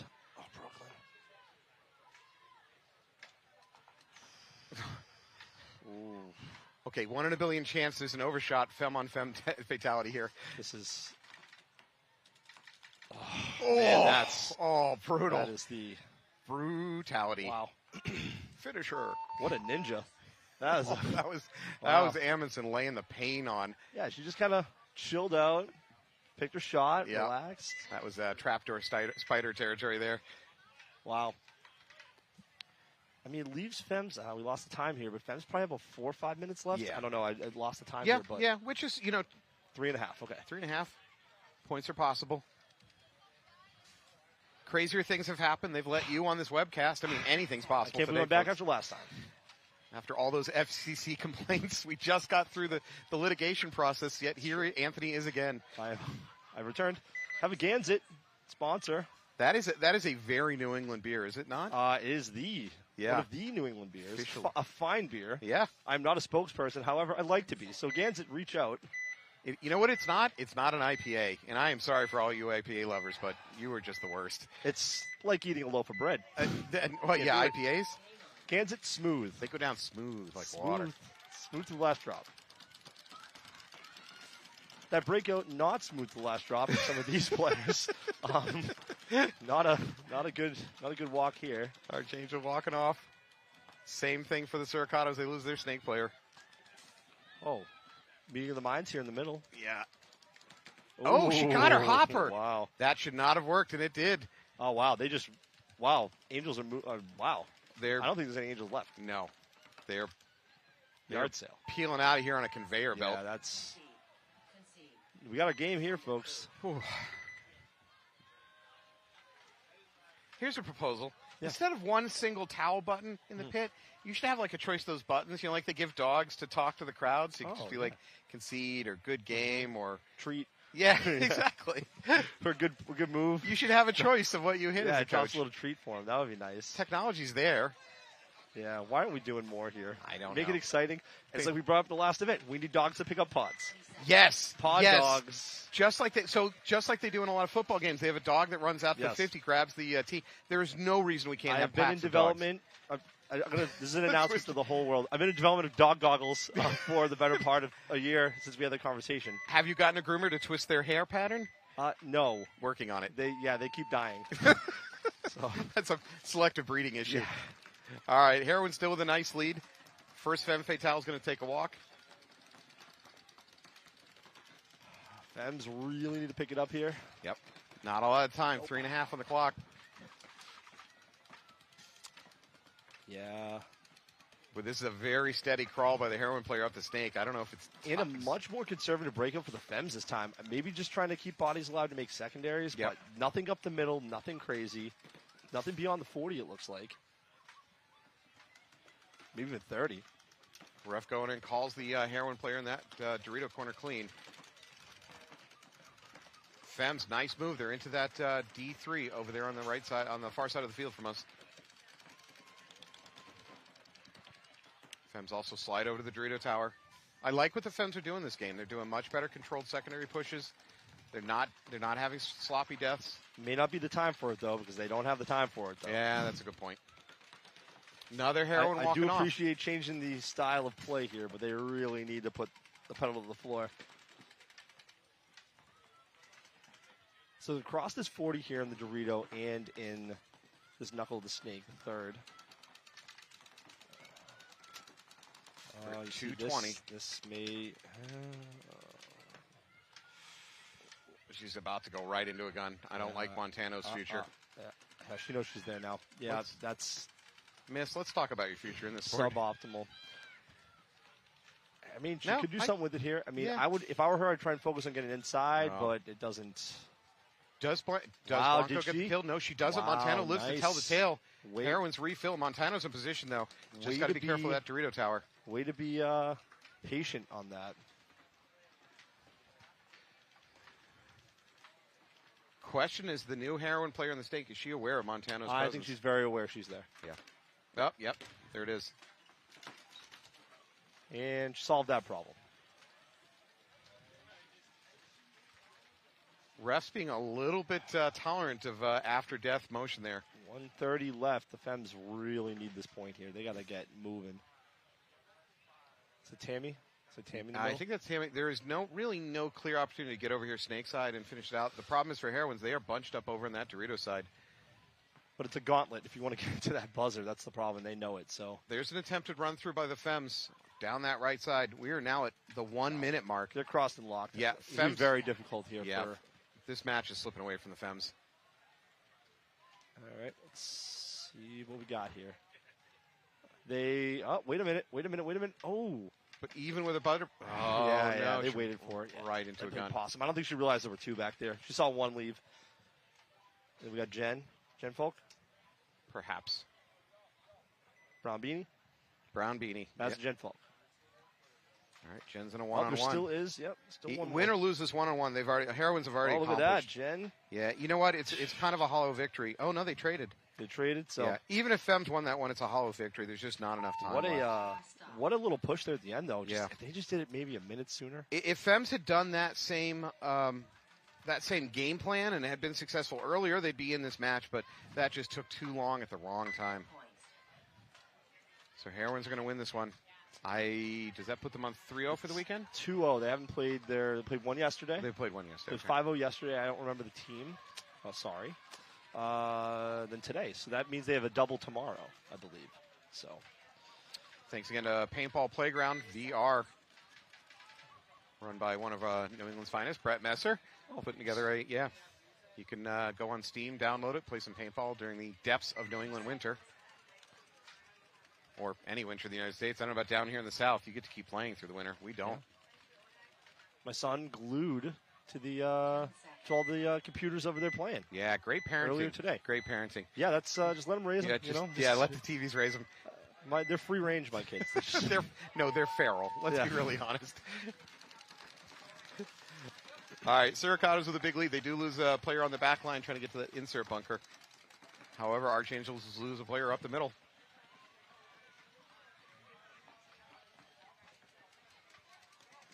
So again, same kind of deal here that the Femmes were in. I mean, down by 2. They got a lot more time though. They really need to be smart, not throw bodies away, yet still be aggressive. None of that made any sense. They all kind of negate each other. But if Archangels can win this point in a reasonable amount of time, I mean something less than say 4 minutes, this is a very, very easy match. They just have to stop losing bodies and be in good shape here.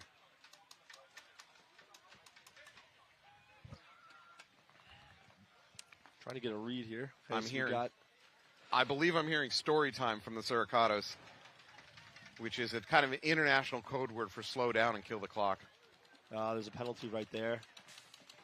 Uh-oh, not good for Suricatos. Archangels are into that 50 Dorito cluster over there. Hold on that.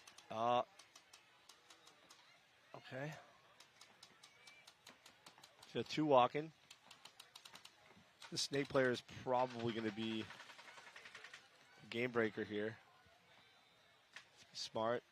I like the Suricatos player trying to spread wide, stem the bleeding over there, slow down that Dorito side. Your communication is just going to break down with the snake player, so you're both kind of using radar at this point. Well, to be fair to the Suricato snake player, if she's doing her good sneakiness here, then she really shouldn't be talking too much. Probably the advantage of being unseen is more important than communicating with your back player.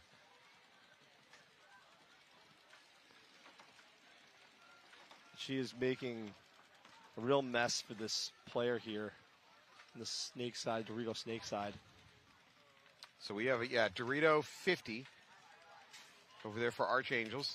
I'm not sure. What else do we have here? Just the Dorito, the back corner? Yeah, it looks like just the back corner. So it is a 2-on-2.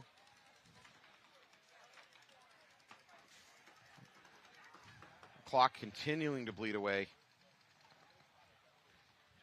Looks like Angels are going to cross that 50, try to get into the D3. They're opposed by that Dorito side tower. Probably the tower has a little bit of a gunfighting advantage in that position. I say that. She gets shot, proving me wrong. She did that on purpose to make me look like an idiot. Oh, it was a trade. It looks like the Archangels, so we're down to a 1-on-1. On the snake side. Yeah, and neither one knows it. And the clock is not in the favor of the Archangels. We're down to under 4. Still okay.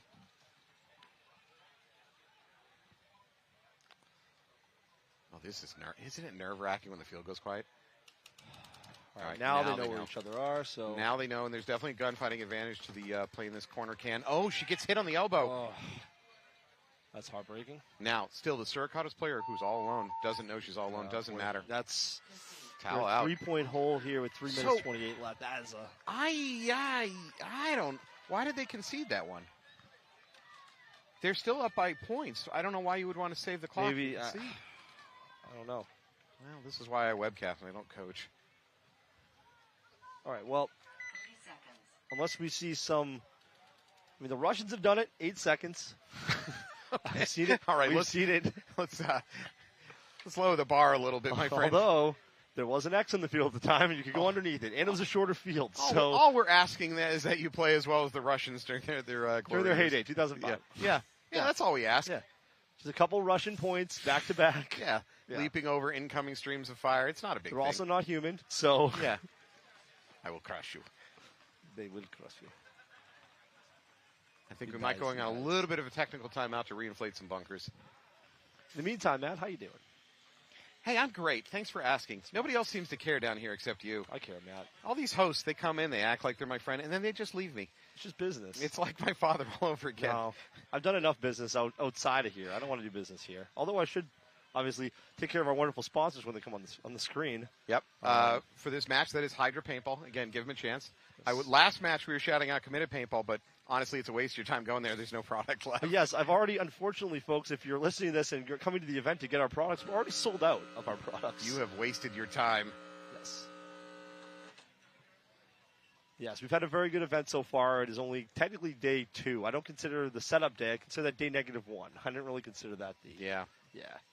Did really well. Did our clear Revos kind of out of nowhere? You know what? Well? Last night, instantly on Facebook, I saw a live stream video of somebody from Positive Impact dyeing goggles in the Airbnb Boy, kitchen. that Airbnb owner is going to be pretty steamed. Yeah, that pot is done. There goes your security deposit. But thank you for getting my goggles out there to... Yeah. Yeah. But that took about 3 hours for those things to get... what a live stream. Dye dipped. I was switching between that and grass growing. Very good. But again, I'm appreciative of the reception for our goggle. We're usually known for our guns, so it's cool to get into other stuff and have opportunities to do other things. So maybe you could do what like the big elite car dealers do, like Lamborghinis and stuff. Like you sign by buying our goggles, you sign a contract. You're not allowed to dye them. Yeah. Have you seen that? Like there's car owners that'll buy a Lamborghini and then they'll put a wrap on it and then they'll successfully be sued. Yeah, part of the clause is I get to repo them at any time. Yeah, so in the middle of a point, I'm just gonna run on the field and pull them. You buy Committed goggles, you don't truly own them. You're merely borrowing them. I'm not into these mafia tactics like Ferrari. Sorry. All right. I'm more of a Shelby guy myself. Unless I could afford a Ferrari, then I'd have one. Then I'd be a Ferrari guy. Well, you were a Cobra guy for a little while. I was a Cobra guy for quite a while. Yep. Anthony had a beautiful blue with white pinstripe Cobra. What was it? 66 Shelby Cobra, AC Cobra. Yeah. Love it.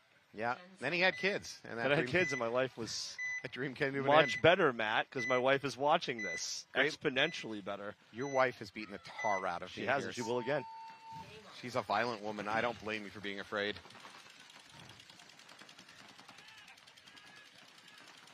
Oh, boy. Fem attack has already started. What can you do, though? I mean, this is you got to get aggressive. Yeah. What do you got to lose other than the game? It's no, you have to got attack. Some points down, but that is just dismaying. She's going to run. I don't think it's going to work, and she runs wide. Yeah, that did not work. What are you going to do? I mean, that's trying to pull a penalty there. Maybe maybe get the swing.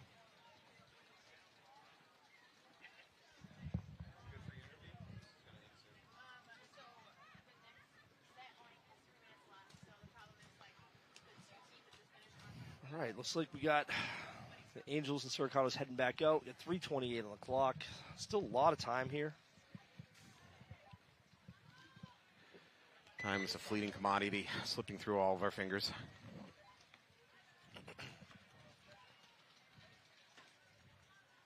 Matt, I'm glad I could sit here and talk to you again. Had such a great time in Atlantic City. That was a lot of fun. It was a lot of fun. You carried me for portions of that broadcast where I was laughing too hard at my own jokes. Your commentary of just what was going on in the neighborhood around us. Really. Yeah, I think I kind of lost it there for a few minutes. Lovely Atlantic City. You can see the crime statistics. It's public knowledge, so you can just get out there. And but in our venue, thank you, Tom, very secure. Yeah. Once you get outside of it, Mad Max. I like the boardwalk. The boardwalk is pretty nice. I didn't get a chance to go down I did that. not go there. No, you didn't? Okay. No, I didn't get to go there. We lost one of our production crew to the casinos, swallowed him whole, spat him out 12 hours later. Yeah. Broke, depressed, a little bit drunk, ate him alive. I saw him. He was the life of the party for a little while.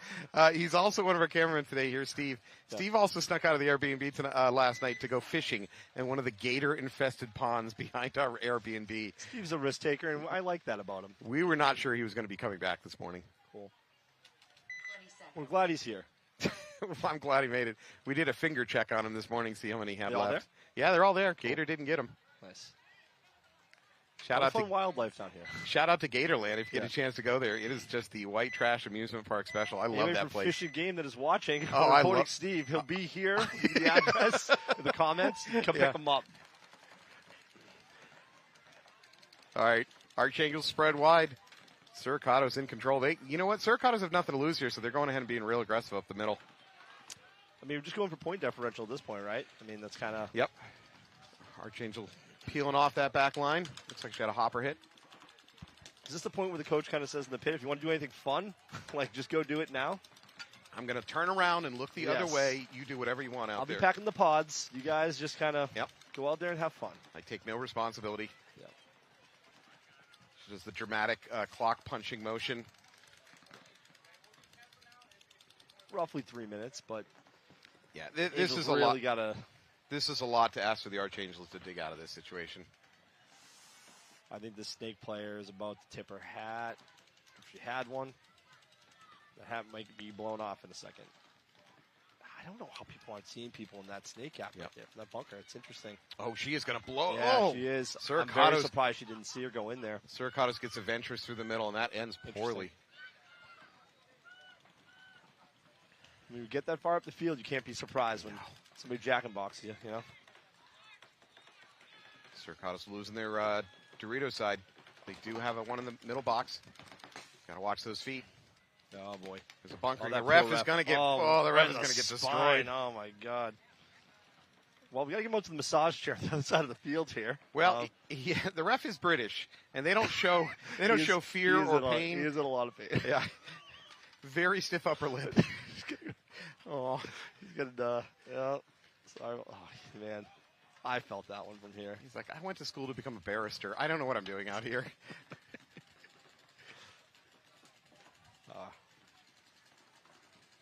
All right, we're at a minute and a half. Archangel's kind of clinging to life into that Dorito tower. Oh, not a great pod fill there. That was more of a release you back into the wild kind of a pod pull. She needs to be smart here. Yeah. Slow she down. Doesn't have a lot of paint to fight for another minute.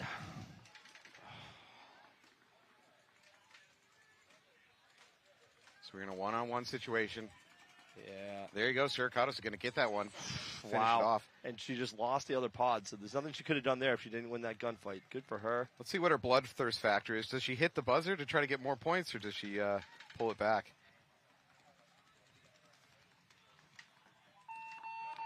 It's number 9. Yi. Number 9. It's Yi Rojas. Excellent point. Yep. Well Great played. job. Really heads up. You lose half of your paint that you have left, and you got to win that one. So yeah, that is a rough feeling. When are we going to invent screw-off pods, where the lid unscrews? How are you going to do that? I don't know. Put your gun down? Yeah. Oh, I guess you need a cup holder for your pod or for your gun. So you put it on the side, or maybe I don't know. Maybe do you remember the collapsible pod? Smart Parts. Oh, I don't know if we could say Smart Parts. They own that stuff. Was that Brass Eagle? They used to have a collapsible pod. Like, remember the cups for your little kids? Yeah. They made a telescopic pod for a hot minute. Ah. Do you remember the? I think it was JT that had the pod with that expanded. Yeah, the claw. The claw with a rubber band on top of it. Yes. And they had the mating hopper collar. Oh, that you shoved it in, but you had to shove it in real hard. That was the future. What happened? It was the future. I'm blown away that none of us figured out to make a speed feed. The speed feed technology could have been invented in the 90s. Why did it take us so long? I think that we were using Pringles lids for a while that we cut the garbage disposal lids. Yeah. And somebody said we could just make that garbage disposal lid lime green. And the next thing you know, so easy. So easy to make. Yeah. And now we got metal ones. Did anybody patent that? I guess not, because everybody started making it immediately. I mean, it's paintball. It doesn't matter if you patent anything. People just, I guess that's true. That's just how things work these days. That's why I'm announcing my new roller line of paintball guns with rolled milling in a circular direction. What direction is it going? We got trade dress. I don't know what. I'll take your house. All right. Good luck to committed paintball stopping me. No. This one's the Cyclone. We're like right Twix. You're over there like left Twix. You can't stop me. No, their song goes dan dan dan dan dan dan. Mine goes dan dan dan dan dan ding ding ding ding ding. Yeah. Totally different. No, I like the diversity in milling and things that we've seen the past couple of years has been pretty cool. A lot of really neat milling patterns coming, a lot of creativity from companies, and we like to see that. So we do our thing. Other people do their things, but everybody's got their own distinct style. And do you remember for how many years that we were, as Boston Paintball, when we were making Twister autocockers, yes, that the internet was telling stories about Twisters just exploding Because there's too much material milled off of it. Yeah. We've been hearing that for a decade. Yep. No one could ever prove it. Nobody could ever show one. Thankfully, they have never dredged the Boston Harbor to find those bodies. So, but you know what? No. Structurally sound. Never lost one. Never lost one. Nope. That we've reported, at least. That we allowed to be found out. A committed paintball hit team has been released into the wild to take you down. Before we have you a helicopter that's dispatched to yeah. claim the body and get the evidence out of there. So everything's worked good so far. Also, I have a high appreciation for these guys with the skybox seats over here behind the Cercados pit. Oh, yeah, look Good at on that. those guys. On top of the trailer. It's like looking at Wrigley Field. You know, the guys that sit on the roof outside. Trying to catch fly balls, except I don't think you want to catch the these. camera up there. Those guys are really doing God's work. You don't want to catch the stray ones. Nope. All right, Archangel's just trying to throw anything at the wall, You know see what happens Big here. moves, and everybody's alive. So we're at 35 seconds, though.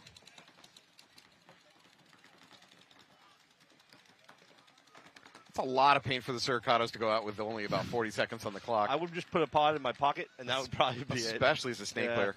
I would break out my tank cover that had the pod holder underneath it. Nice try by Archangel. I don't mind that run up. There's nothing to lose.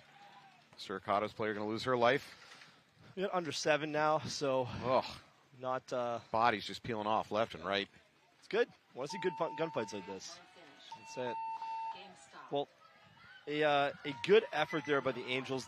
Don't let the score here really dictate what this match was. It was very back and forth for a while. It's just Cercados a little more aggressive, won some more gunfights, and that's really all it takes.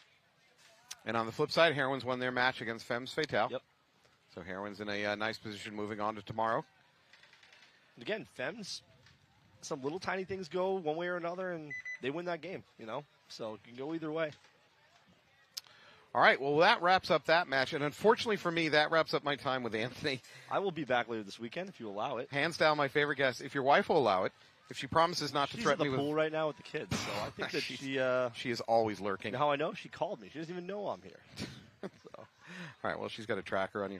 All right, we're going to wrap up here for now. After, when you come back, you're going to watch Tiki Zohana versus Northern Lights and New Jersey High Rollers versus Belladonna. So we thank you so much for joining us. Anthony, thank you so much for joining Matt, me. As always, an absolute pleasure. I hope to see you tomorrow. I hope to see all of you in just a few minutes. Thank you so much. Thank you, guys.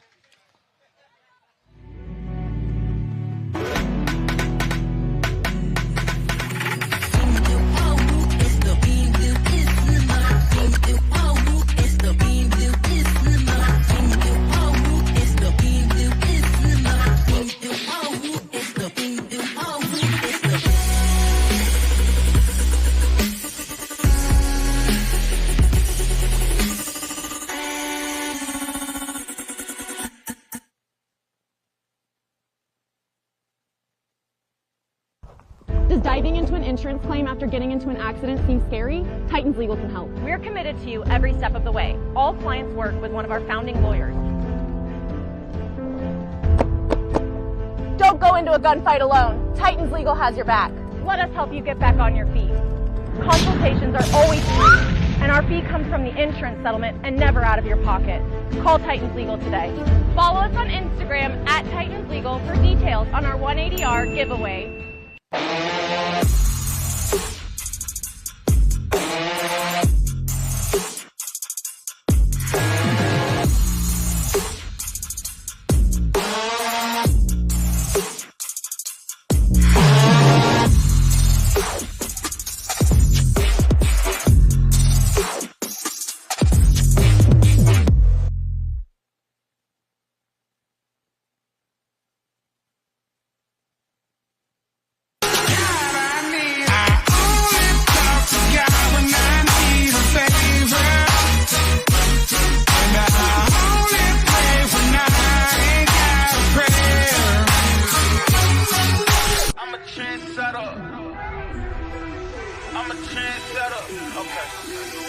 Let go. Hey, okay, I know I'm here to stay. Counting on my wins, though, I can't play it safe. Try to go against us, get you out the way. Go hard, it's the only way to play. Let me say, I'm a trendsetter. I'm a go-getter. I'm a trendsetter. I'm a go-getter. I'm a trendsetter. Who can do it better? I'm a go-getter. I'm a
Jared Sherman, professional paintball player for Austin Notorious, and I grow paintball with TexanHemp.com.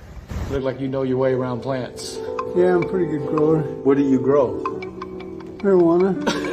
When Kiefer Green is in the Lone Star State, he gets his cannabis seeds from TexanHemp.com. Smoke it if you got it, motherfucker. Chopper ticks, where we should ride swingers and put diamonds in our niggas. Both drinking some my lemonade and look like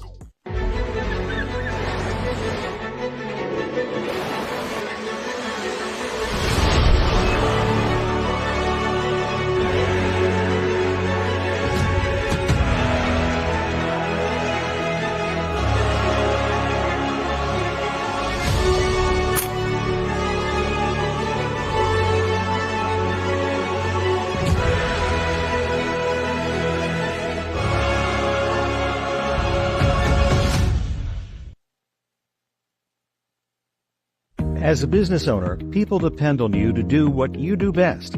So, who has time to worry about the numbers? If you're feeling overwhelmed with your business finances, there's All-in-One Accountants. We help business owners and entrepreneurs steer clear of the taboo zone of financial headaches. Organized finances now mean more money down the road. Let All-in-One teach you how. Less time on accounting, more on what you love. Se habla español. Playing for your country comes with a lot of pressure. But that pressure is a privilege. This event is just different. The atmosphere and the crowd. You can really feel the magnitude of the moment. And it's a moment you never forget. I'm Jen Falk, and I play for Team USA.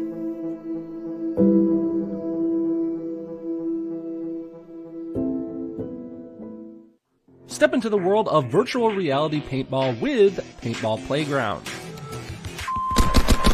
Right tower. Kill Dorito, kill Snake!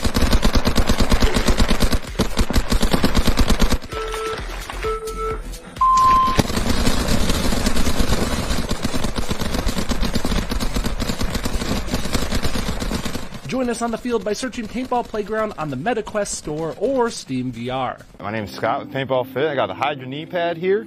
This is the newest version we just recently made.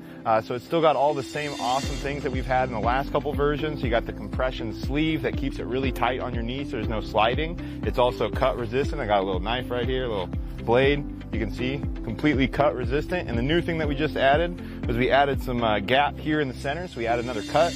And that way it doesn't bunch up behind your knee.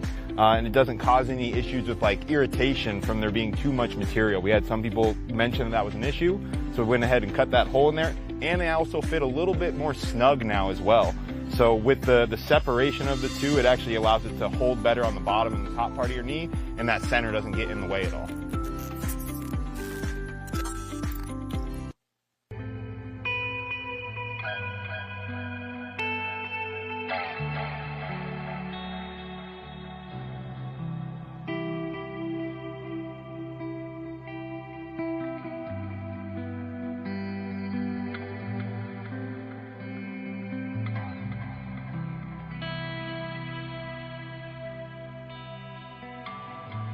If this is it,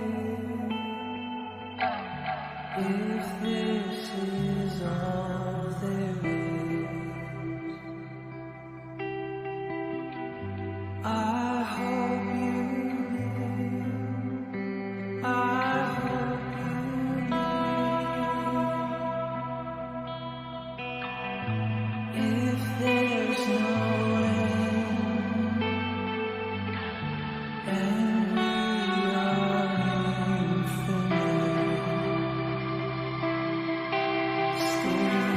I hope you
everybody. I'm Anthony Vitale. I'm going to be joined by Lady.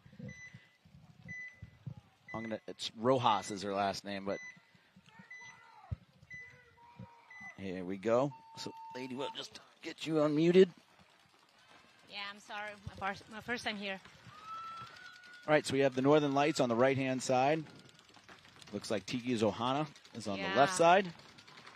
We have Northern Light getting one out. So 54, and Ohana's in the center. The wedge before the center.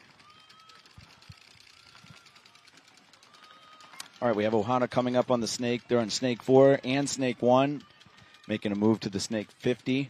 Yeah, and Northern Lights have D3, but they just lost the back player. I think Northern Lights are down to 3 players. Yeah, she decided not to stop there.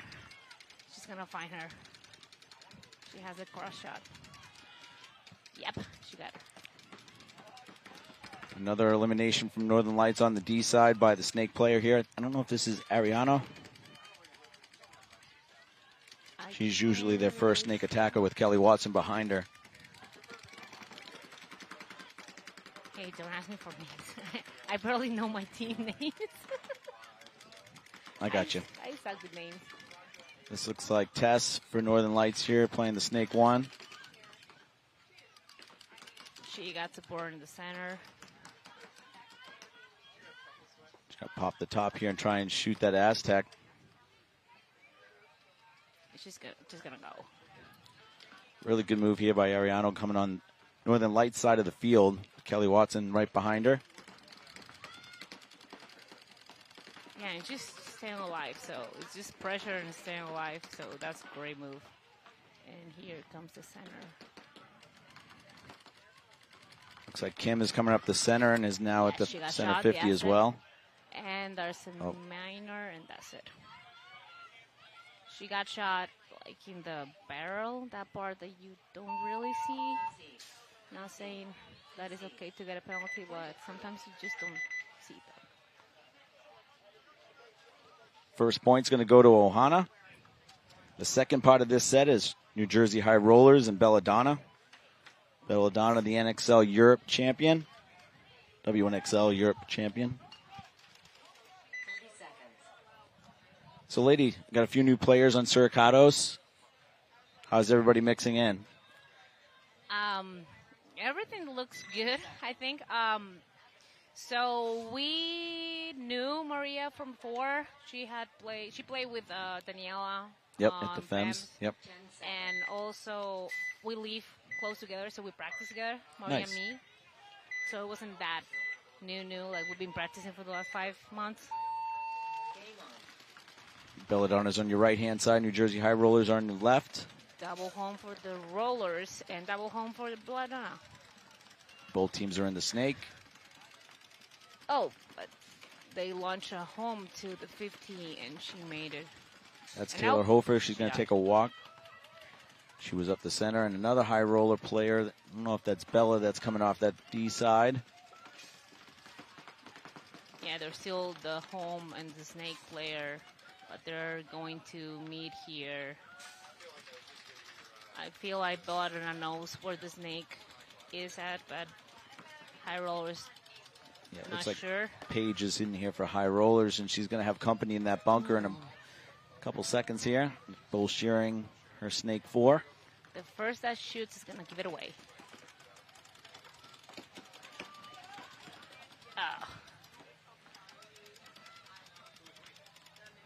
Paige clears out the Belladonna snake player. I think that's Michelle. They have a good feel, you know? Like, they lose a player and they feel really good. Belladonna, I feel like they're always trying to follow that. Paige is now in the snake 50 looking for kills cross field. She gets one out of that Dorito tower.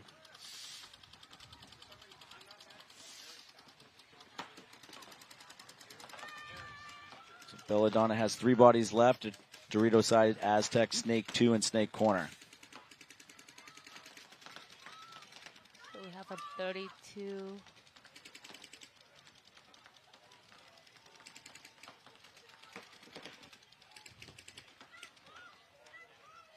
I feel like the high roller player on the Dorito side should start to move up a little bit. Yeah, I agree with that lady. They definitely have the ball over on that other side. Paige is kind of in a 2-on-1 by her, a 1-on-2 actually by herself over here. Yeah, she's She like could on a use some little help. island. They don't feel the pressure. There you go. She figured it out. But she's going one at a time, which is smart. But no pain there. Just keep going.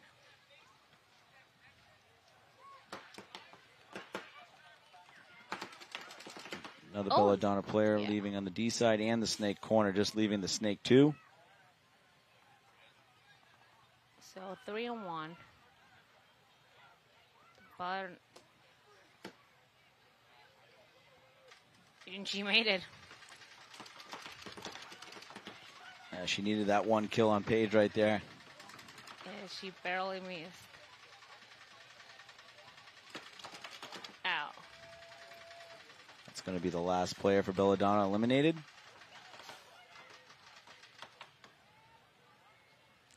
Looks like Janaea Curtis is coming down the center as well for high rollers. It's a weird layout. You know, like, you can lose players. Like, you don't know where they are at. And the kill count, it becomes a little difficult. So you have to have really good communication. I agree. Looks like Jess was also alive, so 3 bodies live for high rollers as they take the first point. Paige had a really good game, shooting at least 3 Yeah, bodies she on that was one. Fast and smart. Yep. And that's what you want on your snake player. I feel like is probably one of the first layouts that I see that the front players have to tell the back players where people is at. Yep, they have a lot more eyes. I agree. Like if they don't make it, the people that is stuck in the center have no idea where they are. So you have to start with blind shots and try to figure out, and that's where you get shot because you're just fishing. Yeah, as a back player, you're seeing people flash through small gaps and windows, but the front players know where they ended up. Okay, I think we got a 5-on-5. Looks like Ohana has 5 alive. 1 up the center, 1 snake 2. Home. Very similar. I think they have a home. They have the wedge. Oh, but Ohana has a center. I like how they're playing. You can see the difference between Atlantic City and this event. See if they try to get Kelly Watson out behind Ariano again. 1 Ohana player is taking the walk. And the second one. And Kim's taking 1 as well, so Northern Lights have a 54. commanding lead.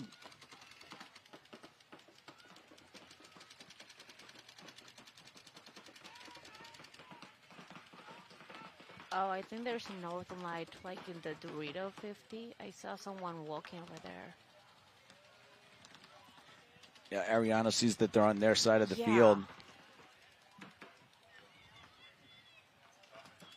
Northern Lights player is coming up, Yeah, trying just to. try and get her, clip her in the back, or kill her own player.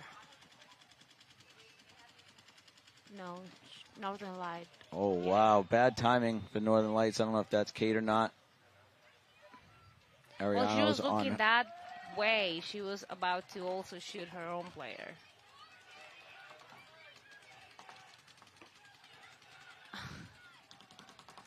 Kelly Watson is in the snake. But they But her- got Ohana, and there's 1 left, 2-on-1 or 3-on-1. I think it might be a 3-on-1. And Kelly's the only one left here in snake 3. Yeah, I'm missing a player, but I don't see any movement on the Dorito side. Oh, I saw it. The Dorito just got into the snake on the Dorito side. So, So yeah, 3-on-1. 3-on-1. Okay.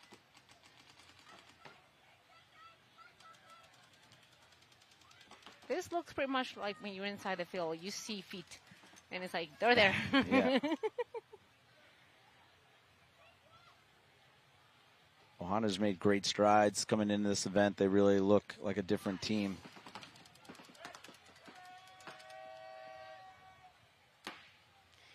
Yeah, they've been working, and I was at MVPS, and I also saw them there, and they're doing the work. It's only their first year, but the years that the first 2 years is the years that you have to learn the most, and they're doing homework. Northern Lights take that point to tie it up.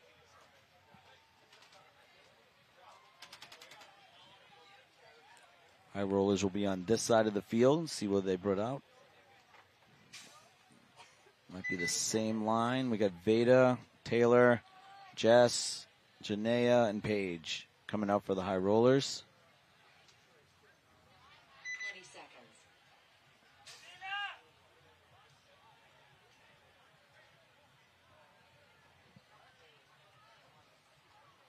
Seconds.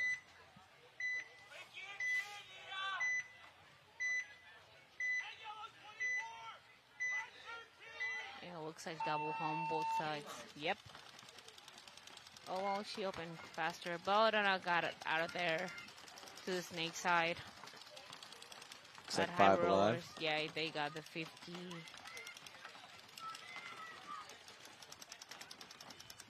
We got Paige moving up to the snake 3. We have Taylor Hofer up here in the center brick looking snake way. Bella made a big move up into the Dorito 2.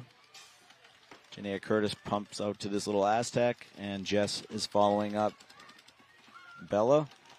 Yeah, we got Belladonna, snake 1 and back snake, home, and the little wedge on the Ruta side. And I feel like the ref is looking at someone on the tower on the Dorito side. Yes, there is someone in the tower. So they're open wide. That's Jess from good. the High Rollers is walking off. Belladonna is now up 1 body in this point.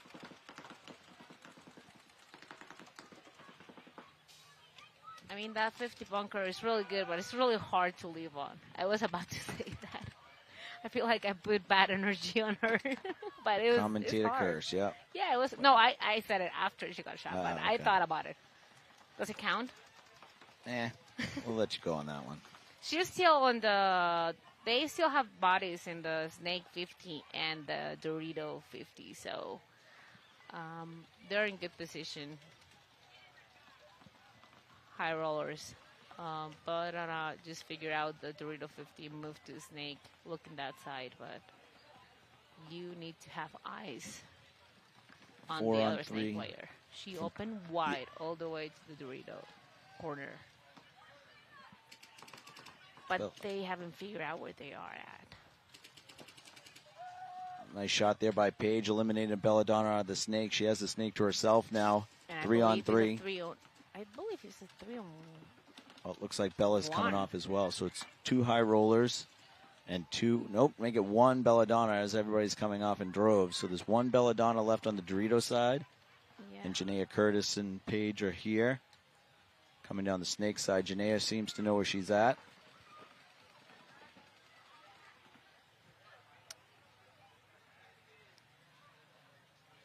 High Rollers, unfortunately, did lose their both matches yesterday, so they cannot drop another match to make the playoffs.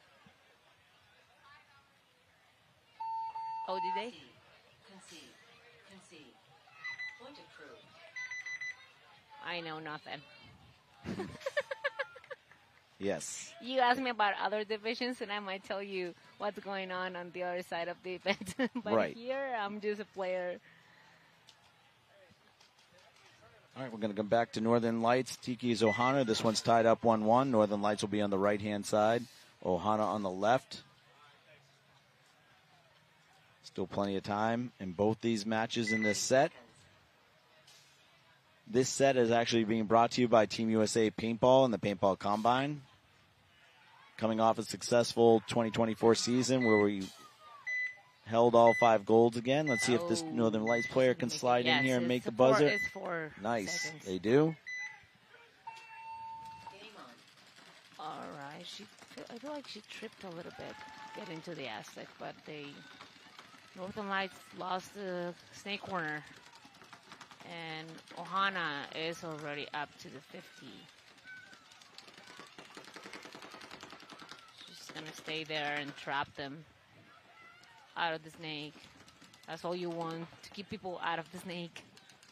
Northern Lights does drop a player as Ariano is up in snake 4 very quickly with Kelly Watson in snake 1. So we got a 53. So Lights have the Snakeside Aztec. Oh, there's the body in the center. But they also lost. The snake player is okay. It's a good trade.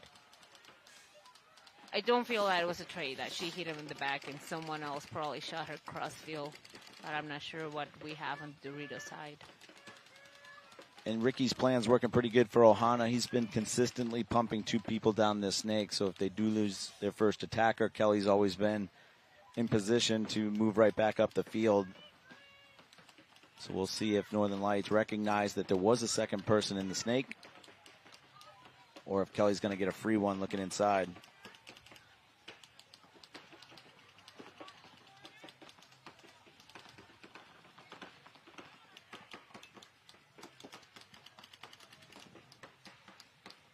Yeah, she's not going to find the Kelly's Aztec from there. Uh-oh. Looks like Kim's getting a minor penalty, eliminating another Ohana player. So it's just going to be Kelly and maybe one other player? Or, yes, she is in the home, and she's moving Dorito side into the tower. So we have a 2-on-2.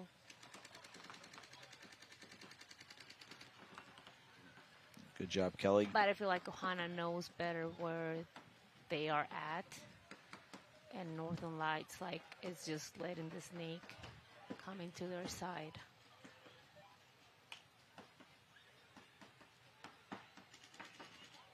Nice shot. Nice move by Kelly there. You know, put her in. She's got to guard herself against the...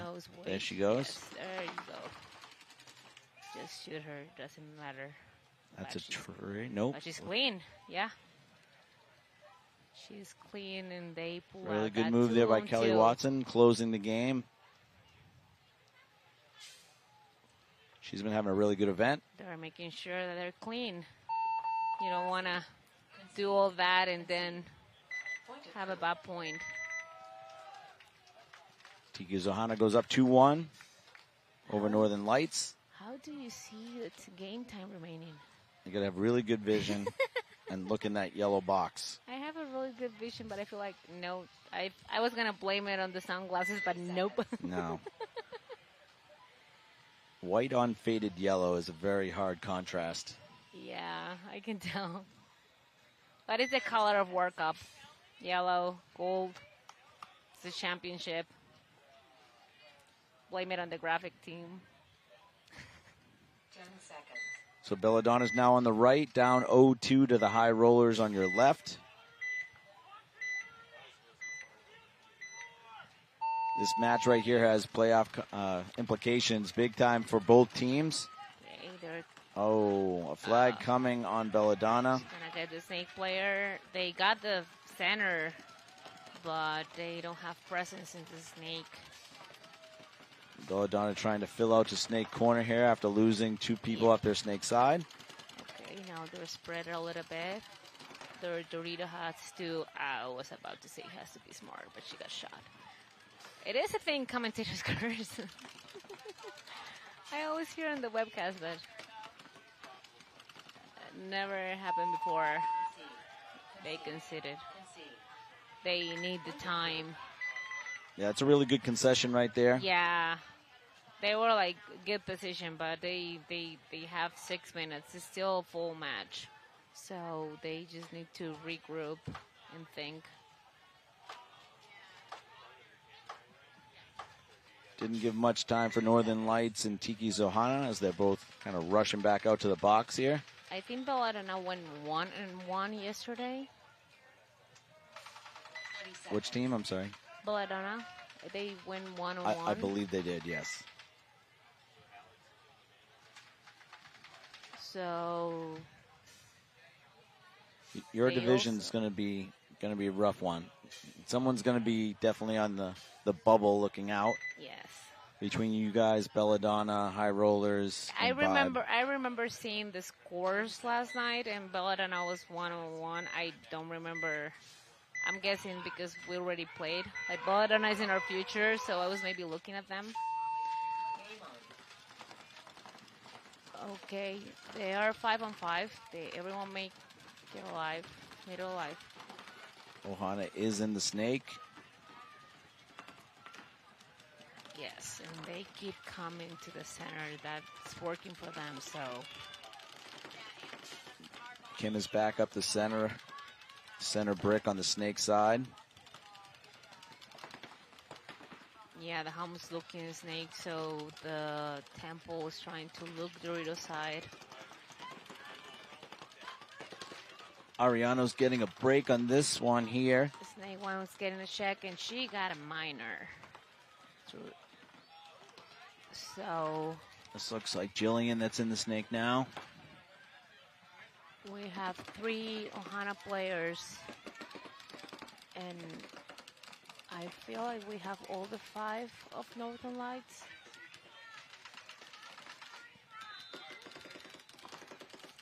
I believe that's Kate that's in the snake for Northern Lights, looking inside right now. Yeah, and Dorito, they're going wide. They just got into the Dorito 1. Jillian eliminates one Northern Lights player across field. The Dorito that just got there. She's back on the tape now. Nobody knows she's there. It's good. It looks like someone picked her up. Yeah, I feel like the back has her eyes on her, and the home is looking this way. No, it was looking this way by shooting Dorito side. Like she has eyes here, but she's trying to communicate with her snake 3.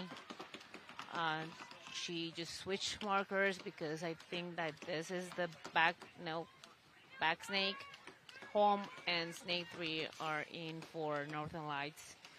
And we have also Hana.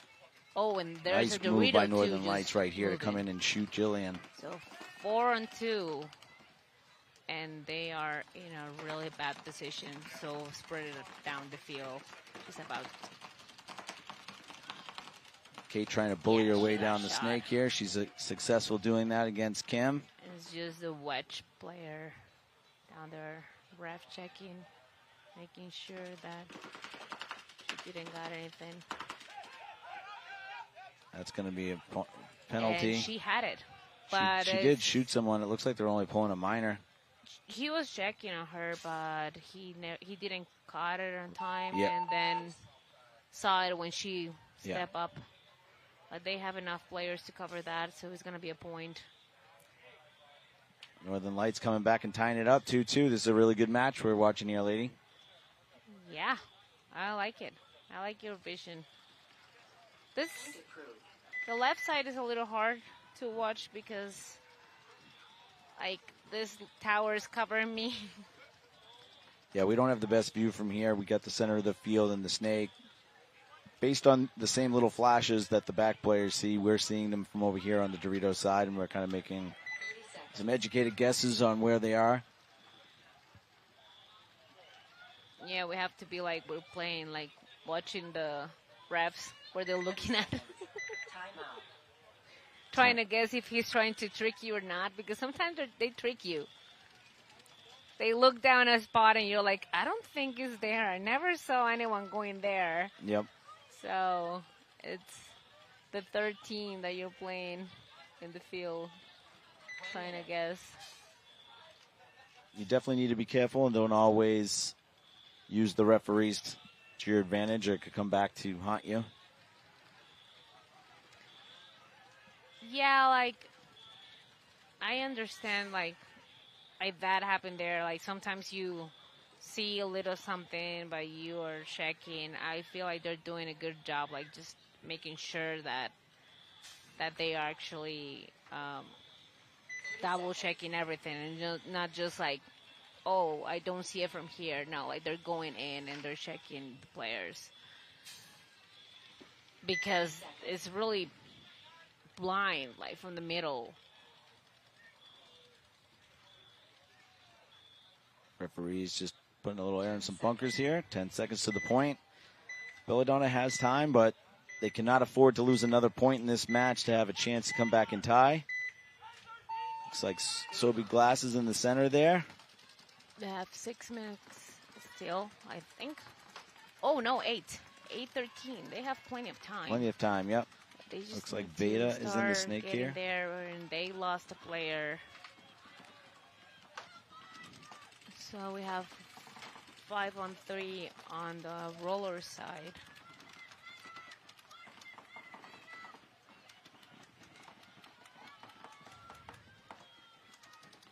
Pretty much mirror snakes with the Aztec in the home. Belladonna on the wedge. She's clean. But I feel like the Belladonna knows where the snake is at. And I don't know who's shooting from rollers to the snake side. The rollers outside of Veda here in Snake 3 are playing pretty much a pocket play. Up 3-0. Veda gets another kill out of the center, so it's at least a 5-on-3, maybe a 5-on-2. Well, 4-on-3. 4-on-2. Rollers lost the Aztec, but Belladonna lost the snake. And I feel like that snake was going to do something. She was already in the 15. Sobe communicating over. Kill 3, so it's a 42 for the rollers. Nice. If they keep doing that communication crossfield that they were doing the other points, they have this. They have the bodies, and they know where they're at. They have really good communication, and this snake player is really smart.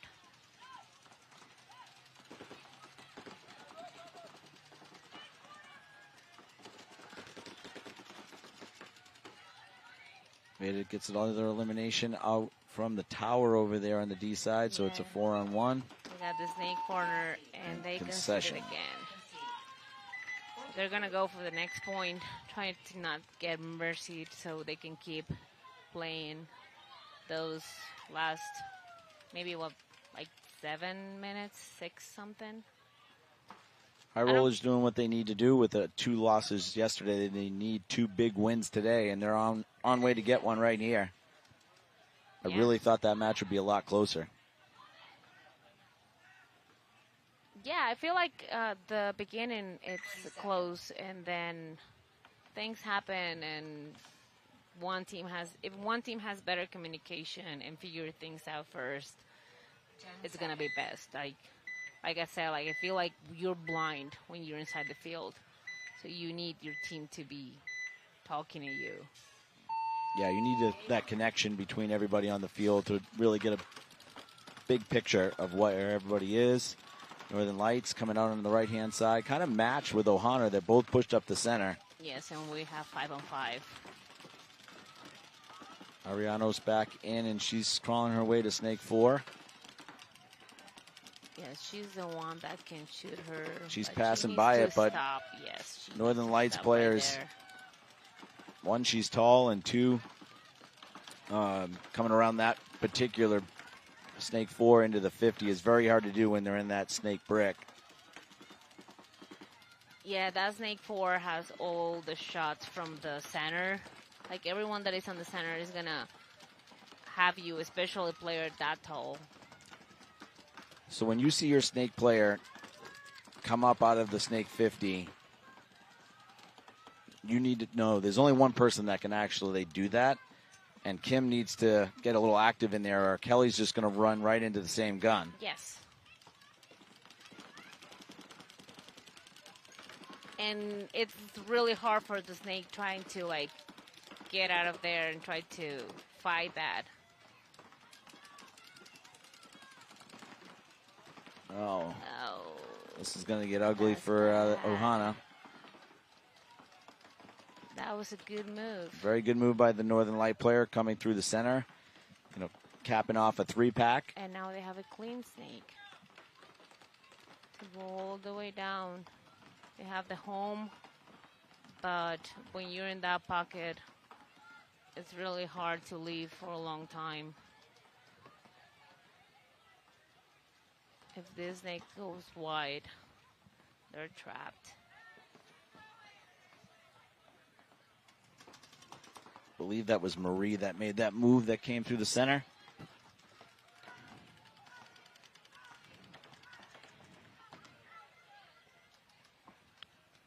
I think I know someone that can help you with the updated numbers. Hey, help me with what? I'm sorry. To update those numbers in the system. Oh, yeah. Yeah, I know a couple people that might help you with that.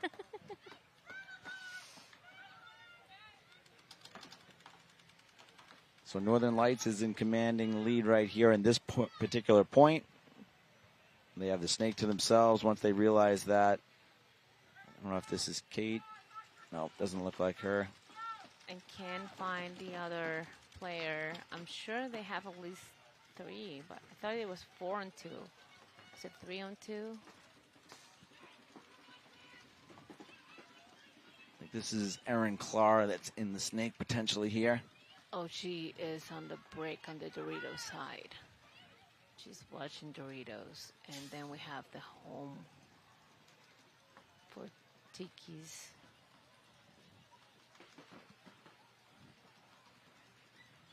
And everyone went quiet, trying to figure out what the other people said.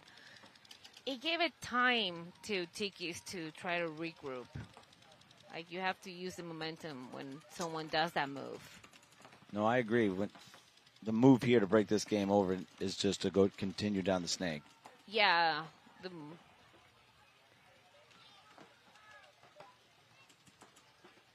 That is a good move, but it has to be followed. But another good move. Yep. It'll be a sin if Northern Lights doesn't try and close this point out, being up so many bodies. And at this point, Tiki's is just going to go for the overtime. So they can have 5 on 5 again. 100%. If you're on a 2-on-4 with under a minute, you're just trying to hold on. Which looks like nobody's really moving forward. 32-30. At this point on a match, I always tell someone has to have eyes on the board, being calling those seconds. And if in 20 no one has done anything, nothing is going to happen. And then we're on 10 seconds. Yeah, this one was kind of squandered. We'll see what happens in overtime. That was smart on Tiki's holding that. No points. Overtime. Oh, and the Tiki, she was in Dorito side. Good job by the 2 remaining Tiki players to force overtime. So here we're going to see all that Belladonna has try to get up in the board with a lot of time to come back in the game, but they do need this point. Yeah, being down 4-0 to especially an experienced team like High Rollers. 10 seconds. I don't see this game getting tied up, but let's see what Belladonna has right now. They got to try and keep their point spread better. So even if they can scratch back a couple points right here and get it, make it close, then they'll have to win their last game and hope to move on.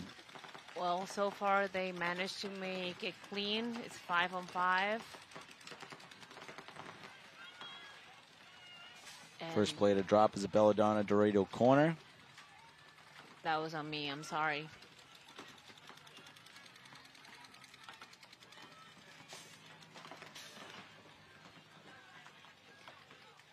I mean,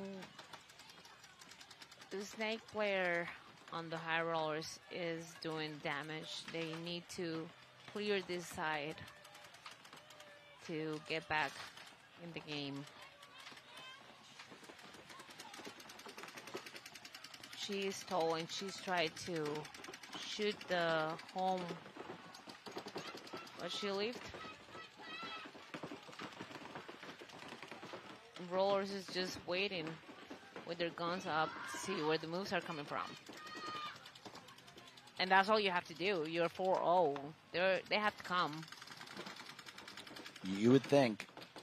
Well, they're 4-0. The other team has to come. Like, you have to be in good position, but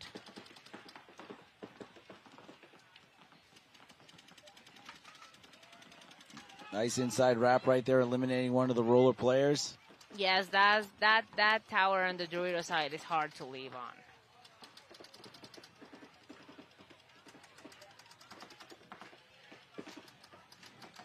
But with each passing second here, the rollers are putting themselves in a much better position to still try and win. Yes, Looks like I a thought second the roller is bullet on taking the walk as The well. bullet on a player got into their side. But she's so...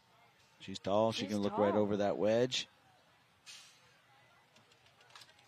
But they can also see her, can they? Well, it's a really hard shot from where they are at. No one's They're looking down. D-way right now. No one's looking that way. I don't imagine.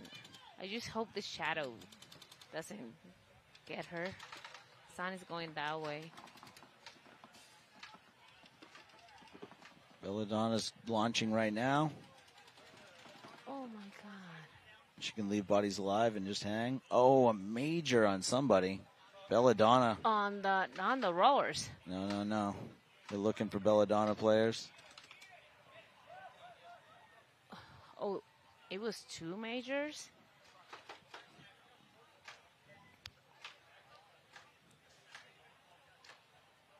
Let's see how this all... Looks like they have pulled all the bodies that they needed to, and there's still one Belladonna player alive in the corner. But Yeah, this and they is pull just from eating both time. sides. Usually when people see those 2 flags, they assume it's 2 flags. But sometimes it's just the referees just telling the other that there is a flag. But I think, like in this case, it was really 2 flags, one on each side. It was weird. The Europeans like to throw multiple flags for the same penalty, to just say, hey, there's a penalty. That has been happening here this year. Mm-hmm. A lot, like that culture of showing the other side that I threw a flag. So sometimes teams in the outside is like, I saw 2 flags, but Correct, it's just yeah. one. So it looked like the first flag to go up was the major. It was on the Belladonna player that came through the center. And that person then, there was 4 bodies for Belladonna alive at that time, so it still left 1. And the last high roller was shot by the player that got the major, so. 30 seconds.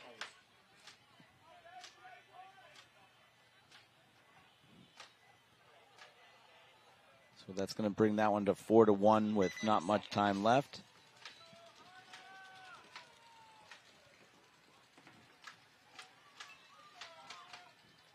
Now we're in overtime. Yes. Ohana is definitely liking this reset here. Yeah, Fighting they're back a going for the snake. 2-on-4, giving themselves an opportunity for this overtime. And she makes it clean. And they're 5-on-5. Northern Lights takes that inside Dorito 1, as well as the Dorito wedge. Well, I think Home. Ohana's losing 1 on the Dorito side. But they have presence in the snake a little further. Have a snake 3, thinking about coming to snake 4, and the Aztec just makes it feel right away to the snake 1. So they're gonna have 2 on the snake and the center player. We got Tess for Northern Lights in the snake. Looks like Arianos in the snake. Kelly Watson behind her. She's past snake 50, and then she's gonna start looking bodies on the other side. Doesn't have anyone in the center to stop her, so she's gonna start looking Dorito side.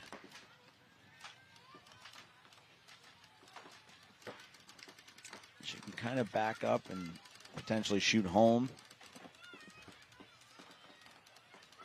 Don't look like that.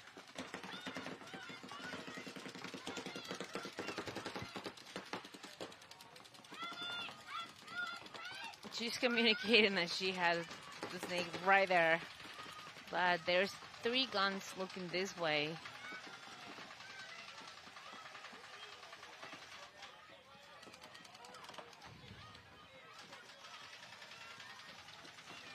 I'm trying to figure out who's on the Dorito side for... Wow, really good move by Ariano right here.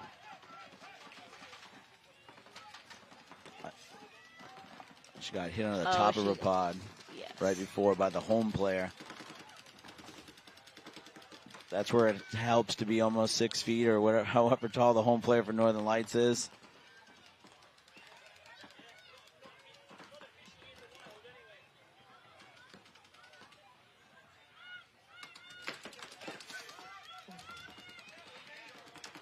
Oh my God, another flag here. Kelly tried to make something happen, but getting Kim pulled out on a minor. Now it's a 4-on-1, maybe? I believe it's definitely 1 on Ohana. I never got the real count on Northern Lights.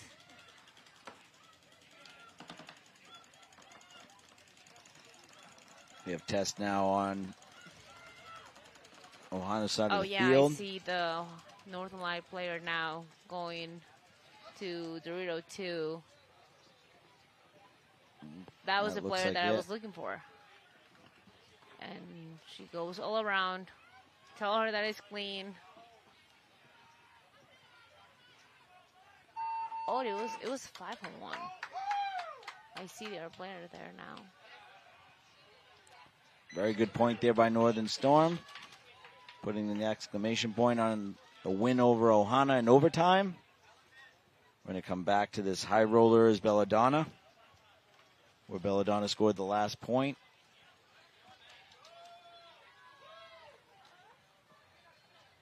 Yeah, now rollers need 2 points to give a mercy, but they have only 2:27, I believe. Yeah, I think time's going to run out before any mercy in this one, but again, this one has some playoff implications, not only by the wins, by the margin as well. So hopefully Belladonna is staying focused, because even if they can get 2 quick points, lose by 1, they just don't want this margin to get away from them, because they may need it in this 3-way tie that might come out of this bracket. Taylor Hofer racing up to the center here. Gun up. Page is back in the snake. Jess is coming off from the back center double. We have Belladonna on the break before the 50. A Dorito 2, a Snake 1, and a Snake. There we go. Belladonna's showing some urgency there, trying to come through. They try to do it again through the middle. Is that a trade at least? And the Dorito. I don't see anyone from rollers getting out. Oh. It's a blender over there, because Paige has got that first gap, and I think whoever's over there it was a wide jersey for high rollers has the other outside gap. So Belladonna trying to make something happen. I think we have a 5-on-2 right now. So Janaea Curtis is coming out. We still got Taylor Hofer in the center. Oh, 4-on-2. Paige. So, yeah, I agree. I think it's a 2-on-4 right now.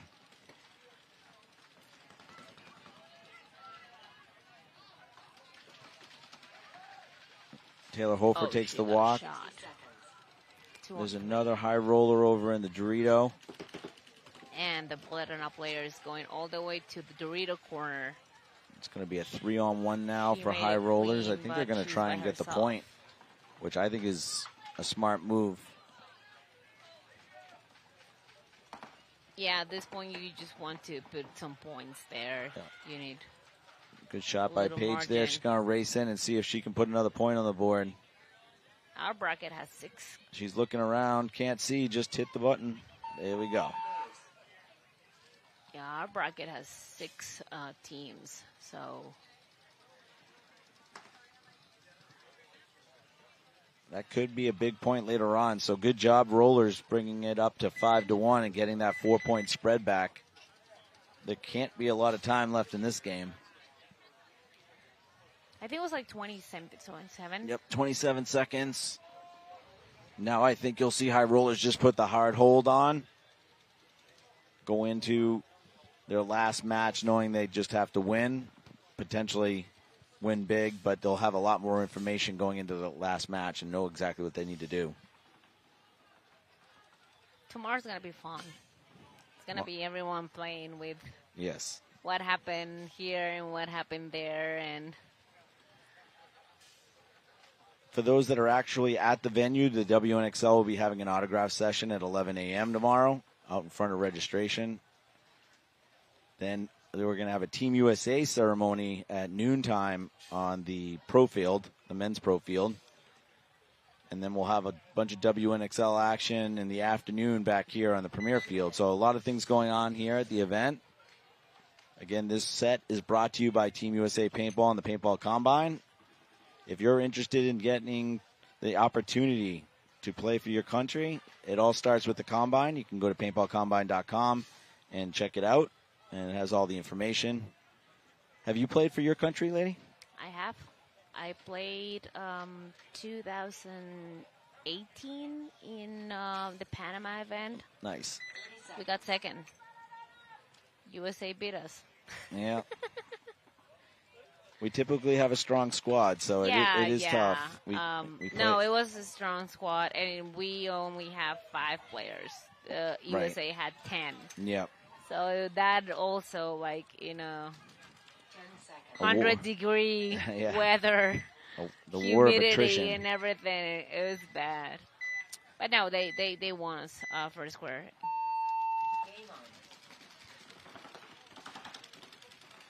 Okay, Rollers losing the home player. Belladonna just trying to squeeze one last point out here. And they lost the Dorito Tower too. We were waiting on the Rollers to make this, but it's like 5 seconds. They don't have much. 7. Yeah, they got to keep going here. At this point, the only point will be by penalty. But it's tough. Taylor made it out to the snake side corner and was on the hard cross. That's a hard cross to break right there, especially with 27 seconds. But that was a good set. High Rollers hang on 5-1. Do what they need to do to keep their playoff hopes alive. Belladonna really needs to win their last match and win big to have a chance to move on. We play them tomorrow. You play them tomorrow? Yeah. So that's going to be like a playoff game because both of you guys are going to need that win. It's our finals. It's definitely like it's a playoff game. All right, well, thanks for coming out right now. We're going to take a little break before we come to this next set. And I'll look forward to seeing you tomorrow. Thanks for coming on. Sure, thank you for having me. All right, we're going to throw it out to some commercials right now. We'll be right back for the next set. Right tower. Kill Dorito, kill Snake.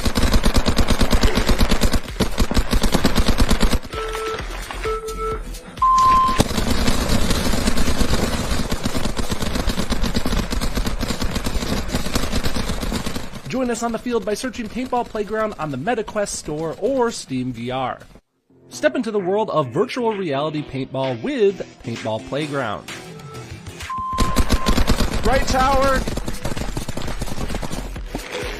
Kill Dorito, kill Snake.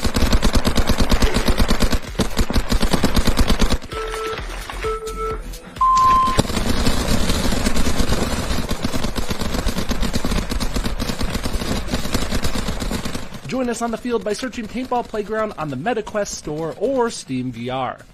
Step into the world of virtual reality paintball with Paintball Playground. Right tower. Kill Dorito, kill Snake.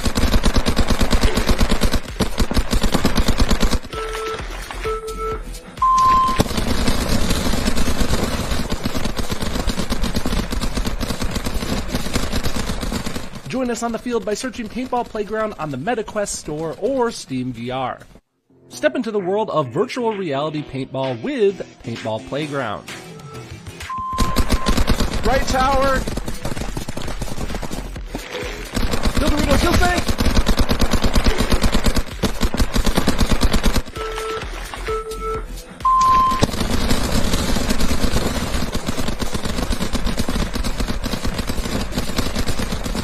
Join us on the field by searching Paintball Playground on the MetaQuest store or Steam VR. My name is Scott with Paintball Fit. I got the Hydra knee pad here. This is the newest version we just recently made. So it's still got all the same awesome things that we've had in the last couple versions. You got the compression sleeve that keeps it really tight on your knee so there's no sliding. It's also cut resistant. I got a little knife right here, a little blade. You can see, completely cut resistant. And the new thing that we just added was we added some gap here in the center. So we added another cut. And that way it doesn't bunch up behind your knee. And it doesn't cause any issues with like irritation from there being too much material. We had some people mention that was an issue. So we went ahead and cut that hole in there. And they also fit a little bit more snug now as well. So with the separation of the two, it actually allows it to hold better on the bottom and the top part of your knee. And that center doesn't get in the way at all.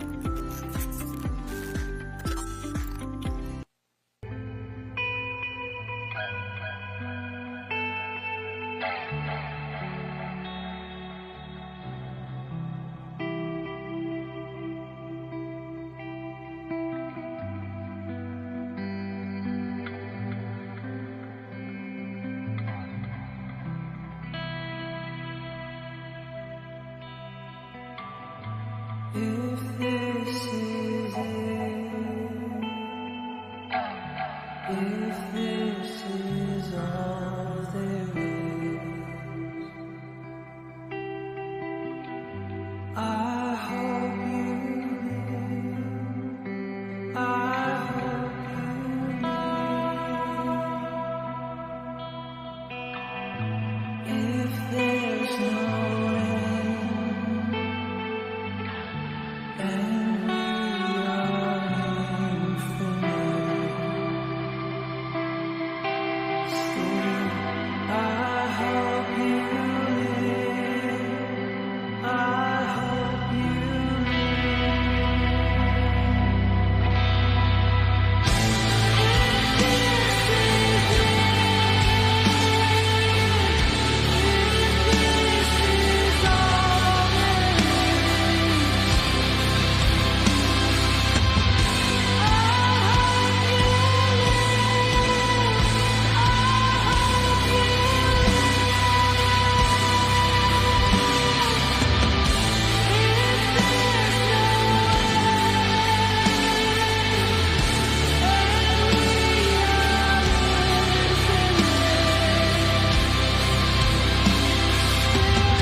with Aaron Scott from Northern Lights. I'm Anthony Vitale, and we've got the Femmes on the right side and Cheetahs on the left.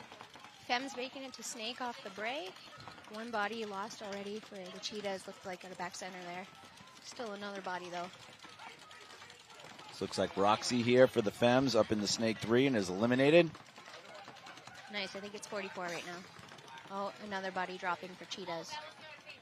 So a 4-on-3 for Femmes, and it looks like this is Mina coming into the Snake quickly right after Roxy is eliminated. So she's a machine. We could not stop her.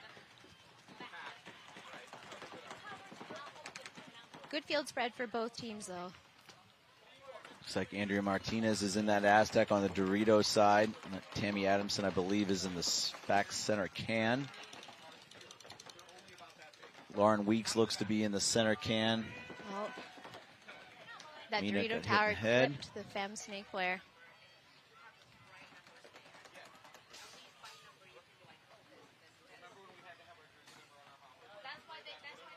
We're starting to see these slower points happening. Now everybody's kind of figured out all the shots. These gaps are smaller and smaller. Looks like Tammy Adamson floats out here to the Snake corner, while I think that was Kat Secor that moved into the Dorito 3 or 4 on that Dorito side. Andrea Martinez is coming off. Yeah. Good job by the Cheetahs. They lost a couple bodies early, but fighting back here. I believe that's Lisette that's in the Snake corner, matched up, mirrored with Tammy. There is a Dorito 3 for Femmes, and I like that how even though Femmes is down, they're still pushing the issue here.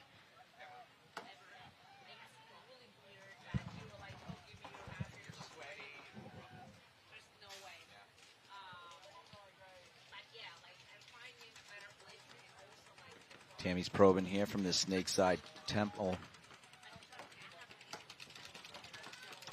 Oh, almost got Lisette. Tammy was very close to clipping that snake corner for the cheetahs.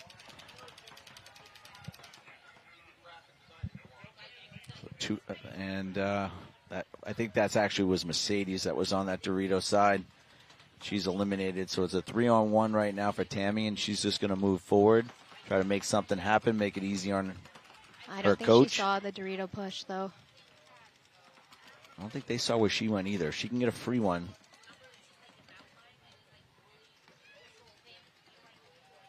Just got to watch out as the cheetah players already passed her on the Dorito side.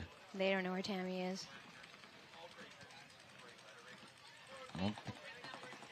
And that's why she's the veteran. Her field awareness is ridiculous. She didn't need the trade there. If she just could have got that one play, that would have been crazy, because I'm pretty sure there's a cheetah player on the fem side of the field. Really good move by Tammy there, trying to make something happen. But good job by Lauren making sure that she got the trade. Giving the first points to the Cheetahs once the Cheetah players in the Dorito side. I don't know if that's Itel. Tammy is the master of that middle, though. Yep, she definitely likes the chaos in the center. So for those that are just joining in, we got a concession here by the Fems. I think that might be Courtney Itel. Doesn't look like her, though. Great job, Cheetahs, just locking it down. Yeah, that's Courtney. Clip them off one by one. Good job there, Cheetahs. Taking point one from the Fems. Now we got the other side of this set, Dallas 5 versus San Francisco Sirens. The Sirens went 2-0, and I believe Vibe went 2-0 yesterday. This will be interesting. 30 seconds. Sirens are playing the best paintball they've played even before they were Diamonds, so good job. I know they're out there working hard up in NorCal. 10 seconds.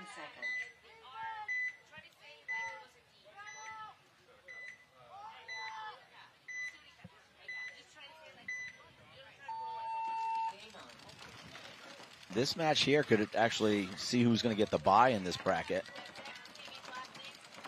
Well, we got some middle action here.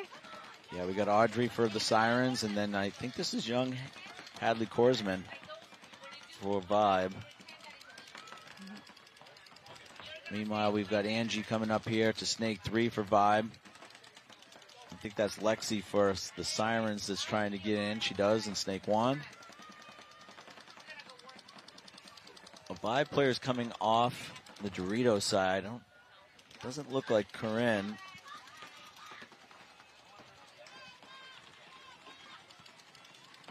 Sirens was doubled up the home for a really long time, but now she's broken out to that little Dorito wing there. Yeah, one of the Sirens is walking off as well, so 4-on-4.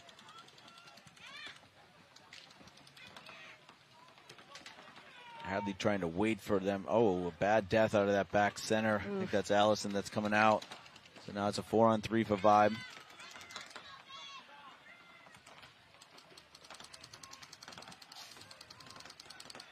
Lexi's so great at just getting small and playing it calm, though.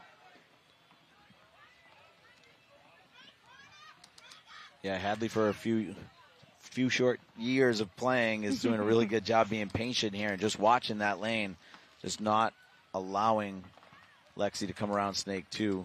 Meanwhile, Angie's probing and seeing if she can get any kills cross field before she's probably going to come onto Siren side of the field, which she begins right now. Yeah, unfortunately, there's nobody kind of having overwatch on the Snake for the Sirens here. Good move by the Sirens, though. Moved up past that gap. Now in the Dorito 2.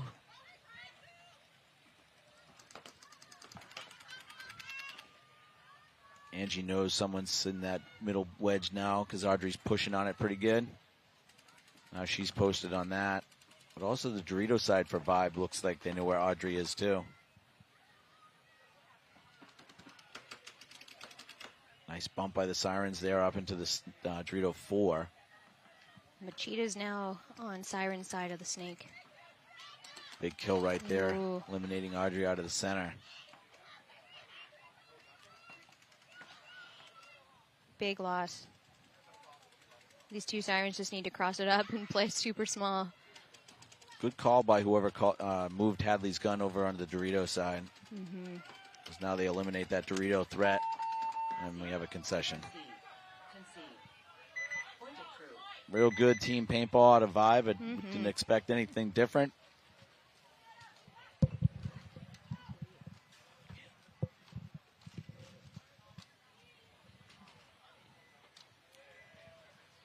All right, so Now we got Vibe the takes that Femmes first coming one. back. Sorry. Femmes and Cheetahs. Let's see if Femmes can bring it back here. I have a feeling we'll see a strong center push out of them. We've got Linda coming out right now. She's another one of the Trocana players that the Femmes have brought over for World Cup. Very solid player. Really good gunfighter, run and gun. Her fundamentals are phenomenal. Mm-hmm.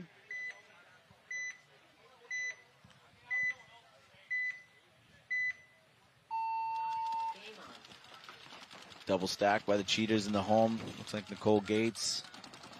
There's Tammy already at the center 50.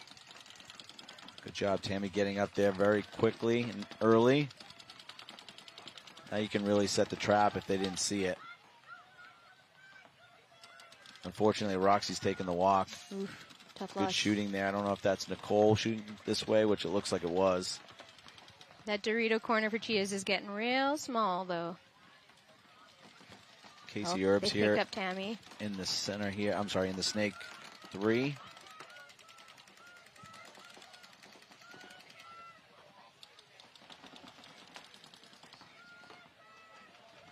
Cheetah's getting out to that Dorito tower.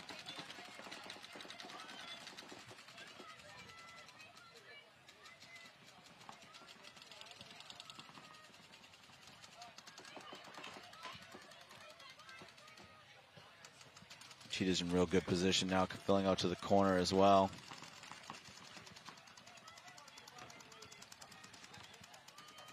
Nice move as well up to that Dorito 2. Oh, penalty on Tammy.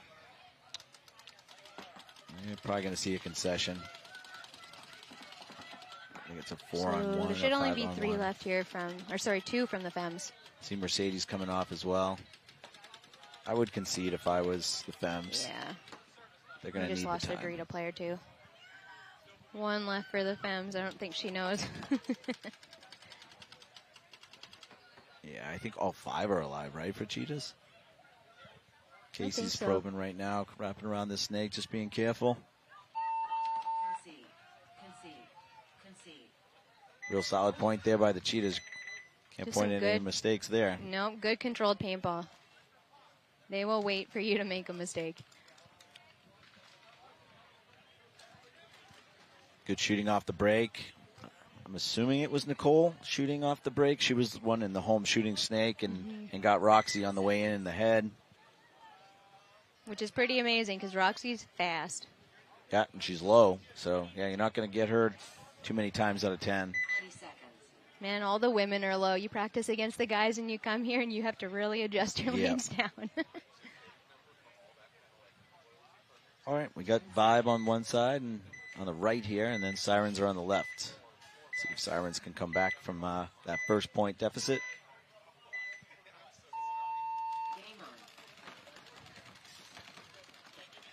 Vibe getting out wide, making it look easy, but Sirens here already in the snake too. 3 guns up on the break. And Sirens in the center 50. Nice job.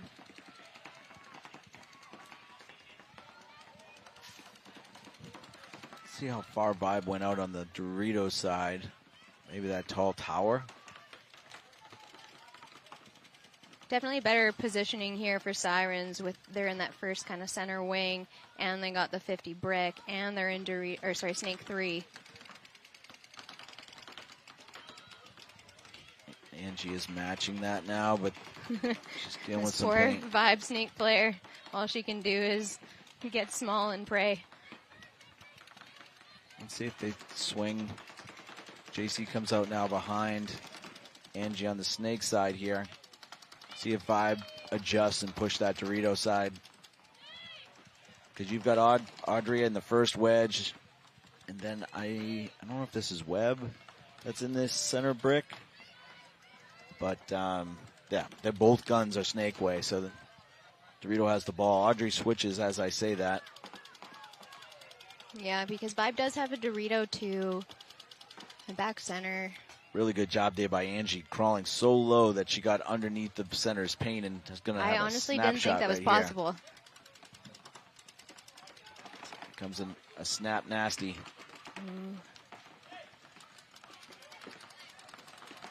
I don't know if the Sirens player knows I that don't she's think she gone to the does. next one. Now she knows. Yeah. I wanted to see Angie at least try the quick snap. That wrap's going to be tough for her. Yeah. Good job Nice there job by the on the Sirens. Sirens. Yeah, exactly. I mean, what, I what agree. can you do?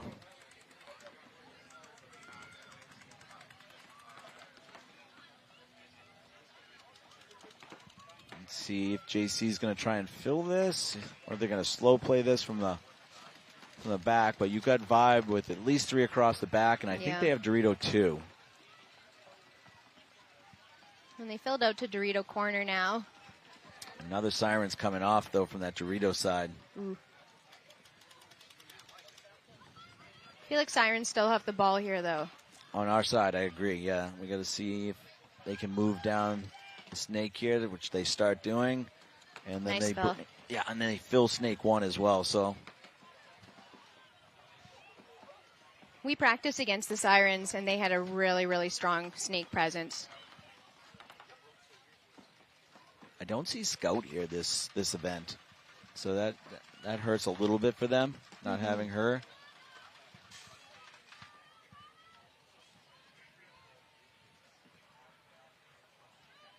Unless she's playing the Doritos, and I haven't seen her here, but I haven't seen her physically here, so.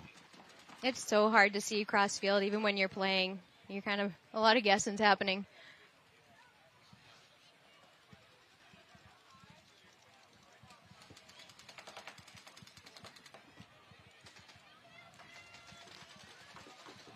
Siren's calling a kill.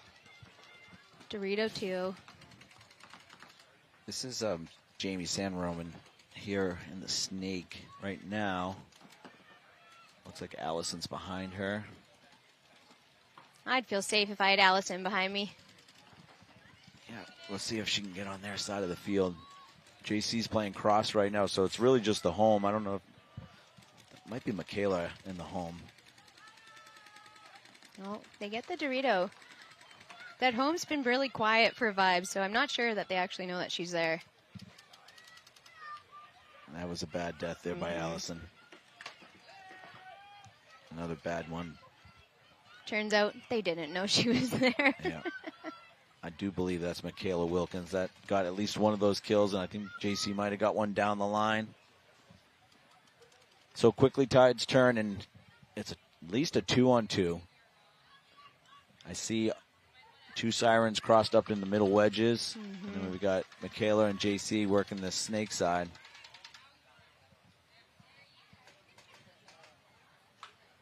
Audrey's just been so patient. She's just waiting for that one shot, though. Yeah, I'd love to see JC just keep going and not even look, but. Oh. Nice shot by Vibe. Yeah, JC did a good job there.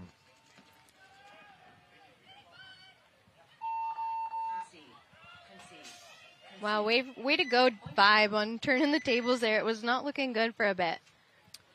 They still had 2 of their stalwarts left, and Michaela Wilkins and JC. So, good job, Vibe.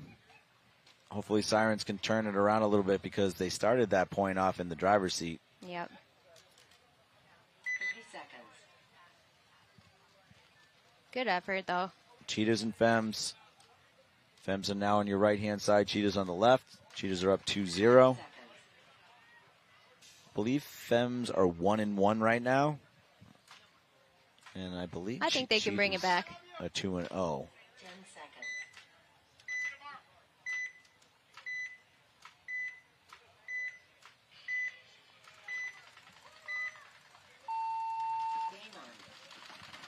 Look at that. Fem's going to Dorito 1 off the break. Maybe. We got a running ref, though.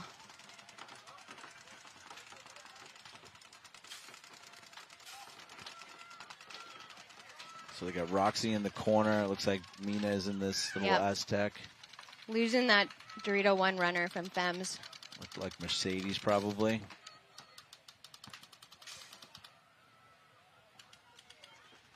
Cheetahs are up in the center here as well. I believe that's Lisette in the snake corner. Mina quickly gets in the snake in front of Roxy.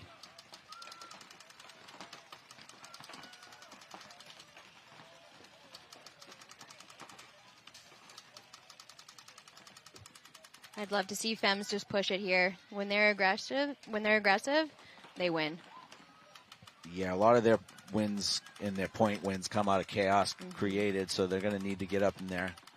Mina's doing a good job, though, coming right up. It's a snake 3.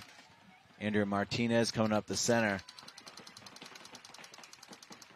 The center and the Dorito side for Fems are going to need to stay alive long enough to let this kind of play out here on this snake side. So give Mina an opportunity to impact the game.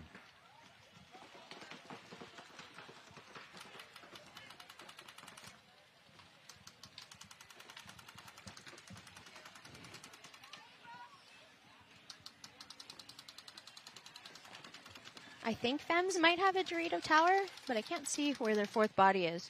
Cheetah walking out of the center.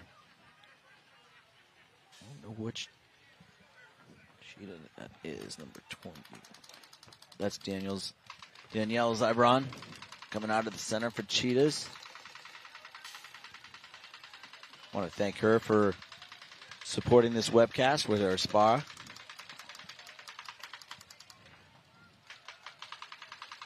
Andrea making it up to that first wing.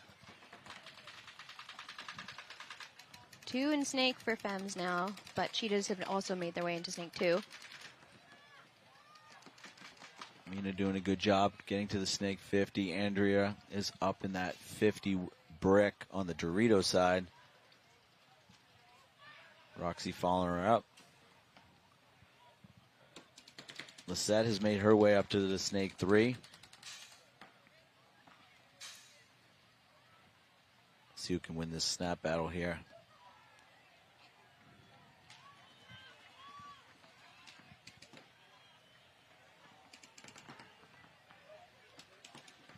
I'd like to see a little communication right here.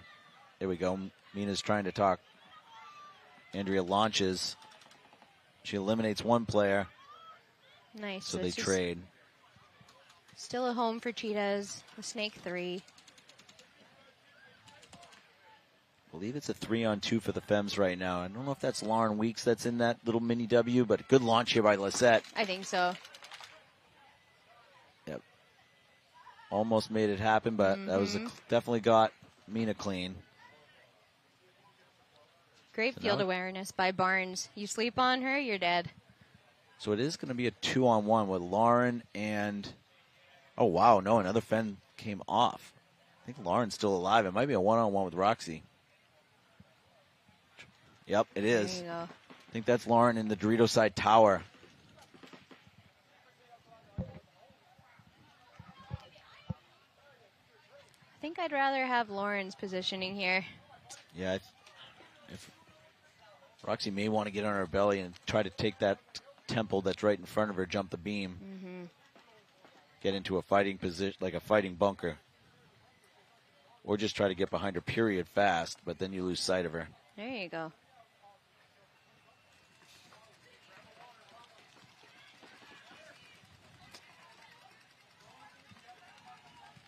Lauren's now moved into Dorito 2. Good move by Lauren here. She kind of got lost. Going to make that first ball count when she's found. Yeah, I think they found each other. Ooh. This is nerve-wracking. Oh, wow. Roxy. Great job, Lauren, though, trying. She really tried. Yeah, no. I feel like the percentages were with the moves that Lauren was making, but Roxy just made her shot count. Mm-hmm. There we go. Roxy puts them on the board. We got a ball game. We do. Let's see what this crazy 7-something left. I think it was 05. Sirens got to play their paintball. They're not going to outpatient Vibe. 30 seconds. The Sirens have won both breakouts. They're just having trouble closing games, so we got to tighten that up a little bit. 20 seconds. Vibe is the defending World Cup champions for a reason, so. Apparently for a reason. Yeah. 10 seconds. All right. So we got Vibe on the left-hand side, Sirens on the right. Vibe's up 2-0.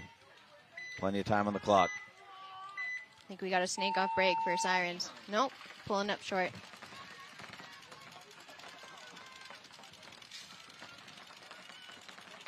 Vibe loses Michaela off the Dorito side. Hadley launches up the center. Takes the brick, looking snake way. Audrey's in the one brick behind on her side of the field, looking D-way, but now Hadley looks D-way.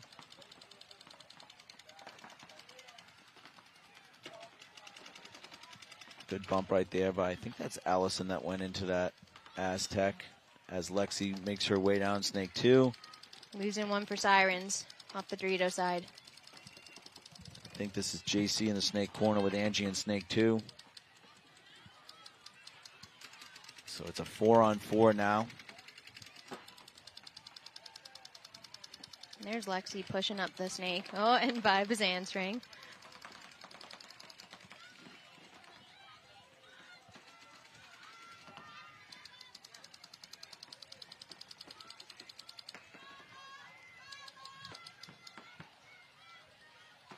I'm surprised the Vibe brick isn't looking snake way, but maybe she's worried about Audrey coming up the center. Another Siren taking a walk, though, so now it's a 4-on-3 for Vibe.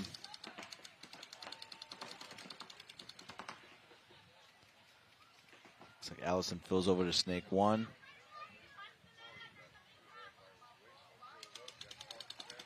Yeah, so the only thing watching Dorito side for Sirens is Audrey. Oh, great job, Lexi, moving up. Just at the right time when Hadley wasn't looking. She went a little high. If Hadley was looking, and she would have got it. Let's see what happens here. Oh, she's about to get Lexi's going to do the same thing that Yeah. Angie did the point before. It's just the only fight you're going to win is on that inside potentially. Yeah. So Vibe has at least 3, maybe 4 on 2, and they're going to launch through. Oh. Good move right there. Yep. And she's going to get Allison with the last burst here.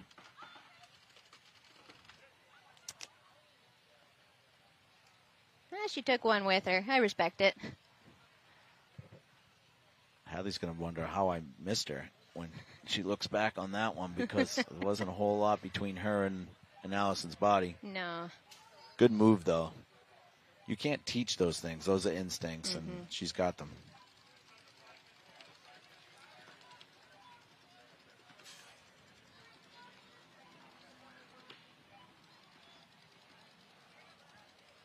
We're seeing this a lot on the field. The kill count is super hard to keep track of.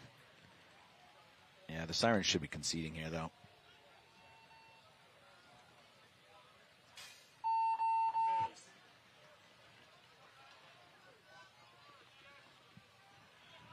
All right, Vibe going 3-0 right now. This match is a lot closer than the score. Just under 5 minutes left for Femmes and Cheetahs. Let's see if Femmes can tie it up. All right, we got Katsukor, Mina, Andrea. Looks like Roxy's at the chrono. They got a team of legends. There's 3 original Femmes on the team with Andrea, Kat, and Tammy now.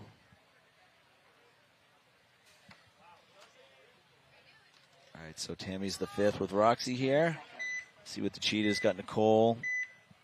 Casey Herb's back out here. Looks like same starting 5. Alexis is over there. Probably Courtney.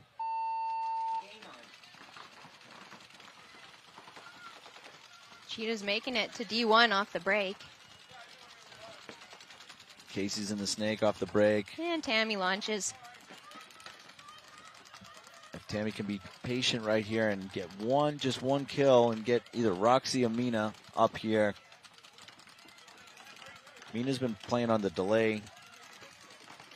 Kind of shooting that dead zone and coming right into that little Aztec. See if Roxy comes in from the corner or Mina comes in underneath her. Meanwhile, Casey's trying to come around snake 2 into snake. Ooh, get low. Tammy picks her up.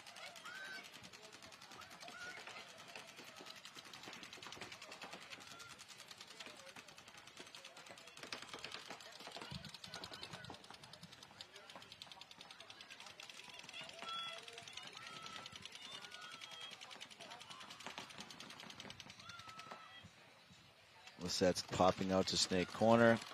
Nice fill. I'm surprised Fems isn't pushing the snake more. They got a corner and a snake 1. See if Alexis, I think that's her playing in front of Courtney, can actually get up into that Dorito 3. The Fems would like to have Cheetahs play a little slower, which Mina now is going to be on their side of the field, which is great. Got a sneaky snake. But outside of home, she doesn't have a whole lot of... Oh, no, she's got the Dorito Tower. If Mina can get a shot there. Nope. There she goes. That should have got her. Asking for a check. Yeah, got Alexis too. So I believe Mina and Alexis are going to... Oh, actually... It was a trade out on the straight up. I know Mina got the Dorito Tower for sure. But I don't think she got Alexis. I think that might have been Kat that traded with Alexis. The cheetah snake almost caught Tammy sleeping, popping to the top like that. I like that move. Tammy coming onto their side of the field. That's going to draw some guns, hopefully inside, and allow Mina to wrap the outside of the snake. Actually, Tammy just got Casey, I believe, right? I couldn't see it.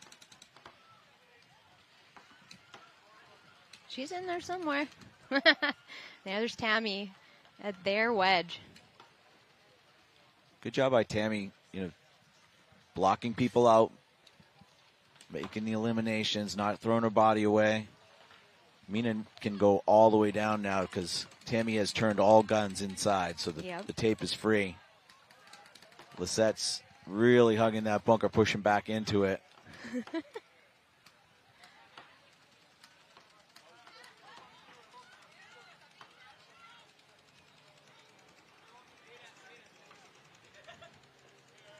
Mina just lost a pod that she was hoping to throw to Tammy, I think.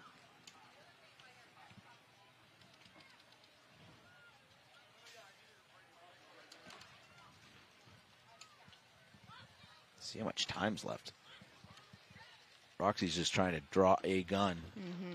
Comes by her. It has to dip into that little snake too. Snake's got the ball right now.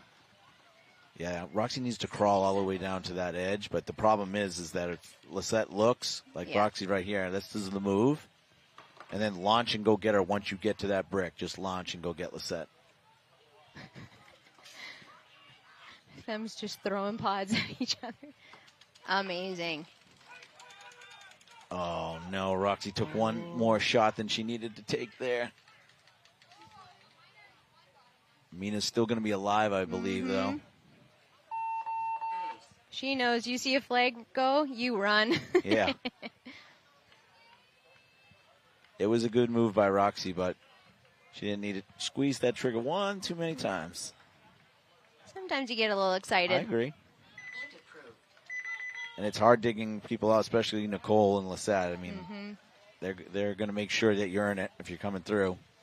Great job, Fems. Bringing it back. We got a tie game. This is a good game. And this one's closer than the score. So just under time? 4 minutes. Under 4, down 3 to Vibe. I don't want to be in that spot. Not so much.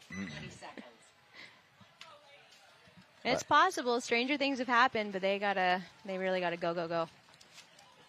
I'd be thinking about spread. Sirens are already 1-2.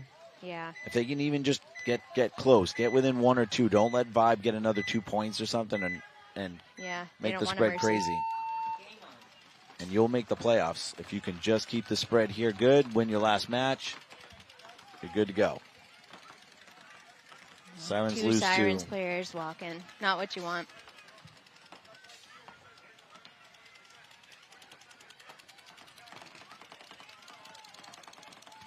Vibe making it to the center 50 off the break and the Snake off the break. Snake playing a little conservative, playing the inside from the Snake 1. The big move was Hadley up on the Dorito side brick.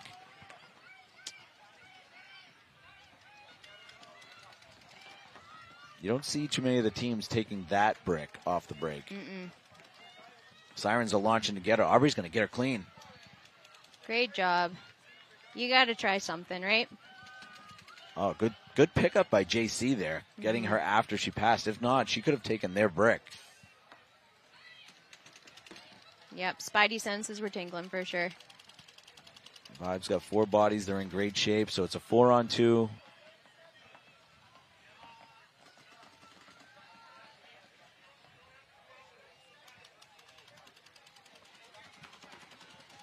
This is Melanie maybe coming up the center.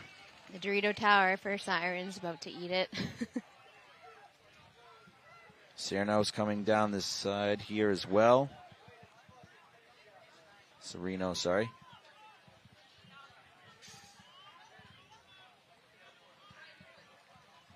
Vibe doing the smart thing here, making Sirens concede, taking off as much time off the clock as possible.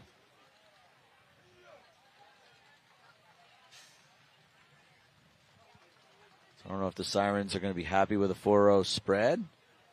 Yeah, just over 2 minutes left in this match. Unless they're doing some really advanced math ahead of what I would be doing, which they might be. Thinking that with the 2 wins they already have, they don't want to lose by 5. And are just going to take a 4-0 loss here.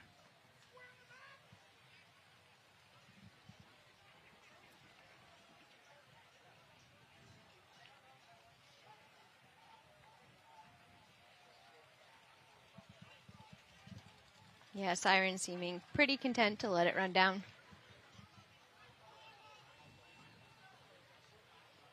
All right, I'm going to take this time to say this set is brought to you by Team USA Paintball and the Paintball Combine. And for those, actually, this is our last set, isn't it? No, this one's actually brought to you by Wasteland, which will be the home field of the Combine in Houston in February. So kind of tie those two together there. February, eh? Maybe you need some Yeah. Canadians coming out. You guys need to have your own Combine. Well, there's no fields open then. There's too much snow. We can do it a little later. Maybe May. Find me a field. We'll bring a Combine up there and run it. Get all those Canadians, get them a national team. There's no reason that you guys shouldn't be playing. Outside of money, of course. I agree. Deal.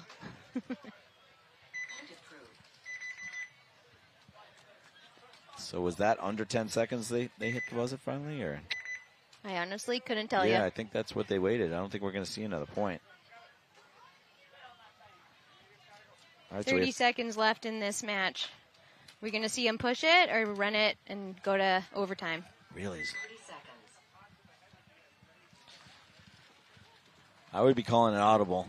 If you shoot one or two off the break and you can make something happen, make it happen. If not, let's go to overtime. Certainly no penalties. No penalties. 10 seconds.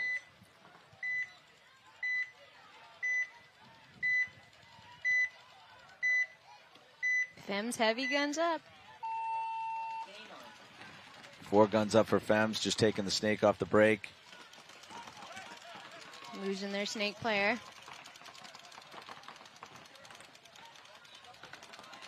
4 alive for Fems.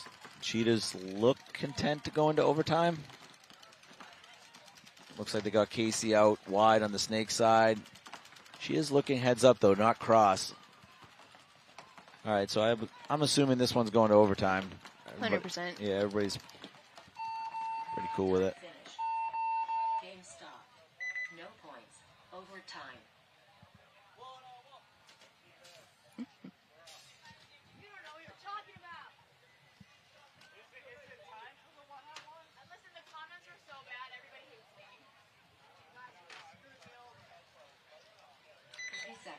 I guess they do have enough time to run a point.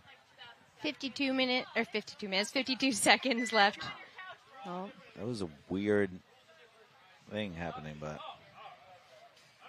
here we go. We have a little Danielle Zybron is up here right now. Yep. So thanks again for supporting the webcast. And remember, if there's any possibility of you ever supporting any of the sponsors of anything you love to do, they're giving back to you guys. So make sure you spend your dollars there. Yeah, thank you to all of the sponsors for making this possible.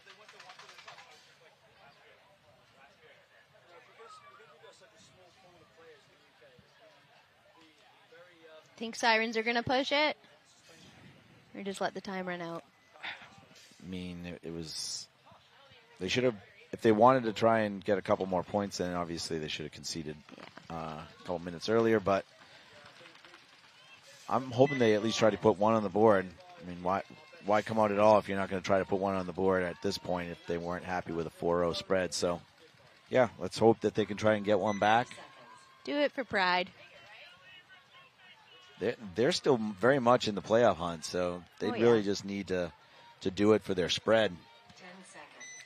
I don't have the schedule in front of me, so I don't know who Sirens play in their last match, but they play somebody tomorrow. They have one more match.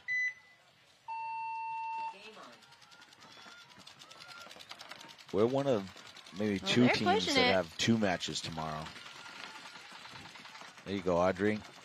Oh, losing 2. I'm losing 3 for the Sirens. Losing 4. It's only Lexi here in the Snakes, so. Vibe's looking to put a 5 on the board, though. After that breakout, I would try as well. I don't know which 5 players coming through.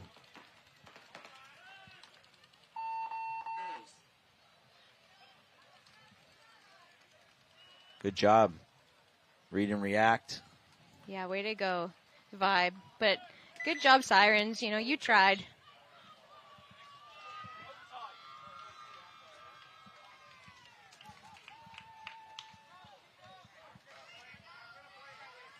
Yeah, I think that was Melanie that came through the center. Good job there. It was a good counter push by Vibe to Mercy Rule. Now we got an exciting overtime point here. Let's see who they're going to put out. Dun, dun, dun. Let's see, we got on the 5 side. Oh boy, timeout. Andrea Martinez is out there. Mercedes. Tammy. Looks like that's Mina. Wonder if they're going to put Roxy back out or not. And that's kind of the 5. They've been spinning a little bit. You know, they're real deep. It's, you know, they got people on the bench that would be starting for many other teams.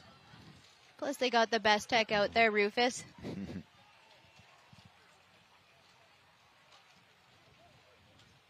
You know, you have an all-star squad when you have an overtime point and Linda's not going to be out there.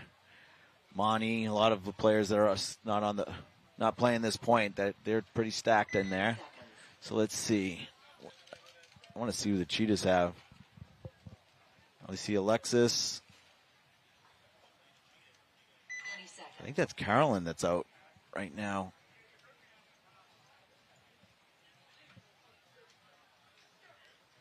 Looks like Casey's going to be coming this way.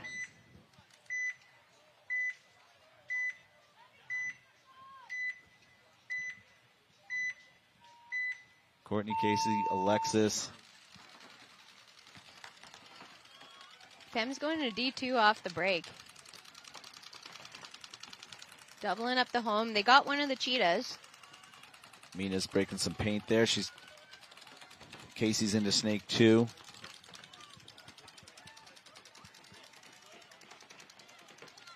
Fem's into Dorito 3.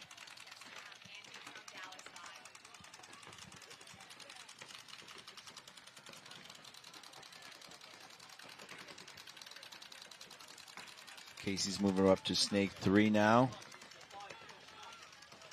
I don't know if Cheetahs know. Fem's still doubled in home. Yeah, Fems are still doubled in home. Mina comes into Snake 1, coming around the corner.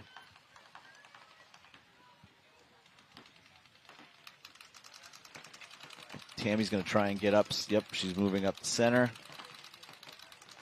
shooting at snake 3 as she goes. The Femmes, I think that's Mercedes, is looking to be on their side in a second. I'm pretty sure she just crossed the 50 and is onto the Cheetah side for the Dorito side.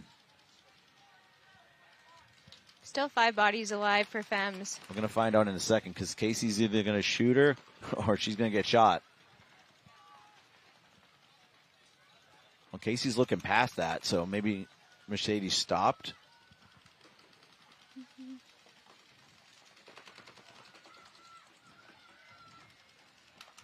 Good bump there by Tammy. Put some pressure on that snake 4. Casey's in the snake 4.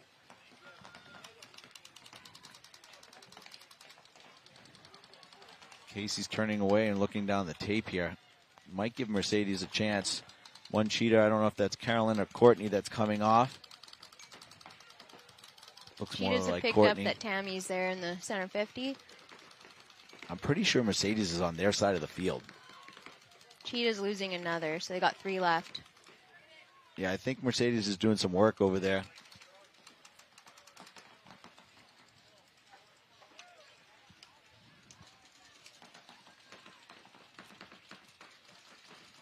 I like Tammy just staying alive here, Tammy. Try to do the best you can.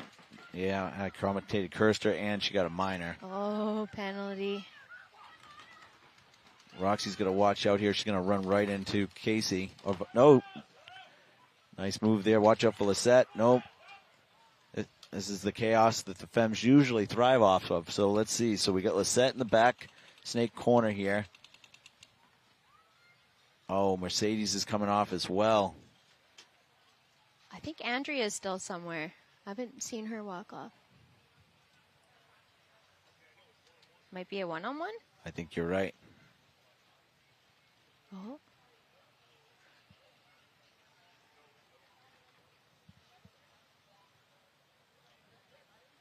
This is nerve-wracking. I can't even see Andrea. There she is. Okay, I see her. She's coming down the Dorito side. She's on Dorito 4 now. Lisette doesn't see her yet either, but she's in a great bunker for a one-on-one right now.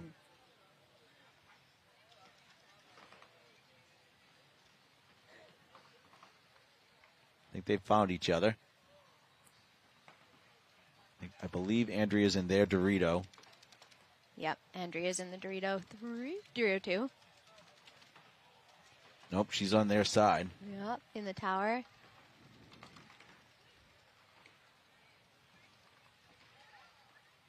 That one was close.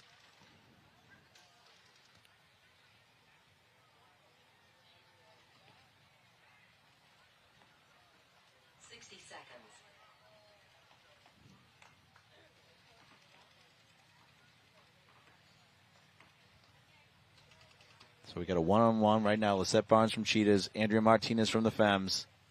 In the little baby Dorito. In overtime.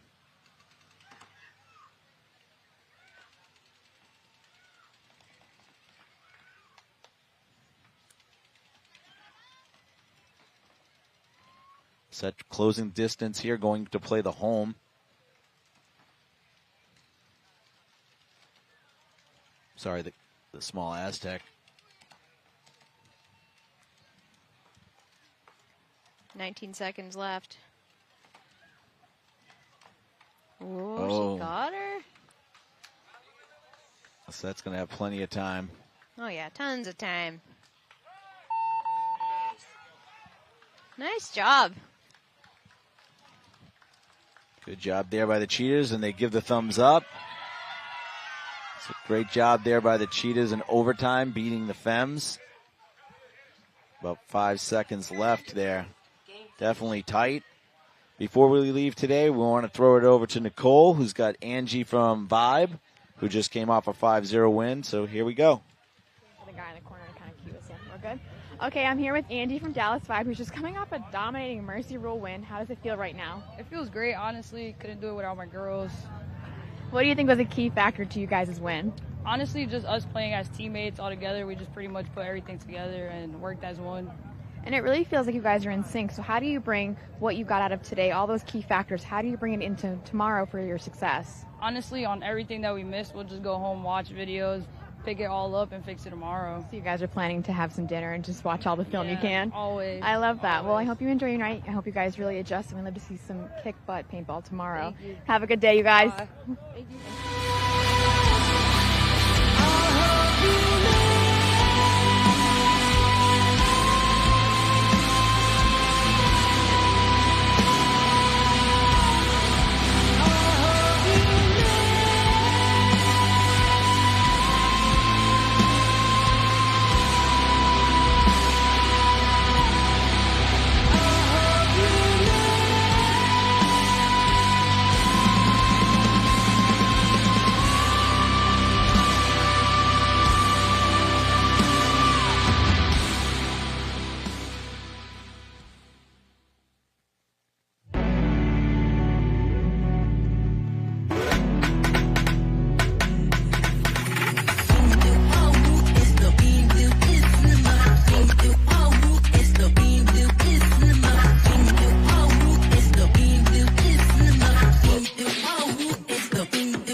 Does diving into an insurance claim after getting into an accident seem scary? Titans Legal can help. We're committed to you every step of the way. All clients work with one of our founding lawyers. Don't go into a gunfight alone. Titans Legal has your back. Let us help you get back on your feet. Consultations are always free, and our fee comes from the insurance settlement and never out